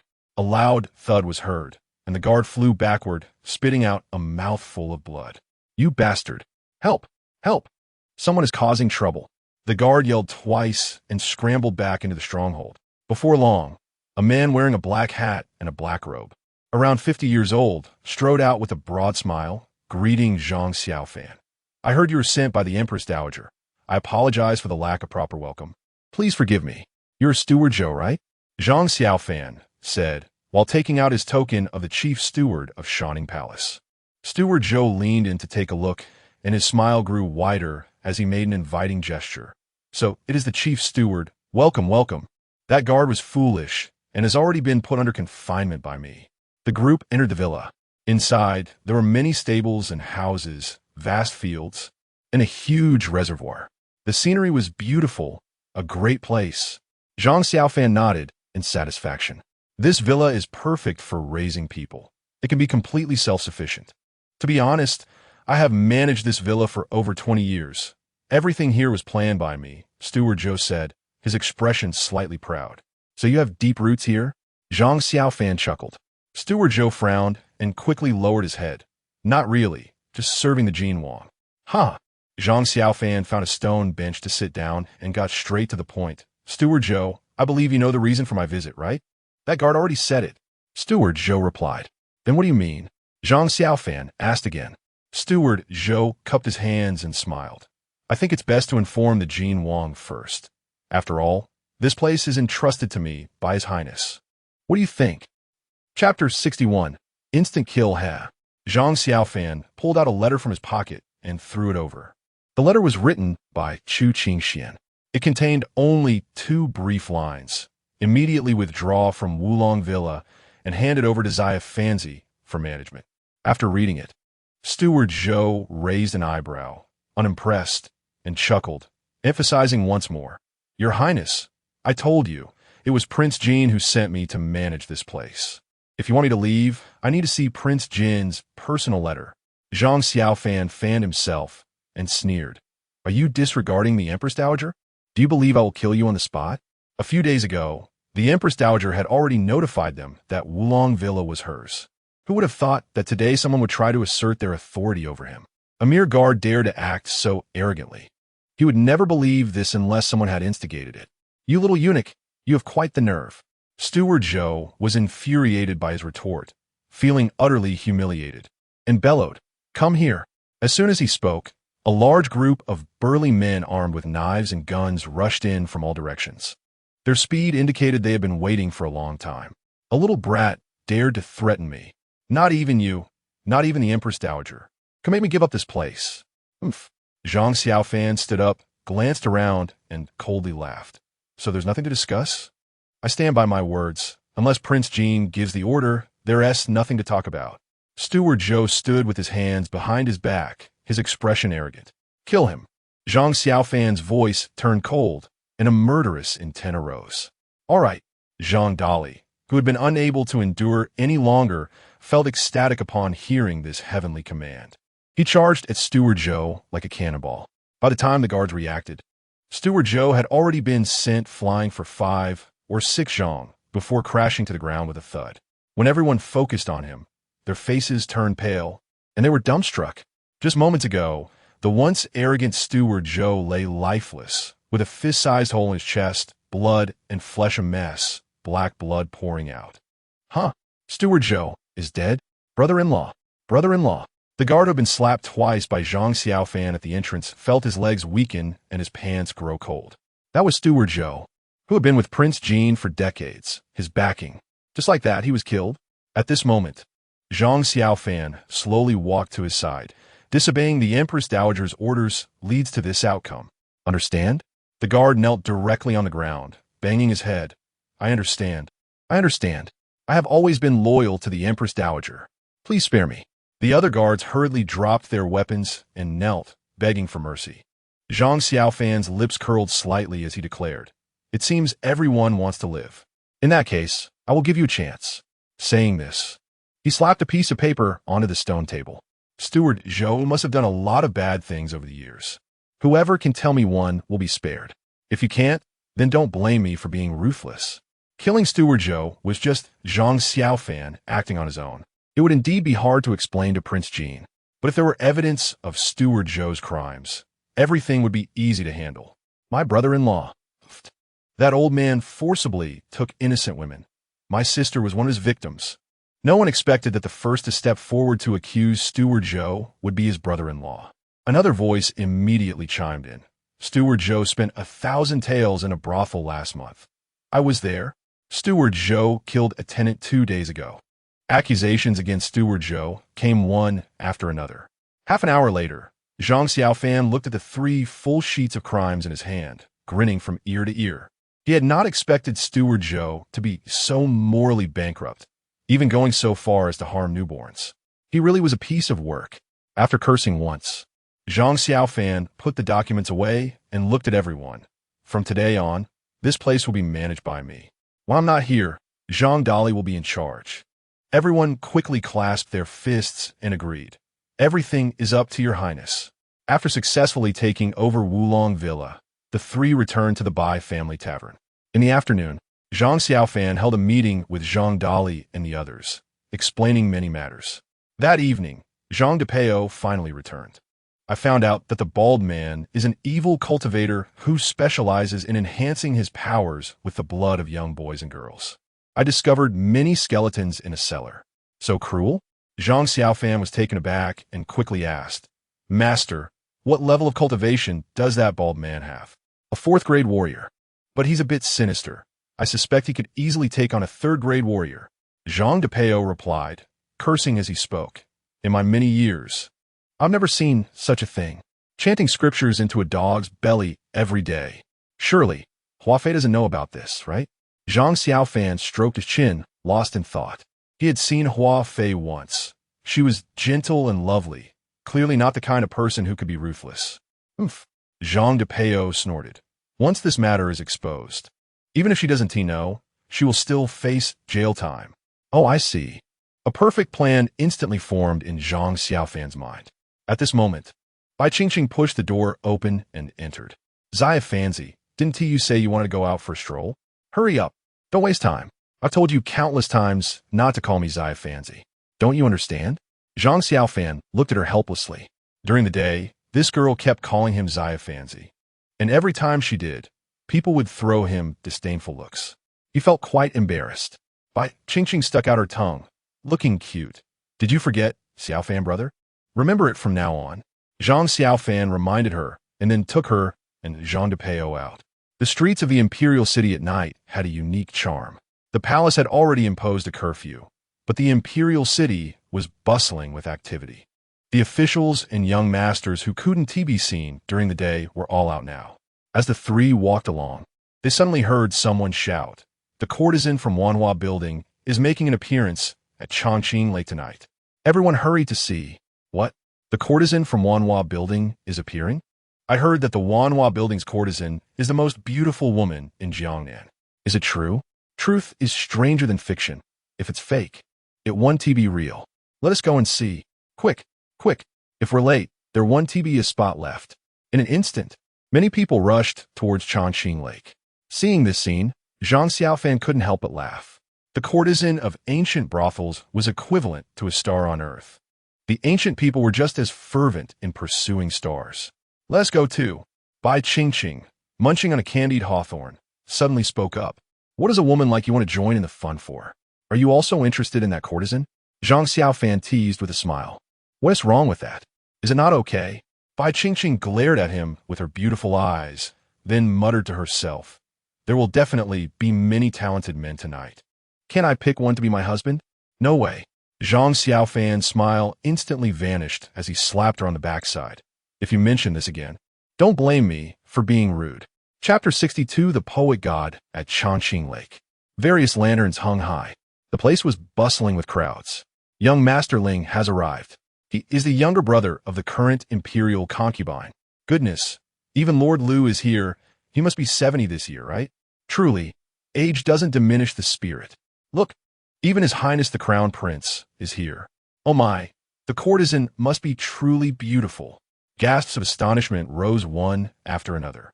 Zhang Depeo led the way. Zhang Xiaofan half embraced Bai Qingqing as they squeezed inside. She was his designated woman, and he couldn't let anyone take advantage of her. A 3-story flower boat slowly docked 3 zhang from the shore. A charming maid stepped out from inside. Ladies and gentlemen, my young lady has composed a couplet. You only need to respond in a structured and rhymed manner to board the boat. They were preparing to filter the guests. After all, not everyone could board the flower boat. Crown Prince Chu Longji stood in front of the crowd, waving his folding fan and smiling. Please, young lady, present the topic. The charming maid bowed to him. Your Highness, please listen. My young lady's first line is, the east wind turns to rain. Mountains are green. As soon as the couplet was presented, the talented scholars began to shake their heads in contemplation. After a moment, Chu Longji replied with a second line. In winter, snow falls. The earth is white. Good. Someone beside him applauded. Since His Highness has made a response, I will also embarrass myself. My second line is, a torrential rain turns into rivers. Wonderful. The Prince Consort Pan Shimmy clapped his hands and then loudly said, I also have a second line. The west wind awaits snow, leaves turn yellow. With this line, everyone began to praise. The Prince Consort is quite talented too. Then there was a flurry of mutual boasting. Soon, 2 or 3 dozen people jumped onto the flower boat. Bai Qingqing elbowed Zhang Xiaofan. Hey, aren't you the poet god? Hurry up and respond. Don't you want to see that courtesan? Forget it. Just enjoy the excitement. You can't let that courtesan be more beautiful than you. Zhang Xiaofan didn't want to meet Chu Longji, nor that Pan Shimmy who slandered him. Once he stood out, trouble would surely follow. No way. He had to respond. Bai Qingqing, delighted by his coaxing, raised her hand high and shouted, the poet god is here, and he also has a couplet. At this shout, the entire scene fell silent.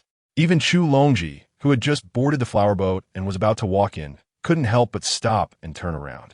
The crowd erupted. The poet god? Did I hear wrong? He is here too? Where's he? My goodness, is that really the poet god? He's my idol. No way. Isn't the poet god a eunuch in the palace? Did he come and join the fun? Where's the poet god? Don't block my view. Look, the poet god is over there. The flower boat's Chu Longji also spotted Zhang Xiaofan and shouted to him, Xiaofan, hurry up and respond. Then come aboard. Pan Shimmy beside him frowned and muttered, so he is the poet god. In an instant, Zhang Xiaofan became the focus of the entire gathering. Everyone's eyes were on him. There was curiosity, envy, suspicion, jealousy, and admiration. Poet god, let us hear your response. Yes, poet god, we beg you.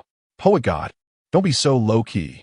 Perhaps the poet god is only good at writing poetry, not at couplets. Even the charming maid on the flower boat spoke. Poet god, my young lady admires your poetry very much. Please respond with a second line. After glaring at Bai Qingqing, Zhang Xiaofan reluctantly stepped forward. Young lady, if I can respond with this second line, Can I bring these two friends beside me up? This. Please wait a moment. I will ask my young lady. The charming maid hurriedly ran inside and quickly came back out. My young lady said, others cannot, but you can. Thank you, thank you. Zhang Xiaofan politely bowed to her and then spoke. The southern mountain blooms red. The southern mountain blooms red? The crowd murmured. Then there was an uproar. The poet goddess' second line is quite impressive. It rhymes better than many talented scholars. Isn't that right? Truly the poet god. Wonderful, simply wonderful. On the boat. Chu Longji fanned himself and laughed heartily. What did I say? Once Xiaofan speaks, it must be extraordinary. The other talented scholars all echoed in agreement. Pan Shimmy smiled lightly. He does have talent, but soon will be the real test for us. The charming maid smiled and said, Poet God, you can bring your friends up now. Bai Qingqing grabbed Zhang Xiaofan's shoulder and jumped onto the flower boat. Zhang Depeo followed closely behind. The space inside the flower boat was quite large. The middle was empty, with steps on either side to go up. Standing on the first floor, one could see the scene on the third floor. Chu Longji warmly pulled Zhang Xiaofan to sit at the center table. He casually introduced the people at the table. Xiaofan, this is Prince Consort Pan Shimmy. This is Lord Li, the chief of the royal city. And this is young Master Ling Xiaoshan, son of the Grand Chancellor. Zhang Xiaofan greeted each one with cupped fists. He particularly glanced at Pan Shimmy and Ling Xiaoshan. Pan Shimmy had a face like jade, indeed a rare handsome man, but he was somewhat effeminate, like a sissy. Zhang Xiaofan thought, if he were dressed as a woman, one might mistake him for a lady. Ling Xiaoshan had thick eyebrows and big eyes, looking like a simple and honest person. He was the younger brother of Ling Wanru. This made Zhang Xiaofan suspicious. Logically, wasn't Chu Longji not on good terms with concubine Ling? Why were these two together? Just then, Pan Shimmy suddenly spoke up, raising a question. Xiaofan, I heard you were once a migrant. How did you write those poems? Having experienced much and seen a lot, I have lived in poverty since childhood and experienced the hardships of life. Zhang Xiaofan replied with a smile. Lord Li, stroking his beard, nodded. A person's experiences and character indeed affect poetry. 100 years ago, General Tai Xian only studied for 2 years in a private school. Yet the poems he wrote are still unmatched today. He was speaking to Zhang Xiaofan. Zhang Xiaofan gave him a grateful glance. This Lord Li was part of Prince Jin's faction. Last time, he had helped with Lu Jing's matter. Chapter 63, Slapping Pan Shimmy's Face. 1. Lord Li made some sense. But Xiaofan's poems for a few noble ladies in the palace seemed to have nothing to do with temperament and experience, right? Pan Shimmy uttered such a sentence again. The prince was right. In fact, writing poetry depends on personal ability. Zhang Xiaofan smiled faintly, his words laced with sarcasm. Since you're looking for trouble, don't blame me for not giving you face. As soon as this was said, everyone showed strange expressions. The people sitting around also looked over. Is this little eunuch so bold? Their essay good show to watch. Chu Longji raised his eyebrows and responded. Xiaofan's level is indeed high. Those few poems of his, ordinary people cannot produce. Lord Li smiled without speaking, watching Pan Shimmy with an amused expression. Pan Shimmy's face turned the color of liver. This dog eunuch was mocking his lack of ability. What identity do you have? And what identity do I have? How dare a dog eunuch ridicule this prince? So he snorted and angrily scolded. Presumptuous! You dare to provoke this prince. Don't you know your own identity? Zhang Xiaofan smiled lightly.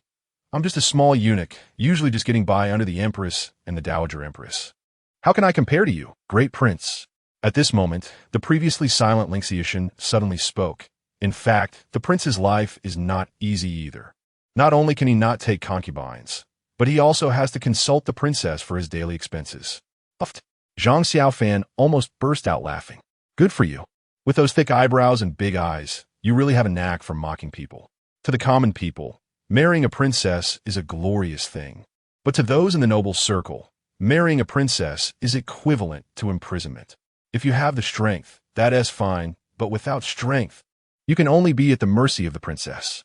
Who would want to marry a princess? Isn't having 3 wives and 4 concubines better? At this moment, Pan Shimmy was at a loss for words. The identities of the people sitting at the table were more impressive than the last. Except for Zhang Xiaofan. He didn't dare provoke anyone else. His face visibly reddened. He couldn't understand why a small eunuch would have so many people speaking up for him. Perhaps feeling that the atmosphere was too stiff, Crown Prince Chu Longji raised his wine cup to ease the situation. Let's not talk about that anymore. The real test is yet to come. Let us drink. Everyone raised their cups and drank. Suddenly someone shouted, "Everyone look! Miss Ling Long is coming out." Everyone quickly looked up.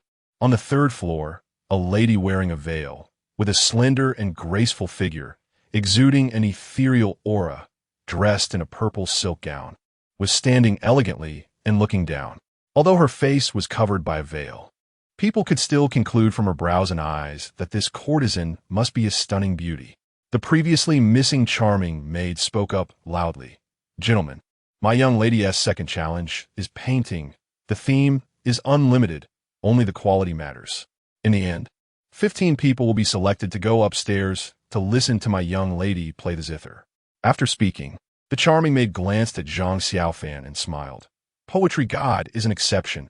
If you can write a poem for my young lady, you can also pass."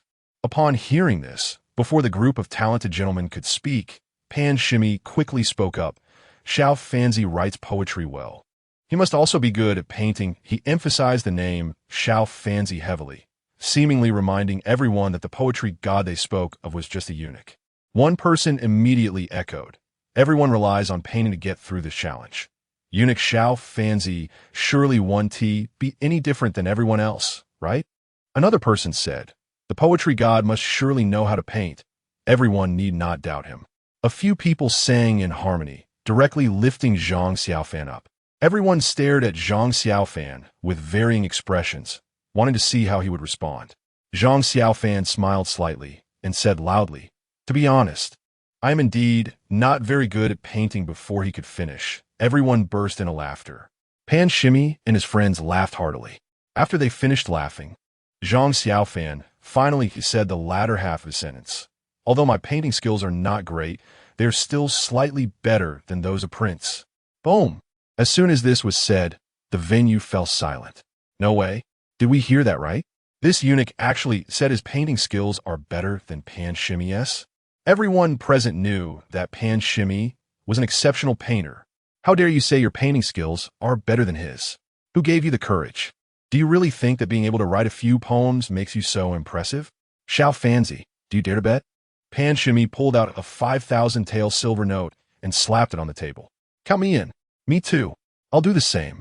His few friends, seeing this, also took out silver notes and slapped them on the table. "Why not?" Zhang Xiaofan's eyes sparkled. This sum of silver notes added up to several tens of thousands. If he took it home, wouldn't he, the Dowager Empress, have to change her posture to make him happy? "Xiao Fanzi, do you have so much money? What if you lose?" Chu Longji quietly asked him. "I don't. I won't lose," Zhang Xiaofan said confidently. Chu Longji was speechless, thought for a moment, and still took out a 20,000 tael silver note. "I'll cover Xiao Fanzi's silver notes. If he loses, it's on me, and if he wins, it's his." "Fine." His posture made Pan Shimmy's face darken. Next, Ling Xiaoshan also threw out a 10,000 tael silver note. "I bet on Xiao Fanzi to win. I bet 100 taels. Lordly placed 100 taels of silver on the table and said with a smile, "Don't think it's too little. This is all I have." "Thank you." Zhang Xiaofan cupped his hands in thanks. Next came the betting phase, and people began to join in the excitement. Some bet on Pan Shimmy, and some bet on Zhang Xiaofan. But the majority still supported Pan Shimmy. On Zhang Xiaofan's side, apart from Lord Li and Ling Xiaoshan, everyone was betting out of respect for Chu Longji. The charming maid above threw down a 10,000 tael silver note. "This is my young lady's bet." Someone immediately asked, "Oh, I wonder if Miss Ling Long is betting on Prince?" The charming maid shook her head. "My young lady is betting on poetry god Xiao Fanzi." That person awkwardly smiled and glanced at Pan Shimmy. He was Pan Shimmy's sycophant. He initially thought to help Pan Shimmy gain some face, but ended up making it so awkward. Pan Shimmy's expression was displeased, his face darkened, and he impatiently waved his hand. "If that's the case, let us begin." The servants in the flower building quickly brought a small table for each talented gentleman and provided them with brushes, ink, paper, and inkstones. Just as everyone began to grind ink to prepare for painting, Zhang Xiaofan called a servant. "Take away these brushes, ink, paper, and inkstones, and bring me some firewood that has been burned." The servant was dumbfounded, thinking he misheard, and suspiciously asked, "What did the poetry god say?" "I said to take away these brushes, ink, paper, and inkstones, and bring me some firewood that has been burned. Remember, it should be half black and half dry, and finer ones." Zhang Xiaofan repeated his request. "Huh?" The servant was stunned. The people around were collectively confused. "No way, brother. You want to use firewood sticks to paint? Are you out of your mind? Are you trying to rush to give Prince some silver?" Chapter 64. Slapping Pan Shimmy's face. "Tu Xiao Fanzi, what are you doing?" Chu Longji had an unhappy look on his face. He felt he had misjudged someone. "This prince is helping you like this, and you're being so perfunctory?" Lordly remained silent and walked to the betting table to ask Xiao Si, "Can the bet I placed earlier be refunded?" "Yes, my lord." Xiao Si returned his 100 taels of silver. Ling Xiaoshan approached Zhang Xiaofan. "Xiao Fanzi, let us stop messing around and take this seriously. I have limited resources. Young Master Ling can rest assured. If I can't win, I'll pay you back double." Zhang Xiaofan patted his chest and guaranteed. "Ha ha ha ha." Pan Shimmy laughed out loud. "How ridiculous. Using a firewood stick to paint. This is truly a historical oddity. Unheard of. What a pity for those who placed bets on him." He mocked Zhang Xiaofan, while also taking jabs at Chu Longji and others. "Didn't you choose me? Now you're dumbfounded, aren't you?" Ling Long, standing upstairs, had a calm expression, but her lively maid next to her couldn't contain her anxiety. "Miss, isn't this a joke? Using a firewood stick to paint. If I'd known this would happen, I might as well have placed my bet on the prince." Her tone was filled with complaints and disbelief. "What you said is wrong. Look at that poet Xiao Fanzi. Does he seem like someone without confidence?" Ling Long's voice was crisp and charming, like a aureole. "But how can you paint with a firewood stick? I've never even heard of that. Just look. Soon." Xiao Si brought a pile of firewood sticks, as per Zhang Xiaofan's request. The painting began. The scene fell silent, with no interruptions. Zhang Depeo sat in the corner with a wine jar, eating delicious snacks and drinking, looking thoroughly pleased. For him, nothing was more important than good wine and food. Bai Qingqing stood quietly beside Zhang Xiaofan, watching him paint. As time passed, Bai Qingqing's eyes grew brighter, and her initial skepticism gradually turned into shock. Ling Long and her lively maid on the third floor wanted to see what Zhang Xiaofan was painting, but were blocked by Bai Qingqing and couldn't see anything. Half an hour later, Zhang Xiaofan threw down the firewood stick in his hand and took Bai Qingqing's handkerchief to wipe his hands. "We're done painting," Bai Qingqing shouted, raising her hand. "Huh?" Everyone turned their gazes over. "So soon? We've only painted halfway, and you're done? Are you here to joke?" Chu Longji and Ling Xiaoshan looked at Zhang Xiaofan with deep resentment. "It's over. The tools were already inadequate, and the time was too short. There's no hope now." Lord Li secretly felt relieved that he realized his mistake in time. Pan Shimmy and the others were grinning from ear to ear. "You use a firewood stick to paint, and you did it so quickly. Bring it up." Ling Long's clear voice reached the first floor. A little maid ran to pick up Zhang Xiaofan's painting, and upon glancing at it, she froze in place. This, as she looked at the painting and then at Bai Qingqing. Her face was filled with shock. "What are you dawdling for? Hurry and bring it up." The lively maid shouted, waking her up, and she quickly ran upstairs. The crowd shook their heads in confusion. It must be a terrible painting. On the third floor, when the painting was handed to Ling Long, her pupils contracted sharply, and her cherry lips under the veil formed an O shape. The content of the painting was incredibly vivid. A woman leaned against the wall, cracking sunflower seeds while smiling at the crowd. The movement and expression were simply too lifelike. Did this come from a firewood stick? If she hadn't seen it with her own eyes, Ling Long would never have believed it. Also, this painting style is simply divine. The poet truly lives up to the name. This is too realistic, right? The poet painted the lady who came with him. The lively maid beside her couldn't help but exclaim in surprise. The crowd below was stunned. "What? It's not a bad painting?" Pan Shimmy's heart thumped, feeling a bad premonition. Chu Longji, Ling Xiaoshan, Lord Li, and the others all looked up at the third floor. They saw Ling Long with her delicate hands, engrossed in Zhang Xiaofan's painting. The joy and shock on her face were evident to anyone. Chu Longji felt a surge of happiness with the final stroke down. He threw down the brush and said grandly, "Bring my painting up too. Let Miss Linglong evaluate it. And mine, I'm done too." Ling Xiaoshan also threw down his brush. The two maids hurriedly took their paintings upstairs. Linglong waved her jade hand. "Put them aside. We'll evaluate them together later." She didn't have time to look at their paintings at all. Such behavior further convinced Chu Longji of Zhang Xiaofan's painting skills. It seems I made the right bet. In no time, everyone finished their work. The paintings were sent one by one to the third floor. After repeated reminders from the lively maid, Linglong finally collected Zhang Xiaofan's painting. "I will start the evaluation now." Before she could finish, Pan Shimmy shouted, "I think this painting should be evaluated together by everyone." To avoid Miss Linglong favoring someone on purpose, Pan Shimmy had seen Linglong's expression earlier. If she evaluated it, Zhang Xiaofan would surely rank high. This was not the result Pan Shimmy wanted to see. Why is the prince so Linglong's pretty face showed slight anger? This person is too narrow-minded, right? And he still calls himself a top scholar? Chu Longji also frowned. "You stepped on this boat, so you have to follow the rules. Now you want to break the rules. What does that mean?" Not just him. Everyone shared the same thought. If we're going to evaluate together, let us do it. Don't lose face and character later. Bai Qingqing could no longer hold back her sarcasm. She had long found Pan Shimmy displeasing. "Miss Linglong, let us do as the prince says." Zhang Xiaofan remained calm, gently shaking his folding fan. His handsome, masculine face, paired with his white attire, made Linglong's beautiful eyes shine. She secretly thought, what a graceful young lord. Bai Qingqing's heart raced, her eyes sparkling as she stared at Zhang Xiaofan. She recalled a previous remark from him. "No picking a husband on the flower boat. Otherwise, I'll hammer you." Could it be that he has feelings for me? Oh dear, but he is a eunuch. Chapter 65. Slapping Pan Shimmy 3. In order for people to clearly see the content of the painting, Linglong instructed a few maids to bring the paintings to the center of the second floor. The first painting was Lu Gongzi's cowherd riding a bull, a work from the third year of the Great Chu. Two maids unfolded the painting from top to bottom. Everyone leaned forward to take a look, and they began to appreciate it.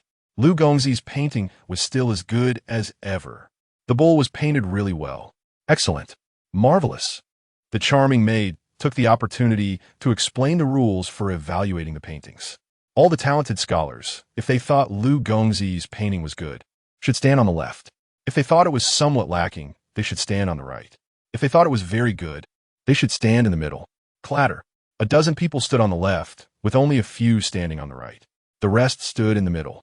The charming maid recorded the numbers. Then came the second painting, the third painting.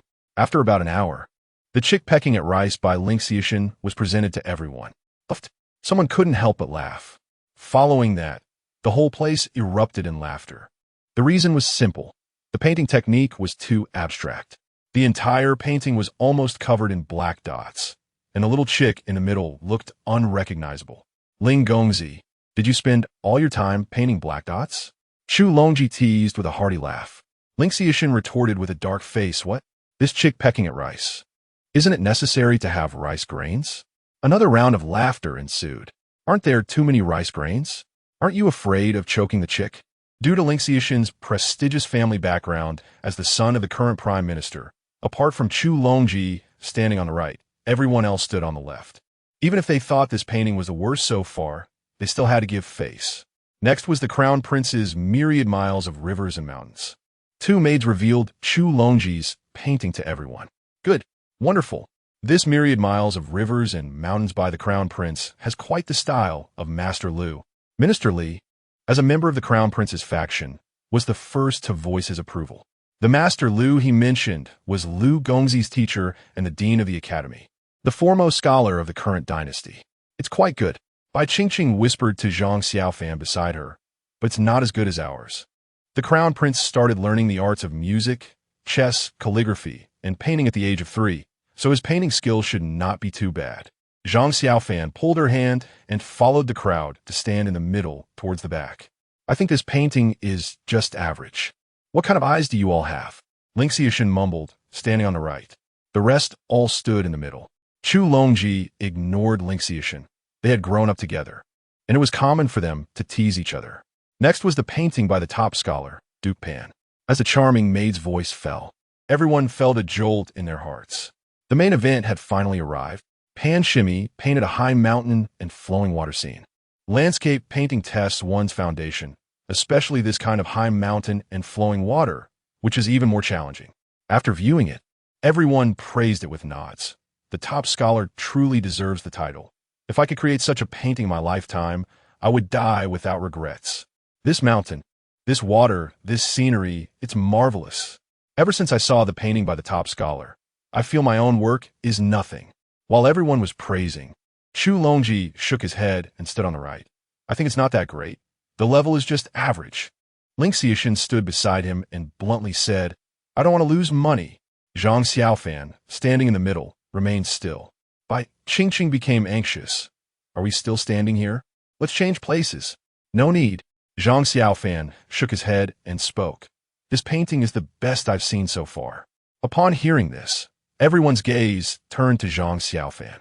Humble yet talented, fair and just. This demeanor was not something an ordinary person could possess. Young Master Zhang is truly impressive. Linglong's beautiful eyes smiled. She then picked up a teapot and poured a cup of fragrant tea, signaling a nearby maid to bring it to Zhang Xiaofan. Such treatment made even Chu Longji feel a bit jealous. He shouted, Miss Linglong, this crown prince also wants to drink your tea. If the crown prince wants tea, isn't there some on the table next to you? Linglong teased with a smile. Everyone burst into laughter. If this were outside, such behavior would naturally offend Chu Longji. But on this flower boat, it was quite normal. They were all here for fun. Who would take it seriously? A group of people laughed happily. Only Pan Shimmy wore a gloomy expression. He felt that Zhang Xiaofan's behavior was undoubtedly slapping him in the face. Previously, when he suggested that everyone evaluate the paintings together, many had directly expressed their dissatisfaction. Now, this dead eunuch was so open-minded, making him look small-minded, wasn't it? At the same time, the charming maid brought out the last painting, holding it up with both hands, and said cheerfully, This painting by young Master Zhang has received the highest praise from my lady, unmatched in the entire gathering, rare in the world. Upon hearing this, everyone was speechless and shocked. Was this exaggeration? Has Xiaofan given you that many benefits for you to praise him like this? Enough talk. Hurry up and show us what this rare painting looks like. What kind of painting can a firewood stick create? It's truly ridiculous. Miss Linglong's judgment can't be wrong. Can it? Nonsense. Miss Linglong is known as a talented woman from Jiangnan. You can doubt her bias, but you can't question her judgment. Seeing everyone so excited, the painting was finally slowly unfolded by the two maids. Everyone craned their necks to look. When they saw the content of the painting, the scene fell silent for a moment, with everyone shocked into speechlessness. They had seen many character paintings, but to paint people so realistically, so exquisitely, was truly a first for them. That movement, that expression, one word, absolute. What technique is this? Minister Li exclaimed, tugging at his beard in surprise. Wow, Xiaofan is truly incredible. Ling Xiaofan's eyes widened. No way, no way. This is really a painting made with a firewood stick? Chu Longji's jaw dropped in astonishment. This Pan Shimmy stumbled back a few steps, wanting to say something, but finding himself unable to utter a word. At this moment, he felt as if the sky had fallen. He lost money, lost face, and suffered a great humiliation. How would he face people in the capital from now on? Miss Linglong was right. This painting was indeed rare in the world. Chu Longji stepped forward to the center, looking at everyone with a raised eyebrow and a smile. I believe everyone has good judgment. How to vote on this? This crown prince doesn't need to say more, right? As soon as he said this, those who originally supported Pan Shimmy and had bet on him immediately made their choices, quickly choosing their positions. What a joke. What happened on this flower boat would soon spread, and if they stood in the wrong position, wouldn't that mean their judgment was lacking? Chapter 66. Founder of the Sketch School. Prince Consort, why are you standing on the right side? Chu Longji shook his folding fan. A smile that was not quite a smile. Everyone focused their gaze and realized that indeed, the Prince Consort was standing on the right side. Did he think that Xiaofanzi's painting skills were poor? So bold. Sorry, I stood in the wrong position. Pan Shimmy came back to his senses and hurriedly joined the others. The blow he had just suffered was too great, and he had unconsciously retreated to the right side. Chu Longji's words earlier had scared the cold sweat out of him. If he caused trouble again, he would be completely finished. Good. Chu Longji walked over and patted Pan Shimmy on the shoulder, complimenting him. It seems that Prince Consort Pan also has an eye for talent. After saying that, he looked towards the third floor. Miss Ling Long, can you announce the results now? Of course. Ling Long nodded with a smile, slightly raising her hand to signal. The charming maid below picked up the record book and read aloud. Young Masterling's Chick Pecking at Rice ranked 4th in total votes. Prince Consort Pan Shimmy's High Mountains and Flowing Water ranked 3rd. His Highness the Crown Prince's Endless Rivers and Mountains ranked 2nd. Young Master Zhang's Character Sketch ranked 1st. Was sketching. No one had heard of it, but everyone knew that starting today, this painting technique would likely become widely spread in the Imperial City. Ha ha! Ling Xiaofan laughed loudly. What kind of sketch is this Xiaofanzi doing? It seems to be pioneering a new path. He will be the founder of the sketch school. Founder of the sketch school? Everyone's hearts trembled. What a grand title for the founder of a school. If this so-called sketching technique spreads, then this little eunuch's name will be known by all scholars and literati. Chu Longji nodded in agreement. Talented people will ultimately not be buried. He was increasingly fond of Zhang Xiaofan, thinking that after he ascended the throne, he must appoint Xiaofanzi as the Grand Minister at court, allowing him to work diligently for him and devise strategies for him. Xiaofanzi, so much money. Bai Qingqing grabbed a heap of silver notes and ran to Zhang Xiaofan's side, her eyes filled with little stars. There are 80,000 taels. I've never seen so much money in my life. Such a greedy appearance made everyone laugh heartily. Chu Longji, who had been paying attention to Bai Qingqing, stepped forward with a smile and said, Miss, that share from the Crown Prince is not needed. Can we get to know each other? Such a charming beauty is truly rare, and he was quite smitten. Although Xiaofanzi was close to her, he was just a eunuch and couldn't have any intimate relations. No, Bai Qingqing huffed and hid behind Zhang Xiaofan. Zhang Xiaofan smiled in satisfaction. He took the silver notes from her hand and distributed some to those who had bet on him earlier. Then he handed the remaining pile of silver notes to Chu Longji. Your Highness, these silver notes are for you. But please don't have any designs on this girl beside me. As he spoke, he wrapped his arm around Bai Qingqing's soft waist, directly asserting his claim. Chu Longji pushed the silver notes back, emphasizing unhappily, Xiaofanzi, you are a eunuch, don't delay this girl. Bai Qingqing nestled in Zhang Xiaofan's arms and mumbled, I just like Xiaofanzi. What does it matter that he is a eunuch? The sketch he drew earlier not only stunned everyone, but also broke down Bai Qingqing's defenses. At this moment, Bai Qingqing's heart was filled with Zhang Xiaofan, and she wouldn't look at any other man. Moreover, between men and women, there should be no physical intimacy. Xiaofanzi touched his own foot, his own leg, pinched his own bottom. You, Sai, forget it. You will regret this later. Matters between men and women are not as simple as you think. Chu Longji sighed and stopped insisting. Xiaofanzi, take the silver notes as a reward for your help to the Crown Prince. Thank you for the reward, Your Highness. Zhang Xiaofan thanked him with a bow. You finally remembered. It was not easy. Gentlemen, the top 15, please go to the second floor private room to listen to the zither. My lady has prepared food and wine. The charming maid announced loudly. The 15 people chatted and laughed as they followed her to the second floor. Those who did not qualify were not discouraged or regretful, because what had just happened was enough for them to talk about. On the second floor, in a spacious private room, the top 15 painters sat around 2 round tables. Behind the thin gauze curtain, beautiful zither music flowed out. Everyone was enchanted, swaying their heads, and they didn't even care about the fine food and wine on the table. When a piece ended, everyone came back to their senses from the music and began to compliment. The zither music of Miss Ling Long captivated this crown prince. She truly is a talented artist. The music is beautiful. I would like to call Miss Ling Long the top courtesan of the imperial city.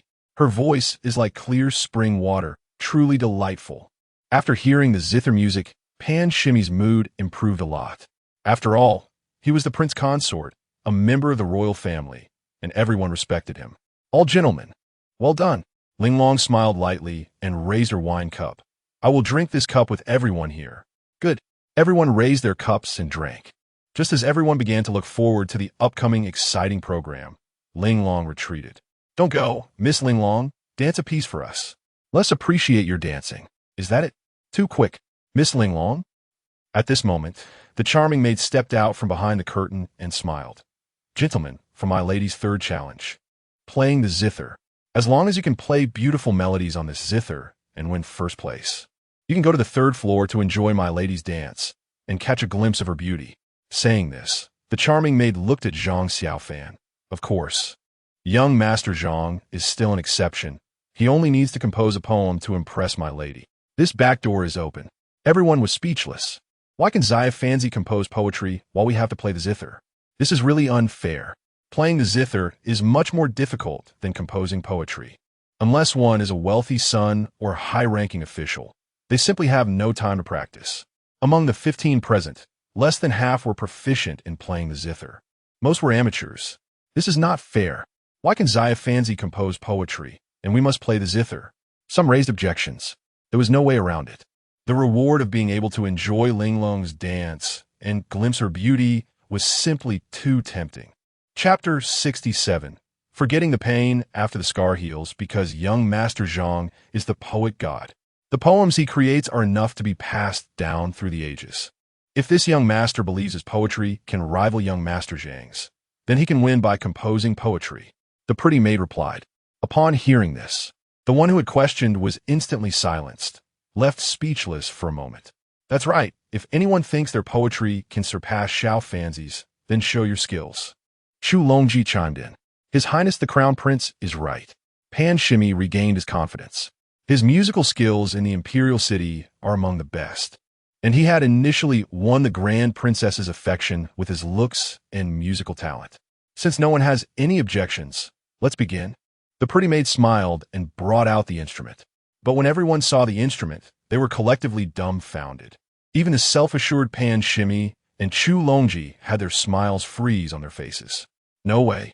Why is there only one string on this instrument? Is this a mistake? Miss, did you grab the wrong instrument? Chu Longji couldn't help but ask. The pretty maid smiled at him. Your Highness, I didn't grab the wrong one. Miss Linglong just played this instrument?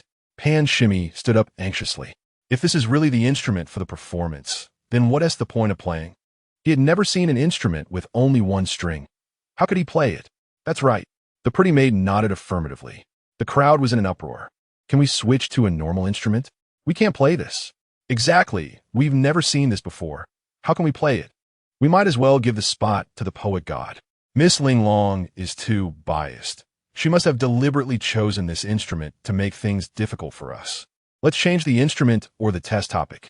Chu Longji also began to shout. Everyone present showed their dissatisfaction, except for Zhang Xiaofan, who remained calm and composed.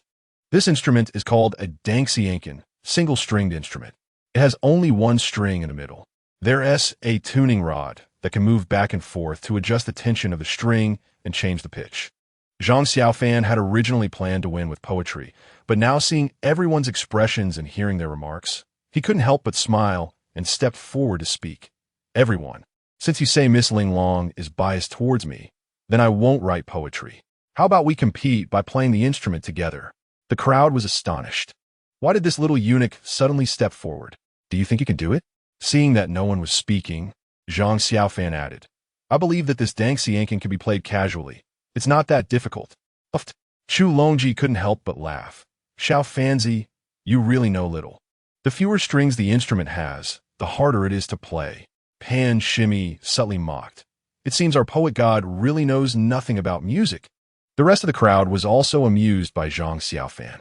They suddenly felt that if Zhang Xiaofan was willing to participate, playing this single-stringed instrument might not be impossible. Seeing this situation, the pretty maid anxiously gestured to Zhang Xiaofan, because just now, her mistress had clearly stated that the person she most wanted to see was Zhang Xiaofan. So as long as Zhang Xiaofan recited a poem, he would definitely win. But who knew this guy would choose to go against the grain? What a fool. Miss, since the poet god has said he wants to compete by playing the instrument, then let us start. Stop dawdling.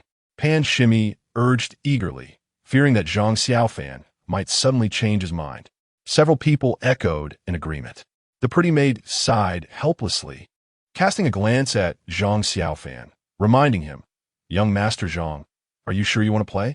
Don't waste this opportunity." In her heart, she didn't think Zhang Xiaofan could win by playing the instrument.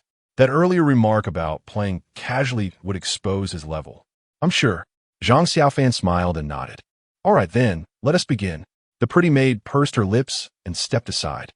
Since it had come to this, saying more would be futile. It was a pity for her mistress's good intentions. After each young master finished playing, my mistress would comment, "So who wants to go first?" "I'll go first." Chu Longji was the first to sit beside the Xianqian. He gently placed his hands on it, plucked a few times, and then began to play. Surprisingly, as his hands coordinated, a gentle melody emerged. After a moment, Chu Longji stopped and stood up, smiling helplessly. "This is the extent of my skills. This Xianqian is too difficult." A maid ran down from the third floor.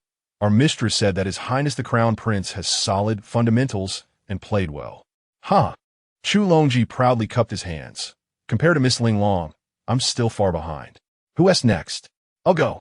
Pan Shimmy was the second to perform. His musical skills were slightly better than Chu Longji's, so he played a bit longer. After finishing, Ling Long's evaluation was not bad. Then came the second, third, up to the 14th. Half an hour later, only Zhang Xiaofan had yet to play. So far, the best performances had been by Chu Longji and Pan Shimmy. The expressions on their faces were full of pride. "Xiaofanzi, hurry up and perform. After this, His Highness still has to go to the third floor to enjoy Miss Ling Long's dance." Chu Longji rubbed his hands together, already eager. He felt that this round was a sure win, because Duke Pan Shimmy was just accompanying him. If Pan Shimmy went to the third floor, then he would probably not even be able to enter his own house after returning home. Our poet god wouldn't be afraid, would he? Pan Shimmy laughed heartily. Zhang Xiaofan raised an eyebrow and smiled. "Duke, you really have forgotten the pain after the scar has healed. This person is quite shameless. A typical petty person."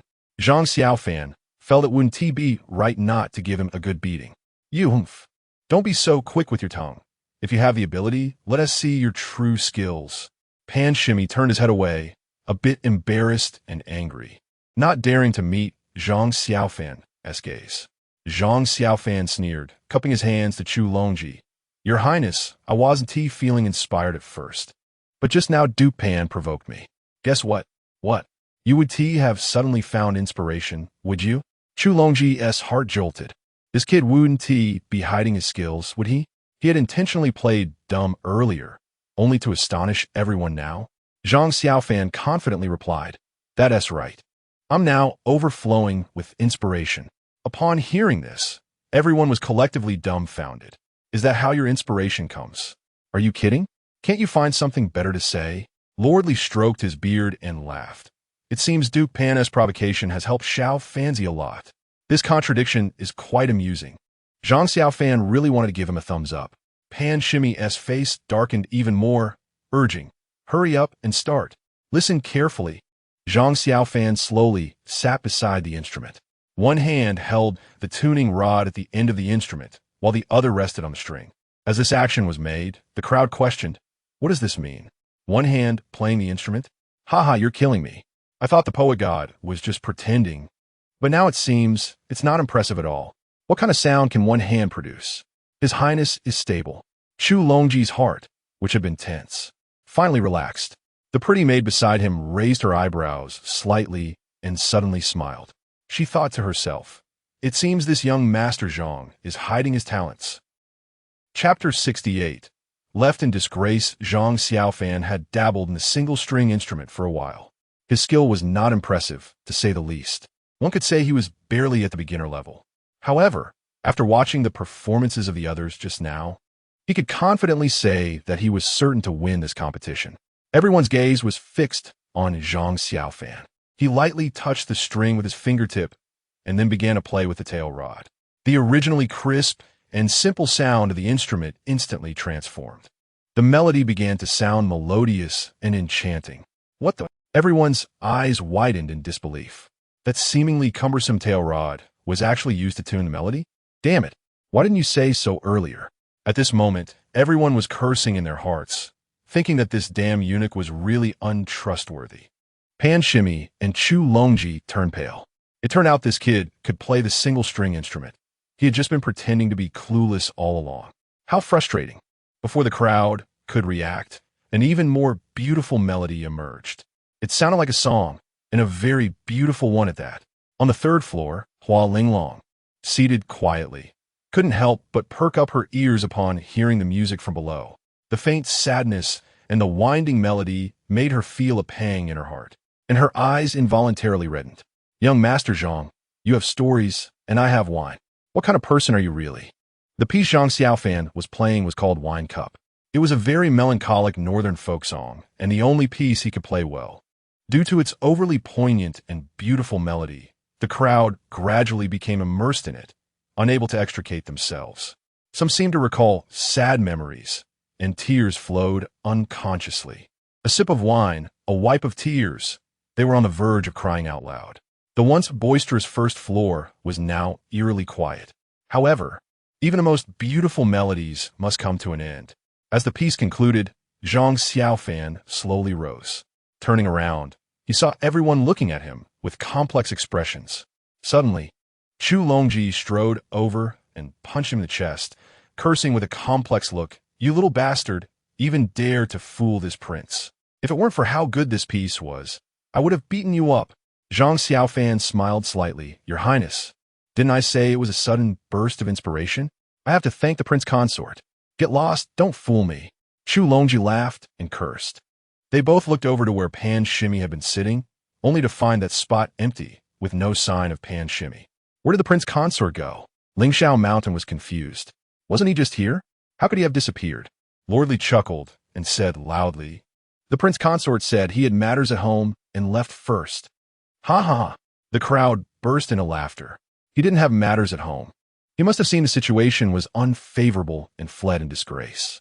At that moment, a charming maid approached Zhang Xiaofan. "Young Master Zhang, my young lady requests your presence." Everyone cast envious glances.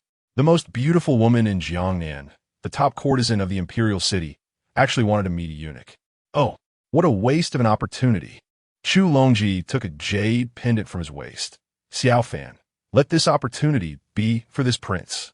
Before Zhang Xiaofan could react, the charming maid smiled and said, "Your Highness, my young lady asked me to convey a message to you." "What message?" Chu Longji raised an eyebrow and asked. She said, "Your Highness is elegant and broad-minded. Surely you wouldn't compete with young Master Zhang for this opportunity." Upon hearing this, the crowd stifled their laughter. Chu Longji was taken aback, reattaching the jade pendant to his waist, feigning generosity and laughing heartily. "Your young lady is right.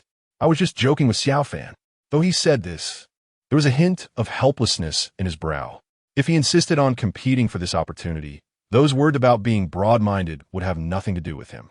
Who knows what would happen if it reached the emperor's ears? "Xiaofan, you bastard!" Chu Longji threw down a remark and left. The others also bowed to Zhang Xiaofan and took their leave. No one dared to underestimate this little eunuch anymore. Lord Li Chuanxiu, stepped forward and smiled. "Xiaofan, come visit my residence another day. I will come to see you tomorrow. Just right to discuss a matter."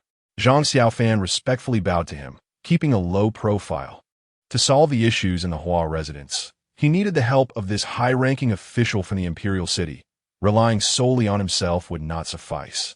If there's a matter, then forget it.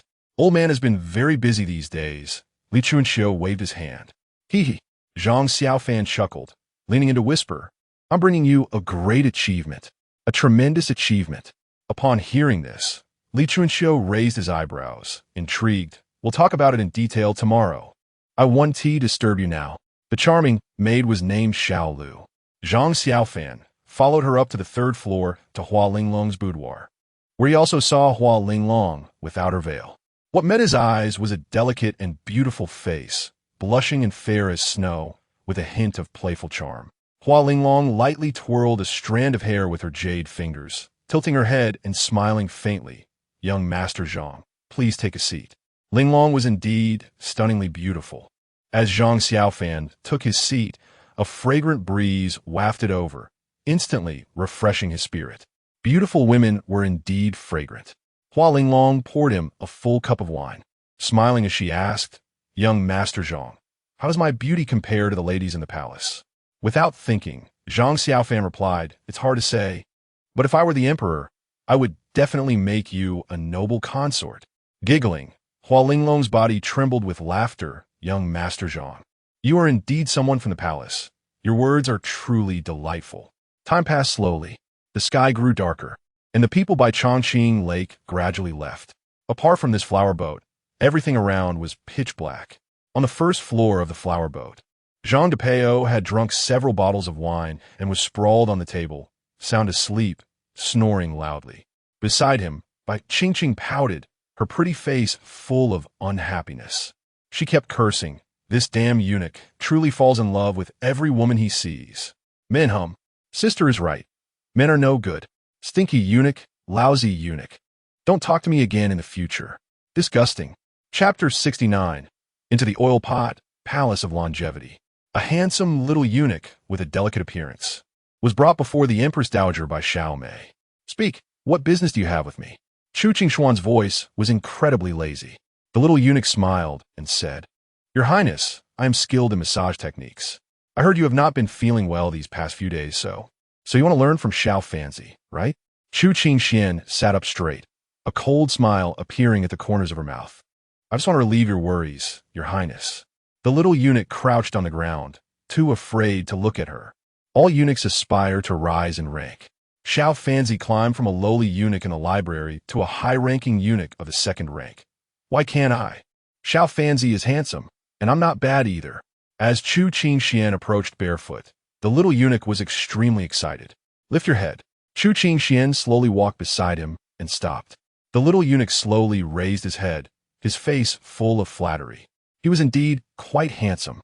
"Chu Qingxuan Zhuge Lai Di." The little eunuch, pleased with the compliment, was just beginning to think he could rise to greatness when Chu Qingxuan's next words scared him out of his wits. "Xiao Omei, prepare a pot of oil outside the Palace of Longevity, and have all the eunuchs and palace maids come over. I want to throw this dog into the oil pot to feed the dogs." Chu Qingxuan's voice was icy, devoid of warmth. The little eunuch was so frightened that he wet his pants, his face pale as he begged for mercy. "No, Your Highness, please spare me." "Cut off his tongue, it's too noisy." Chu Qingxian covered her ears, her face full of impatience. Xiao Mei kicked the little eunuch to the ground and then drew her sword. The little eunuch's entire jaw, along with his tongue, was cut off in one stroke. The scene was horrific. So unlucky. Chu Qingxian covered her nose, looking disgusted. Once the maid finished cleaning up the floor, she had Xiao Lan and Xiao Ju attend to her bath. "Your Highness, that dead eunuch wanted to rise like Xiaofanzi. He didn't even look at himself." Xiao Lan scolded while massaging her fragrant shoulders. "If any more eunuchs like that come see me, just kill them outside the Palace of Longevity. The harsher, the better."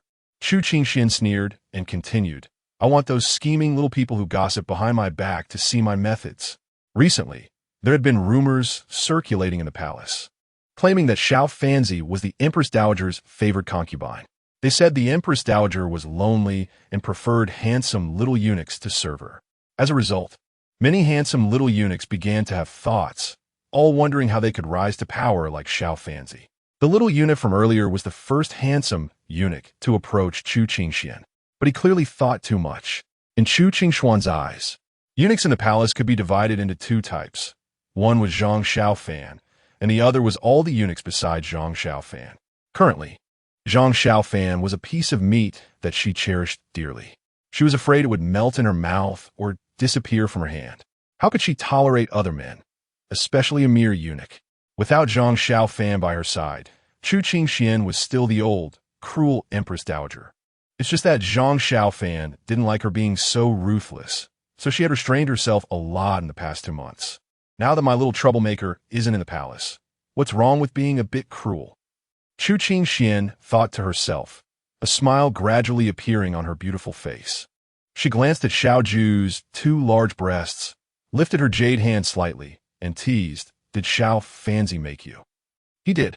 Xiao Ju nodded with a red face. Haha. I won't let him bully you all, but he sure has been bullying you. Chu Qingxian pulled the two girls into the water, her face full of curiosity. Quickly tell me how that little rascal has been bullying you. Chongqing Lake, on the third floor of the flower boat.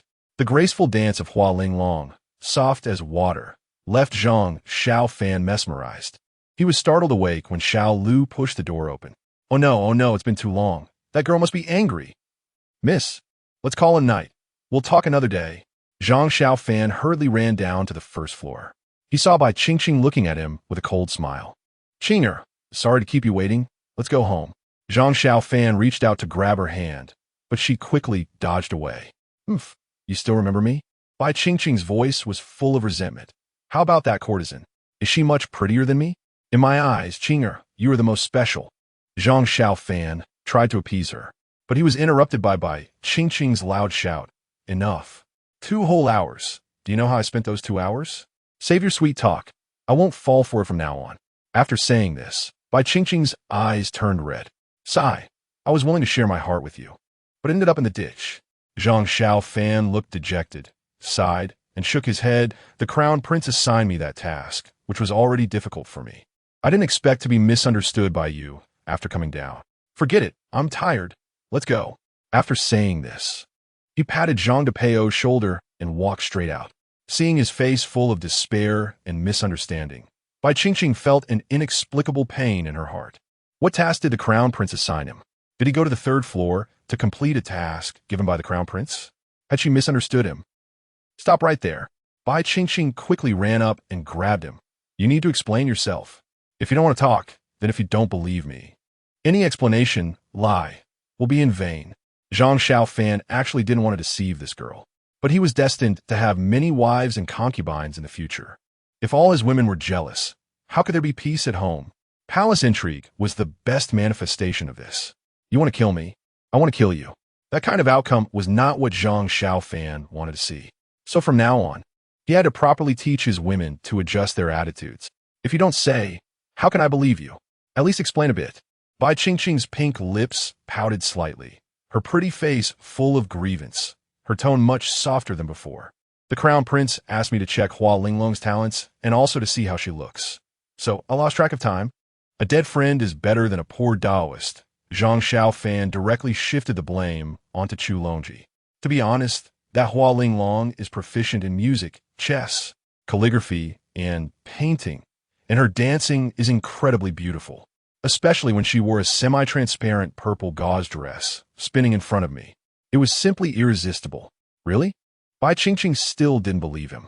After all, this dead eunuch would glance at any woman who was even slightly good-looking that appeared in his sight. What a character. What more can I say? You see, you don't believe me. Zhang Xiaofan sighed bitterly. I knew saying more would be useless. What can a eunuch do? Who would fancy a eunuch? Chapter 70. The Scandal of the Duke's Mansion. I like it.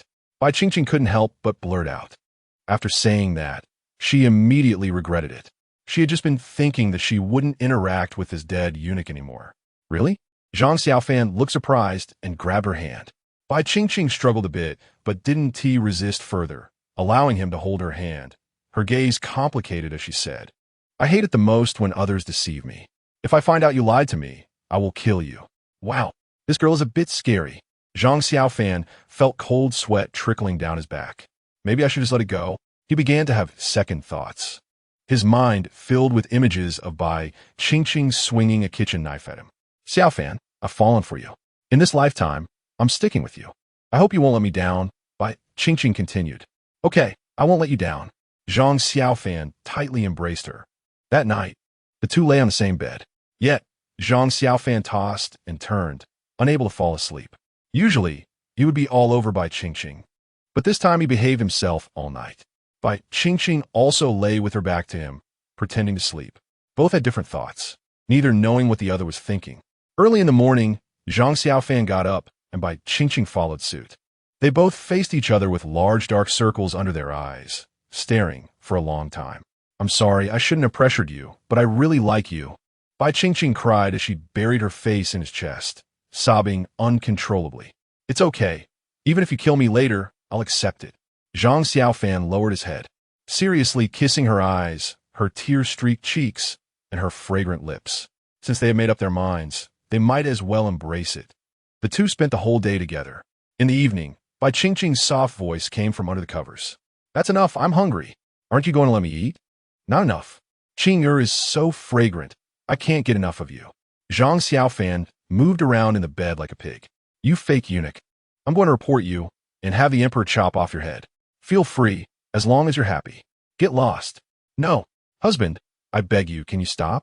Don't you still have to meet Lordly? It's important to handle official business. You're right, I almost forgot about that.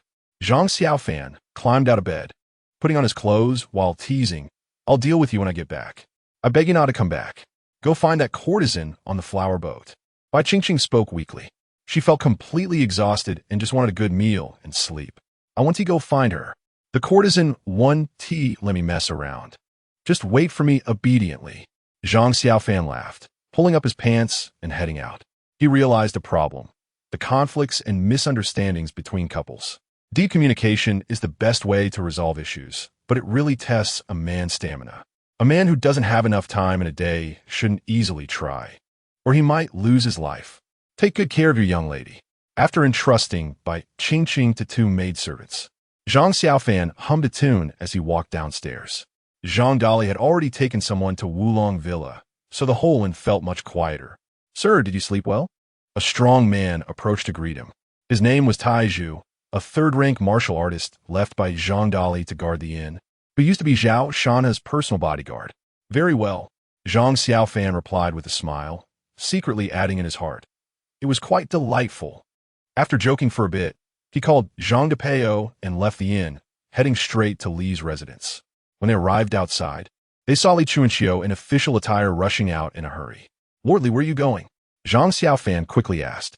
Just in time you're here. Come with me. Li Chuanqiu anxiously pulled him onto the carriage. Through their conversation, Zhang Xiaofan learned that there had been a scandal at the Duke's mansion. Last night, Pan Shimi's embarrassing behavior on the flower boat had spread throughout the imperial city. The Grand Princess was furious upon finding out and directly beat up Pan Shimi. And it was right outside the courtyard, with many passers-by around. Really? The Grand Princess is so fierce. Doesn't she care about the royal family's face? Zhang Xiaofan was astonished, feeling a bit schadenfreude. Pan Shimi is really unlucky to marry such a princess. Who says otherwise? Li Chuanqiu sighed and complained. If the princess and duke were to make a scene at home, I wouldn't interfere.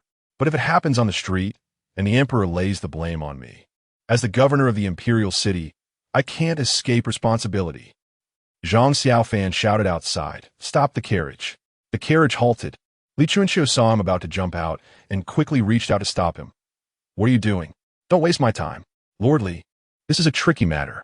You handle it yourself. It has nothing to do with me.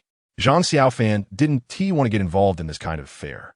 It concerned the royal family's reputation, and if mishandled, it could lead to serious trouble. He regretted coming to find Li Chuanqiu at this time. How does it not concern you? Li Chuanqiu said sternly. If it weren't for you slapping the duke's face last night, would there be such a scene today? He brought it upon himself. How can you blame me?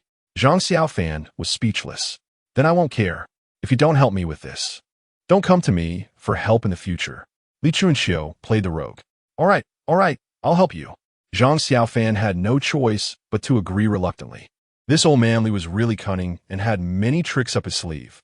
That's better. Li Chuanqiu smiled proudly and shouted to the driver outside. Hurry up. At this moment, the front of the Duke's mansion was crowded with onlookers. A group of soldiers from the imperial city was running around maintaining order. When they saw Li Chuanqiu's carriage stop, a knife-wielding constable in blue rushed over, sweating profusely and speaking urgently. Sir, you finally arrived. The crowd is getting bigger and bigger. A bunch of useless fools can't even control the crowd. What can you do? Li Chuanqiu angrily scolded. The constable looked distressed and pointed in a direction.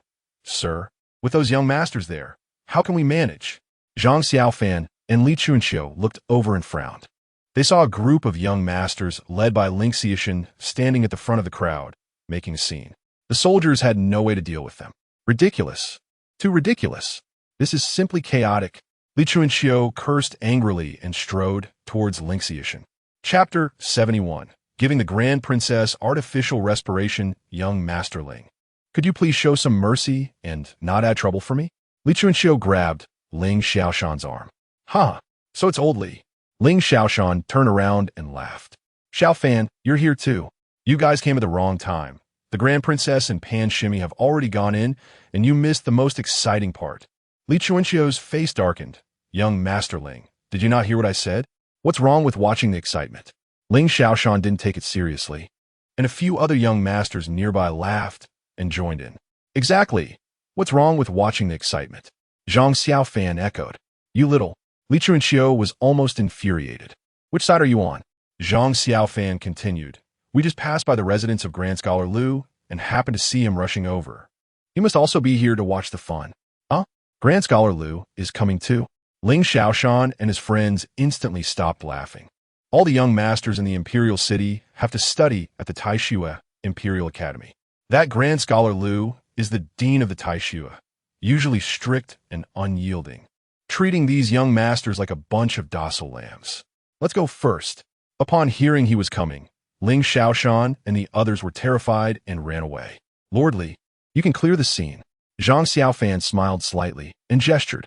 Li Chuanxiu came back to his senses and scolded with a smile. You little rascal, you're really wicked. Why didn't I think of this idea? I've learned. At that moment, a maid from the Prince Consort's residence ran out. Not good, not good. The Grand Princess has been pushed into the water by the Prince Consort. Hurry and save her. What? Hurry, lead the way. Li Chuanxiu turned pale with fright and hurriedly followed the maid to the back garden. They saw Pan Shimmy lying on the ground, looking terrified, clearly scared silly. A group of maids and servants surrounded the water pool, panicking. Zhang Xiaofan took a closer look. There was no sign of the Grand Princess in the pool, only a bunch of bubbles rising to the surface. Get out of the way. Zhang Xiaofan pulled aside two servants and dove in. The pool was filled with green water, and he couldn't see what was happening below at all. Before Zhang Xiaofan could start searching for her, he felt someone grab his leg. This woman, as long as she's alive. Zhang Xiaofan breathed a sigh of relief and reached down to lift the Grand Princess. But at that moment, the panicked Grand Princess wouldn't cooperate at all.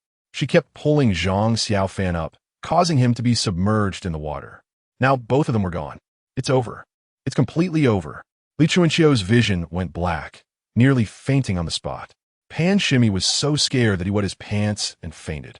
Underwater, Zhang Xiaofan was running out of breath and punched the Grand Princess in the face. She felt the pain and finally loosened her grip on his leg.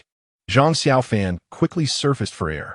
When he dove back in, he found the Grand Princess was in serious trouble, motionless, slowly sinking. He quickly grabbed her leg and pulled her up to the surface. She's out. Li Chuanxiu quickly grabbed a long bamboo pole and handed it to Zhang Xiaofan. Zhang Xiaofan used the pole to leverage himself up onto the bank. Why isn't the Grand Princess moving? Huh? The Grand Princess is dead?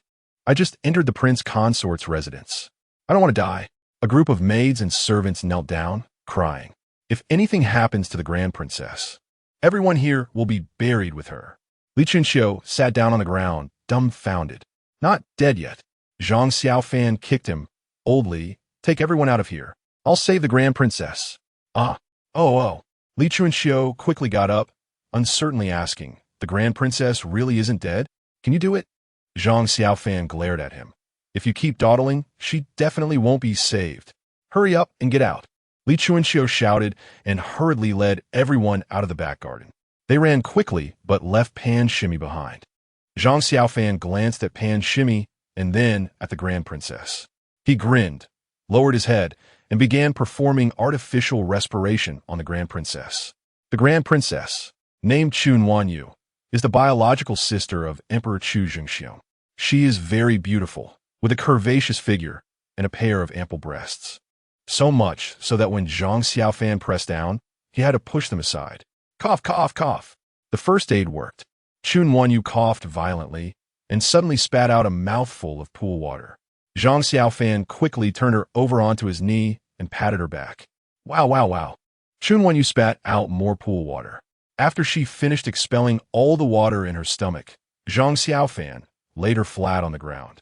At this point, Chun Wanyu gadadoli digan consions. What came into her view was a handsome face that looked quite refined. You, who are you? Zhang Xiaofan grinned. In response to the princess, I am called the Beautiful Man. Beautiful Man? Chun Wanyu muttered, then suddenly thought of something, rolled her eyes, and scolded, You bold one. How dare you fool this princess? Princess, I am your lifesaver. If it weren't for me, you would have gone to meet Yama. Zhang Xiaofan said with a smile, wiping the water weed that had just come out from her mouth. This action made Chun Wanyu widen her eyes. You are audacious. How dare you be disrespectful to this princess? I will have your head. Damn, can we talk properly? Zhang Xiaofan regretted not being a bit more forceful earlier. He nudged Pan Shimmy beside him. Princess, I think you should be angry at the prince consort. I'm leaving now, farewell. After saying that, he directly took off. You, don't let this princess find out who you are. Chun Wanyu huffed and looked at Pan Shimmy, her anger rising rapidly. You dog, I'll kill you. In the back garden, a large group of people was anxiously waiting. When they saw Zhang Xiaofan run out, they quickly surrounded him. Xiaofan, how is the princess? Li Chunqiu hurriedly asked. She has already woken up. She is probably scolding the prince consort now. You all figure it out. I'm slipping away. As soon as Zhang Xiaofan finished speaking, they heard Chun Wanyu's furious voice from the back garden. You dog, I will definitely kill you. Li Chunqiu sighed in relief but felt a tightness in his heart, quickly shouting, Guard the gate of the prince consort's residence. I will go invite the emperor over. Chapter 72. The miserable Pan Shimmy. The next morning, Zhang Xiaofan, accompanied by Zhang Depeo, visited Li Chunqiu. The first thing Li Chunqiu said upon meeting them was, Xiaofan, that prince consort Pan Shimmy has become a useless person. What do you mean? Zhang Xiaofan asked curiously, putting down his teacup. Li Chunqiu stroked his beard and laughed heartily. The Grand Princess kicked Pan Shimmy's vital part and broke one of his legs. If I hadn't asked the emperor to intervene in time, Pan Shimmy would have been beaten even worse. That's really ruthless. Zhang Xiaofan felt a chill in his heart and cautiously asked, The Grand Princess didn't ask about me, did she? After all, he had taken advantage of the situation when saving Chun Wanyu yesterday. If there were any traces left behind, it would be disastrous. Li Chunqiu smiled and replied, She did ask. I told her all about you. And she even said she wants to thank you properly. She didn't get angry? Zhang Xiaofan's eyelids twitched. Li Chunqiu looked at him oddly. Why would the Grand Princess be angry? You are her savior. She even asked the emperor for a reward for you. What reward? Zhang Xiaofan was about to inquire further when suddenly a young servant rushed in. Sir, someone from the palace is here to see you. Lord Xiaofan. The reward is here. Huh. Li Chunqiu laughed as he walked out, and Zhang Xiaofan quickly followed. The person delivering the imperial decree was Sanzi. Seeing everyone kneeling, he cleared his throat and addressed Zhang Xiaofan. By the grace of heaven, the emperor decrees. The chief eunuch of Shining Palace, Xiaofan, has made great contributions in saving the princess and is hereby awarded 100 taels of gold. Given. Sanzi grinned as he handed the imperial edict to Zhang Xiaofan. Xiaofan, don't you want to express your gratitude? Thank you for the emperor's reward. Zhang Xiaofan exhaled in relief and took the decree. Sanzi then produced a sandalwood box from his sleeve. Xiaofan, this is a gift from the Grand Princess. She also has a message for you.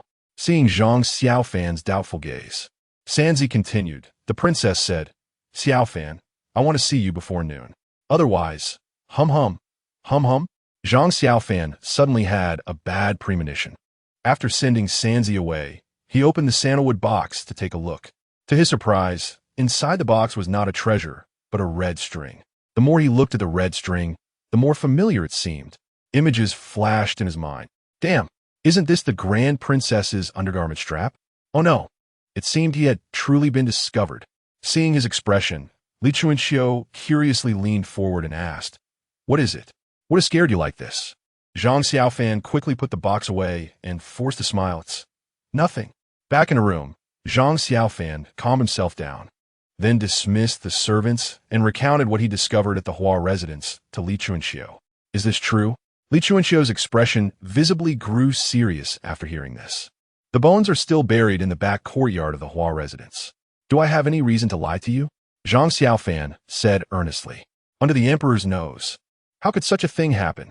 Li Chunqiu paced back and forth with his hands behind his back, frowning and muttering to himself. If this gets out, the Hua residents will be in grave danger. Zhang Xiaofan chimed in. It's already being spread privately. I only heard about it from a pancake vendor, which is why I secretly investigated the Hua residence. What do you want me to do? Li Chuanxiu turned to ask.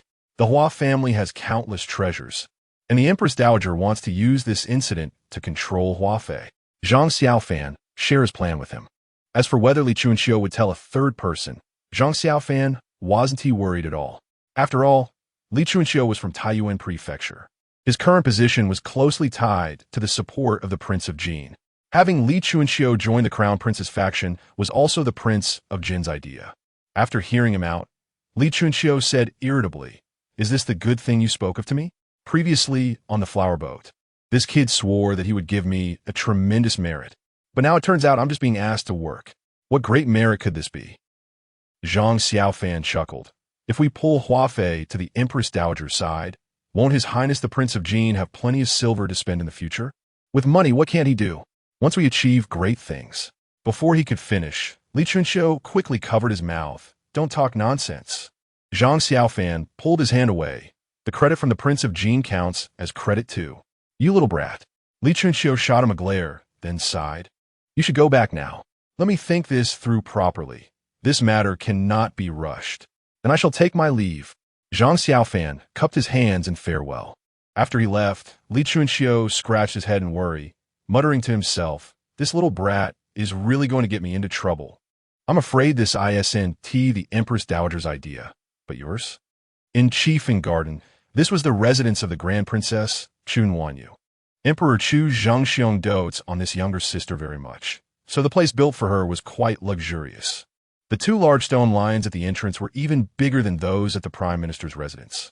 As soon as they arrived at the entrance, a guard immediately stepped forward. "You must be Lord Xiaofan." "Yes." Zhang Xiaofan nodded slightly, pointing at the red bridal sedan nearby. "Is the Prince Consort also here? Didn't he get injured?" The red bridal sedan is standard for the Prince Consort, so he recognized it at a glance. "The Grand Princess has invited the Prince Consort here to recover." The guard replied with a smile, then gestured invitingly. "Please come in. The Grand Princess has been waiting for you for a long time. Lead the way." Zhang Xiaofan followed the guard into Chiefing Garden, winding through for a long time before finally stopping at a two-story pavilion. "I'll just leave you here. The princess is upstairs. You can go up yourself." The guard took his leave. Zhang Xiaofan stepped up to the second floor of the pavilion and immediately saw the Prince Consort Pan Shimmy lying on a long bench on one side, staring blankly at the sky. His face was swollen and bruised, completely losing his previous handsomeness. The lower half of his body was wrapped in thick bandages, looking quite miserable. "You're here?" The Grand Princess, Chun Wanyu, was dressed in a red long skirt, arms crossed and legs crossed, looking at Zhang Xiaofan with a half-smile. "A banquet of Hongmen?" Zhang Xiaofan raised an eyebrow and bowed to her. "Long live the Grand Princess." "Xiaofan, have you looked at the thing I sent you?" Chun Wanyu stood up, gracefully moving closer. "What thing?" Zhang Xiaofan pretended to look puzzled. It's fine if you don't know. I'll tell you right now." Chun Wanyu smirked coldly, leaning close to his ear and whispering, "Yesterday, did you?" Chapter 73. Beating the Grand Princess? No, absolutely not. "Your Highness, you must have misunderstood me. That garment of yours was likely torn when I saved you. This woman is truly fierce, especially in this very conservative ancient era." It was the first time Zhang Xiaofan heard a woman say such bold words. He questioned himself if he had squeezed her watermelon. He wondered how it felt. He asked himself if he wanted to do it again. Damn it. This made Zhang Xiaofan, an experienced man, feel embarrassed. "Oh," Chun Wanyu elongated her tone. "So that's how it is." "Yes, that's right. You misunderstood me. I'm not that kind of person." Zhang Xiaofan breathed a sigh of relief. However, Chun Wanyu's next sentence made his heart race again. He heard her say, "Did you kiss me when you saved me yesterday?" "No way. How could I dare?" Zhang Xiaofan denied it vehemently. "Oof." Still trying to argue. Chun Wanyu's smile faded as she walked in front of Pan Shimmy, grinning coldly. "Prince Consort, what do you say?" Pan Shimmy trembled at her wicked gaze, his voice shaking as he spoke. "I saw it. He kissed you when he saved you." "What the heck? Didn't this guy faint yesterday? Could it be he was pretending?" Zhang Xiaofan was startled and quickly waved his hands. Your Highness, that is not right. If he saw me kiss you, why didn't he stop me? Unless he is not a man, right? Just because he is not a man, I rendered him useless. Chun Wanyu shrugged her hands, as if it was only natural. Ah! Zhang Xiaofan was at a loss for words. Suddenly, Chun Wanyu drew her sword and pressed it against Zhang Xiaofan's throat, smiling coldly. Do you have any last words? At this moment, Zhang Depeo was hiding behind a big tree not far away, secretly enjoying the scene. Zhang Xiaofan glanced at him and pushed the sword away from his throat. Your Highness, are you going to kill your savior? If this gets out, what will others think of you? I don't care what others think. If you move, I will kill you. As soon as she finished speaking, Chun Wanyu thrust her sword directly at Zhang Xiaofan's chest. From a distance, Zhang Depeo shot a stone that knocked the sword out of her hand. Who? Chun Wanyu was startled and quickly looked around. At this moment, Zhang Xiaofan seized the opportunity, quickly pulled out a silver needle, and jabbed it into Chun Wanyu's dantian. Before Chun Wanyu could react, Zhang Xiaofan grabbed her neck and threw her to the ground. Damn woman, I saved you, and you dare to repay kindness with enmity? I must make you pay. After cursing, Zhang Xiaofan performed the star-absorbing technique. The silver needle he just used sealed Chun Wanyu's acupoints, preventing her from using any inner energy. Noticing that her inner energy was rapidly depleting, Chun Wanyu panicked and threatened. Dog eunuch, I will kill you. I will kill you. Slap.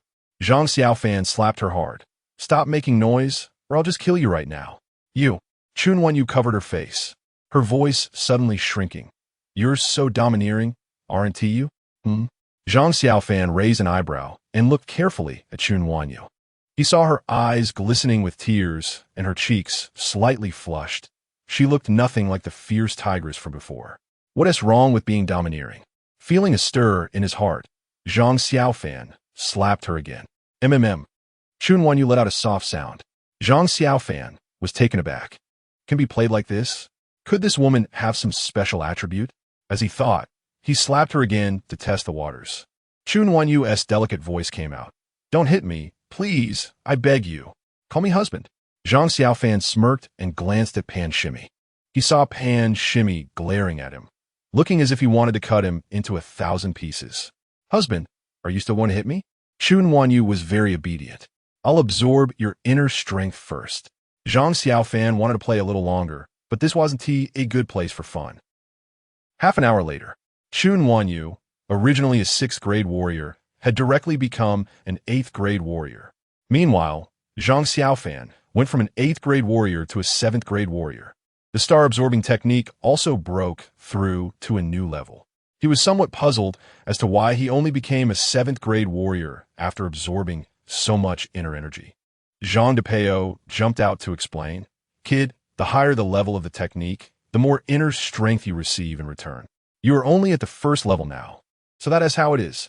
Zhang Xiaofan suddenly understood. Husband, who is this old man? Was it him who acted just now? Chun Wanyu, with her swollen cheeks, nestled in Zhang Xiaofan's arms like a little kitten. Now she was completely devoted to Zhang Xiaofan, both in heart and body. He is my master, so you better show him some respect. Zhang Xiaofan sternly reprimanded her. Oh, hello, old grandpa. Chu Nani sweetly vit zang da pao. This girl is really something. Zhang Depeo also found it novel, having never seen such a thing before. Chu Nani sili bo luset, leaning in Zhang Xiaofan's arms and daring not to look at him. You can still be shy. Zhang Xiaofan was somewhat speechless. Zhang Depeo couldn't stand their flirtation any longer and pointed at the pretending to be dead Pan Shimmy. Should we kill this guy? Pan Shimmy visibly trembled. Prince Consort, say something. Do you want to live or die? Zhang Xiaofan kicked Pan Shimmy. This guy really can pretend to be dead. He has quite a talent. Chun Wanyu looked at him disdainfully. This coward pretends to be dead every time I hit him, so it's a skill he developed. Zhang Xiaofan couldn't help but laugh. Don't kill me, don't kill me, I don't know anything, I just fainted. Pan Shimmy looked awkward and terrified. What just happened was too explosive. It completely refreshed his worldview. How dare this eunuch act so boldly? If I had known the Grand Princess was like that, I would have turned the tables long ago. Why would I need to be so miserable? Zhang Xiaofan didn't want to waste time. Prince Consort, I give you two choices. First, I'll kill you and throw you in the lake as fish bait. Second, before he could finish, Pan Shimmy quickly interrupted. I choose the second one. I choose the second one. As long as I can live, I'll do anything. Oh, really? Zhang Xiaofan showed a strange expression, really more real than gold. Pan Shime Heredi promised. Zhang Xiaofan laughed. All right then, in the future when I beat the princess, you'll stand guard for us. Good idea. Chun Wanyu clapped her hands in approval and praised. Husband, you're so smart. Pan Shimmy turned pale. He suddenly felt that Zhang Xiaofan and the Grand Princess were a pair. Both were naughty, both were perverted. What? You don't want to? Zhang Xiaofan frowned. Pan Shimmy quickly replied, Ido.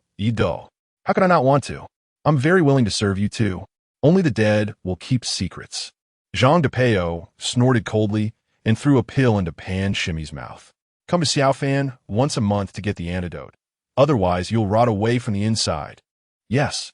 Pan Shimmy nodded, feeling as if his heart had died. The last shred of his little schemes had completely vanished. Zhang Xiaofan gave Zhang Depeo a thumbs up. Master, you're awesome. I've learned a lot. Zhang Depeo stood with his hands behind his back, floatingly saying, You are still young. There's still much to learn. Chapter 74. Moon Viewing Program at Garden. Chun Wanyu, with spring in her beautiful eyes, waved goodbye to Zhang Xiaofan as he left the door. Xiaofan, come and play here often. The surrounding servants and guards had never seen their master act this way, and they couldn't help but feel astonished. This little eunuch is truly capable. Good. Zhang Xiaofan instinctively touched his nose, a strange smell suddenly filling his nostrils. The Grand Princess, truly a wonderful person. In the future, when Xiaofan comes here, there's no need for an announcement. Just let him in.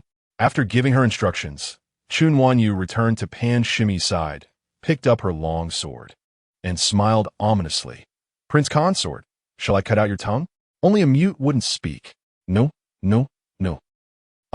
Pan Shimmy spat out blood, completely turned into a mute. He felt his life was so tragic. Back in the day, he had been the top scholar, married the princess, and was so proud. But from the moment he started targeting Zhang Xiaofan, everything began to change. The former Grand Princess would at least just scold and hit him. But now, she was completely unrecognizable, pushing him into the water, which was clearly just an accident.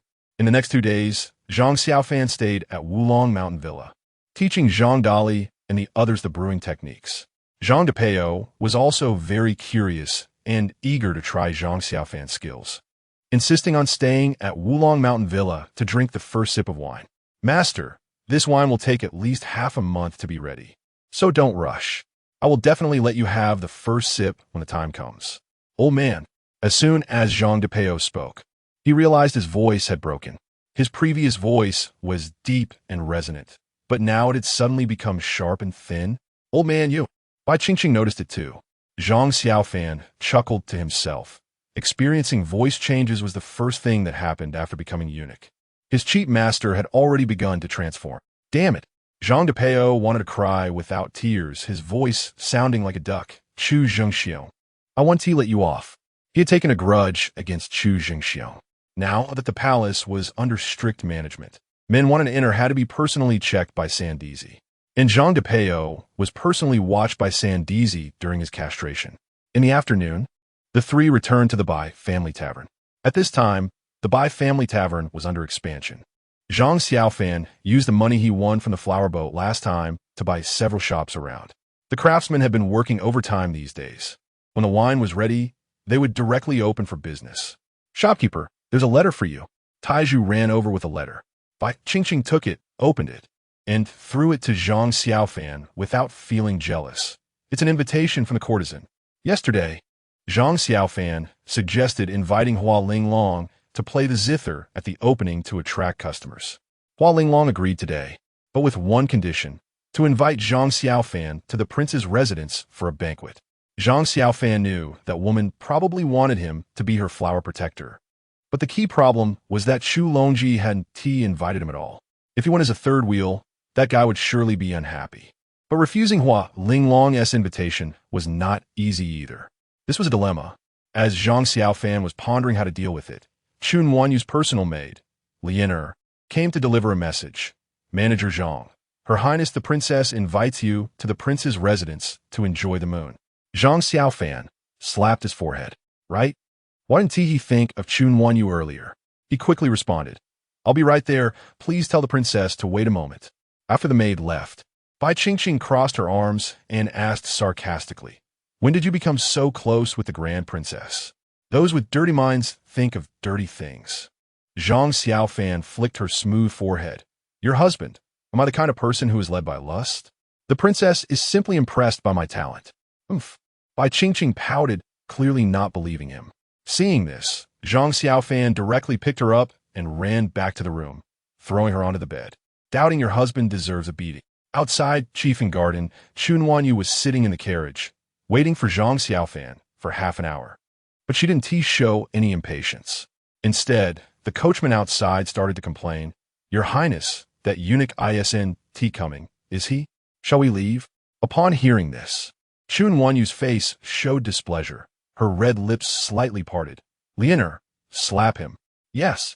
The maid Lianer quickly stepped forward and gave the coachman 2 slaps, angrily saying, the master hasn't said anything, yet you're so anxious. Clop, clop, clop. Zhang Xiaofan hurried the road over. Lianer happily shouted, Your Highness, Eunuch Xiaofan has arrived. Chun Wanyu lifted the curtain of the sedan chair, her smile like a flower. I've been waiting for you. Hurry up and get in. Ah, thank you for your kindness, Your Highness. After a moment of hesitation, Zhang Xiaofan threw the reins to Lianer and climbed into the carriage. It was rare for a princess and a eunuch to share a carriage. If someone found out, it would be troublesome. Even if Chun Wanyu didn't care about her reputation, he still needed to maintain his own. Thinking this, Zhang Xiaofan gave her a hard twist on her watermelon-like chest. From now on, pay attention and don't ruin my reputation. Chun Wanyu fell into his arms in pain, her eyes charmingly slanted. I know, my husband. Be gentle. You flirt. Zhang Xiaofan used both hands. The carriage soon arrived at the prince's residence. When Chu Longji saw Chun Wanyu had arrived, he hurried over to greet her. Aunt, I thought you weren't coming. Longer invited me. How could I not come? Chun Wanyu jumped down from the carriage, and Zhang Xiaofan followed closely behind. As soon as Chu Longji saw Zhang Xiaofan, the smile on his face immediately vanished. Xiaofan, why are you here? Why did you ride in the same carriage as my aunt? Xiaofan is brought by me. We're here to drink and enjoy the moon tonight. It wouldn't do without a great talent. Chun Wanyu said with a smile. Fine. Chu Longji was extremely frustrated. He had spent a lot of money and effort to invite Hua Linglong to perform, and this moon viewing program was specially prepared for her, hoping to win her heart tonight. But now this jinx Zhang Xiaofan had shown up. Chapter 75. Flirting? Chu Longji is assassinated. Entering the prince's mansion, Chu Longji called Zhang Xiaofan to the side. Xiaofan, you need to keep a low profile tonight. No showing off, got it? Don't worry, I definitely won't steal your thunder. Zhang Xiaofan replied with a smile. Feeling somewhat embarrassed by the pointed remark, Chu Longji uneasily added, try to say less. Understood, understood. Zhang Xiaofan thought to himself, feeling a bit narcissistic that his looks and talent had posed a threat to quite a few people. The location for moon gazing was a 3-story pavilion in the middle of the lake in the back garden. Before they even got close, the loud voice from Lingshao Mountain reached their ears. Miss Linglong, may I ask you to remove your veil so we can catch a glimpse of your beauty? Upon hearing this, Chu Longji's face darkened immediately. That brat. I'll kick him to death. After cursing, he strode off. Zhang Xiaofan leisurely strolled behind when suddenly he heard hurried footsteps approaching. Turning around, he saw Xiao Lu, the personal maid of Hua Linglong. Young Master Zhang, wait for me. Xiao Lu ran up to him and walked alongside, playfully scolding. My lady thought you weren't coming. The prince didn't invite me. And if it weren't for the eldest princess's help, I wouldn't even be able to enter this prince's mansion. After saying this, Zhang Xiaofan continued. Tonight's moon gazing has nothing to do with me. Tell your lady not to pay attention to me. Got it, I will tell her. But you have to stay here until the moon gazing ends. Xiao Lu made a request. Fine. Zhang Xiaofan felt a bit suspicious, but still nodded in agreement. The pavilion was spacious, and there were many people. With dozens of people gathered, it hardly felt crowded. since Zhang Xiaofan was not on the invitation list. The servants had not prepared a small dining table for him in advance. Seeing Chun Wanyu wave at him, he walked over and sat next to her. Zhang Xiaofan glanced around, ensuring no one was paying attention, then placed his hand on Chun Wanyu's leg. Chun Wanyu shivered, her cheeks instantly flushed, and she hurriedly took a sip from her wine glass. This secretive behavior in front of a large crowd gave both of them a unique thrill and excitement. Unknowingly, night fell. The bright moonlight above illuminated the entire pavilion. Zhang Xiaofan couldn't help but marvel. This pavilion is truly exquisite. This pavilion and the one at my family's estate were personally overseen by the national master, Chun Wanyu said, her face reddening. She felt her body heat up and weaken from the teasing beside her. How embarrassing. Who is the national master? I've never heard of him, Zhang Xiaofan asked curiously. Having never heard of a national master in the Dazhu dynasty, Chun Wanyu replied with a charming look. The national master is a Taoist priest. He left the court 5 years ago and hasn't been seen since. I'm not sure where he is now. Perhaps only my brother knows. While the two were talking, the crowd suddenly stirred. Looking closely, they saw the main event of the evening, Hua Linglong, accompanied by Chu Longji, walking towards them in a pink long gown, holding a pipa. Is Miss Linglong going to sing? She must be singing. Didn't you see she brought the pipa? Will Miss Linglong take off her veil? I really want to see what she looks like. People were discussing. Chun Wanyu was also quite interested in Hua Linglong's appearance and asked Zhang Xiaofan, Husband, how does Hua Linglong compare to me? She's prettier, but you're more interesting. Zhang Xiaofan replied with a mischievous smile as he pinched her soft spot. At that moment, everyone's attention was focused on Hua Linglong, so they wouldn't notice what was happening over here. I hate this. Chun Wanyu thought to herself, wanted to lean in his arms and enjoy his affection. As the sound of the pipa began, the previously noisy crowd immediately quieted down. A group of cultured gentlemen began to nod their heads while drinking. But gradually, Zhang Xiaofan sensed something was off, and so did Chu Longji and Lingxiao Mountain. Why did the song Hua Linglong sang sound so familiar? Damn it! Lingxiao Mountain suddenly exclaimed in a low voice, Isn't this the song Xiaofan played on the flower boat that day? Indeed. Chu Longji's expression immediately darkened. He looked at Zhang Xiaofan with displeasure. Damn it, this is unexpected. Zhang Xiaofan shook his head and shrugged at him, indicating that it had nothing to do with him. Some people are just born to be the center of attention. Even sitting in a corner quietly, their aura is hard to conceal. What does damn it mean? Chun Wanyu asked, confused. It means being very surprised and astonished. Zhang Xiaofan explained with a smile. That day on the flower boat, when he inadvertently uttered the words damn it, Lingxiao Mountain found those words quite fitting and catchy. So he picked it up. This kind of thing can be contagious. Gradually, many of Lingxiao Mountain's friends learned it too. Zhang Xiaofan could only sigh. This is the charm of the national essence. The song Hua Linglong is singing. Did you teach her? Chun Wanyu's eyes sparkled as she spoke softly. Yes, I'll teach you how to play the flute another day. Zhang Xiaofan replied.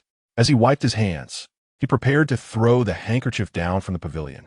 Just at that moment, he suddenly saw a masked figure in black on a nearby tree, raising a crossbow. There were also many moving shadows around. Damn it, there are assassins. Zhang Xiaofan's heart raced, and he shouted before quickly pulling Chun Wanyu into his arms and ducking down. His loud shout startled everyone. Before they could regain their senses, a rain of arrows came pouring down. Thud, thud, thud. Several people were hit by arrows, lying on the ground wailing. Although Chu Longji dodged immediately, he was still hit, groaning in pain. Seeing this, Zhang Xiaofan quickly threw a table beside him. Lingxiao Mountain hurriedly pulled Chu Longji behind the table for cover, shouting at full strength, Everyone, come and catch the assassins. But by the time a group of guards rushed over, the assassins had already vanished, leaving only chaos and groans behind. Zhang Xiaofan and Chun Wanyu hurried over to check on Chu Longji. They saw his face pale, with arrows stuck in his leg and shoulder, black blood oozing from the wounds. Upon closer inspection, Zhang Xiaofan's pupils dilated. This is a poisoned arrow. Where's the doctor? Damn it, where's the doctor? Lingxiao Mountain shouted anxiously. The doctor is on the way. A guard leader answered, sweating profusely. Lingxiao Mountain kicked him over. Get lost, you useless piece of trash. Along. What is wrong with you? Chun Wanyu saw Chu Longji closing his eyes and turned pale with fear. The poison is too strong. Everyone step back. I'll save him. Zhang Xiaofan pushed away the people around him to clear the area. He then tore off a piece of his clothing and tied it around Chu Longji's thigh to prevent the poison from spreading. Next, he grasped the arrow stuck in Chu Longji's shoulder, took a deep breath, and quickly pulled it out. Thud! A jet of black blood spurted out, carrying a faint stench. Zhang Xiaofan grabbed a jar of wine and poured it over Chu Longji's wound. Oh! Chu Longji cried out in pain, causing everyone to feel a tight knot in their hearts. Your Highness, bear with it. I'm going to dig out your poisoned flesh. Zhang Xiaofan informed him and took a table leg to stuff into Chu Longji's mouth. Then he gripped the dagger and directly stabbed it into his poisoned flesh. The people around had never seen such a scene, feeling both disgusted and terrified. Chu Longji was in so much pain that he almost fainted, his body struggling violently. If it weren't for Lingxia Mountain pressing down on him, he would have probably jumped up and struck Zhang Xiaofan already. Is there really such a way to treat injuries? You could bring the dead back to life. Chapter 76, please. One thing, Imperial Palace. Tai Chi Hall. Chu Jingxiong was seriously reviewing memorials when Sandizi suddenly pushed the door open and entered. Didn't I say not to disturb me? Chu Jingxiong frowned and scolded. Your Majesty, something big has happened. Sandizi rushed forward with a panicked expression. News just came in that the Crown Prince has been assassinated. The situation is very serious. What? Chu Jingxiong's eyes widened as he abruptly stood up, questioning sternly. Who did this? Where did the attack happen? How's the Crown Prince now? Sandizi hurriedly replied. The Crown Prince was attacked at the residence and was hit by 2 poisoned arrows. The Imperial Guard has already taken over the Crown Princess residence, and they're searching for the assassin with all their might. Useless fools. All of you are useless. Chu Jingxiong slammed the table, furious. What are the people from the Eastern Depot doing? How could an assassin infiltrate the Imperial City? Investigate. I want a thorough investigation done overnight. Yes. Sandizi quickly retreated. At the same time, in Fengyi Palace, the Queen Wan Jin'er, who had gone to bed early, was awakened by her personal maid. Your Majesty, something terrible has happened. The Crown Prince has been assassinated at his residence. Wan Jin'er nearly fainted upon hearing this, tightly grasping Qing's wrist. Her voice trembling as she asked, Is Longer injured? The Crown Prince was hit by a poisoned arrow, and the physicians are doing their utmost to save him. King Ye quickly replied. How could this happen? Wan Jin'er felt her legs go weak. She was so proud of this son. What would she do if something happened to him? Qing'er supported her and comforted. Your Majesty, Xiaofan has already extracted the poison from the Crown Prince. Please don't worry too much. Wan Jin'er sighed in relief and quickly instructed. Hurry, come with me to the Crown Prince's residence. Within the Imperial City, soldiers were running around the streets, searching house by house for the assassin. The atmosphere in the Crown Prince's residence was exceptionally tense. All personnel from the Crown Prince's residence had been gathered in the front courtyard. The Imperial Guard was responsible for guarding and searching, while the Eastern Depot officers were in charge of interrogation. I don't know anything. I really don't know. Please spare me. I'm just a passerby. Sorrowful screams echoed. One by one, people beaten to near death were dragged away. Previously, Zhang Xiaofan hadn't thought the Eastern Depot officers were that cruel. Now he had witnessed it firsthand. Their interrogation methods were simply appalling. Regardless of the situation, they would beat someone up and torture them until they extracted some information. If they couldn't get anything, they would continue until they confessed. If someone died, they would just leave the body aside, waiting for collective disposal. Such cruel methods made everyone anxious, fearing they would be the next to be targeted. At this moment, a high-ranking officer from the Eastern Depot in a red robe approached Zhang Xiaofan. Before he could speak, Chun Wanyu stood up and slapped him, angrily shouting, You blind fool. Get away. The officer from the Eastern Depot was unfazed, showing no reaction, and looked at Huiling Long and Xiao Lu behind Zhang Xiaofan. Ladies, step forward. Interrogate me first. Don't touch my lady. Xiao Lu stood up, looking determined. The Crown Prince's concubine must be interrogated. What is your lady worth? The Eastern Depot officer sneered, grabbing Xiao Lu and throwing her to the back. His imposing aura was evidently that of a third-grade martial artist. Xiao Lu and Huilinglong's faces turned pale, their eyes red as they wanted to chase after her, but Zhang Xiaofan held them back.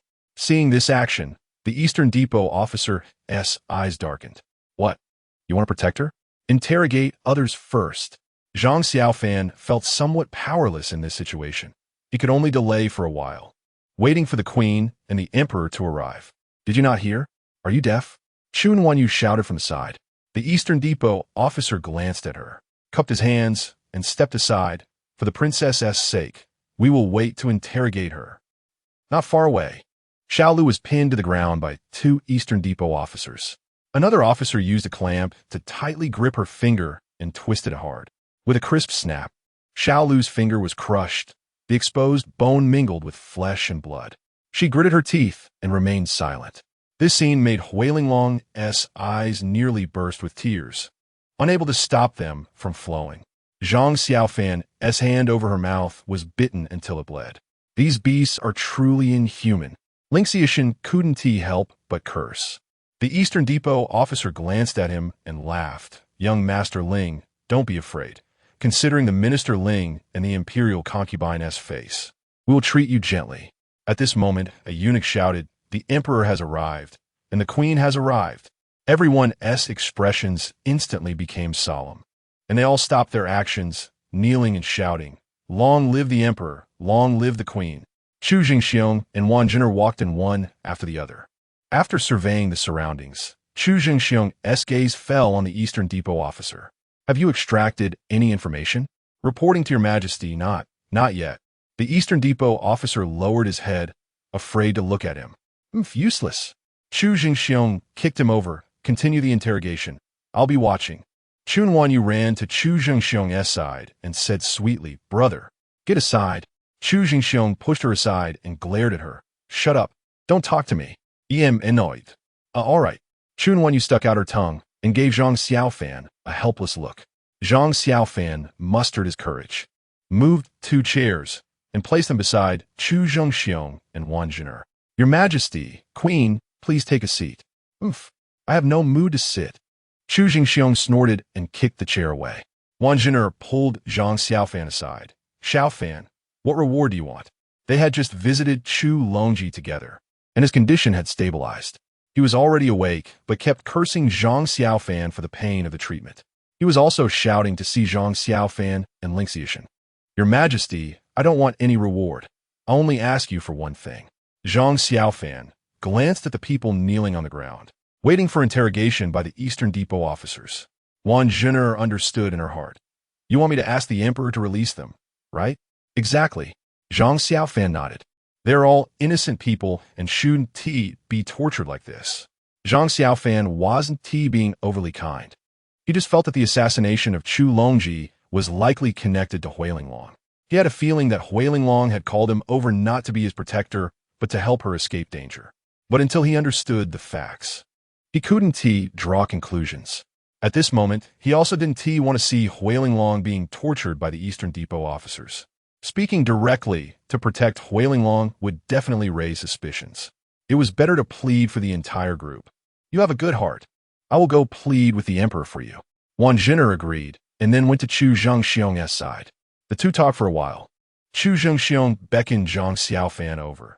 Xiaofan, I can release them all. How about I let the Eastern Depot interrogate only you? Your Majesty, you. Wang Jin'er was anxious and wanted to say something, but was stopped by Chu Jingxiong's hand. Your Majesty, as long as you release them, I am willing to be interrogated by the Eastern Factory. Zhang Xiaofan's expression was calm, showing no fear. He knew that this dog emperor was just trying to intimidate him. Given that he had saved Chu Longji's life, Chu Jingxiong wouldn't do anything to him.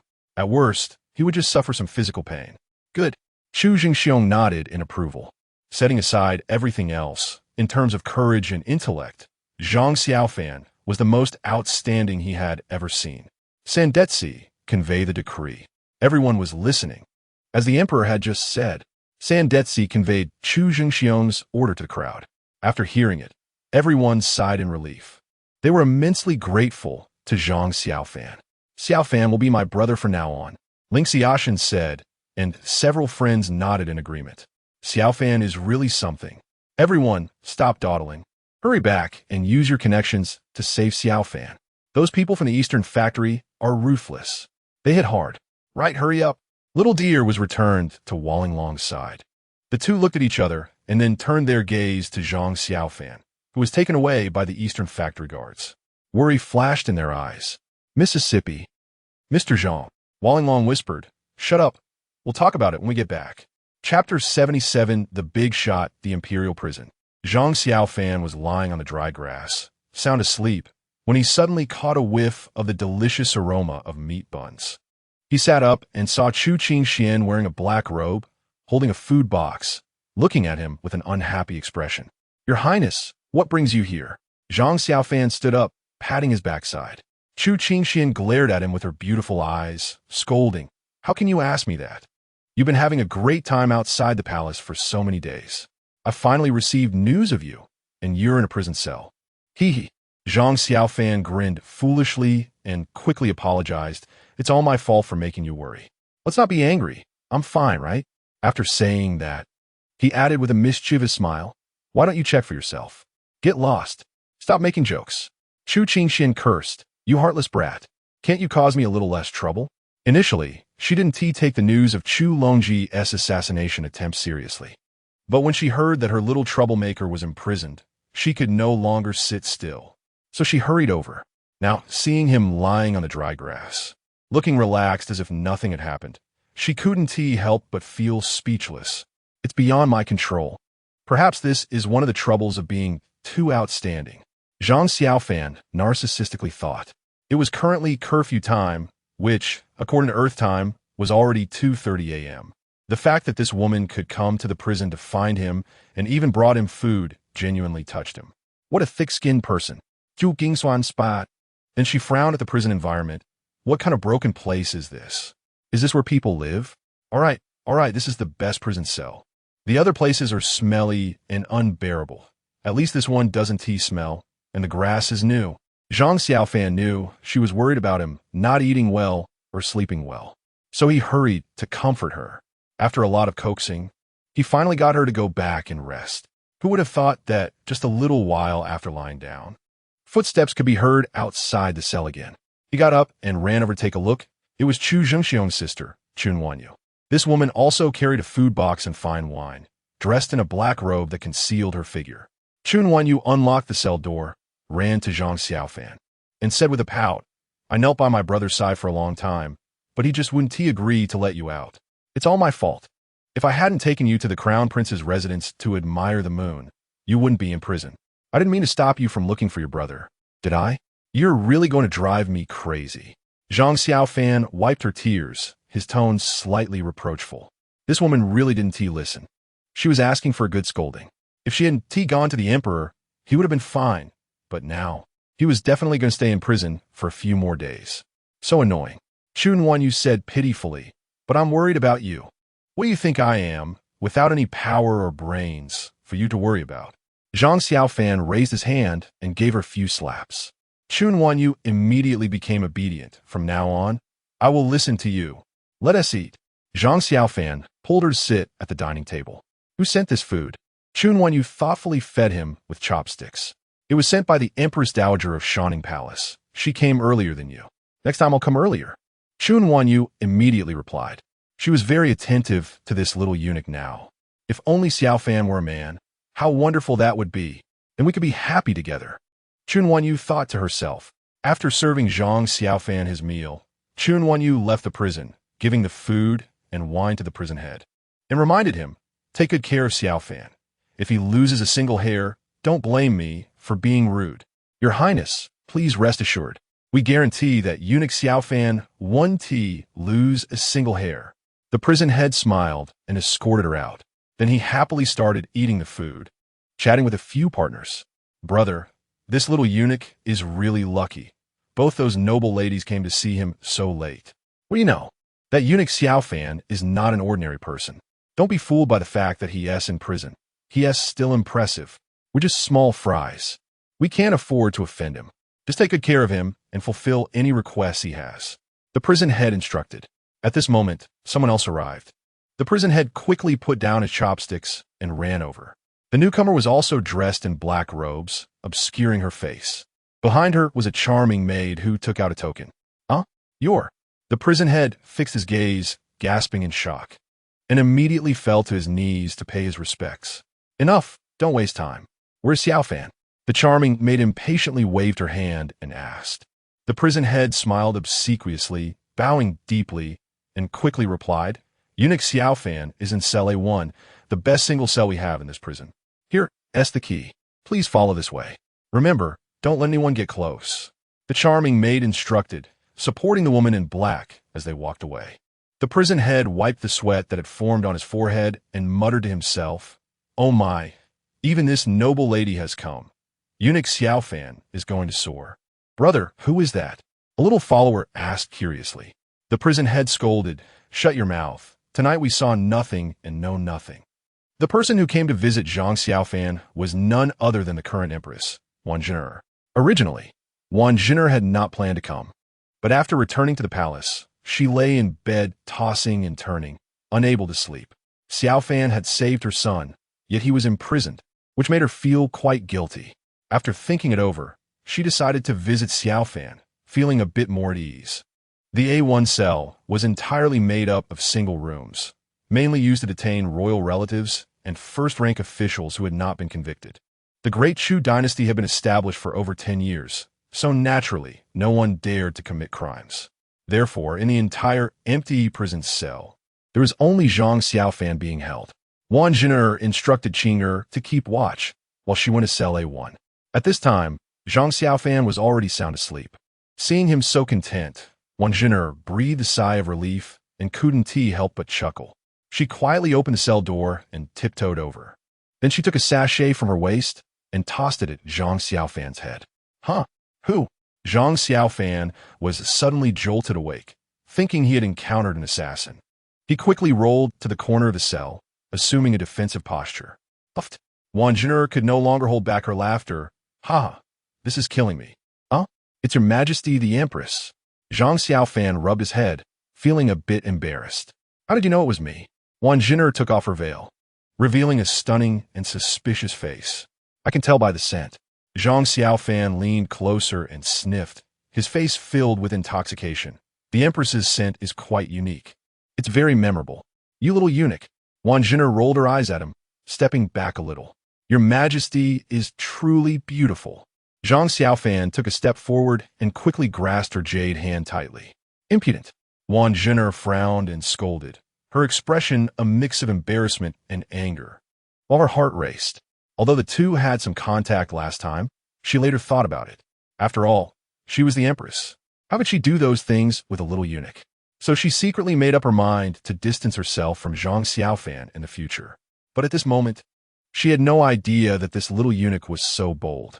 He dared to act frivolously towards her without her consent, which was really audacious. Brothers, please give a good review. Chapter 78. Hitting is affection. Scolding is love. The Empress stayed up late at night, instead of sleeping, to come and visit me. A small eunuch. I was quite touched. As for her scolding, Zhang Xiaofan didn't take it to heart at all. Instead, he held her jade hand even tighter and kissed it near his mouth. The tingling sensation, combined with the deep affection in the small eunuch's eyes, nearly broke Wang Jin'er's defenses. Do you know who I am? Who are you? What is your status, and what is mine? Vancine questioned coldly, suppressing the fluttering in her heart. I know, you are a woman, and I am a man. Zhang Xiaofan replied. You, how dare you? You dog of a eunuch, to think of climbing up to my status. Wang Jin'er spat, struggling to free her hand. As a 7th-rank martial artist, she was still quite strong. Alas, Zhang Xiaofan feigned disappointment and sighed. It turns out I was overthinking it. Fine. I will keep my distance from the Empress in the future. Upon hearing this, Wang Jin'er felt an inexplicable pang of discomfort in her heart, but still maintained her pride. I am the mother of a nation. Pay attention to your status and words, or I will have your head. Whatever. Zhang Xiaofan laid down on the ground and closed his eyes to sleep, giving her only his back. Youmph. Vancine was furious. She felt that as a queen, she had no authority in front of this small eunuch. Others were terrified of her, Yet he was different. What a scoundrel. Did he really think she wouldn't dare to kill him? Humph. The Empress has already fried quite a few people in oil these past few days. And I see you are next. Humph. Von Zineskopf. What? The Empress is frying people in oil? Zhang Xiaofan immediately sat up upon hearing this. This was something Chu Qingxian hadn't mentioned when she came. That's right. Wang Jiner showed a proud expression, thinking Zhang Xiaofan was frightened, and added, I also want to learn her methods to intimidate the wicked. Why is she frying people in oil? Zhang Xiaofan furrowed his brows. Why else? Because the servants disobeyed her orders. To tell you the truth, those little eunuchs she got rid of were all exceptionally handsome. So you better watch out. Wang Jiner continued to threaten. What's she doing? Zhang Xiaofan murmured, deep in thought. Could it be that Chu Qingxian was raising someone behind his back? Afraid he would find out and dealt with it in time? No.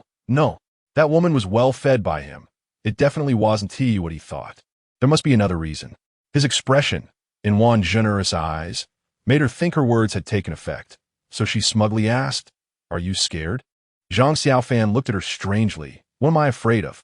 What do I have to be afraid of? Aren't you afraid I will fry you in oil? Wang Jiner's smug expression suddenly froze. I said whatever. After all, we're just small figures, not worthy of your attention. Zhang Xiaofan lay down again and said, Whenever you run out of patience, just kill me. I've long seen through the ruthlessness of the palace. I am ruthless and heartless. Wang Jiner gritted her teeth and angrily walked up, kicking him hard. If I were truly ruthless and heartless, would I still come to see you, this dog? Is there really such sarcasm? You, a eunuch, dare to be disrespectful to me? It's already a mercy that I haven't punished you. You still pretend to be wronged? I'm more wronged than you. Thinking this in her heart, Wang Jiner kicked him a few more times before angrily leaving. Hitting is affection, scolding is love. Zhang Xiaofan watched her disappear and smiled. This woman was actually throwing a little tantrum with him. It was indeed a good sign. Hee, it won't be long now. The next day at noon, the beautiful imperial physician Xia Qiuhua arrived. When she saw Zhang Xiaofan drinking and eating meat with the jailer, she turned to leave. Zhang Xiaofan hurriedly ran up to stop her. Why are you leaving as soon as you arrive? Stay and chat with me. You're here enjoying yourself, while the princess is in the palace worrying herself to death. Xia Qiuhua pouted and angrily shook off his hand. I still have to go back and report to the princess. Help me out. Zhang Xiaofan handed her a letter. Please deliver this to the Bai family tavern. Thank you. When Xia Qiuhua saw the heart-shaped pattern on the envelope, she couldn't help but curl her lips. Is this for your little lover? It's someone who is worried about me. Zhang Xiaofan corrected. Cut out. I'm leaving. Xia Qiuhua rolled her eyes and walked out of the jail. Xiaofanzi, you are something. The jailer, old Lu, gave him a thumbs up. A eunuch in jail was one thing, but with so many noble women visiting him, especially beautiful ones, where could he find justice in that? Just average. Come on, let us drink. Zhang Xiaofan raised his wine cup. He didn't know what Chu Zhengxiong meant by locking him up here. The Eastern factory officers didn't come to interrogate him, and Chu Zhengxiong didn't send anyone to relay messages to him. It was quite strange. He could only take it one day at a time. At the Bai family tavern, Bai Qingqing woke up from her nap at noon, only to find Zhang Xiaofan was not beside her. She hurriedly inquired with her maid. The maid's answer was that Zhang Xiaofan hadn't returned at all since last night. Upon hearing this, Bai Qingqing was nearly infuriated. She thought Zhang Xiaofan had gone to find Hua Linglong and hadn't returned yet. So she picked up her long sword, ready to catch him in the act.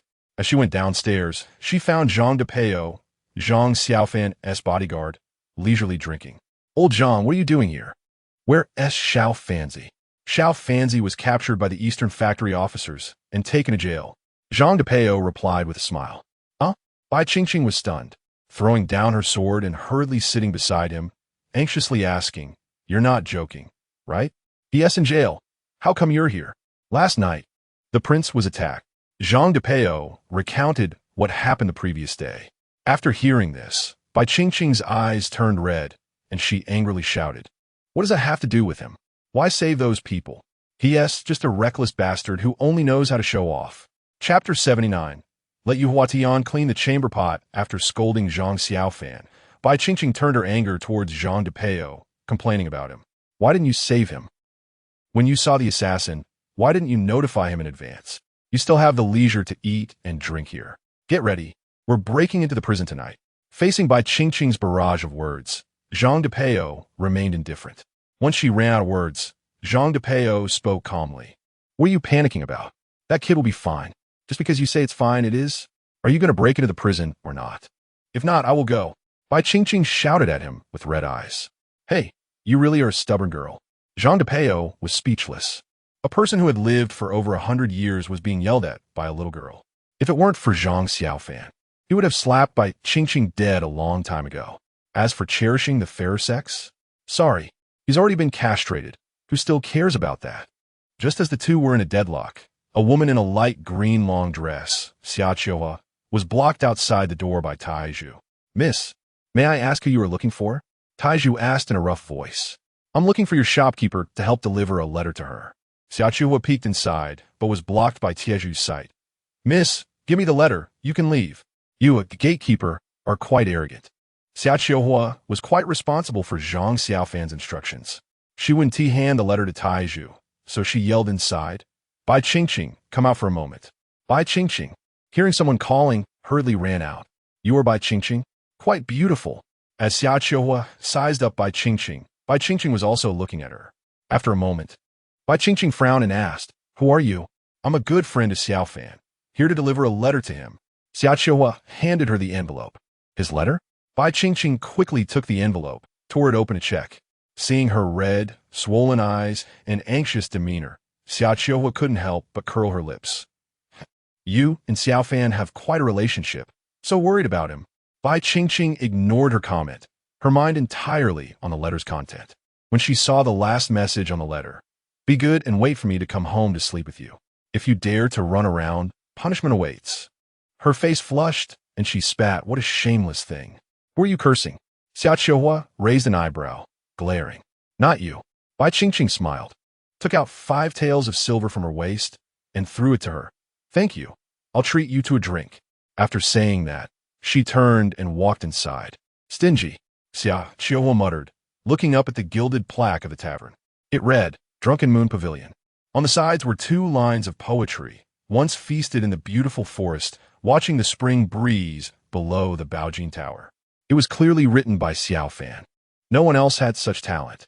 Xiaohua's beautiful eyes lit up, quickly jotting down the poem. Then she looked at Taiju and asked, What is your opening date? Half a month later, at the same time, on the flower boat, Hua Linglong was standing at the window of her boudoir, staring blankly at the Chongqing lake below, still thinking about that little eunuch. Behind her, an old woman with a gloomy face, very ugly, nonchalantly spoke.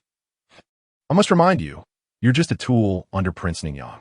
Prince Ningyang, Hua Linglong murmured, a hint of fear flashing across her brow. The old woman scolded. It's all that damned little eunuch's fault for ruining our good plans.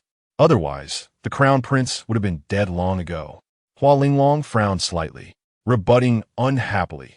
Sending him to the crown prince's residence was your idea. As soon as she finished speaking, the old woman stood up and slapped Hua Linglong's cheek. Don't question my decisions. If it weren't for that kid, would you have been able to come out? But now the mission has failed, hasn't it? Hua Linglong glared at her hatefully. The old woman sneered. If you weren't of some use, I would never have considered that little eunuch for this operation. You're just a pawn. If you die, you die. After saying that, the old woman took out a letter from her bosom and threw it to Hua Linglong. Prince Ningyang has ordered you to find an opportunity to kill that eunuch. You decide. Hearing this, Hua Linglong's delicate face turned pale, devoid of color. 3 days passed quickly. Zhang Xiaofan's days of eating and sleeping ended the moment Sanzi arrived. Xiaofan, the emperor has issued an edict, commanding you to thoroughly investigate the assassination attempt on the crown prince, with a deadline of 5 days. Sanzi smiled as he handed the imperial edict to Zhang Xiaofan, adding, If you can't find anything in 5 days, you have to come back here. Dog Emperor. Zhang Xiaofan cursed Chu Zhengxiong in his heart, took the edict, and asked, Just me? Although life in the prison was quite comfortable, he preferred the colorful world outside. Sleeping with women was much better than being a monk here, right? We will have the Eastern Factory cooperate with you.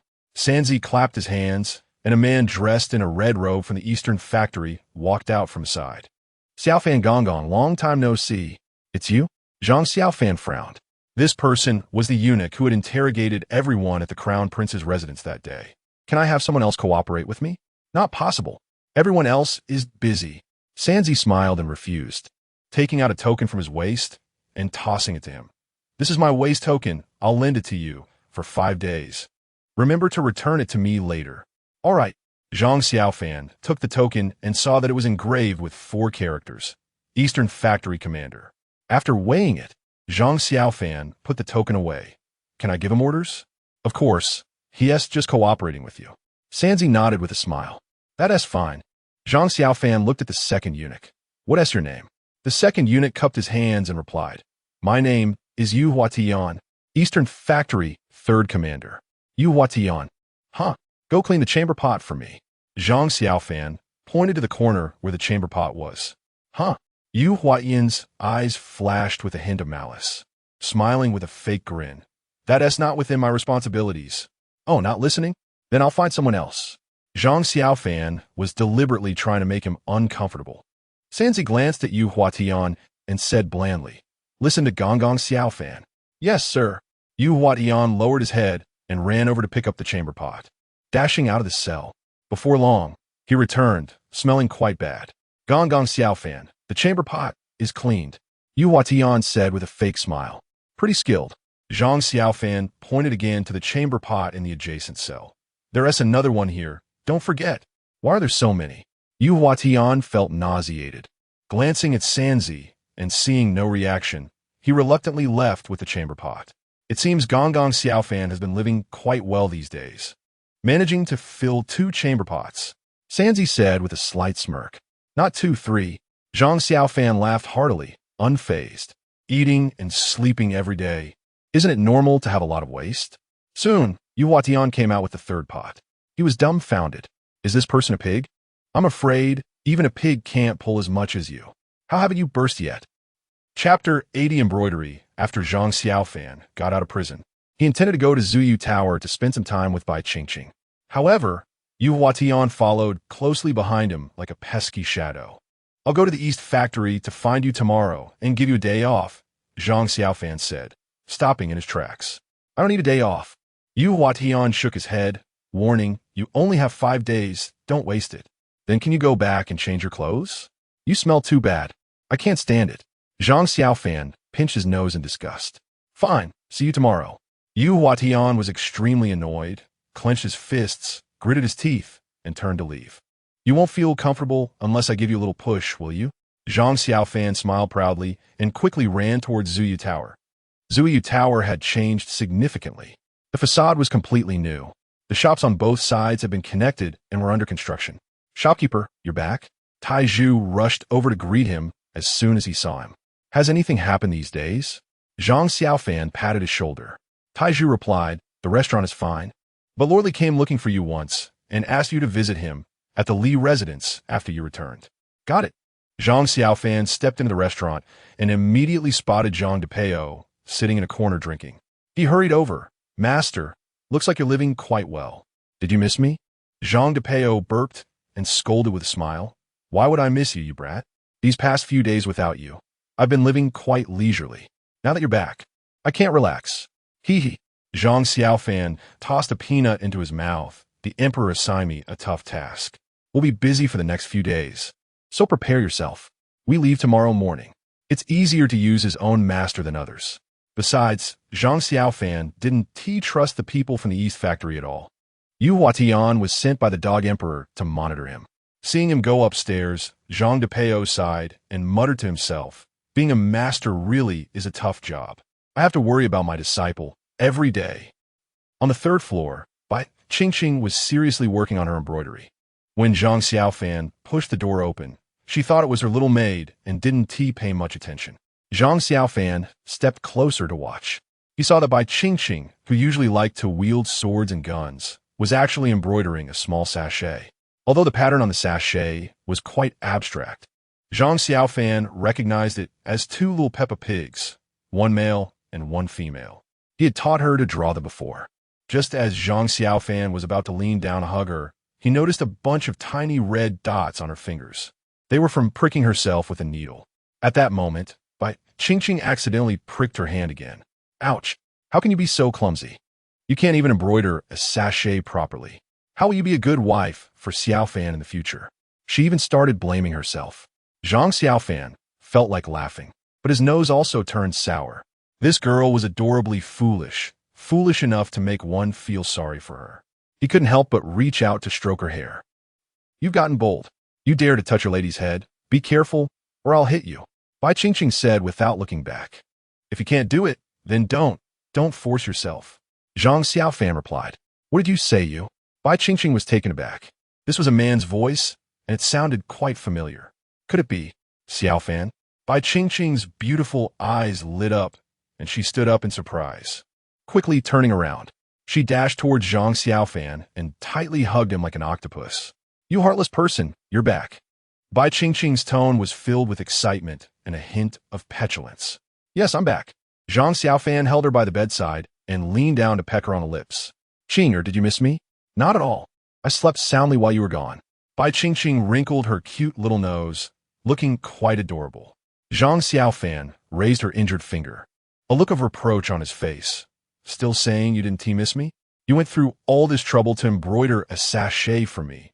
Is it necessary? No more of this in the future. Is that for you? Don't get carried away. Bai Qingqing pouted, looking quite smug. Zhang Xiaofan pressed her down. Oh, your mouth is still quite tough. I have to teach you a lesson. Get lost, you eunuch. Can you even do it? Endless joy. The next morning, Zhang Xiaofan woke Zhang Depeo from his sleep. Master, it's time to go. So early? Zhang Depeo yawned, still half asleep. Get up. If we delay any longer, we'll miss Lord Li's breakfast. Zhang Xiaofan said with a smile. Get lost. Zhang Depeo shot him a glance, grumbling.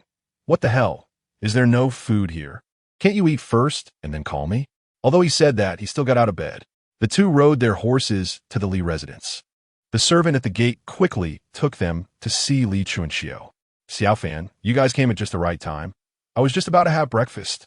Li Chuanxiu greeted them with a hearty laugh, giving Zhang Xiaofan a punch. I knew you wouldn't be up to anything. I'm fine now, but I might not be in a few days. Zhang Xiaofan said with a worried expression. Oh, let us eat while we talk. Li Chuanxiu welcomed them in and had the servants bring food. During the meal, Zhang Xiaofan recounted the tasks assigned to him by the emperor. After hearing this, Li Chuanxiu frowned while tugging at his beard. In the past few days, the soldiers under me have been busy with the East Factory guys, but we haven't found any clues. If this matter is handed to you, it might not be as simple as it seems. No leads at all? Zhang Xiaofan's heart sank as he murmured. Could it be that the emperor is deliberately using this opportunity to deal with me? It should be. Li Shunqiu Nudda. If the case is cleared up, you'll be fine. But if it's not, then you'll be in trouble. You sat in jail, and even the empress, the queen mother, and several noble ladies went to see you behind the emperor's back. The emperor must be displeased with you. Chapter 81. Go find Xiaofan's imperial palace. Royal garden. Chu Jingxiong was lazily sitting by the water pool, holding a bowl of fish feed to feed the fish. Chun Wanyu rushed over and, seeing this, slightly raised the corners of her mouth. She quietly picked up a stone and threw it into the water. Bang! The fish that were eating the feed were startled and all swam away. Chu Jingxiong frowned, about to get angry, but upon seeing who it was, he couldn't help but laugh. It's you again, girl. I was wondering who had such boldness. What? Don't you like me looking for you? Chun Wanyu pretended to be unhappy, pouting her lips. If you come to find me for no reason, I naturally like it.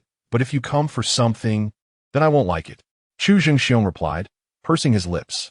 Ever since Zhang Xiaofan was imprisoned, his sister came to find him at least once a day. Sometimes 3 or 4 times. This was the first time he had seen Chun Wanyu care so much about someone.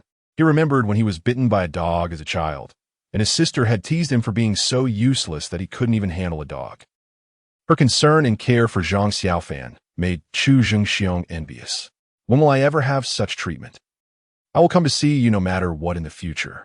As Chun Wanyu spoke, she squatted beside Chu Jingxiong, took the fish feed, and poured it all for the red koi. After tossing the feeding bowl away, she clapped her hands. But there's a premise. You have to help me once. No way. Chu Jingxiong shook his head in refusal without thinking, emphasizing, "That Xiaofan, I have already released him from the cell. Don't get greedy." The night Zhang Xiaofan was locked up, the Empress and the Dowager Empress secretly visited the prison, which Chu Jingxiong had never expected. A little eunuch actually made two women go to great lengths to sneak out and visit. To be honest, Chu Jingxiong found it unbelievable. Throughout history, this could be considered a strange occurrence, right? Just thinking about it made him very angry. If it weren't for his sister Chun Wanyu coming to plead for Zhang Xiaofan every day, he would have wanted to keep Zhang Xiaofan locked up forever. Wait a few years, then find an excuse to kill him. The Great Chu dynasty absolutely would not allow such a troublesome eunuch to exist. Brother, this is the last time, really the last time.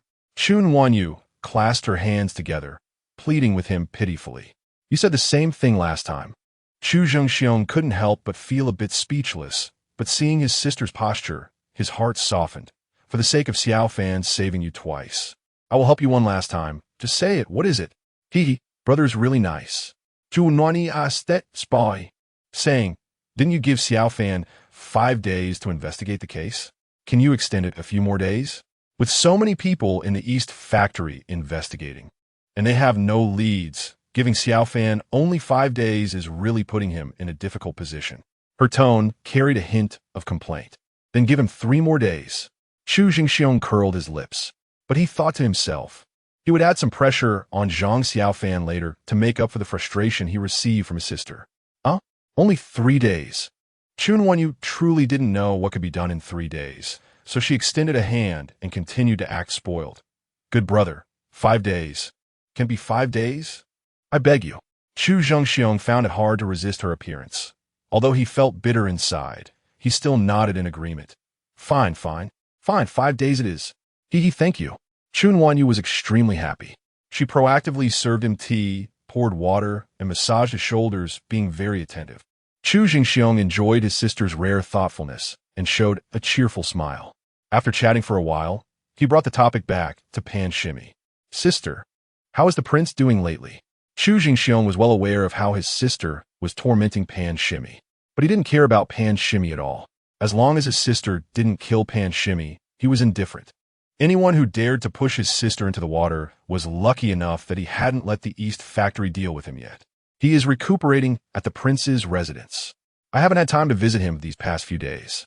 Junwani Ansu Gasu, too busy visiting Xiaofan, right? Chu Jingxiong teased with a smile. Xiaofan is my lifesaver. Why wouldn't I check on him? Chun Wanyu retorted, her neck stiffening, her face slightly flushed. She remembered one midday when she had played with Xiaofan in the prison for a while. It was really thrilling. Chu Jingxiong's mouth twitched. No, nothing. As long as you're happy. Ikuan Palace. A series of children's cries echoed in the front courtyard. Ling Wanru felt like her head was about to explode. In front of her, besides the wailing third prince, there were also a group of kneeling palace maids and eunuchs. Useless, a bunch of useless people. Can't even coax a child. What do I need you for? You all seem so clever usually, but when it comes to critical moments, you turn into idiots. This is really infuriating. The more Ling Wanru scolded, the angrier she became. The servants were practically lying on the ground. But what they didn't dare to say was that ever since Xiaofan had coaxed the third prince a few times, the third prince's preferences had also become picky. The methods they used to soothe the child before no longer worked. The third prince simply wouldn't fall for their tricks. My lady, I've heard that Xiaofan has been released from prison. Should I go invite him? The personal maid suggested. Ling Wanru glanced at her increasingly loud son side and waved her hand, bring 100 taels of gold. She felt very helpless inside. Recently, Zhang Xiaofan had become a thorn in the emperor's side. She didn't want to get too close to Zhang Xiaofan, lest the emperor get upset and cause trouble for him. But her subordinates were truly too useless. Facing a crying child all day long was driving her to the brink of collapse. Taking care of a child is really exhausting. Chang'e Palace. Xia Qiuhua and Chu Jingxian were walking in the garden, chatting about interesting things. Originally, when Chu Jingxian heard about Zhang Xiaofan's various matters, she was quite happy. But when she heard her good friend say that Zhang Xiaofan was keeping a woman outside, she couldn't be happy anymore. How does that woman look? Chu Jingxian asked. A bit jealous. Quite beautiful, but her eyesight isn't great. she would get along with the eunuch. Xiao Qiuhua said angrily. Chu Jingxian felt offended and shot her an annoyed glance. Xiaofan is exceptionally talented. It's normal for a woman to want to be with him.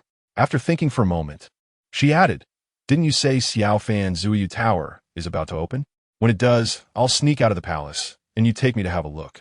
Xiao Qiuhua clapped her hands in delight upon hearing this. "This idea is great. I heard Xiaofan even invited a courtesan to support the occasion. It will definitely be lively on the opening day." Prince's residence. After recuperating for a few days, Chu Longji had regained his spirits. At this moment, he was sitting with Ling Xiaoshan, drinking and chatting. A little eunuch hurriedly ran over, smiling broadly. "Your Highness, young Master Ling. Good news, great news." "What good news?" "The assassin has been caught." Chu Longji's heart jolted, and he picked up the sword beside him, as if he was about to rush out to deal with the assassin at any moment. There is no news about the assassin yet." The little eunuch chuckled awkwardly, and seeing Chu Longji frown, quickly added, "It's that Xiaofan has come out of prison." "What the heck?" Chu Longji casually gave him a big slap. "Why didn't you say something so important earlier? Hurry up and send someone." "Do I really need to teach you this?" Ling Xiaoshan, who was beside him, also urged, "Yes, yes, yes." The little eunuch covered his face and ran away, feeling 1,000 curses in his heart. He had to report good news, but ended up getting hit. "We're going to go to justify this." "Ha ha, prepare food and drinks. Let's all have a meal together." These days, he, Ling Xiaoshan, and a group of young masters have been quite worried about Zhang Xiaofan's matter. They even sought help from their families. Hard work pays off. They finally managed to get him released. The two were still thinking about finding Zhang Xiaofan later to take credit. Little did they know that the reason for Zhang Xiaofan's release was solely due to Chu Nuanyu's efforts. Emperor Chu Jingxiong wouldn't care about them. Chapter 82. The mysterious cave Ling Wanru's personal maid, Xiaobai, is a third-tier martial artist with incredibly fast footwork. In less than 15 minutes, Xiaobai arrived at the prince's residence and explained her reason for seeking Zhang Xiaofan. At that moment, the three were drinking, having fun, and bragging. Ha ha ha. After hearing this, Ling Xiaoshan laughed heartily. "My nephew is really interesting. As long as Xiaofan doesn't want anyone else, let him cry if he wants. Kids will be fine after a while." Chu Longji grabbed Zhang Xiaofan's hand, not wanting him to leave. "Your Highness, the third prince cries several times a day. It's impossible to stop him. The Empress has ordered me to bring Xiaofan back." Xiaobai interjected with a smile. "I'll go take a look first. I'll treat you to drinks tomorrow." Zhang Xiaofan stood up to take his leave. It was better to go comfort the kids at Ling Wanru's place than to stay with these two. This way, he could also provoke one Jin'er a bit. Xiaobai was very delicate and beautiful, her body soft. The two rode on one horse. Zhang Xiaofan held Xiaobai tightly, causing her to blush. When they reached the palace gate, Xiaobai handed the horse over to a Ling residence attendant and walked with Zhang Xiaofan into the palace. As they approached Ikuan Palace, they happened to encounter the sedan chair of the eldest princess, Chu Nuanyu. "Xiaofan, I asked my brother for 5 more days to investigate the case. You should thank me." Chu Nuanyu, like a little rabbit, gracefully jumped down from the sedan chair. Hearing this, Zhang Xiaofan felt delighted and quickly replied, "I'll visit you at the princess's residence tomorrow." This girl was indeed a capable assistant and deserved a good reward. "All right, it's a promise. You better not go back on your word. I'll be ready for you." Chu Nuanyu winked at him and then happily left. In the main courtyard of Ikuan Palace, the third prince, Chu Tianhao, who had been crying, immediately stopped when he saw Zhang Xiaofan arrive. The palace maids and eunuchs collectively breathed a sigh of relief, feeling both grateful and helpless. "Xiaofan is still the best." Ling Wanru smiled as she picked up the third prince and handed him to Zhang Xiaofan. "It's all yours. I'm very tired and need to bathe and rest." "At your command." Zhang Xiaofan felt a soft, elastic touch on his hand as he took the third prince, causing his heart to skip a beat. He quickly flashed a sheepish smile at Ling Wanru. My mistake, my mistake. Take him to the backyard.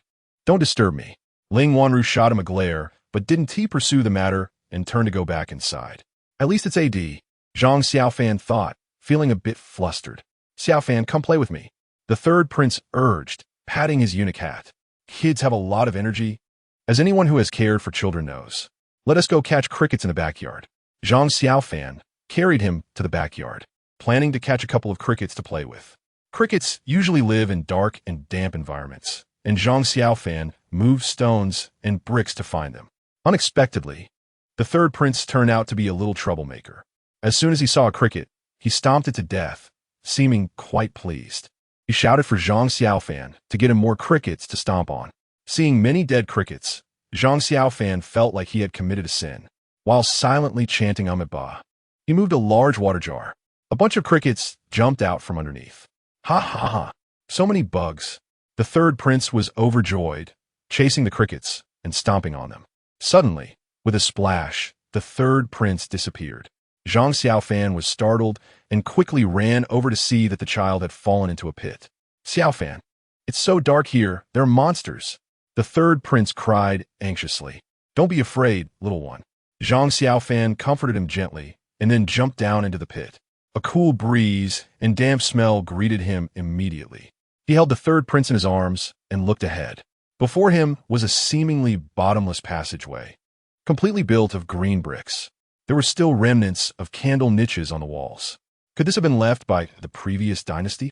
Zhang Xiaofan speculated quietly, noticing that there were numerous spider webs inside, and the footprints on the ground had disappeared, indicating that no one had been here for a long time. Could there be treasures? Zhang Xiaofan felt a surge of excitement, took out a fire stick to light it, and decided to venture forward. If he discovered any treasures, he could become wealthy. Third prince, shall I take you in to see the monsters? Okay, let us fight the monsters. The third prince was very curious about the scene before him and picked up a small stick from the side. The two walked one after the other for about 15 minutes. Suddenly, two passages appeared on the left and right. Just as Zhang Xiaofan was about to investigate which one to enter, a centipede fell right onto the third prince's head. There's a monster, run. The third prince was so scared that he ran into the right passage. With a loud thud, it seemed he bumped into something, and he started crying again. Ouch. Wah, it hurts. Little troublemaker. Zhang Xiaofan shook his head in amusement and quickly chased after him to pick him up. Following the direction illuminated by the fire stick, he found a pile of weapons on the ground. As he looked further ahead, Zhang Xiaofan was instantly dumbfounded. In front of him was an empty secret chamber filled with swords, spears, and various types of cold weapons. It was clearly a weapons cache. Chapter 83, The Position of the Grand Controller, is forever yours. The third prince was playing with a small gun, while Zhang Xiaofan rummaged through the armory looking for treasures. To his disappointment, there was nothing here except weapons, not even a silver ingot. Perhaps feeling that it was boring to play alone, the third prince picked up an arrow from somewhere and threw it hard at Zhang Xiaofan's head, laughing triumphantly. This little rascal. Zhang Xiaofan ran over and gave him a light smack on the backside. Why did you hit me, brother Xiaofan? The third prince puffed up his cheeks angrily, then picked up the arrow again and jabbed it into Zhang Xiaofan's leg. Zhang Xiaofan was taken aback when he saw the arrow in his hand, his pupils suddenly constricting and his eyes widening. After a moment, he burst into laughter. It's really hard to find, but I got it without any effort. The arrowhead on the arrow was exactly the same as the kind used by the assassins when they attempted to kill Chu Longji that day. The arrows of the Great Chu dynasty had 3 wings and 3 edges, while this arrow had 2 wings and 2 edges. The difference was quite obvious. My little darling, you really are my lucky star. Quickly tell your brother where you found this arrow. Zhang Xiaofan picked up the third prince and gave him a kiss. My mother also often kisses my face, and brother Xiaofan kissed my face too. I don't like it. The third prince shouted angrily. Zhang Xiaofan's expression became strange. Does this count as an indirect kiss with Ling Guifei? However, he couldn't care less about that. It was more important to have this little rascal help him find the location of the arrows. So he thought, it turns out the third prince is a man. Yes, I'm a man. A man who will be the emperor in the future, the third prince declared proudly. Zhang Xiaofan was left speechless. Chu Longji wasn't dead yet, and you, Ling Wanru, are teaching this child to be an emperor. No wonder Wan Jin'er wants to see you in trouble. After some coaxing, the third prince finally revealed where he found the arrow, at the left passage on the other side. Zhang Xiaofan hurriedly dragged him over to take a look. Unfortunately, he was disappointed again, as there was no second arrow to be found. However, Zhang Xiaofan discovered a multitude of fresh footprints at the corner. He squatted down and gently touched the prints with his hand. They were new footprints with only a thin layer of dust on them. They must have been made just a couple of days ago. He looked up ahead, a grin appearing on his face as he picked up the third prints. Let's go. There are no monsters here. We should head back. The two of them exited the cave and headed straight for the front yard. Xiaobai was still waiting outside Ling Wanru's door. When she saw Zhang Xiaofan and the third prince covered in dirt returning, she couldn't help but laugh.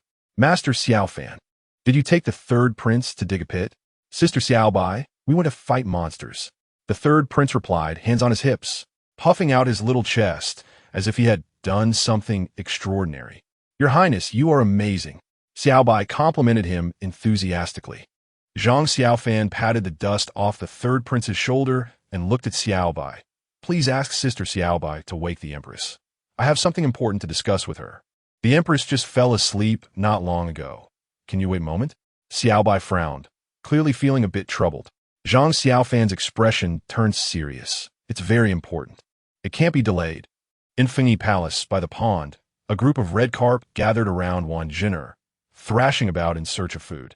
But Wan Jin'er was lost in thought, holding a feeding bowl without moving, her gaze blankly staring ahead, not knowing what she was thinking.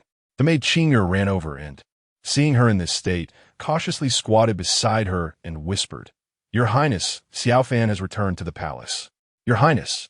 Seeing that Wan Jin'er still did not respond, Qing'er waved her hand in front of her eyes.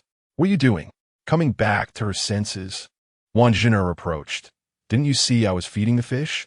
I said Xiaofan has returned to the palace. Qing'er replied helplessly. Wan Jin'er blinked her beautiful eyes and dismissively said, What does it matter if he returns? I'm not his master. Your Highness, he went to Ikuan Palace, Qing'er added. At this, Wan Jin'er became unhappy, throwing down the feeding bowl and frowning. What is that dog eunuch doing in Ikuan Palace? Qing'er answered, I don't know, but it's been 2 hours since he returned to the palace. Wan Jin'er felt a strange tightness in her chest and ordered, Send someone to find him and tell him to come to me immediately. Yes. Qing'er ran off. Soon, she arrived at Ikuan Palace and saw Zhang Xiaofan. At this moment, Zhang Xiaofan had just finished discussing matters with Ling Wanru. The two were deliberating on what to do next. When Qing'er arrived, they both fell silent. Greetings to the Empress Dowager. Qing'er respectfully saluted Ling Wanru. Oh, isn't this the close maid of the Empress? What brings you to me? Ling Wanru put on an air of authority. The Empress asked for Master Xiaofan, so I came to summon him. Qing'er replied, lowering her head. If you've come this far to find someone, go back and tell the Empress that I also have something to discuss with Xiaofan. So, she should wait a bit longer, Ling Wanru said coldly, waving her hand to signal for her to leave. Qing'er slightly raised her head and glanced at Zhang Xiaofan. There is indeed something important. I will visit the Empress when I have time. Sister Qing'er, you can go back first. Zhang Xiaofan secretly felt pleased. The jealousy of women is too strong, and she couldn't hold her composure. Fine. Qing'er frowned, somewhat dissatisfied with Zhang Xiaofan's attitude, but unable to say much. She could only leave reluctantly. TCH. Ling Wanru curled her lip and instructed Xiaobai. Keep an eye on the courtyard door. Don't let anyone in. After Xiaobai closed the door and left, Ling Wanru handed the third prince to Zhang Xiaofan. Hold him for a while, my arms are sore. Zhang Xiaofan took the third prince and asked, What do you think about what I just said, Your Highness? After discovering that mysterious cave, Zhang Xiaofan had other thoughts. He didn't want the Eastern Factory to intervene in this matter, thinking of conducting a secret investigation. But he needed Ling Wanru's cooperation, so he proposed to borrow her trusted aides and send people over. No problem. You can borrow my people, and you can also summon anyone you want to Ikuan Palace. Ling Wanru agreed without hesitation. This made Zhang Xiaofan feel very grateful, and he quickly expressed his sincere thanks. Thank you very much, Your Highness. Ling Wanru rested her chin on her hand and stared at him. I still say the same thing. If you want to come to my Ikuan Palace, you're always welcome. The position of the Grand Controller will always be reserved for you. After chatting for a while, Zhang Xiaofan glanced out the window at the sky and suggested taking his leave. Your Highness, I should go now. It wouldn't be proper to stay too long. What are you afraid of? Anyway, for the past month, the emperor hasn't come to my palace. Ling Wanru did not want Zhang Xiaofan to go to the empress. As soon as she finished speaking, she explained to Zhang Xiaofan the reason why the emperor hadn't come. After hearing this, Zhang Xiaofan almost burst out laughing. It turned out that a royal physician said that Chu Zhengxiong's body was too weak and needed to abstain for a while to replenish his vital energy. This woman. Thinking of this, Zhang Xiaofan looked at Ling Wanru with a strange expression in his eyes. What are you looking at me for? Ling Wanru was both embarrassed and angry at his teasing gaze. She slammed the table and glared, saying, "You are not allowed to leave Ikuan Palace this afternoon. Hurry up and get ready for the barbecue." Chapter 84. Wan Jin'er was very angry at Fengyi Palace. After Qing'er returned, she told Wan Jin'er about Zhang Xiaofan's words and Ling Wanru's attitude. After hearing this, Wan Jin'er was so angry that she felt like her lungs were going to explode, gritting her teeth and saying, "What important matter could he possibly have? It's just an excuse." She was not angry about Ling Wanru's attitude, but rather about Zhang Xiaofan. That little eunuch actually dared to defy her orders. Did he really think he was that important? Since you are unwilling to come to my palace, then I will just treat it as if you don't exist. Van Xin tucht angridi. Qing'er suggested from the side, "Your Highness, why not issue a decree for him? I can deliver it, and he definitely won't dare to refuse. If he doesn't want to come, then forget the decree. Let him come or not." Van Xin tautet zoikili. Another maid spoke up. "Your Highness, actually, Xiaofan is just like that. He's only handsome and has a pleasing way of speaking." "What do you mean by that?" Wan Jin'er frowned and asked. The maid smiled apologetically and replied, "Recently, quite a few handsome little eunuchs have entered the palace. Would your Highness like to take a look?" "Fine. Bring them in to see." Wan Jin'er was about to refuse, but thought, "Can I not live without you, Zhang Xiaofan? There are plenty of eunuchs better than you." So she agreed. Not long after, several handsome little eunuchs were brought before Wan Jin'er. Long live the Empress! The little eunuchs were so excited inside. If one of them were chosen by the Empress, it would truly be a transformation from a wild chicken to a phoenix. Wan Jin'er examined them and found that there was indeed one who was even more handsome than Zhang Xiaofan. She then pointed at that eunuch and asked, "Compose a poem for me." "Huh? Your Highness, I don't know how." The little eunuch replied with a bitter face. If he could compose poems, why would he come to be a eunuch? Wouldn't it be better to take the imperial exam and earn fame? "And can you play music?" Wan Jin'er asked, suppressing her anger. Nowadays, Zhang Xiaofan's fame had spread throughout the entire imperial city and even the palace. "I can't do that either," the little eunuch said, wishing he could find a crack in the ground to hide in. "Can you paint?" Wan Jin'er was on the verge of exploding with rage. "I can't do that either."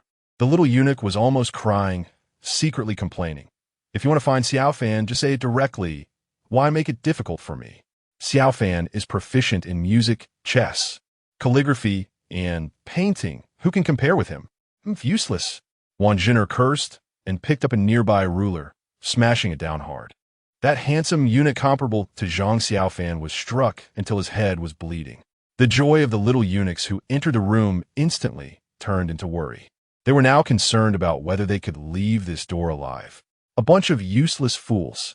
Wan Jin'er saw them trembling all over, lying on the ground like disgusting dogs, and her anger surged even more. If Xiaofan were here, he definitely wouldn't be in this posture. He knelt better than you all, with spirit and vigor. These rotten fish and shrimp can't even compare to a single finger of Xiaofan. What good is being handsome? She kept comparing them to Zhang Xiaofan in her heart. In this comparison, Zhang Xiaofan completely crushed them. Wan Jin'er pinched her brow and then instructed Qing'er, "Go prepare a big pot." The handsome little eunuch felt that his opportunity had come and immediately replied, "Is the Empress going to have hot pot? I happen to know how to make it." "Oomph." Wan Jin'er glanced at him disdainfully and coldly laughed. "Do you need help to make a hot pot? I want to blow you up at the door so that Xiaofan can see my methods." As soon as these words came out, the little eunuchs turned pale with fright, like they had lost their mothers, repeatedly begging for mercy. "Please don't. Your Highness, spare us. Your Highness, we really can't compare to Xiaofan. Please don't use his standards to measure us. Your Highness, I just entered the palace." Now, in the entire harem, who didn't know that the Empress Dowager liked to blow people up at the palace gate? Who would have thought that this Empress would also want to learn? The little eunuchs felt that their lives were bleak. The maid who introduced them was also dumbfounded and quickly pleaded for them. Your Highness, please calm your anger. They may be useless compared to Xiaofan, but they can still do massages. So you were thinking this way? You took their money, didn't you? Wang Jin'er's cold smile grew even more pronounced. She then gave Qing'er a look. Qing'er, who had been with her since childhood, immediately understood, took out a small porcelain bottle from her waist and poured out a few poison pills. Each of you takes one, and after taking it, go collect your 100 taels of living expenses and then find a coffin and a burial plot, Qing'er said in a very flat tone. Huh? The maid was so shocked that she was dumbfounded. She just wanted to help her mistress relieve her worries, and now she was going to be fed poison pills? She didn't want to die. Your Highness, I won't dare again. I really won't. Dare you think there will be a next time? Vanzine schuvit impatience, so annoying. Hurry up and take them out. The rest will take poison pills, and that little eunuch will be thrown into the frying pot. Understood. Qing'er moved quickly, disregarding the wails of the few, and directly dislocated their jaws. One by one, they were thrown out. The room instantly fell silent. Von Shenar motiv tuhar self, Xiaofan. You were right. Staying in the harem for too long will change a person. Their deaths are all your fault. Ikuan Palace. In the courtyard, Ling Wanru, Zhang Xiaofan, and the third prince sat at the table eating barbecued food. Behind each of them stood 2 palace maids serving them. The third prince was eating with oil all over his mouth. He refused to eat by himself and insisted that Zhang Xiaofan and Ling Wanru feed him bite by bite. I am Festi. The third prince pounded the table with both hands and shouted. Xiaobai quickly brought water to feed him, but unexpectedly, the third prince waved his hand, directly knocking over the cup. A cup of warm water spilled all over Ling Wanru's collar. Chapter 85. Lessons for the Empress Ah! Ling Wanru exclaimed, feeling a chill in her chest, and instinctively reached out with her delicate hand to pull open her collar. The beautiful spring scenery became faintly visible with her movement. Zhang Xiaofan, who was wiping the hands of the third prince, looked her up and down clearly. He could only think how big, how white, how round. How, see if your mother will hit you. Ling Wanru was so angry that she threw a punch at the third prince. Run away. The third prince turned and fled. Ling Wanru not only missed, but also tripped over a chair and stumbled directly onto Zhang Xiaofan's lap. Zhang Xiaofan only felt his leg permeated by the warm breath she exhaled. This position, Zhang Xiaofan admitted his thoughts went astray. Ling Wanru only felt a rush of masculine scent coming at her, which left her a bit dazed. This isn't right. How could a eunuch have such a manly aura? Could it be that Xiaofan is really a fake eunuch? Various thoughts drifted through Ling Wanru's mind, causing her to momentarily forget to get up. Zhang Xiaofan patted her shoulder and asked gently, Your Majesty, are you all right? I'm fine. Ling Wanru came back to her senses, a faint blush appearing on her cheeks. As she got up, she deliberately pressed against Zhang Xiaofan to probe if he had any, but she found nothing. What's going on? Your Majesty, you should go back and change your clothes first. Zhang Xiaofan noticed her movement, raised his eyebrows, and distanced himself from her. All right. Ling Wanru glanced at his lower half again before returning to the room. Sister Xiaobai, my master will stay here tonight. Please make sure to arrange good wine and meat for him, Zhang Xiaofan said to Xiaobai. Currently, Jean de Peo had already taken people to explore the cave and had not yet returned. Don't worry, Xiaobai smiled in response. At that moment, a little maid led Qing'er in. Qing'er walked straight to Zhang Xiaofan. Xiaofan received the decree. Receiving the decree, Zhang Xiaofan was about to kneel, but was supported by Qing'er, who smiled and said, No need to kneel, just listen. Thank you. Zhang Xiaofan cupped his hands to her. Qing'er cleared her throat and read the decree. Dog eunuch. Hurry to Fengyi Palace to watch a show. Watch a show? What does that mean? Zhang Xiaofan was somewhat puzzled. You'll know when you get there. Qing'er pouted and handed him Wang Jin'er's decree. Zhang Xiaofan opened it and saw that the contents were exactly as Qing'er had read. Since the decree had arrived, he couldn't refuse. He still had to give face where it was due. So he said goodbye to Ling Wanru and followed Qing to Fengyi Palace. Upon arriving at Fengyi Palace, Zhang Xiaofan saw a handsome little eunuch bound and thrown on the ground, with a rag stuffed in his mouth. There was a large pot of hot oil nearby. Wang Jin'er was sitting in a chair sipping tea, her expression somewhat cold. Is this going to fry someone? Seeing this scene, Zhang Xiaofan's face immediately darkened as he quickly walked to Wan Zhin'er and questioned, Your Majesty, are you going to fry someone? That's right. Is there a problem? Van Zhin'er replied coldly. No problem, but if this matter gets out, your reputation as the mother of the nation might change. Zhang Xiaofan really wanted to scold this foolish woman, even if she was venting her anger on him and trying to assert her authority. It shouldn't be done without considering the consequences, right? The Empress Dowager can do it. Why can't I? Van Zhin'er retorted defiantly. The Empress Dowager is the Empress Dowager. You're not the Empress. She has Prince Jean behind her. The Emperor won't do anything to her. What about you? I think you don't want to be this Empress anymore. Zhang Xiaofan's tone was filled with reproach. The surrounding servants felt their scalps tingle. This little eunuch really had the guts to scold the Empress. Who do you think you are? Be careful, or the Empress will throw you into the oil pot too. A little eunuch really doesn't know the heights of heaven and the depths of the earth. But the next second, Wan Zhin'er's reaction left everyone stunned. Instead of getting angry, she pouted like a wronged little wife and murmured, Isn't it because you, this dog eunuch, made me angry? At this moment, Wan Zhin'er also realized the seriousness of the matter. The emperor was worried about finding an opportunity to deal with her, and once this matter reached his ears, then her position as empress would truly be in jeopardy. Me angry? How'd I make you angry? Didn't I say I was busy with something important? Zhang Xiaofan glared. What important thing could you have? Isn't it just that you were mesmerized by how beautiful that vixen is? Van Zhin'er stood up angrily. Locking eyes with him, the two were to stand off. Everyone get out. Zhang Xiaofan scolded the crowd of servants. Still quite temperamental. This is my Fengyi palace, not your Shining palace. The group of servants felt speechless and collectively looked at Wan Zhin'er. Get lost. Van Zhin'er shouted angrily.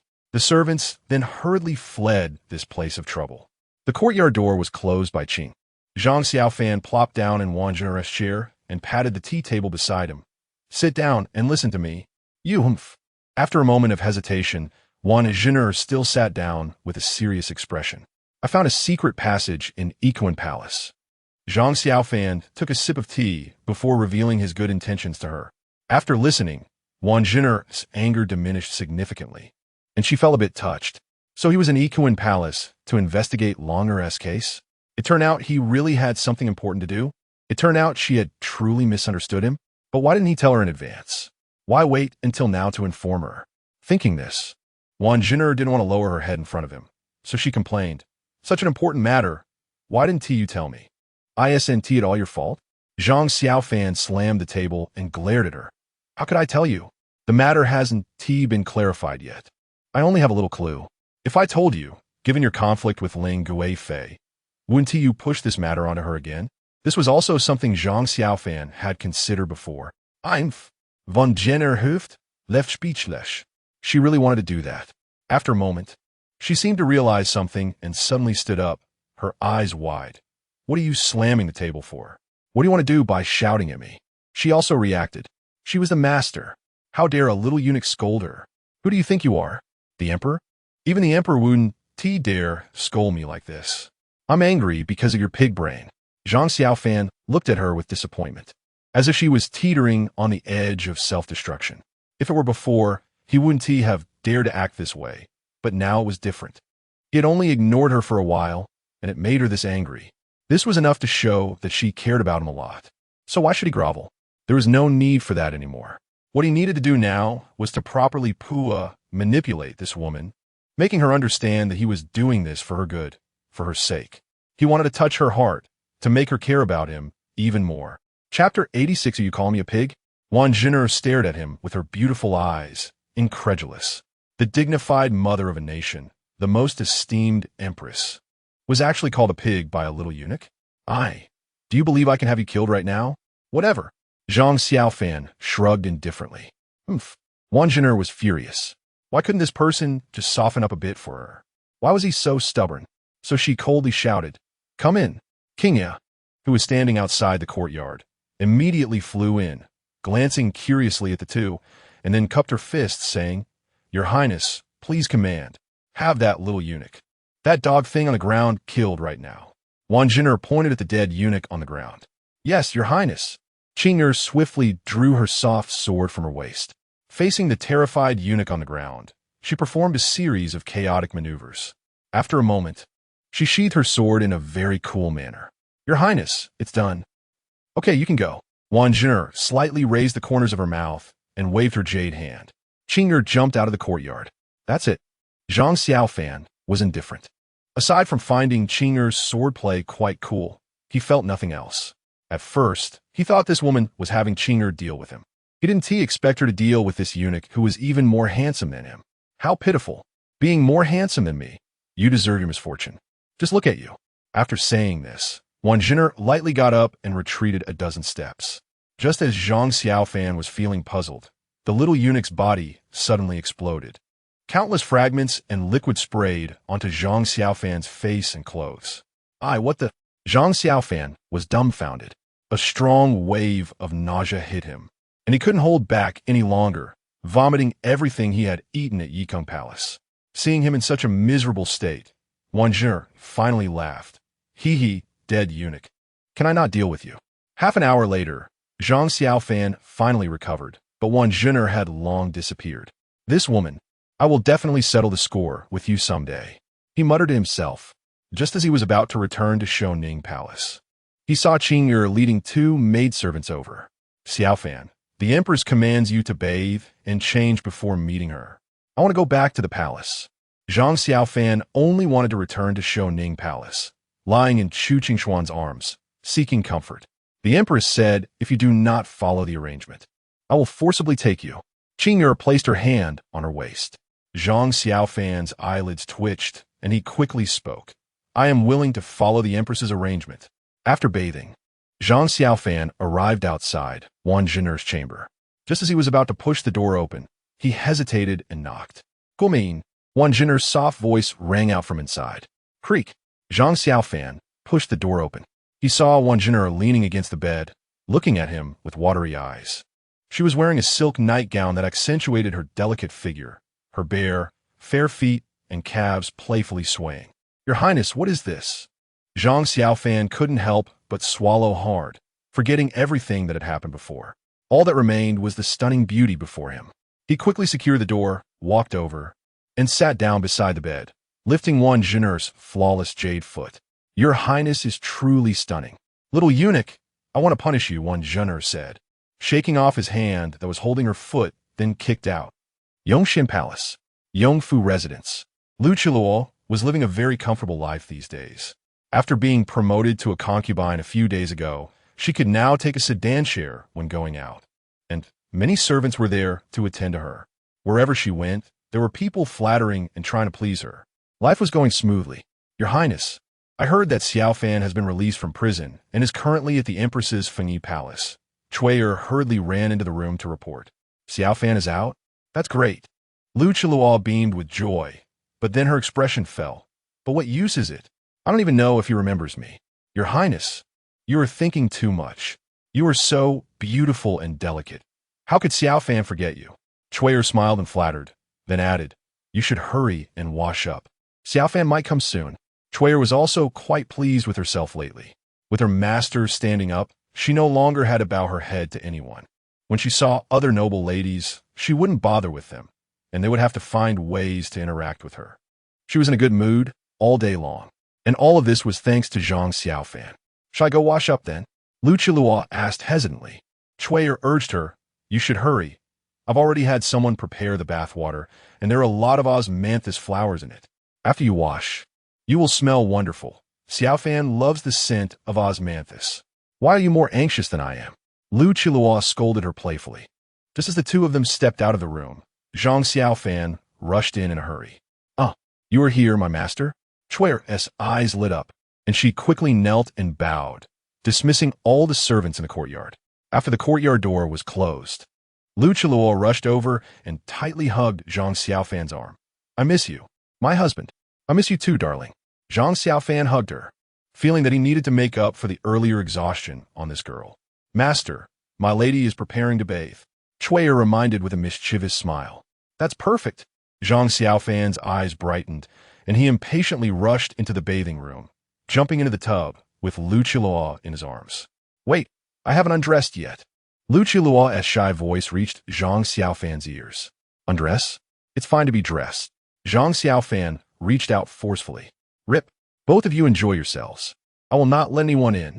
Chuyer laughed, closed the door, and retreated. Looking around, she ran outside and told the other servants, Xiaofan and the lady have important matters to discuss. Whoever disturbs them by entering this door will wait to die. Chapter 87. I have a baby an hour later. Zhang Xiaofan finished dressing and looked at Lu Chua, who was lying weakly on the bed. I have to go back. You should take care of yourself these days, and I'll come to see you when I have time. He couldn't help but indulge in this delicate flower. Go away. Lu Chilua stared blankly at the top of the bed. Not only was she too weak to lift a finger, but her whole body also ached terribly. Who said that relationships between men and women were endless fun? I want to hit him. When he left the room, Chuyer came over with a cup of tea. Master, this is the ginseng tea I prepared for you. Please try it. Zhang Xiaofan picked up the tea and drank it all in one go, praising her. You serve your master well, cause less trouble, and I'll ensure you soar to great heights, living a carefree life. Although this girl was a bit materialistic, she was quite perceptive, and Zhang Xiaofan liked her. He thought that if he trained her well, she might become a valuable aid in the future. Outside Shining Palace, there was a large pot, which Chu Qingxian had been using recently to intimidate petty thieves. Zhang Xiaofan saw it and was quite displeased. So he called the gatekeeper eunuch over. Throw this pot away. Huh? This? The gatekeeper eunuch looked troubled. What are you afraid of? I'll talk to the Empress Dowager. Just do as I say. If I see this pot again tomorrow, I'll deal with you. After saying that, Zhang Xiaofan quickly walked to Chu Qingxuan's palace.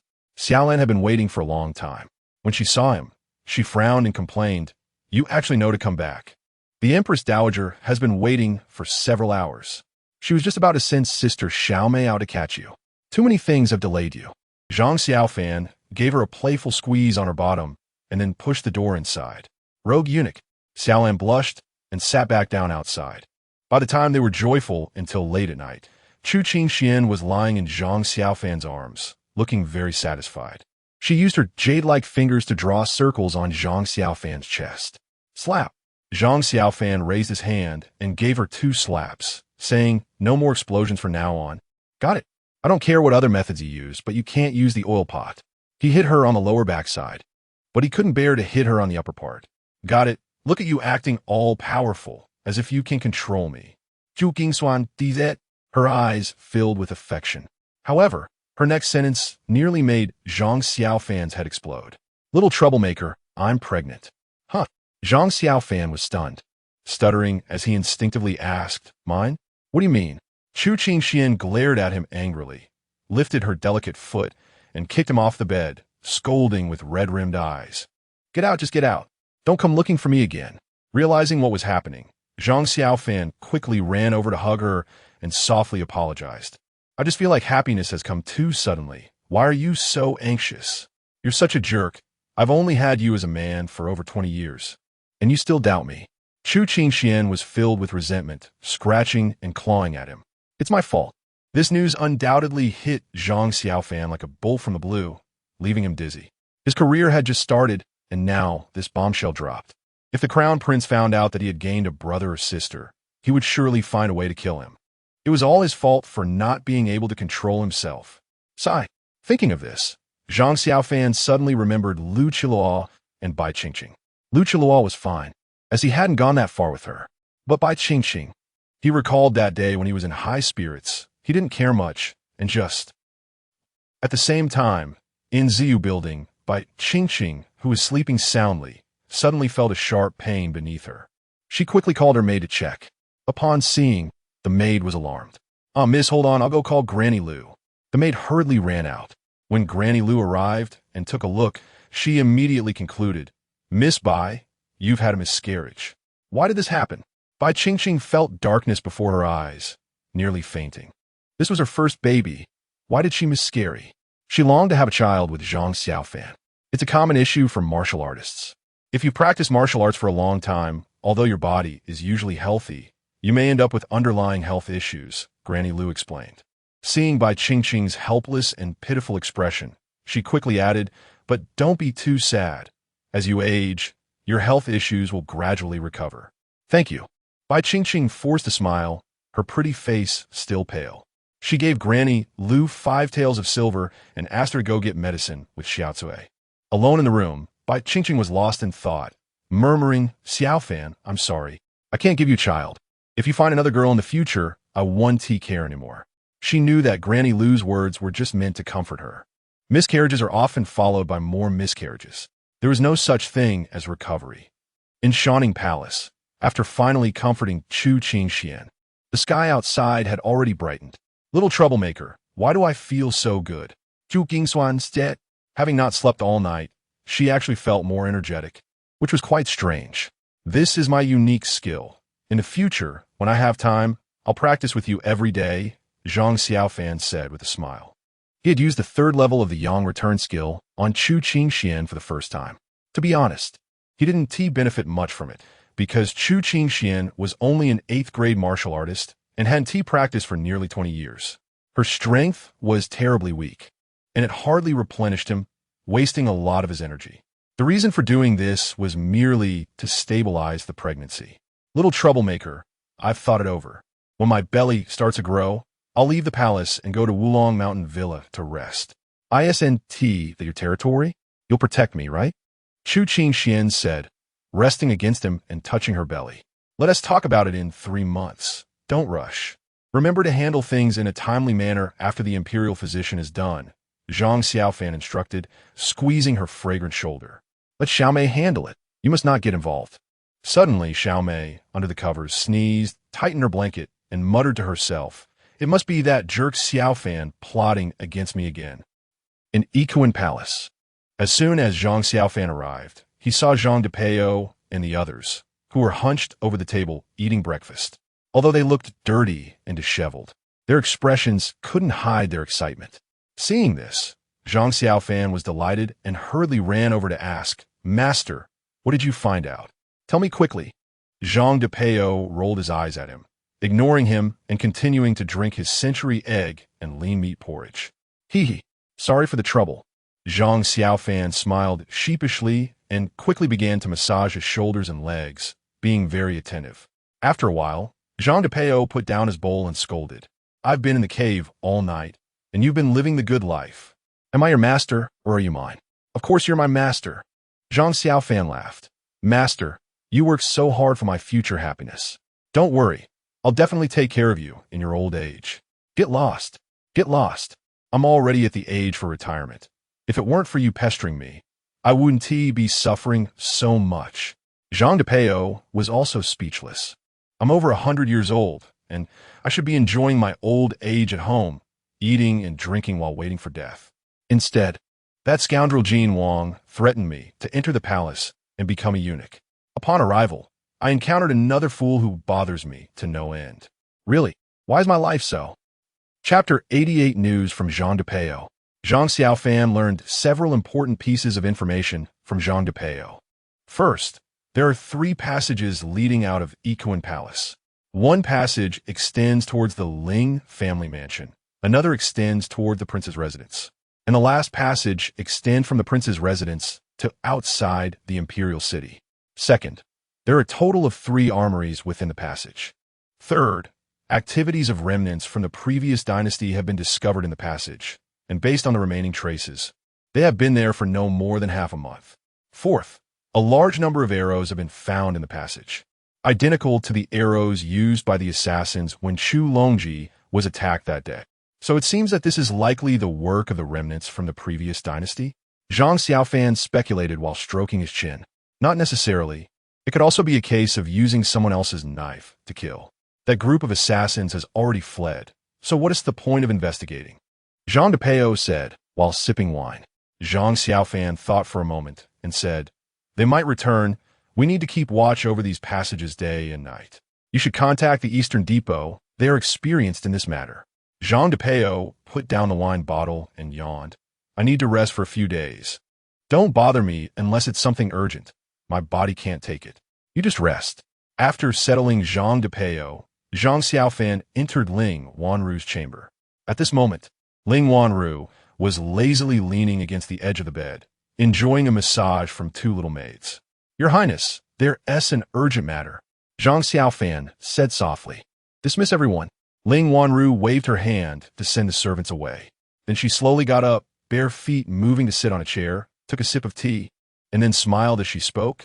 I don't want to hear about any troublesome matters so early in the morning. Don't bring me trouble. Zhang Xiaofan's expression was slightly apologetic. Your Highness, you really need to be concerned for a few days. This concerns Ling Xiang and must be treated with caution. Upon hearing that it concerned her father, Ling Wanru's expression immediately became serious. Is there a problem with the tunnel? Exactly. Zhang Xiaofan gently nodded and then told her about the discovered situation. After a moment, Ling Wanru suddenly stood up, her eyes wide open in disbelief. What did you say? There's a passage under my father's residence, and remnants from the previous dynasty have been found there? Your Highness, don't get too agitated. Perhaps those people just got lost. Zhang Xiaofan softly tried to calm her. How can I not be agitated? Ling Wanru shot him a fierce glare and complained, Look at the trouble you've brought me. If I had known it would be like this, I wouldn't have called you here. This might be a good thing, Zhang Xiaofan said with a calm expression, refilling her teacup, and continued, It's fortunate that I discovered this. If it had been found out by the Eastern Depot or the Emperor, with the Emperor's temperament, neither you nor Ling Xiang would have any room to explain. Hearing this, Ling Wanru rolled her eyes and said unhappily, So you mean I should thank you? In fact, she understood Chu Jingxiong quite well. Xiaofan is right. If the Emperor finds out, there would be no way to clear our names. Zhang Xiaofan added, You should immediately write a letter to your father at Ling Xiang's residence, letting him think of a countermeasure. I will meet with the Emperor tomorrow. Can we not investigate this? We could secretly bury that passage, or pretend we don't know about it. Ling Wanru didn't want to cause trouble for her father. She thought about keeping the peace. But Zhang Xiaofan didn't think so, shaking his head. There's no wall in this world that doesn't let the wind through. If we resolve this matter now, perhaps nothing will happen in the future. If we can't resolve it now, who knows what will happen later? Perhaps your Highness could recall the fate of General Zhao Shana.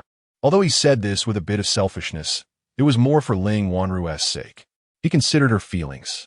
After a long moment, Ling Wanru looked at him with a complex expression and sighed. Fine, I will listen to you. If this causes trouble, I'll spare you. In Taiji Hall, finally done with the work, Chu Jingxiong put down the memorial, let out a breath, and looked at Sanzi beside him. How is the investigation going? Reporting to your Majesty, there is still no clue. Sanzi bowed and replied, I really don't know what you Eastern Depot is doing. Zhuzen Sisun snot. His expression extremely dissatisfied. Sanzi glanced at him and cautiously said, Your Majesty, I have a bold guess, but I'm not sure if I should say it. Spit it out quickly. Chu Jingxiong said impatiently. It's like this. I believe that the assassin is hiding so well, there must be someone in the court assisting them. So I suggest we search the residences of all officials one by one.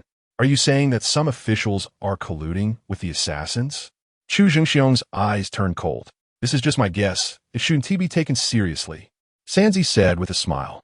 Your guess is not without possibility. Chu Jingxiong stood up and took down the sword hanging on the wall, tossing it to him. Take my sword and investigate. After saying that, he emphasized again. Let Xiaofan go investigate. You all follow him. Yes, Your Majesty. Sanzi held the sword with both hands and was about to take his leave, when suddenly he remembered something and quickly said, Your Majesty, Xiaofan has been in the palace these past 2 days. Yesterday he spent quite a bit of time in the Empress Dowager's Equine Palace. And he also went to the Queen's Fengyi Palace. What did he go to Equine Palace for? Zhuzen Sisun Dawen, Sanzi replied. I heard that the third prince was crying very hard, and no one could comfort him. So the Empress Dowager had no choice but to call him. A bunch of useless things. They can't even comfort Prince, and they need him to do it. Really useless.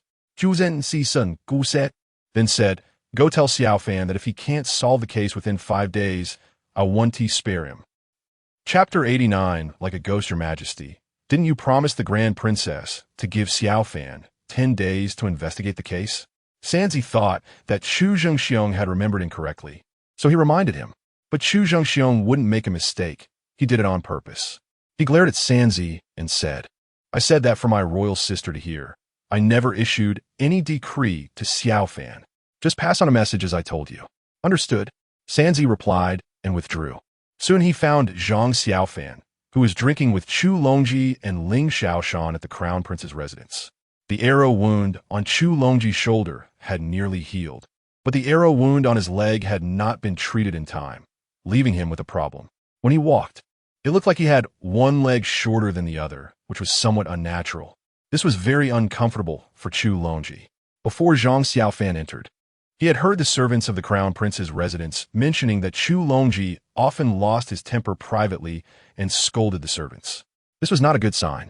Zhang Xiaofan had just advised him a few words, but Chu Longji was not listening at all and showed an impatient expression, so Zhang Xiaofan had to give up.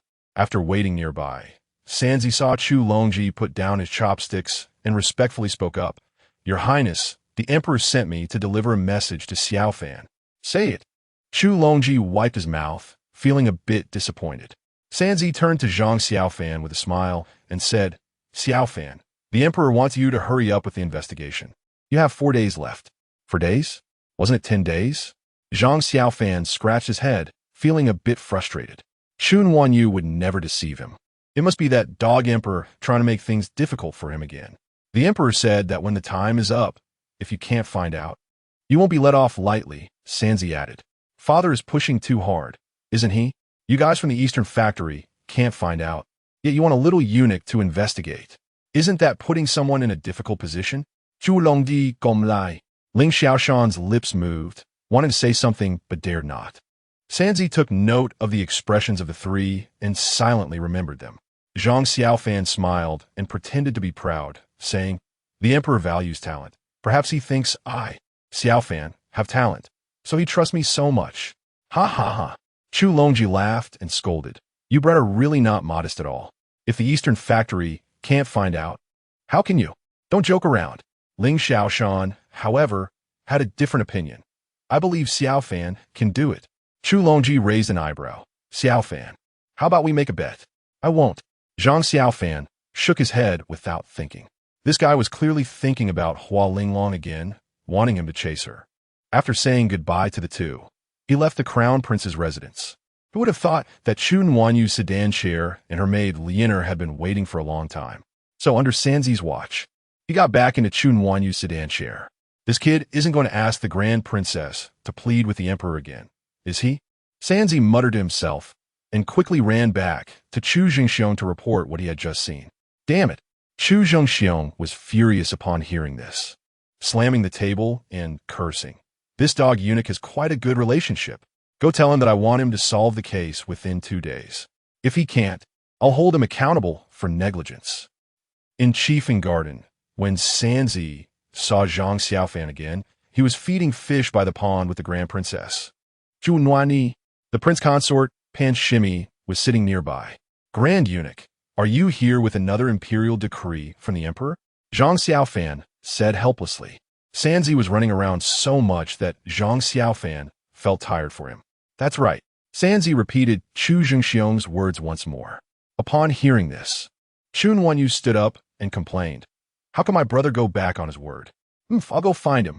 Saying that, she ordered people to prepare a sedan chair to look for Chu Jingxiong. Zhang Xiaofan stopped her. Your Highness, please have some understanding for me. If you go to find the Emperor, I won't have any leisure time to accompany you. After that, he turned to Sanzi and said, Please go back and report to the Emperor that I, Xiaofan, will definitely live up to his expectations. I'll keep an eye on you. Sanzi smiled with a bit of schadenfreude and then took his leave from Chun Wanyu. This old man, I think my brother has been led astray by him. If I can get Sanzi to be nice, maybe I'll have a more comfortable time, Zhang Xiaofan said. Isn't that simple? Chun Wanyu chuckled mischievously and said, Sanzi has a younger sister. You could just go after her. He has a sister? How didn't he know that? Zhang Xiaofan's eyes lit up and he quickly asked. He had investigated Sanzi's background before, but found no useful information. The person was clean. He didn't expect that Chun Wanyu would now say he had a sister. You definitely wouldn't know. His records are kept by my brother. Besides, no one knows about his sister except for me and my brother. Chun Wanyu nudged Zhang Xiaofan with her elbow, raising an eyebrow and asking, Husband, are you interested? Do you think everyone is like you? Zhang Xiaofan pinched her face in annoyance and then asked, where is his sister? At a cosmetic shop. On the busiest street west of the imperial city, there was a very upscale cosmetic shop that looked quite eye-catching. Bai Qingqing and her bodyguard Tai Zhu walked in. As distinguished guests, they met the shop owner, Li Hongyang. Upon first meeting Li Hongyang, Bai Qingqing nearly burst out laughing because this woman was extremely ugly and overweight. Not only that, but her face was also caked with thick makeup. She looked like a ghost, and meeting her at night would definitely scare someone to death. You are the distinguished guest that people below have mentioned? Li Hongyang twisted her fat waist and sat down opposite Bai Qingqing.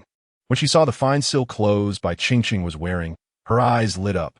It seemed she really was a distinguished guest. Just this outfit alone must be worth at least 20 taels of silver. That's right, I'm here to buy some high-quality cosmetics to take back. I'll make it clear in advance if it's not good, I won't buy it. Bai Qingqing said proudly, raising her delicate face. It must be the best. Don't worry. The woman waved her hand, and immediately some servants presented a pile of cosmetics. Look, these are all the best. Even the ladies and noble women in the palace use these. Oh, the noble women in the palace use them? You're not lying to me, are you? Bai Qingqing pretended to be suspicious. Look at you. Do I have any reason to lie to you? To be honest, my brother works in the palace. He's a high-ranking official. Li Hongyang, seeing her disbelief, even took out a waste token from the Eastern factory. Upon seeing it, Bai Qingqing's eyes flashed, and she quickly stood up. So you have connections with the Eastern factory. I apologize. Ha ha, now you believe me, right? Li Hongyang showed a proud expression. I believe it. I was wondering why you were so confident. It turns out it's like this. Bai Qingqing showered her with flattery. Hearing this, Li Hongyang was overjoyed and laughed heartily. After that, she put on a serious face and threatened, little sister, I must make it clear that if you call me to this room, you must spend 1,000 taels of silver before you can leave. Bai Qingqing pouted, not taking it seriously in her heart, but she smiled and said, ISNT at just 1,000 taels of silver? It's worth it to meet my sister. Chapter 90. Why didn't you tell me? Drunken Moon Tower. The opening time is approaching. Signature dishes are a must. To this end, Zhang Xiaofan specially borrowed 3 eunuchs from Chief Steward Wu of the Imperial Kitchen to be the chefs. The 3 eunuchs are all veterans in the Imperial Kitchen, and their cooking skills are exceptional. Work hard, and if you do well, I will reward you generously, Zhang Xiaofan said, handing each of them 100 taels of silver. Thank you, young Master Xiaofan, for your generosity. The 3 elderly eunuchs, all over 50, smiled broadly after receiving the silver. They earned only 20 taels a year in the Imperial Kitchen. Now that they had just left the palace without even starting work, they could earn 100 taels. They were overjoyed. It's definitely promising to follow young Master Xiaofan. One of the eunuchs flattered. Work well, and if I find you useful, I'll let you continue working with me. Zhang Xiaofan patted the shoulders of the 3. The 3 eunuchs were overjoyed and quickly knelt down to bow. Please rest assured, young Master Xiaofan, we will do our best. They had been living in the palace in constant fear every day. How could it be as comfortable outside? The promise Zhang Xiaofan made to them was truly enticing. After returning to the tavern from the kitchen, Bai Qingqing had not yet returned. The maid Xiaoyu, who was following Zhang Xiaofan, seemed hesitant to speak. She looked like she had something to say, but couldn't get the words out, as if something was stuck in her throat. Seeing her like this, Zhang Xiaofan frowned and scolded. If you have something to say, just say it. Why are you stammering? Young master, please don't get angry when I tell you. Xiaoyu suddenly knelt in front of him. Would it make me angry? Zhang Xiaofan laughed at her antics and quickly helped her up, pulling her into an empty private room. Now speak. Young master, the night before last. Xiaoyu ultimately didn't listen to Bai Qingqing's advice and told Zhang Xiaofan about Bai Qingqing's miscarriage that night. What? Hearing half of what Xiaoyu said, Zhang Xiaofan suddenly stood up, grabbing her hand and questioning, is what you said true? Young master, you promised you wouldn't get angry. Xiaoyu's wrist hurt from his grip, feeling like it might break. Zhang Xiaofan took a deep breath, released her, and asked darkly, why didn't you tell me such an important thing earlier? Miss asked me to keep it a secret. She didn't want me to tell you. Chuya replied with a bitter face. This girl. Zhang Xiaofan felt a pang in his heart, realizing why Bai Qingqing looked a bit off when he saw her today. No wonder she resisted so much when he tried to touch her. No wonder her tone suddenly became gentle. So that is how it was. Half an hour later, Bai Qingqing returned to the room. She saw Zhang Xiaofan with a dark face and silent. Her heart suddenly sank. She hurried over and sat on Zhang Xiaofan's lap, wrapping her arms around his neck and asking, "What is wrong? Who made you angry?" After saying that, she even gave him a kiss. Zhang Xiaofan looked at her with affectionate eyes and after a moment of thought asked, "Qing'er, am I still your husband?" "Of course. Why are you asking this all of a sudden?" "I'm not happy." Bai Qingqing pretended to be angry and pouted her pretty face. She placed her hands on Zhang Xiaofan's cheeks and squeezed them hard. "You still know I'm your husband, huh?" Zhang Xiaofan swatted her hands away, glaring at her angrily. "Then why didn't you tell me when something happened?" What happened?" Bai Qingqing blinked her big, innocent eyes, pretending to be confused. Her adorable demeanor made Zhang Xiaofan unable to get angry, and he could only gently remind her, "About the miscarriage. Why didn't you tell me?" "Oh, is that what you meant?" Bai Qingqing inwardly complained about Xiao Yu, and then pretended to realize, casually saying, "It's nothing. Granny Lu said it's a problem for my training. If I don't practice anymore, it'll definitely be fine. Don't worry, Yusai. I really can't do anything with you. I'll find an imperial physician to take a look at you another day." Zhang Xiaofan couldn't he possibly be at ease? If Bai Qingqing really had no problem, why would she hide it from him? Seeing his helpless expression, Bai Qingqing quickly changed the subject. "Husband, I met that Li Hongyang. Guess what she looks like? She is definitely not as pretty as you." After Zhang Xiaofan finished, he added, "My Qing'er is a little fairy. He." Bai Qingqing smiled happily and continued, "Let me tell you that Li Hongyang is truly extremely ugly." After she described Li Hongyang's appearance, Zhang Xiaofan finally understood why Chun Wan Yu smiled so strangely at him. It turns out San Detzi's sister is a dragon. By the way, you didn't mistake her for someone else, right? Are you sure that is San Detzi's sister? Zhang Xiaofan asked further. "For sure. That woman even has San Detzi's commander's token. With her dumb pig look, we can easily set a trap, and she'll take the bait." Bai Qingqing waved her small fist, looking confident. Zhang Xiaofan pondered. She is so overconfident, that's why she acts this way. We can actually use this point. Let me think of a plan. San Detzi is Chu Zhengxiong's right-hand man, and it wouldn't be an exaggeration to say he is the person Chu Zhengxiong trusts the most. If they can successfully control San Detzi through his sister Li Hongyang, it would make things much easier for them in the future. At the Imperial Medical College, after tasting the dishes made by the 3 elderly eunuchs at noon, Zhang Xiaofan took Bai Qingqing there, intending to have Xiao Chihua take a good look at Bai Qingqing's health.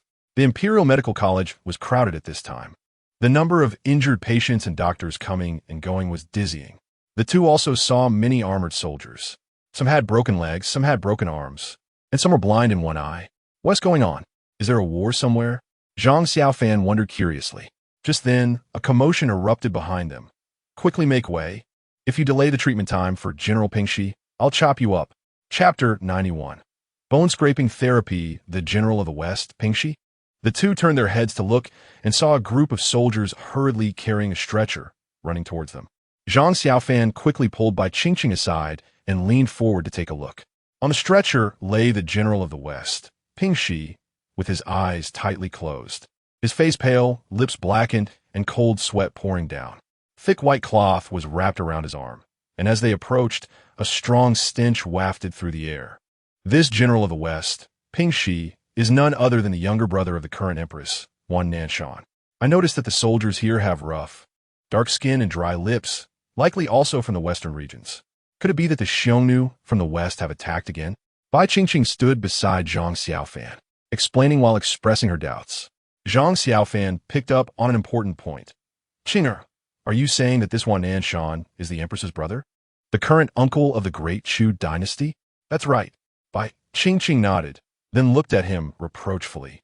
"You spend every day in the palace and don't even know this?" Zhang Xiaofan smiled awkwardly. "I really haven't looked into it. I only know that the uncle used to be the richest man in Jiangnan. When Chu Zhengxiong rebelled, it was Wan Jin'er's father who spent all his wealth to support him. In the end, Wan Zhin'er was crowned empress, and naturally, her father was also granted the title of uncle. However, in the past 2 years, the uncle's health has been deteriorating day by day. Yesterday, Wan Zhin'er had complained to Zhang Xiaofan about this, but at that time, Zhang Xiaofan was busy working and only caught a word or two. The sudden arrival of the General of the West caused the entire Imperial Medical Institute to fall into chaos. The highly skilled doctors were all summoned to treat him. Xia Qiuhua, of course, was no exception. Zhang Xiaofan and Bai Qingqing followed behind to watch the commotion. A young doctor cautiously unwrapped the thick white cloth around Wan Nanshan's arm. To their shock, they found a fist-sized flesh wound, with rotting flesh and pus oozing out. Zhang Xiaofan even spotted several maggots. Ugh! Xia Ziyuan, the head of the Imperial Medical Institute and Xia Qiuhua's father, along with a group of doctors, gasped in horror. The arrow wound had been left untreated for too long. Wasn't there a field doctor with the troops? How could it have come to this? Xia Ziyuan glared at a bearded general, questioning him sternly. The field doctors were all shot dead by stray arrows. If it weren't for our vigilance, we all would have fallen there. The bearded general shouted back, "Hurry up and treat him. If anything happens to our general, I'll chop you up." As soon as he finished speaking, the surrounding soldiers drew their long knives. The doctors were startled. "What are you shouting for? Get the hell out of here." Xia Ziyuan was also angered, shoving the bearded general aside, and scolded, "Look at you all, aside from shouting and causing trouble. What else can you do? Hurry up and save him." The bearded general gritted his teeth, his eyes nearly bulging out. The soldiers around them closed in tighter. Such a scene nearly drove Xia Ziyuan mad. How could they save someone in such a crowded space? Zhang Xiaofan, watching from the back, frowned. He pushed his way in and slapped the bearded general across the face. Smack! The sound was loud and clear. Everyone was stunned. Who the hell is this? Where did he come from? Before anyone could recover, Zhang Xiaofan slapped the bearded general again. "I'll kill you." The bearded general, now infuriated, raised his hand to strike Zhang Xiaofan. Just then, Zhang Xiaofan took out a token from his robe, raised it high, and shouted, "The Empress said to clear the way so the Imperial doctors can treat General Wan. Anyone who disobeys will lose their head." Seeing her man assert himself, Bai Qingqing swiftly drew her long sword. The Empress. The bearded general's lips moved, glaring at Zhang Xiaofan with murderous intent. He wanted to say something, but didn't dare. Finally, he could only threaten, "If anything happens to the general, we'll kill you. Brothers, let's go." With that, he shot a fierce glare at Zhang Xiaofan and led his men out of the room. "Brute!" Zhang Xiaofan snorted, then turned to remind Xia Ziyuan, "Dr. Xia, hurry up and save him." "Thank you." Although he didn't know who this young man was, he had solved a major problem for him, and Xia Ziyuan was very grateful. After thanking him, he hurriedly called the doctors to begin treating Wan Nanshan. All the doctors were male, and Xia Qiuhua couldn't help. So she came to Zhang Xiaofan's side and quietly asked, "Xiaofan, how did you suddenly end up here? You really have guts, even daring to hit those brutes." She gave Zhang Xiaofan a thumbs up, fully admiring his earlier actions. At least no one else had the courage to do that. "I need to find you." Zhang Xiaofan glanced around and pulled her into another adjoining room, explaining the situation with Bai Qingqing. After listening, Xia Qiuhua looked a bit skeptical. "Miscarriage? Whose child is it? Don't tell me it's yours." She had met Bai Qingqing and had inquired about their relationship, knowing it was quite special, hence her question. "What does it matter to you? Hurry up and treat people." Zhang Xiaofan snapped at her. This girl usually had a cold demeanor, but why did she become so nosy when it came to her own matters? "TCH," Xia Qiuhua scoffed, but in her heart, she regarded Zhang Xiaofan as a pawn. After all, how could a eunuch possibly have children? Suddenly, a scream came from the adjacent room. Bai Qingqing, who was worried about how to send Zhang Xiaofan away, finally had an opportunity and quickly said, "Xiaofan, you should hurry over and take a look. You have experience in treating arrow wounds, right?" "This? Fine, I'll go take a look." After a brief hesitation, Zhang Xiaofan rushed over to Wan Nanshan's side. Given Wan Zhin'er's connection, he was also concerned for Wan Nanshan. After all, he would be family in the future. "Kill, kill, kill. I'll chop you to death." Wan Nanshan was rambling incoherently, his gaze unfocused. Zhang Xiaofan frowned and quickly reached out to check his forehead. It was burning hot, at least around 40 degrees. Seeing this, Xia Ziyuan sighed and explained, General Wan's wound is too severely infected, and after a long journey, I am afraid. He showed a pained expression, unable to finish his sentence. Zhang Xiaofan understood what he meant. If Wan Nanshan died here, he would also be implicated. Dr. Xia, what do you think we should do? We were just discussing that we might have to amputate General Wan's arm. Xia Ziyuan responded, then bitterly smiled, but in his current condition, if he loses too much blood, he might. Is there really no other way? Zhang Xiaofan looked at the imperial doctors, only to see them avoid his gaze, looking ashamed, all shaking their heads. After taking a deep breath, Zhang Xiaofan picked up a sharp knife nearby. You all assist me. I'll treat General Wan's injury. The doctors were taken aback. We are all at a loss. And you, a mere kid, think you can handle it? Xia Ziyuan quickly stopped him and kindly said, Little brother, you should go about your business. Don't lose your head over this. Do you have a solution? I'm not afraid. So why are you? Zhang Xiaofan impatiently retorted. After a moment of hesitation, Xia Ziyuan stepped aside and asked, May I know how you plan to treat the injury? Zhang Xiaofan glanced at everyone and began to wield the knife, calmly saying, Bones scraping to heal the injury. Chapter 92. Bad news keeps coming in the Duke's residence. Upon learning that the family's pillar, their only son Wan Nanshan, was severely injured and unconscious after being sent to the imperial hospital, the already ailing Wan Guizhong suddenly suffered a heart attack and passed away. The series of bad news almost caused Wan Zhin'er to faint. She left her son Chu Longji to handle matters at the Duke's residence and hurried to the imperial hospital. There, she saw many soldiers from the Western Army kneeling in front of Zhang Xiaofan and a group of imperial doctors, crying out, This, my brother. Wan Zhin'er thought her brother was gone too, and her legs went weak, nearly collapsing to the ground. In an instant, she felt as if the sky had fallen. Her brother Wan Nanshan was her strong card and her bragging point. Though young, he had countless military achievements and had been appointed General of the West at barely 30 years old. But what to do now? Beside her, Qing quickly supported her and spoke rapidly. Your Highness, look, Xiaofan and the doctors are still smiling. General of the West must be fine. Wan Zhin'er immediately raised her head to look closely.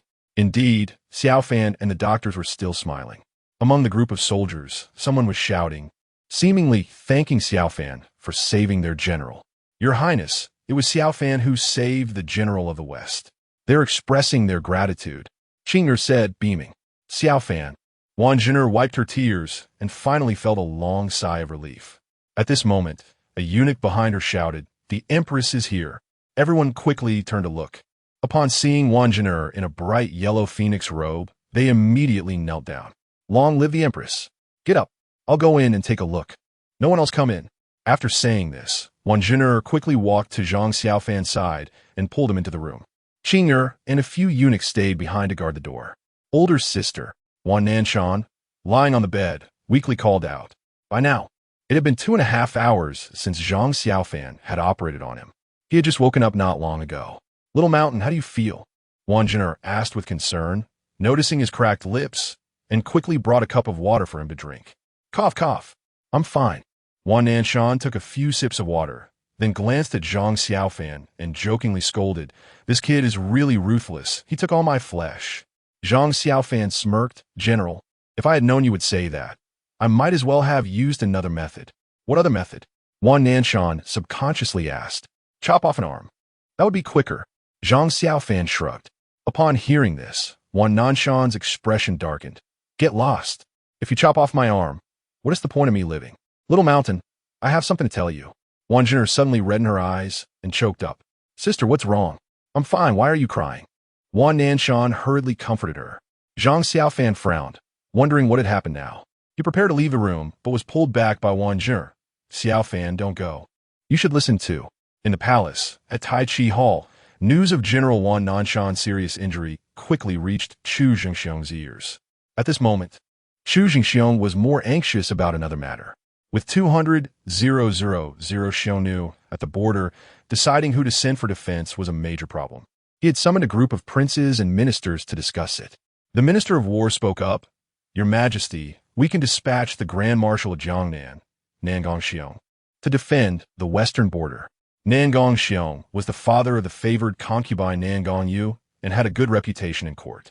As soon as he finished speaking, the Prime Minister Ling Wei was squinted and immediately objected. The Jiangnan region has been plagued by pirates recently. Grand Marshal Nangong should not act recklessly. What does Prime Minister mean? Chu Jingxiong raised an eyebrow and asked. Ling Weigua stroked his beard and slowly replied, Grand Marshal Nangong, General of the Eastern Expedition, and General of the Northern Expedition cannot be moved. We can only draw personnel from the capital garrison. The Deputy Minister of War, Li Wenjun, who was once a fierce general, was suggested as suitable for the task. Hearing this, everyone frowned in thought. After a moment, Chu Jingxiong shook his head. Isn't Li Wenjun already 50 years old? He can hardly lift a sword. How can he command in battle? Just send a young general to obey orders. Ling Weigua's lips curled slightly as he continued. My son Ling Xiaofan is 25 years old and already a third-rank warrior, one of the best in the entire imperial city. Therefore, I wish to request your majesty to give him chance. After hearing this, everyone finally realized that this old man wanted to recommend his own son. Chu Jingxiong looked at him deeply, then nodded. Ling Xiaoshan is indeed good. With Li Wenjun to mentor him, he will surely become a pillar of our great Chu dynasty. This matter is approved. Prime Minister, draft a detailed memorial to submit after returning. If there are no issues, let Ling Xiaoshan and Li Wenjun set off quickly. At this moment, Sandetsi suddenly burst in. After glancing at the ministers, he hesitated to speak. What is it? Speak up. Chu Jingxiong, interrupted from the discussion, looked displeased. Your Majesty, it's bad. The Duke has heard that the General of the West has had an accident and has passed away. What? Everyone was shocked. So many significant events had occurred today. In Ikuan Palace, Ling Wanru was humming a tune while playing with the third prince. She was in a great mood because her arch-rival Wan Jinner had lost her proud backing. Your Highness, from now on, you will be the master of this harem, and no one will need to be given face. Little Bai flattered her. What a pity. If I could become empress, that would be even more perfect. Ling Wanru said dreamily. At that moment, a eunuch hurriedly ran in to report. Your Highness, the General of the West has woken up. Ling Wanru, upon hearing this, smiled dismissively. Did they chop off his arm? No. The approaching eunuch shook his head. It was supposed to be an arm chop, but it was saved by Lord Xiaofan using another method. Chapter 93. What do you know? In Ling Wanru's view, if a general lost an arm, could he still fight? Could he still go to the battlefield? Could he continue to be a general? Definitely not. She had just been thinking about how to get the emperor to strip Wan Nanshan of the position of General of the West. But now, she heard from the little eunuch that Wan Nanshan's arm had been saved by Zhang Xiaofan and was not cut off. It was really infuriating. If the imperial physician was helpless, how could that Zhang Xiaofan be so amazing? Ling Wanru's face showed anger and doubt. Your Majesty, it's true. When Xiaofan was treating Wan Nanshan's injury, our people were watching right beside him. The little eunuch replied cautiously, bowing. Xiaofan Ling Wanru gritted her teeth in anger. Not knowing what to say, if Zhang Xiaofan was standing next to her, she would definitely grab his ear and question him severely. Your Majesty, I think Xiaofan is too clever. He is trying to please the Empress and the Empress Dowager. He is trying to eat from 3 bowls. The little eunuch glanced at Ling Wanru and, seeing her growing anger, felt delighted in his heart. Every day, their master would bring up Zhang Xiaofan, making them feel envious and resentful. Now that Zhang Xiaofan had ruined their master's important matter, it wouldn't be right not to slander him a bit. So the little eunuch added fuel to the fire, saying, although Xiaofan is talent, in my opinion, he is just a fence-sitter. A fence-sitter? Ling Wanru's already troubled heart became even more agitated by this wind. She looked up at the little eunuch. Seeing the flattery on his face, her inner disgust arose. And she scolded, you useless thing, besides scheming against each other all day, what else can you do? Seeing her like this, Xiao Bai quickly acted before the little eunuch could plead for mercy and struck him dead with a palm. Just then, Ling Weigua, who had just entered the courtyard, witnessed this scene. Wanru, why are you so angry on such a joyous day? Father, why are you here? Ling Wanru changed the subject and stood up to greet him with a smile. Ling Weigua laughed heartily and shared what had just happened in the Taiji Hall with Ling Wanru. He added, as long as Xiaoshan goes to the Western Pass, It's only a matter of time before he becomes General of the West. With Li Wenjun teaching Xiaoshan, it's definitely no problem. Ling Wanru forced a smile and said, Father, what about the matter of the secret passage? What are you planning to do? I've already told the Emperor.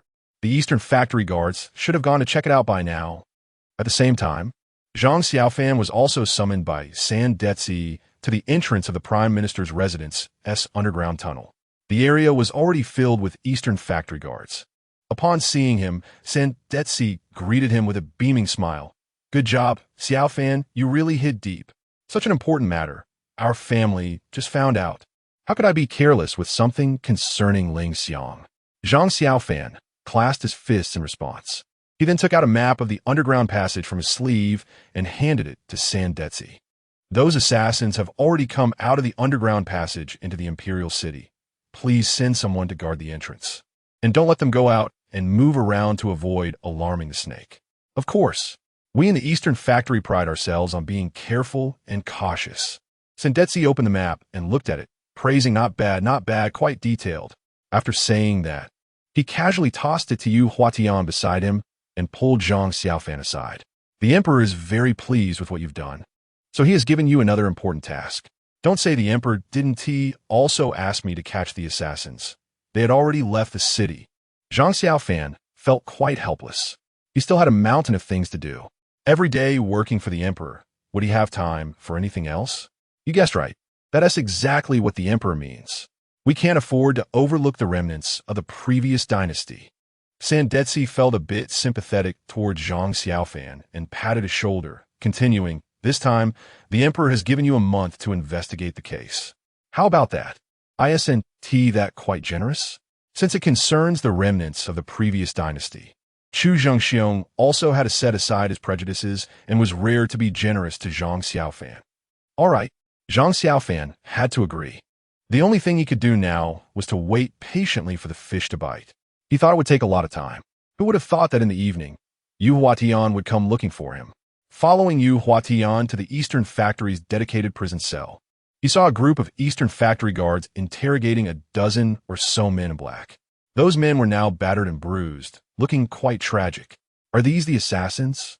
Zhang Xiaofan asked excitedly. Yes, they were caught when they secretly infiltrated the underground passage. Not one got away. Yu Huatian said proudly, his mouth curling up. At first, when Zhang Xiaofan discovered the underground passage, he got scolded by San Detzi. While one person could solve the case in 2 days, a whole group of them had failed to do so for so long. He really didn't know what they were doing. Now, he finally felt vindicated. Impressive. So what did you learn from them? Zhang Xiaofan couldn't help but find it amusing. This guy was always gloomy. Who would have thought he was actually a latent flirt? Don't worry, they will speak up soon, just watch. Yu Huatian personally went up to interrogate them, using all kinds of torture methods, but unexpectedly, not a single assassin confessed. Several even bit their tongues to death. To prevent such occurrences from happening again, Yu Huatian simply dislocated their jaws. After taking a sip of water, he cursed, damn it. This group of assassins must have been trained from a young age to be die-hard fighters. Their bones are really tough. It's already late at night. Are you okay? Zhang Xiaofan stretched lazily and teased. Yu Huatian showed an awkward expression, incredibly annoyed. You go ahead if you can. If you can't, just shut up. Hee. No matter how tough their mouths are, I can pry them open. Zhang Xiaofan smiled confidently and then said something that left all the Eastern Factory guards dumbfounded. Go find me a few goats and bring a few bags of salt. He planned to use the same method he had used on Li Chushui on this group of assassins. What? All the Eastern Factory guards were stunned. What are you going to do? Are you trying to make them cry for roasted lamb? Are you joking? Yu Huatian was dumbfounded and quickly asked, not? What are you planning to do? Eat lamb? This place, this situation, doesn't seem appropriate, right? Zhang Xiaofan shot him a glare. What do you know? Just do as I say, and before dawn, I guarantee they will speak. Okay. Chapter 94. Let Yu Huatian call me brother soon. Some Eastern Factory guards brought over a few goats. Amidst the crowd's skeptical expressions, Zhang Xiaofan ordered someone to remove one of the black-clad man's boots. Then he smeared salt on the man's foot. The goat, smelling the salt, automatically approached and began to lick. All done, just wait. Zhang Xiaofan clapped his hands and sat back down in his chair. Ha ha!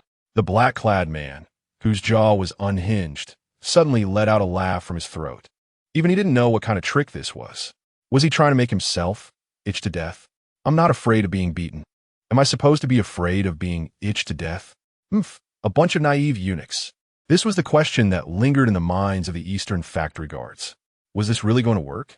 Everyone was waiting to finish the interrogation and rest. Don't waste our time. Yu Huatian couldn't help but ask again. Zhang Xiaofan, sipping his tea, glanced at him lightly and then smiled. How about we make a bet? Yu Huatian? What kind of bet? Yu Huatian frowned. He wasn't in the mood to indulge Zhang Xiaofan's nonsense.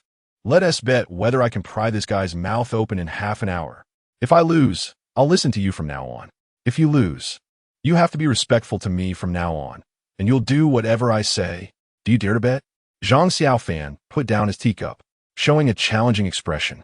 What's there to be afraid of? But you said it. If you lose, don't go back on your word. Without thinking, Yu Huatian agreed. After all, it was just half an hour, and in his view, the black-clad man would never confess. So winning this bet was a sure thing. If he could make Zhang Xiaofan listen to him obediently in the future, it would be quite a bargain. He never thought he would lose.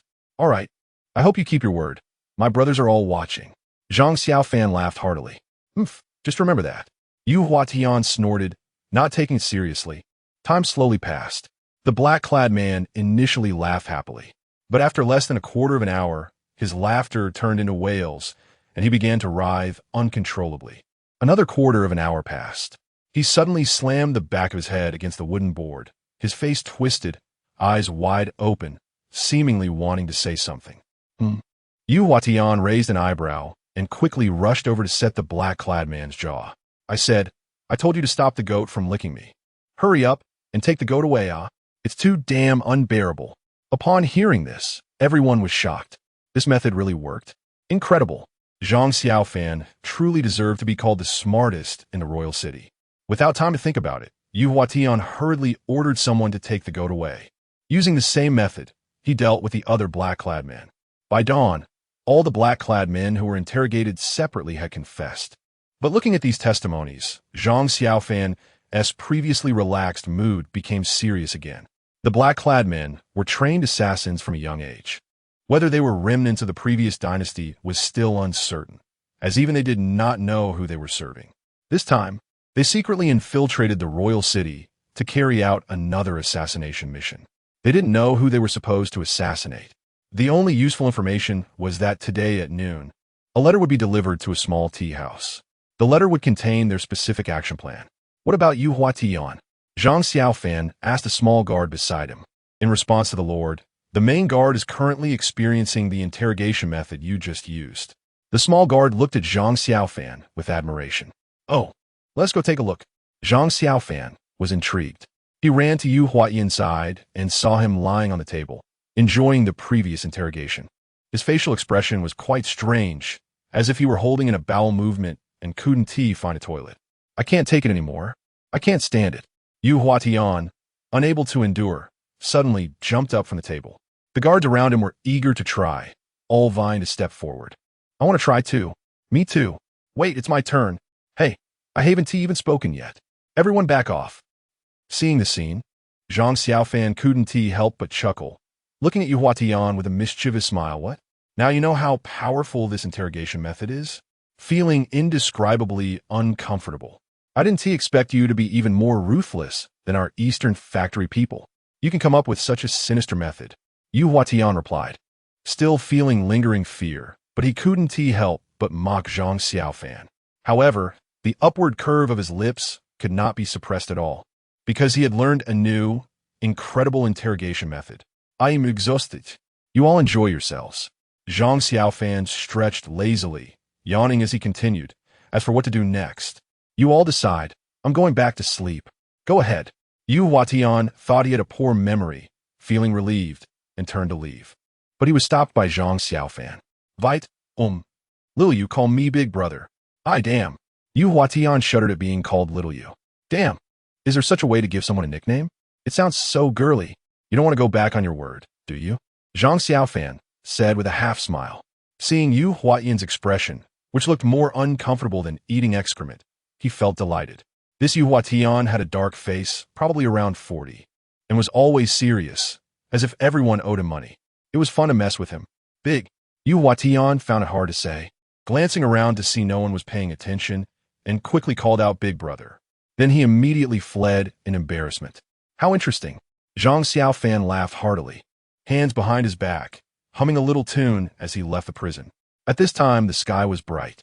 When he returned to the Ziyu building on horseback, the craftsmen were already bustling about with the construction. He saw a familiar figure at the door. It was Xiaolu, the personal maid of Hua Linglong. Young master, where did you go so early in the morning? Xiaolu greeted him with a smile. I want to see my little lover. Zhang Xiaofan deliberately looked at Xiaolu's ample bosom with a lewd gaze. To be honest, this girl had quite a good figure. Chapter 95, Deserving a Beating Hee. The little deer not only wasn't shy, but also deliberately puffed out her chest and teased, I didn't expect you, Lord Zhang, to be such a lecherous eunuch. Men's nature. Before Zhang Xiaofan could finish speaking, the little deer quickly chimed in with a laugh. But you're not a man.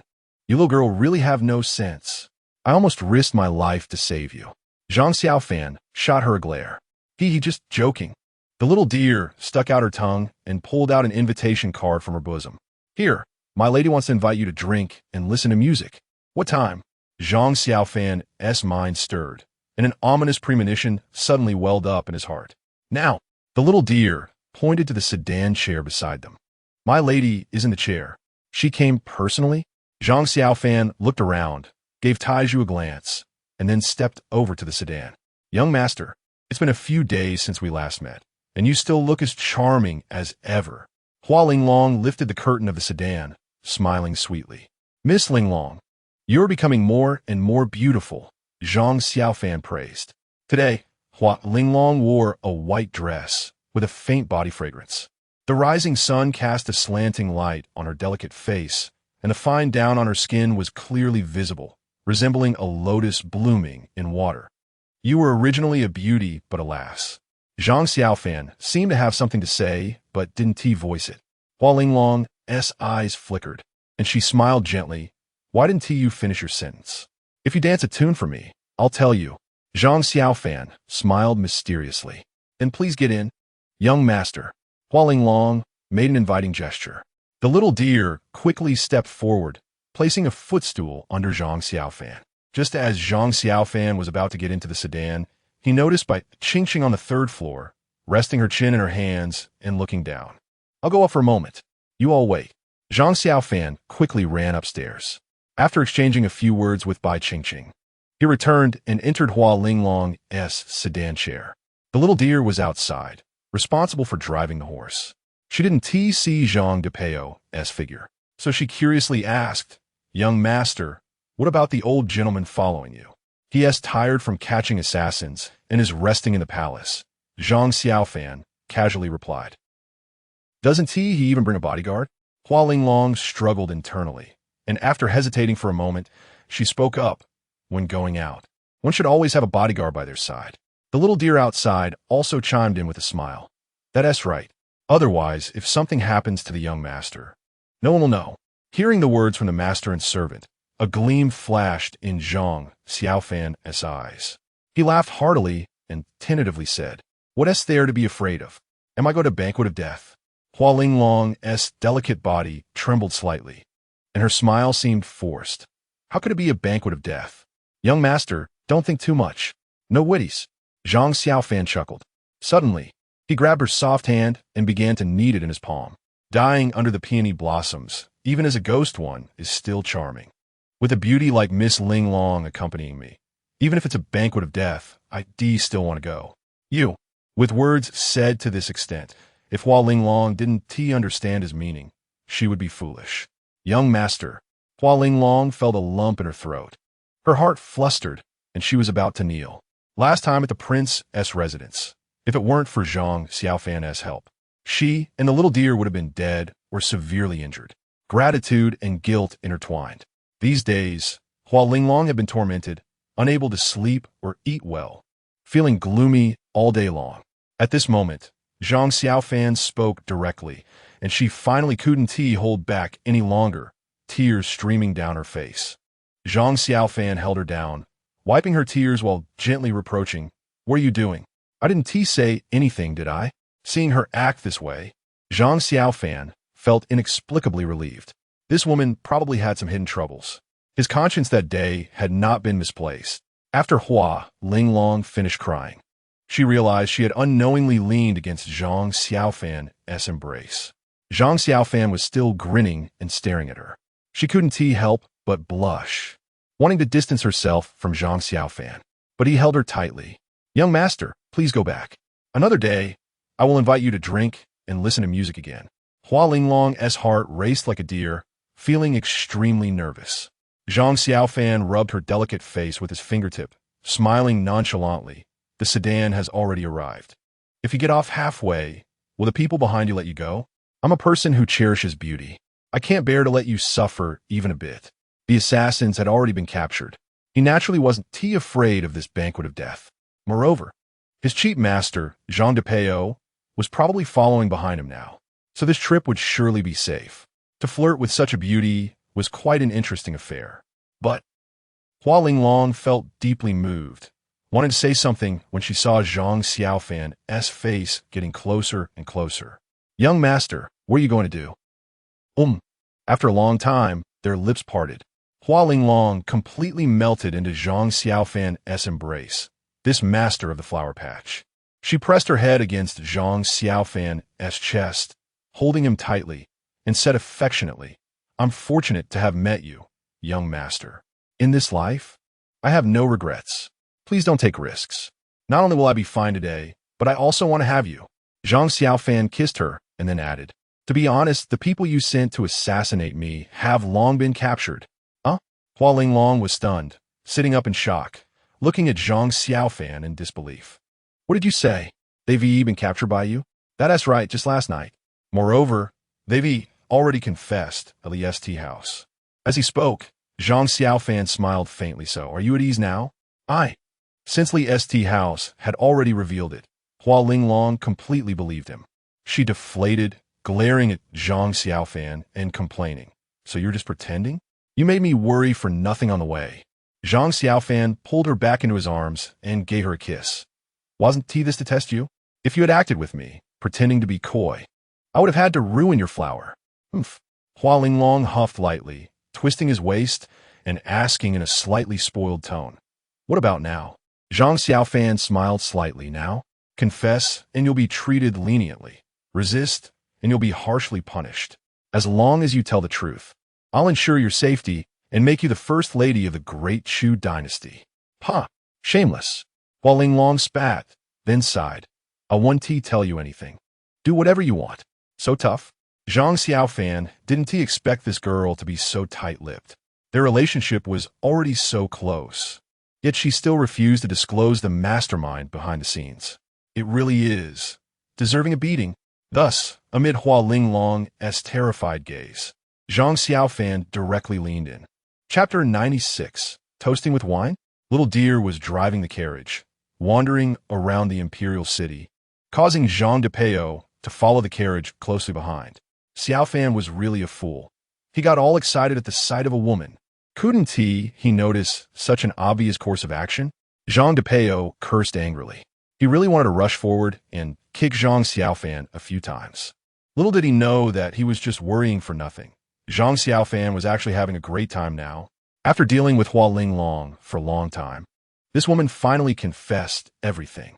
She was in a royal of a different surname, from the southernmost part of the great Chu kingdom, a dancer trained by the Ningyang king. The purpose of sending her here was twofold.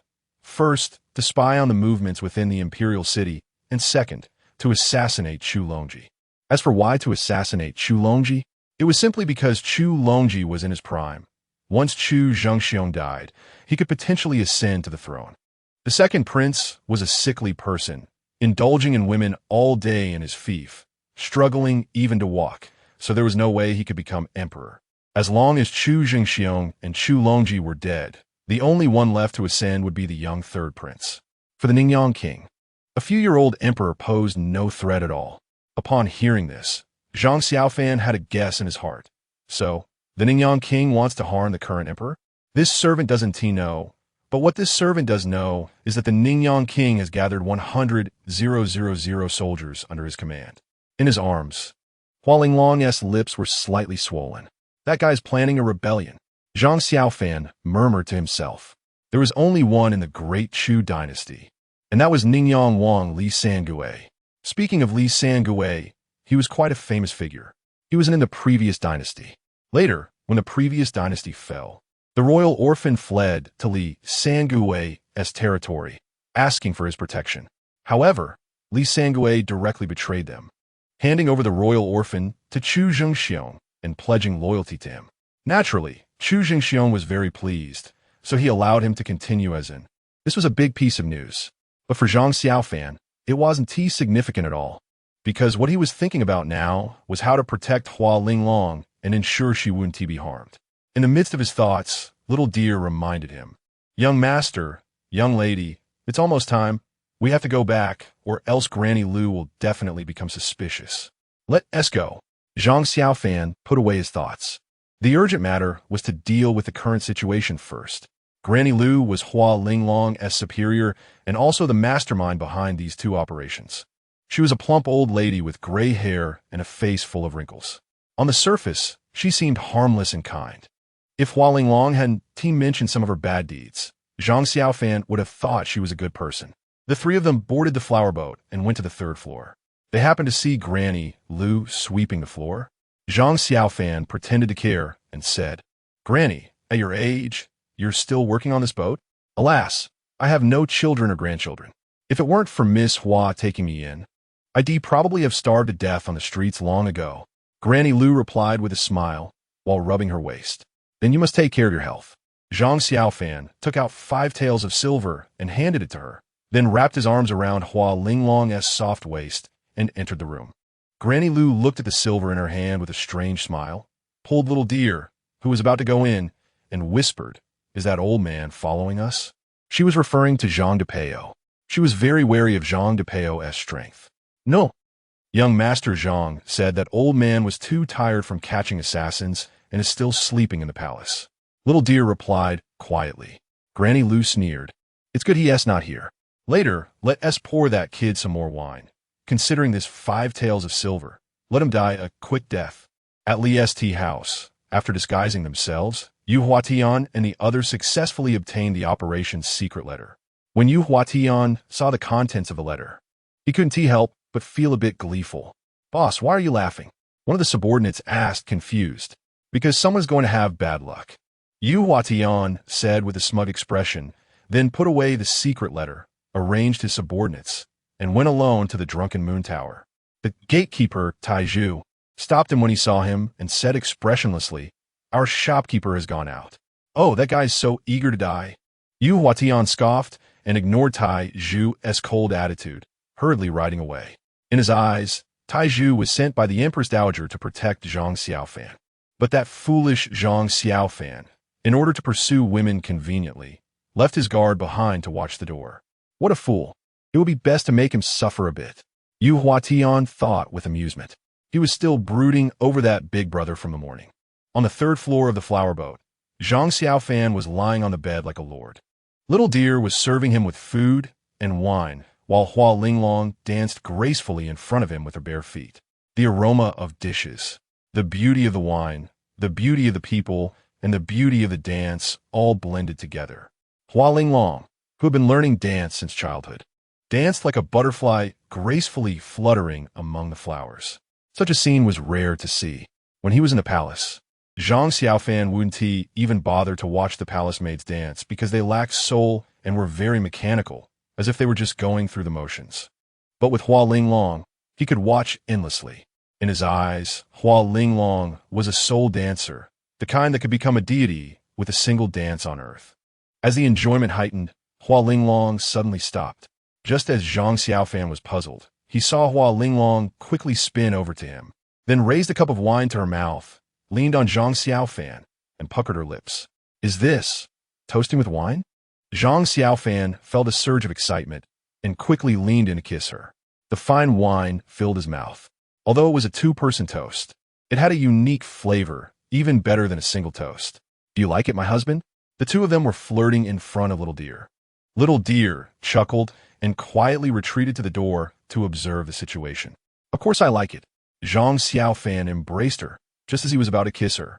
He suddenly remembered something and pushed her away, with a stern face asking, "How come you're so skilled? Have you done this to please others before?" "My husband," Hua Linglong playfully retorted, rolling her eyes and helplessly replied, "Do you want to ask what courtesan is? I grew up among a group of women. If I'm learning, I'll learn from women." "Is that so?" Zhang Xiaofan then restored his smile, but still asked uneasily, "You're so beautiful. Doesn't T the Ningyang King have any thoughts about you?" "Haha, you're really a miser." Hua Linglong pinched him angrily. "Do you think everyone is like you? The Ningyang King is never interested in women. Although he is a prince, so far, he has only one princess and one concubine unlike you. One eunuch is fine. But you fall in love with everyone you see, even if they are not capable. Your thoughts are still quite a lot." Chapter 97. Hurry up and chase after a few rounds of drinks and dishes. When a stone thrown by Zhang Depeo landed in the room, Zhang Xiaofan was already drunk, collapsed in the arms of the two women. After waiting for a long time, Granny Lu entered the room, glanced at Zhang Xiaofan, and sneered. "I thought he was some difficult character, but it seems, he's nothing special after all. If I had known he was such a useless person, I wouldn't have needed to call so many people." As she finished speaking, Granny Lu slapped her hand towards Zhang Xiaofan. Just then, a loud bang echoed, and a shadow shot in through the window, launching a fierce attack aimed directly at Granny Lu's face, moving at an incredible speed. Granny Lu was startled and hurriedly dodged. The shadow's palm missed, and the powerful surge of internal energy shattered the wooden table in front of her into pieces. Zhang Depeo stood with his hands behind his back, staring fixedly at Granny Lu, coldly saying, "Good courage. You dare to attack my disciple. I see you're tired of living." "Huh." Granny Lu recognized Zhang Depeo, and her heart sank. As a third-grade martial artist, she had no power to fight back against Zhang Depeo. "Why is this old man here?" Granny Lu glared at Xiao Lu, wishing she could swallow her whole. If it weren't for this dead girl giving her false information, she wouldn't have been so careless to act personally. "I don't know." Xiao Lu smiled innocently. "You." Such an attitude almost made Granny Lu furious. Just as she was about to explode, she heard a clamor of footsteps coming from downstairs, and a smile appeared on her face. She quickly retreated outside the door. A group of black-clad assassins quickly surrounded her. "Old thing, the Green Mountains remain unchanged. The rivers flow long. We shall meet again another day." Granny Lu laughed triumphantly. Xiao Lu pretended to cry out, "Don't go, Granny. You have to take me and the young lady with you." Two useless things, just wait here to die." Granny Lu scolded and then commanded Yu Huatian and the others. "You all stay behind. Once I get on the boat, retreat immediately." "Yes, ma'am." Yu Huatian cupped his fists and bowed, grinning grimly. Then, taking advantage of Granny Lu's inattention, he suddenly struck her back with a palm. "Ah!" Granny Lu flew backward, spitting out a mouthful of blood. Before she could react, a group of Dongchang guards held knives to her neck. "You! Useless! Useless!" Already heavily injured, Granny Lu spat out another mouthful of blood. What was going on? She racked her brain, but couldn't understand why her own people would attack her. But the next second, Yu Huatian provided her with the answer. Yu Huatian removed the black cloth covering his face and coldly smiled. "You old hag, I am Yu Huatian, the head of Dongchang. Falling into my hands, consider yourself unlucky." Upon hearing this, Granny Lu's pupils constricted in terror, stammering, "How could it be? You guys, where have our people gone? Have this matter?" Yu Huatian was still thinking of putting on an act, but Zhang Depeo sensed something was amiss, darted over, and grabbed Granny Lu's chin, knocking out her poisonous fangs. "Why are you stalling? With your brain? You think you're the head of Dongchang? I see Sendetsi must be blind." Zhang Depeo mocked Yu Huatian. Yu Huatian's face turned red from the humiliation.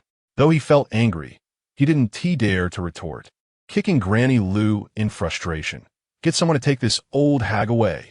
A group of Dongchang guards escorted Granny Lu downstairs. Yu Huatian approached Zhang Xiaofan, wanted to see what was going on, why he hadn't woken up yet. Just then, Zhang Xiaofan suddenly opened his eyes and kicked towards him. "Shit!" Yu Huatian quickly jumped aside and seeing Zhang Xiaofan lively, his expression clearly showed disappointment. You brat really has a big life? How do you talk to my elder brother? Zhang Xiaofan stood up and punched him, scolding with a laugh. Your elder brother's brain. How could you compare? Yumph. Yu Huatian felt utterly humiliated. Nearby, Zhang de Peo added fuel to the fire. Disciple, how did you take such a fool as a little brother? I don't agree, kick him out. I'm leaving. Yu Huatian felt bullied and quickly left with those two words. Zhang de Peo glared at Zhang Xiaofan. What are you still dawdling for? Go chase him. Chase Yu Huatian? Why should I chase him? Zhang Xiaofan was bewildered by his words. Yu Huatian wasn't a woman. Chasing him would be madness. Go absorb that old lady's internal energy. Zhang de Peo stomped his foot in frustration. If you're late, that old lady might die. What are you waiting for? Right. I need to absorb that old lady first. Zhang Xiaofan slapped his forehead, instructed the two women briefly, and hurried off to Dongchong. Half an hour later, under Yu Huatian's incessant nagging, Zhang Xiaofan finally released Granny Lu. This old lady directly dropped from a third-grade martial artist to a seventh-grade martial artist. She became incredibly weak. Meanwhile, Zhang Xiaofan rose from a seventh-grade martial artist to a fifth-grade martial artist, feeling quite pleased with himself. What is there to show off about practicing evil skills?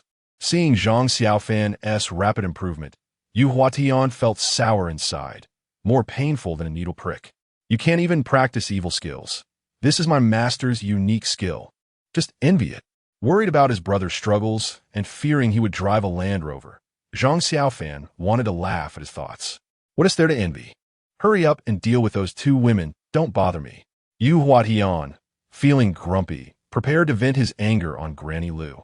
At the Drunken Moon Tower, after Zhang Xiaofan returned, he immediately had Hua Linglong write a letter of repentance.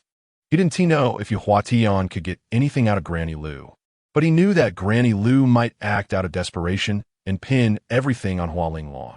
If the Dongchong testimonies were submitted to Chu Jingxiong, then Hua Linglong would undoubtedly be doomed. What he needed to do now was to take the initiative and inform Chu Jingxiong before Dongchong did. While Yu Huatian was busy interrogating Granny Lu, Darling, Linglong has entrusted her life to you. Don't let her down. Bai Qingqing joked beside him, showing no signs of jealousy. Zhang Xiaofan was somewhat puzzled by this girl's sudden change in attitude over the past 2 days. However, he was still quite happy and immediately patted his chest to assure her, Ladies, you can rest assured. If I can't protect you, then I'm not worthy of being a man. Chapter 98, The Unlucky One in the Tai Chi Hall. Zhang Xiaofan followed Sandetsi to meet Chu Jingxiong. Ha, Xiaofan, you came just in time. Come and see how my handwriting is. Chu Jingxiong laughed heartily and waved at Zhang Xiaofan. The latter hurried over, and without even glancing at the writing, immediately gave a thumbs up. The emperor's calligraphy was indeed magnificent, exuding an emperor's aura. When Zhang Xiaofan took a closer look, he saw that Chu Jingxiong had actually written the 3 characters Drunken Moon Tower. Your Majesty, what is this? Zhang Xiaofan was puzzled. Chu Jingxiong set down his brush and said, I heard your Drunken Moon Tower is about to open, so I wrote this as a plaque for you, as a reward for your good work these days. Huh? This is a gift for me? Zhang Xiaofan's face instantly lit up with joy, and he clasped his hands in thanks. Thank you, Your Majesty. After that, he flattered, with Your Majesty's brushwork, Drunken Moon Tower will surely become the best tavern in the royal city. Seeing him so obsequious, Chu Jingxiong was greatly pleased. After washing his hands in a basin beside him, he returned to his dragon chair. What brings you, little eunuch? Can't the Empress Dowager, the Empress, and a noble consort solve your problems? His words were laden with reprimand.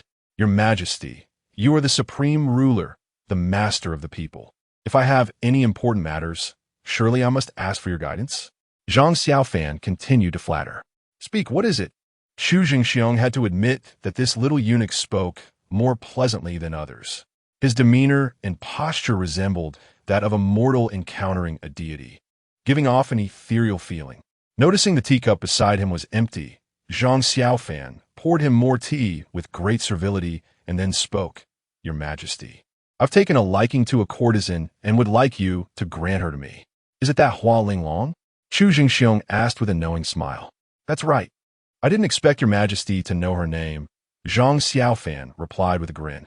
Shut up, Chu Jingxiong said, his tone displeased. The crown prince is fond of her, and you dare to compete with him for a woman? Your Majesty. Meanwhile, at the national uncle's residence, upon hearing that Zhang Xiaofan had already brought Hua Linglong home, Chu Longji was so furious that his mouth twisted. He had been thinking about how to get Hua Linglong for himself over the past few days, but who would have thought Zhang Xiaofan would get there first? Truly. Bang! Chu Longji kicked away the eunuch in front of him, pointing angrily. You bastard! Why are you only reporting this important matter to me now? The thought of Hua Linglong, who was like a treasure to him, being snatched away by someone else made him furious.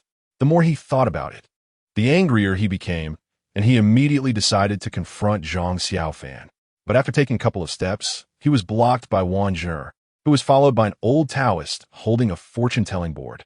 Longji, I found a master for you. Let him tell your fortune. Wan Zhiner had been feeling unsettled these past few days and hadn't been sleeping well. Just as she went out, she encountered a fortune teller, so she invited him home. Mother, you started believing in these things too? Chu Longji said impatiently. Oh, before Wan Zhiner could speak, the old Taoist began to circle around Chu Longji, occasionally exclaiming in surprise. Let it out quickly. Chu Longji felt uncomfortable under his gaze. The crown prince has recently become infatuated with a woman. The old Taoist tugged at his beard, frowning with a serious expression. What did the master say? Seeing his demeanor, Wan Zhiner became anxious. The old Taoist sighed heavily. The crown prince's dragon energy is entwined with a trace of pink energy. It seems he has encountered a peach blossom calamity. If not handled properly, in the future, shut your mouth. Before the old Taoist could finish, Chu Longji couldn't take it anymore and waved his hand angrily. This is all nonsense. Someone, throw this old fool out. As soon as he finished speaking, two eunuchs immediately grabbed the old Taoist and threw him out of the national uncle's residence. Longji, Wan Zhiner frowned, wanted to scold him, but just then, a brick fell from the eaves and hit Chu Longji on the head. Van Xin exclaimed, helping Chu Longji up and hurriedly instructing someone to bring the old Taoist back. Chu Longji's forehead was swollen from the hit. At this moment, he sat in a chair with a dark face, doubting his life choices. The old Taoist beside him appeared to take pleasure in his misfortune. Crown Prince. My words were not false, right? If a person is entangled in calamities, even drinking water could choke them. Just then, a bird flew overhead and dropped the droppings on Chu Longji's head. The old Taoist couldn't help but laugh out loud. What good luck today? Early in the morning, I ran into a boy of fortune and got a job worth 200 taels of silver. I thought I wouldn't earn that money, but now the crown prince is the one who's unlucky. Truly hilarious. Not only the old Taoist, but even the surrounding palace maids and eunuchs couldn't hold back their laughter. Someone, catch that damn bird and kill it. Chu Longji cursed while wiping off the bird droppings. Wan Zhiner was now fully convinced of the old Taoist and urged, Master, please quickly tell the crown prince how to break this peach blossom calamity. The old Taoist stroked his beard, pretending to be profound. If I'm not mistaken, the person the crown prince longs for must have the character Long in their name. Shut your mouth. Chu Longji directly cursed, but after cursing, he froze.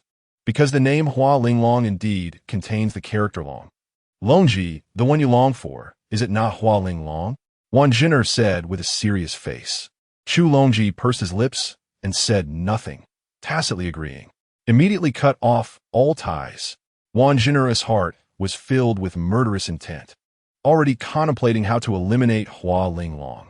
The Hua Linglong that the Empress is talking about, could it be the #1 courtesan in the royal city? The old Taoist pretended to be shocked. Exactly, it's her. Van Xin nodded. The old Taoist glared. I have seen the fate of that Hua Linglong. It is a typical husband-killing fate. Whoever encounters her will be unlucky. Crown Prince, you haven't encountered her, have you? I haven't. Chu Longji quickly denied, adding, I've only seen her twice. Goodness.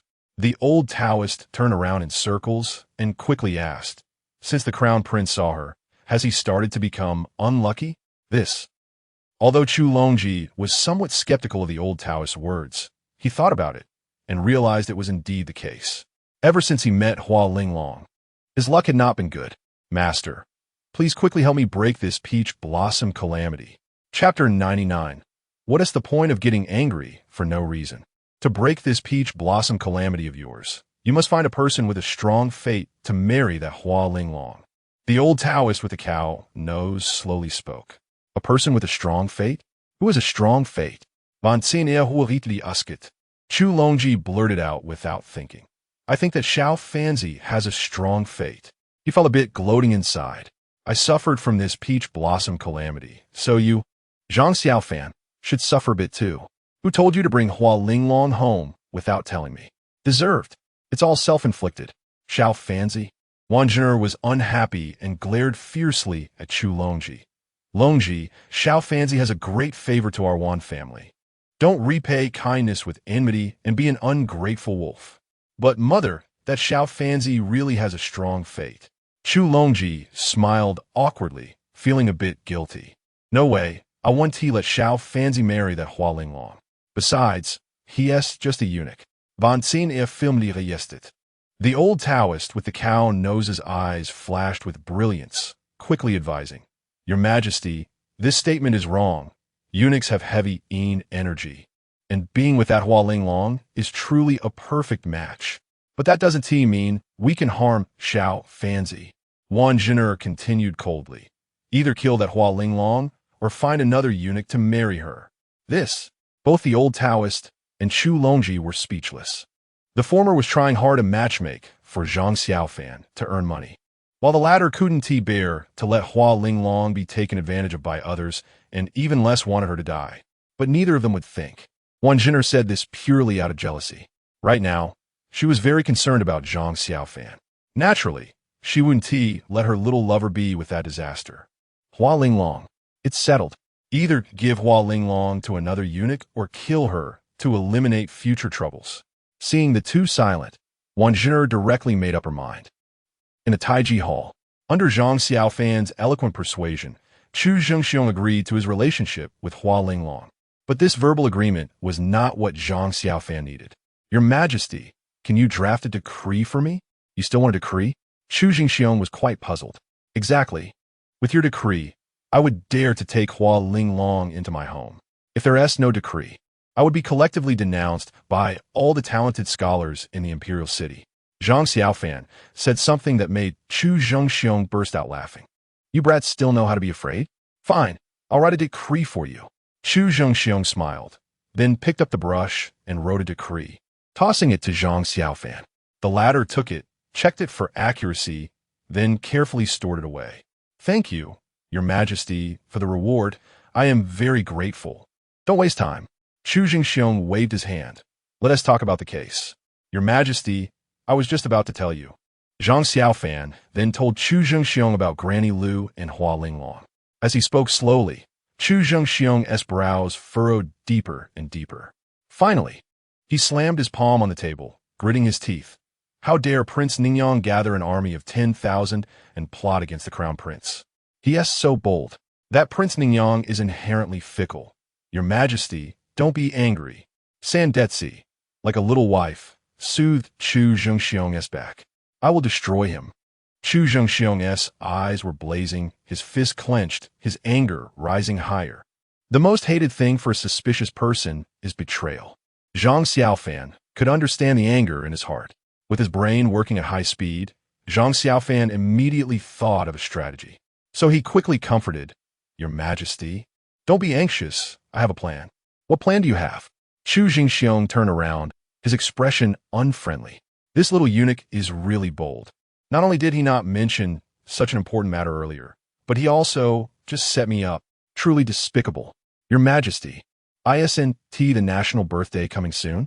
You can send a memorial to Prince Ningyang now, inviting him to come early. At this point, Zhang Xiaofan paused and glanced at Chu Zhengxiong. Seeing that the other party was not so angry, he continued, If Prince Ningyang finds an excuse to refuse, then he is guilty, and you can punish him. If Prince Ningyang dares to come to the capital, you can take the opportunity to place him under house arrest. After saying this, Zhang Xiaofan stepped aside and stopped speaking, leaving time for Chu Zhengxiong to digest. After a while, suddenly, Chu Zhengxiong grinned. Xiaofan, I now understand why the Empress Dowager values you so much. You, this little eunuch, are truly extraordinary. Thank you for the praise, Your Majesty. Zhang Xiaofan humbly smiled, thinking to himself that you should have known this long ago. The entire harem knows my abilities, yet you do not. Ha ha ha. Good, good. Chu Jingxiong came to Zhang Xiaofan's side and patted his shoulder hard. Given that your idea is so clever, I want to hold a grudge against you for the trap you set for me earlier. However, if I find out that Hua Linglong still has contact with Prince Ningyang, don't blame me for being ruthless and not giving you face. Zhang Xiaofan's expression became solemn, and he immediately promised, Your Majesty, please rest assured. If it really comes to that, you won't have to say it. I will take action. After bidding farewell to Chu Jingxiong and leaving the Taiji Hall, Zhang Xiaofan happened to bump into the hurried Yu Huatian. At this moment, Yu Huatian had a dark expression, and when he saw Zhang Xiaofan, he said nothing and acted as if he hadn't seen him. What's wrong? Granny Lu didn't die, did she? Zhang Xiaofan stopped him. How do you know? A hint of surprise flashed in Yu Huatian's eyes. Zhang Xiaofan shrugged. I guessed it from your look. Your expression is all over your face. After hesitating for a moment, Yu Huatian spoke. That old lady pushed everything onto Hua Linglong. I must report this. Don't worry, just report truthfully. I've already spoken to His Majesty. Zhang Xiaofan punched him on the chest, then hummed a little tune and left. Seeing him so relaxed, Yu Huatian's tense mood also eased. In fact, Granny Lu didn't even mention Prince Ningyang at all. After questioning for an entire afternoon, he didn't get a single thread of information. Zhang Xiaofan learned much more from Hua Linglong than he did. Back at Shining Palace, Zhang Xiaofan was still thinking about getting close to Chu Qingxian, but she ruthlessly kicked him away. Don't touch me. Go find another woman. Chu Qingxian had a gentle smile on her face, not forgetting to touch her belly. She was now very concerned about the child in her belly. Aren't you jealous? Zhang Xiaofan chuckled and moved closer again. Didn't you hear what the Empress said? The ignored Xiao Mei sulked and deliberately picked a fight, grabbing Zhang Xiaofan, who was about to climb onto the bed. She had been feeling wrong these days. When Zhang Xiaofan used to cling to her, she found him extremely annoying and didn't like him at all.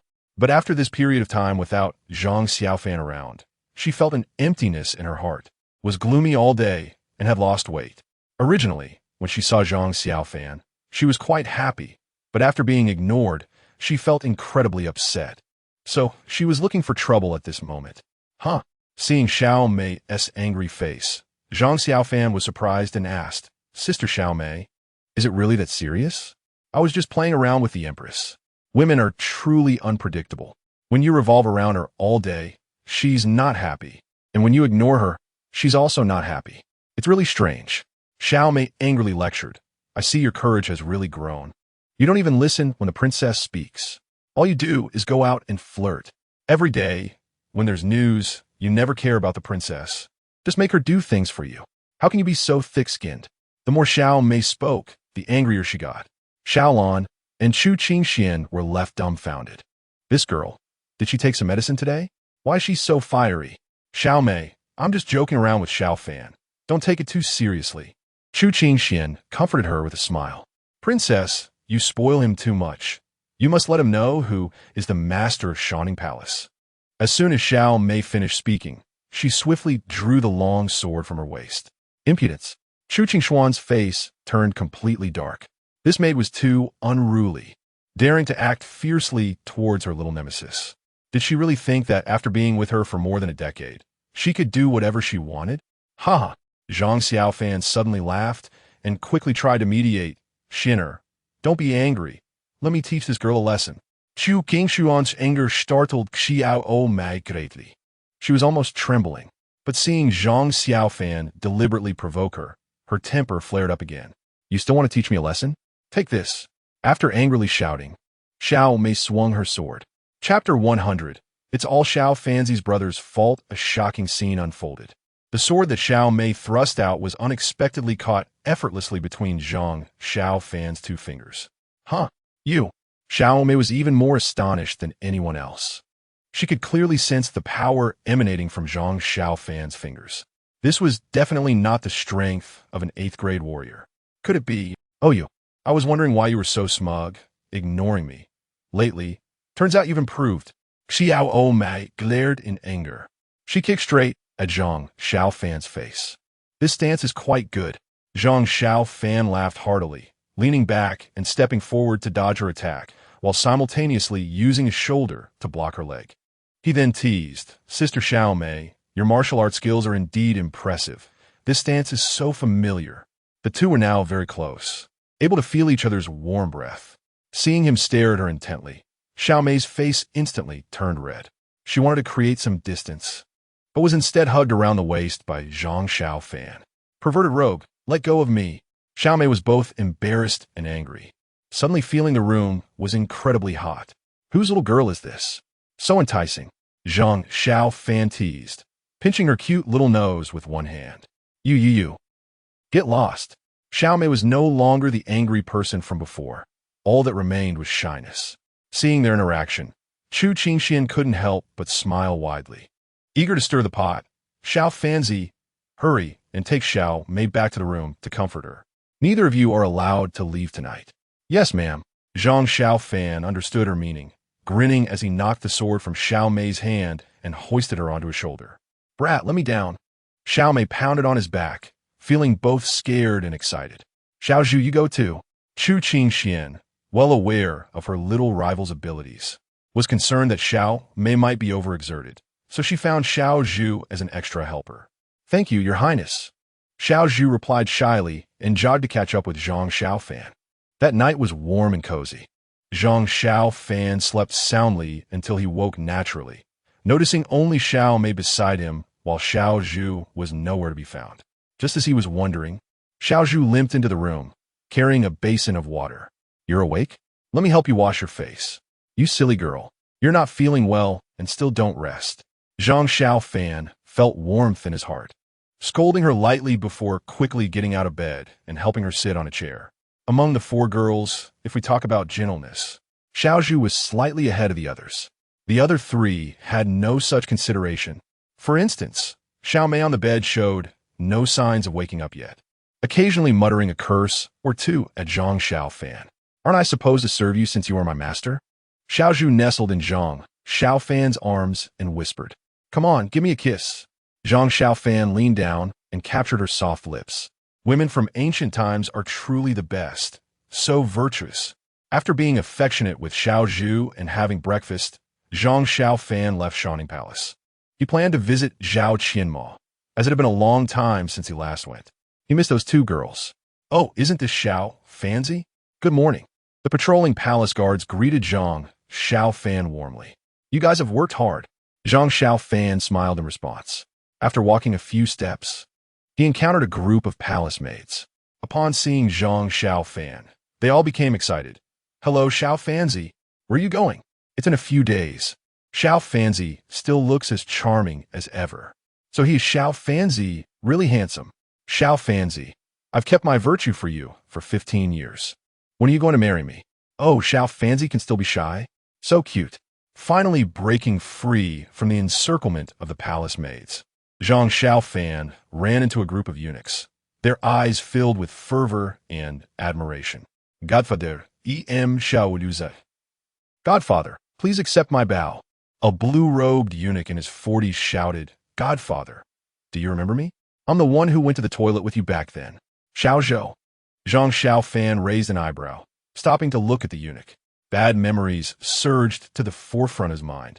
Back then, while he was following someone to the toilet, this guy threw stones into his pit. That scene. Zhang Xiaofan pointed at Xiao Zhou. Damn it. It's you. Beat him up hard. No, Godfather, I was wrong. Iverformed. Xiao Zhou scampered away, but the surrounding eunuchs, eager to curry favor with Zhang Xiaofan, showed no mercy. Did you really think I wouldn't hold a grudge? Zhang Xiaofan snorted, scattering a handful of silver coins on the ground and slipping away while they were distracted. The road to the cold palace was quite long, and naturally, he encountered many people along the way. When he finally reached the entrance of Zhao Qianmo's courtyard, he let out a long breath. Internally, he sighed. Being a star is really exhausting. Patting his sore cheeks, Zhang Xiaofan raised his hand and knocked on the courtyard door. Bang, bang, bang. Creaking. The slightly old courtyard door was quickly opened. It was the old palace maid sent by Ling Wanru. Upon seeing Zhang Xiaofan outside, her expression clearly froze. Why has Xiaofanzi come here? On the orders of the Empress Dowager, I came to check on the concubine. Zhang Xiaofan replied casually. His confidence had grown lately, so there was no need to hide anymore. Please come in. Although the old palace maid was skeptical, she still stepped aside. Entering the courtyard, Zhang Xiaofan noticed smoke rising from the kitchen, so he quietly snuck over. In the less than 10 square meter kitchen, Xiao Wanzi was sitting on a small stool, trying to start a fire. Perhaps the firewood was too damp, as Xiao Wanzi had been unable to ignite the fire and was inhaling a lot of smoke. Cough, cough, cough, it's choking me to death. It's all that damned Xiaofanzi's brother's fault. It's all his fault, Xiao Wanzi muttered. Hearing this, Zhang Xiaofan outside the door was stunned. Wait a minute. I just got here. Why is she blaming me?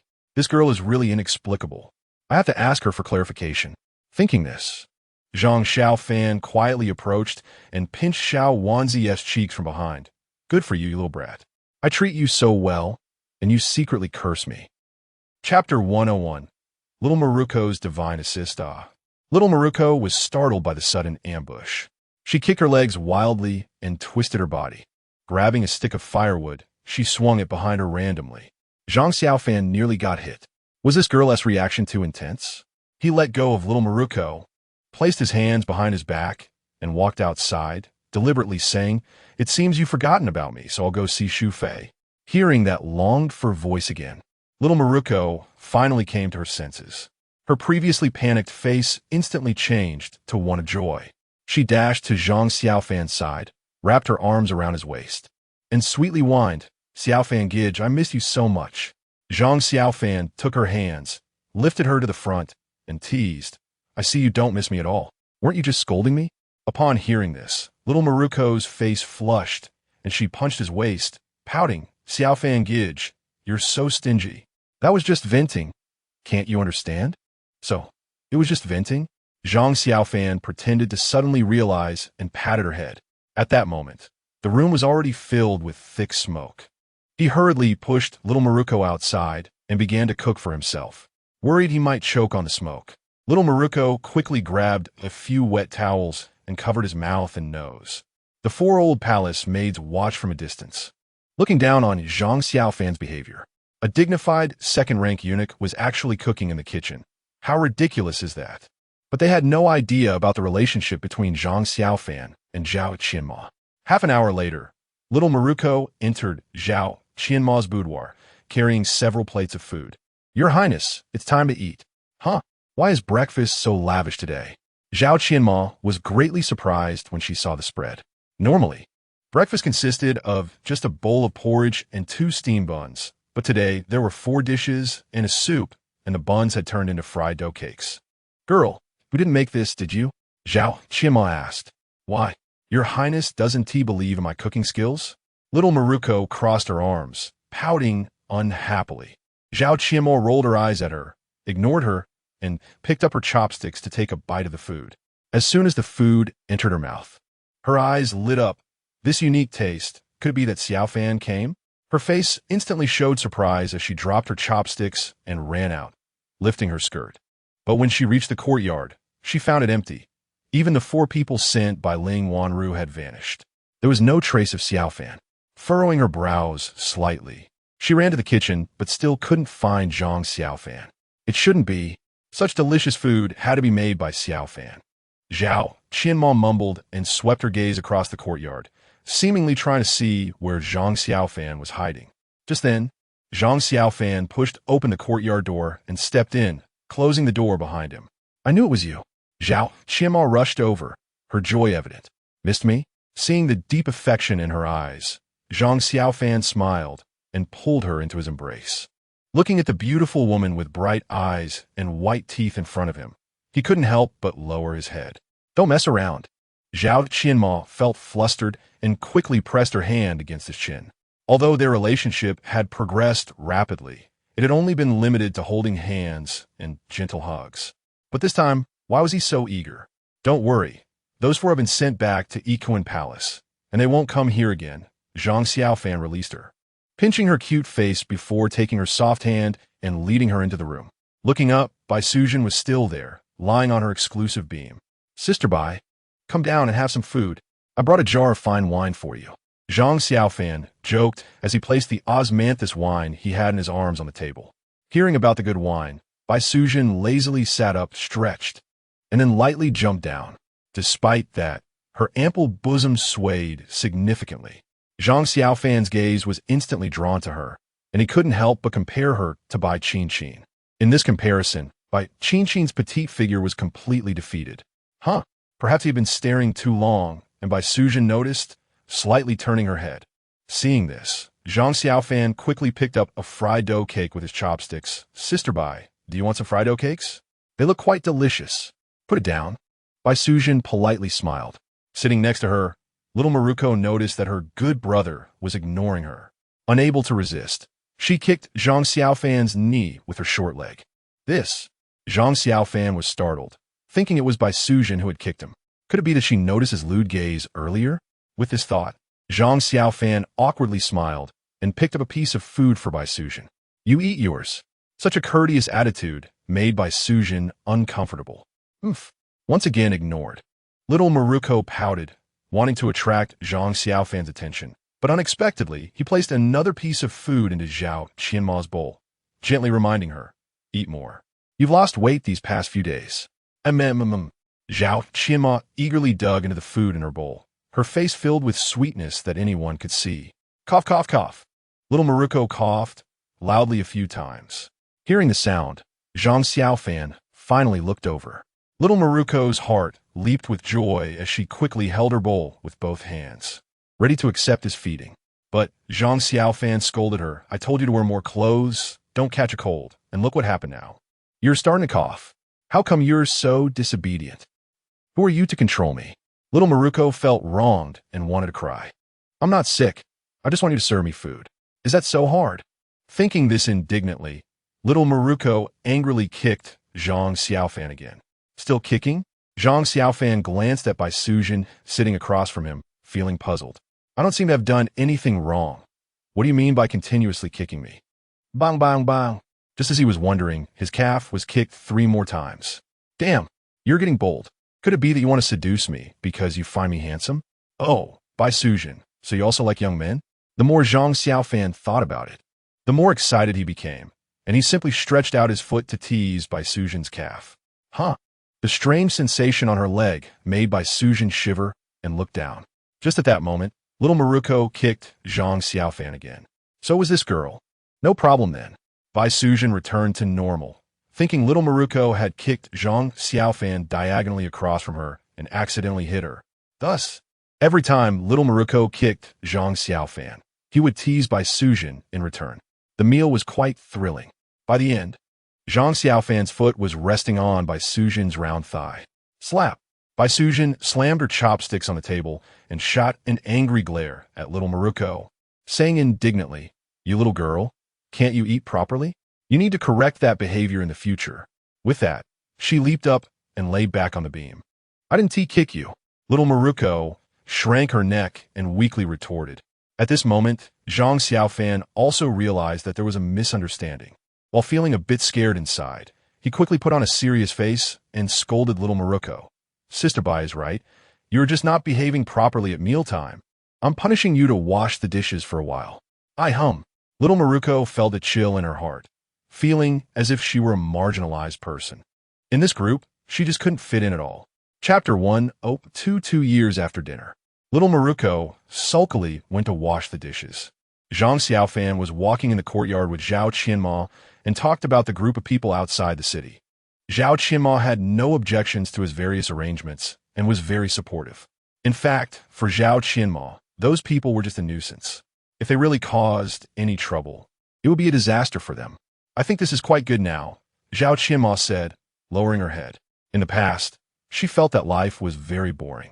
Now, after finding a spiritual support, she felt much better every day. I feel like it's still lacking a bit. When I have time, I'll secretly take you to see our brother and hopefully get him to agree to you and me. Seeing that no one was around, Zhang Xiaofan quickly kissed her on the side of her face.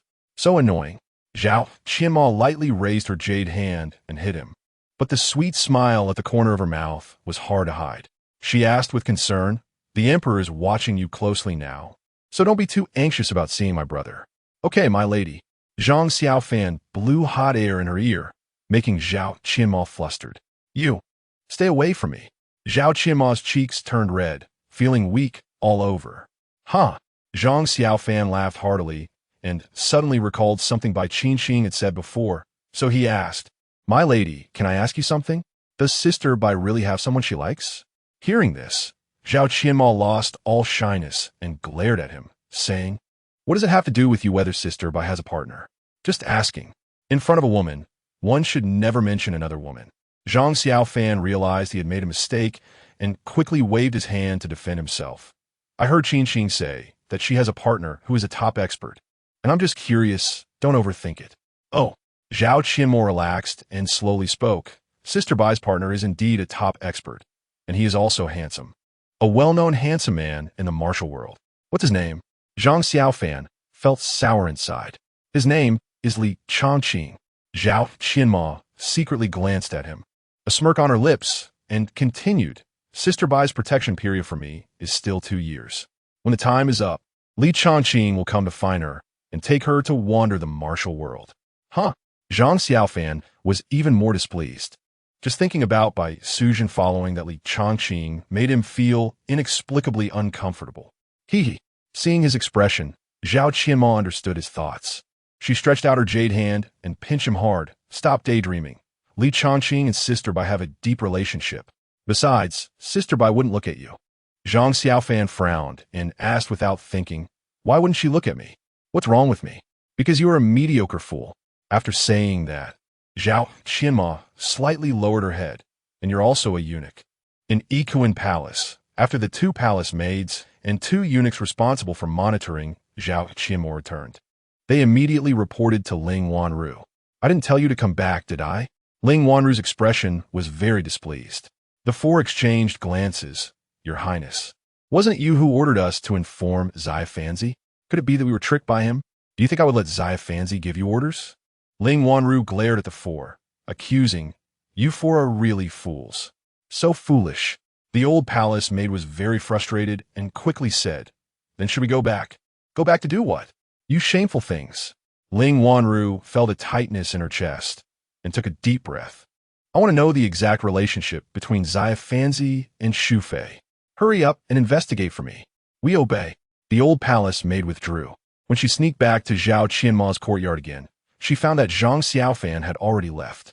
In another small courtyard of the cold palace, inside the room, Li Chushui was kneeling in front of Zhang Xiaofan, flattering him by massaging his feet. "Master, you finally came to see me." Li Chushui had been feeling stifled these days, thinking about how to get out of this cold palace. It was hard to wait for Zhang Xiaofan to come, so she naturally wanted to perform well. Just passing by, looking at her delicate lips, Zhang Xiaofan suddenly smiled mischievously and slightly lifted his foot. "Perform well, and if I'm in a good mood, I might consider letting you out of this cold palace." Half an hour later, Zhang Xiaofan dressed and got out of bed, speaking to Li Chushui, who was disheveled on the bed. "Your serving skills are too poor. You should study well." "I understand, Master." Li Chushui took out a waist token from under her pillow. "Master, this is the thing you wanted. My father has sent someone to deliver it." "Well done. I'll come to see you again another day." After patting her on the head and putting away the waist token, Zhang Xiaofan left the room. This woman's father was the commander in charge of the troops at the south gate of the imperial city. With this waist token, he could enter and exit the south gate freely. It would also make things much more convenient in the future. The matter with Hua Linglong had been resolved. It was time to prepare to take down Hua Fei. Li Chunxiu had been keeping an eye on the Hua residence without missing a moment. "You came just in time. I was just looking for you." Seeing Zhang Xiaofan arrive, Li Chunxiu hurriedly welcomed him into the house. "It seems that the matter with the Hua residence has caught the attention of the Eastern Factory. Tell me in detail." Zhang Xiaofan frowned. Li Chunxiu's expression was serious as he said, "My people around the Hua residence had discovered quite a few spies from the Eastern Factory. I think that Hua Fei." Before he could finish, Zhang Xiaofan hurriedly ran off. Riding quickly to the vicinity of the Hua residence, Zhang Xiaofan indeed spotted several familiar faces from the Eastern Factory. He was originally thinking about how to probe for information, but two Eastern Factory guards, upon seeing him, actually approached him voluntarily. "Oh, Xiaofanzi, are you going to the Crown Prince's residence again?" Since the Crown Prince's residence was just a street away, that's why they asked. Chapter 103, The Old Taoist, that's right. I'm going to have a word with His Highness the Crown Prince. What are you brothers doing wandering around here? Is there another mission? Zhang Xiaofan's tone was very friendly, which was quite pleasing to the two eunuchs' ears. The two felt a mixture of surprise and delight, and they answered without any hesitation. To be honest, there have been many rumors about the Huang mansion in the market. The second head has already noticed this, so he asked us to keep an eye on it. Oh, what rumors? How come I haven't heard of them? Zhang Xiaofan pretended to be curious. The little head glanced around and then leaned in to whisper, "Many children have disappeared from the Huang mansion, and people say they were eaten by the mistress of Hua. Do you really believe that?" Zhang Xiaofan felt somewhat relieved inwardly. From the looks of it, they had only just started to intervene. The little head chuckled. "Of course we don't believe it. However, in our Eastern Depot, we value catching whispers. As long as there are rumors, we will investigate." After saying that, the little head continued, "Although most market rumors are not credible, they still have some basis." "I see." Zhang Xiaofan took out 2 silver ingots worth 10 taels each and tossed them to the two. "You brothers have worked hard. Use this silver to buy some tea." "Thank you, Manager Zhang." The two eunuchs were very pleased with the silver and respectfully saw Zhang Xiaofan off. In the end, one couldn't help but sigh. If only we could hang out with Lord Xiaofan. He's so approachable and generous.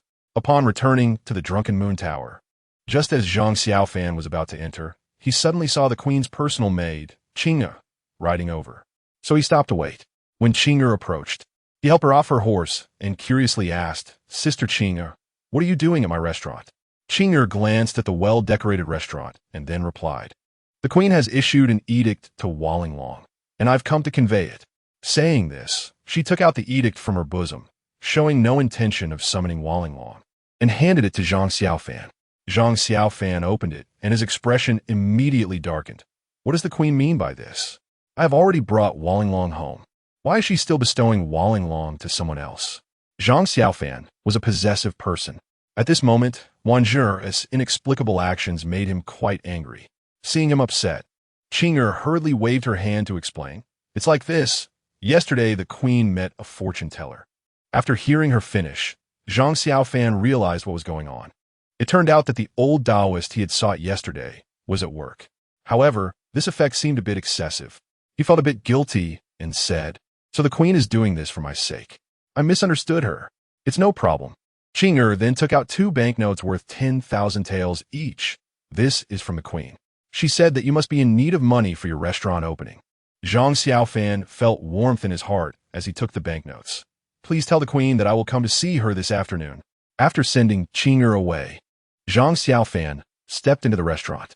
Taizhu dragged a disheveled, old Taoist out from a private room and threw him on the ground. The old Taoist grumbled unhappily. "Be gentle. I'm old and can't withstand your rough treatment." Taizhu ignored him and said to Zhang Xiaofan, "Manager, this old man was sneaking around in front of our place last night, so I caught him." Seeing the old Taoist's appearance, Zhang Xiaofan couldn't help but smile as he quickly walked over to help him up, praising, "Old man, your ability to deceive isn't bad." "What deception? That's my legitimate skill, okay?" The old Taoist retorted irritably, then started calculating with his fingers, seriously saying, "I can see from your face that you are destined for greatness in the future." "All right, stop talking nonsense." Zhang Xiaofan interrupted him and then had Taizhu give him 100 taels of silver. "You almost messed things up for me, so the reward is halved." "Hee hee." The old Taoist smiled awkwardly. Then his eyes lit up as he quickly tucked the silver into his bosom. To be honest, he hadn't planned to ask Zhang Xiaofan for money since he didn't accomplish anything. He only came to report and hoped to get a meal. He didn't expect this kid to be so generous. Truly a good person. Immediately after, Zhang Xiaofan said something that made the old Taoist feel extremely happy. "From now on, you can eat and drink freely in my restaurant." "Huh?" The old Taoist was very surprised and opened his mouth wide. "What's wrong with this person? Why is he being so nice to me?" Zhang Xiaofan smiled. "Of course, Eating and drinking for free comes with a premise. I knew it. You were being so generous because you wanted something from me. The old Taoist stroked his beard and boasted, just tell me what you need, and I will definitely take care of it for you. Zhang Xiaofan called him into the private room and closed the door before speaking. Recently, the mistress of the Hua mansion has believed a wild monk slander. After he finished speaking, the old Taoist began cursing. Damn, that bald donkey even dares to deceive old folks. Don't worry, I'll take care of this matter. Just wait for my news. After saying that, he swaggered off. Of course, Zhang Xiaofan wouldn't tell the old Taoist about what happened in the Hua mansion. He just wanted him to compete for business with that wild monk. As for his safety, Zhang Xiaofan didn't worry at all. Although the old Taoist looked disheveled, his eyes were sharp and full of energy, giving Zhang Xiaofan a feeling that he was not simple. He might even be a high-level martial artist, while the simple-minded Tai Zhu might not notice. Nothing escaped the old Taoist's keen eyes. On the third floor, Bai Qingqing was learning needlework from Hua Linglong. Zhang Xiaofan found that Hua Linglong was simply perfect when it came to being a wife. There was nothing she couldn't do. The 3 pouch styles featuring 1 male and 2 females were embroidered by her so vividly that they looked very beautiful. This skill is exceptional, Zhang Xiaofan praised repeatedly. Hua Linglong smiled sweetly and hung the pouches on her man's waist, softly saying, as long as my husband likes it. Seeing the scene, Bai Qingqing secretly put away her ugly pouch. This action was still noticed by the sharp-eyed Zhang Xiaofan. He quickly walked over and snatched the pouch from Bai Qingqing's hand. After examining it for a moment, he affectionately pinched her pretty face. You've made great progress, girl. As he spoke, he hung Bai Qingqing's pouch on his waist as well. Some things must be treated equally. Bai Qingqing felt incredibly touched and stood up to hug his waist, shyly asking, husband, are you coming back tonight? I'll be busy again for the next few days. It depends on the situation. Zhang Xiaofan held them both in his arms, kissing each of them before walking towards the bed. After spending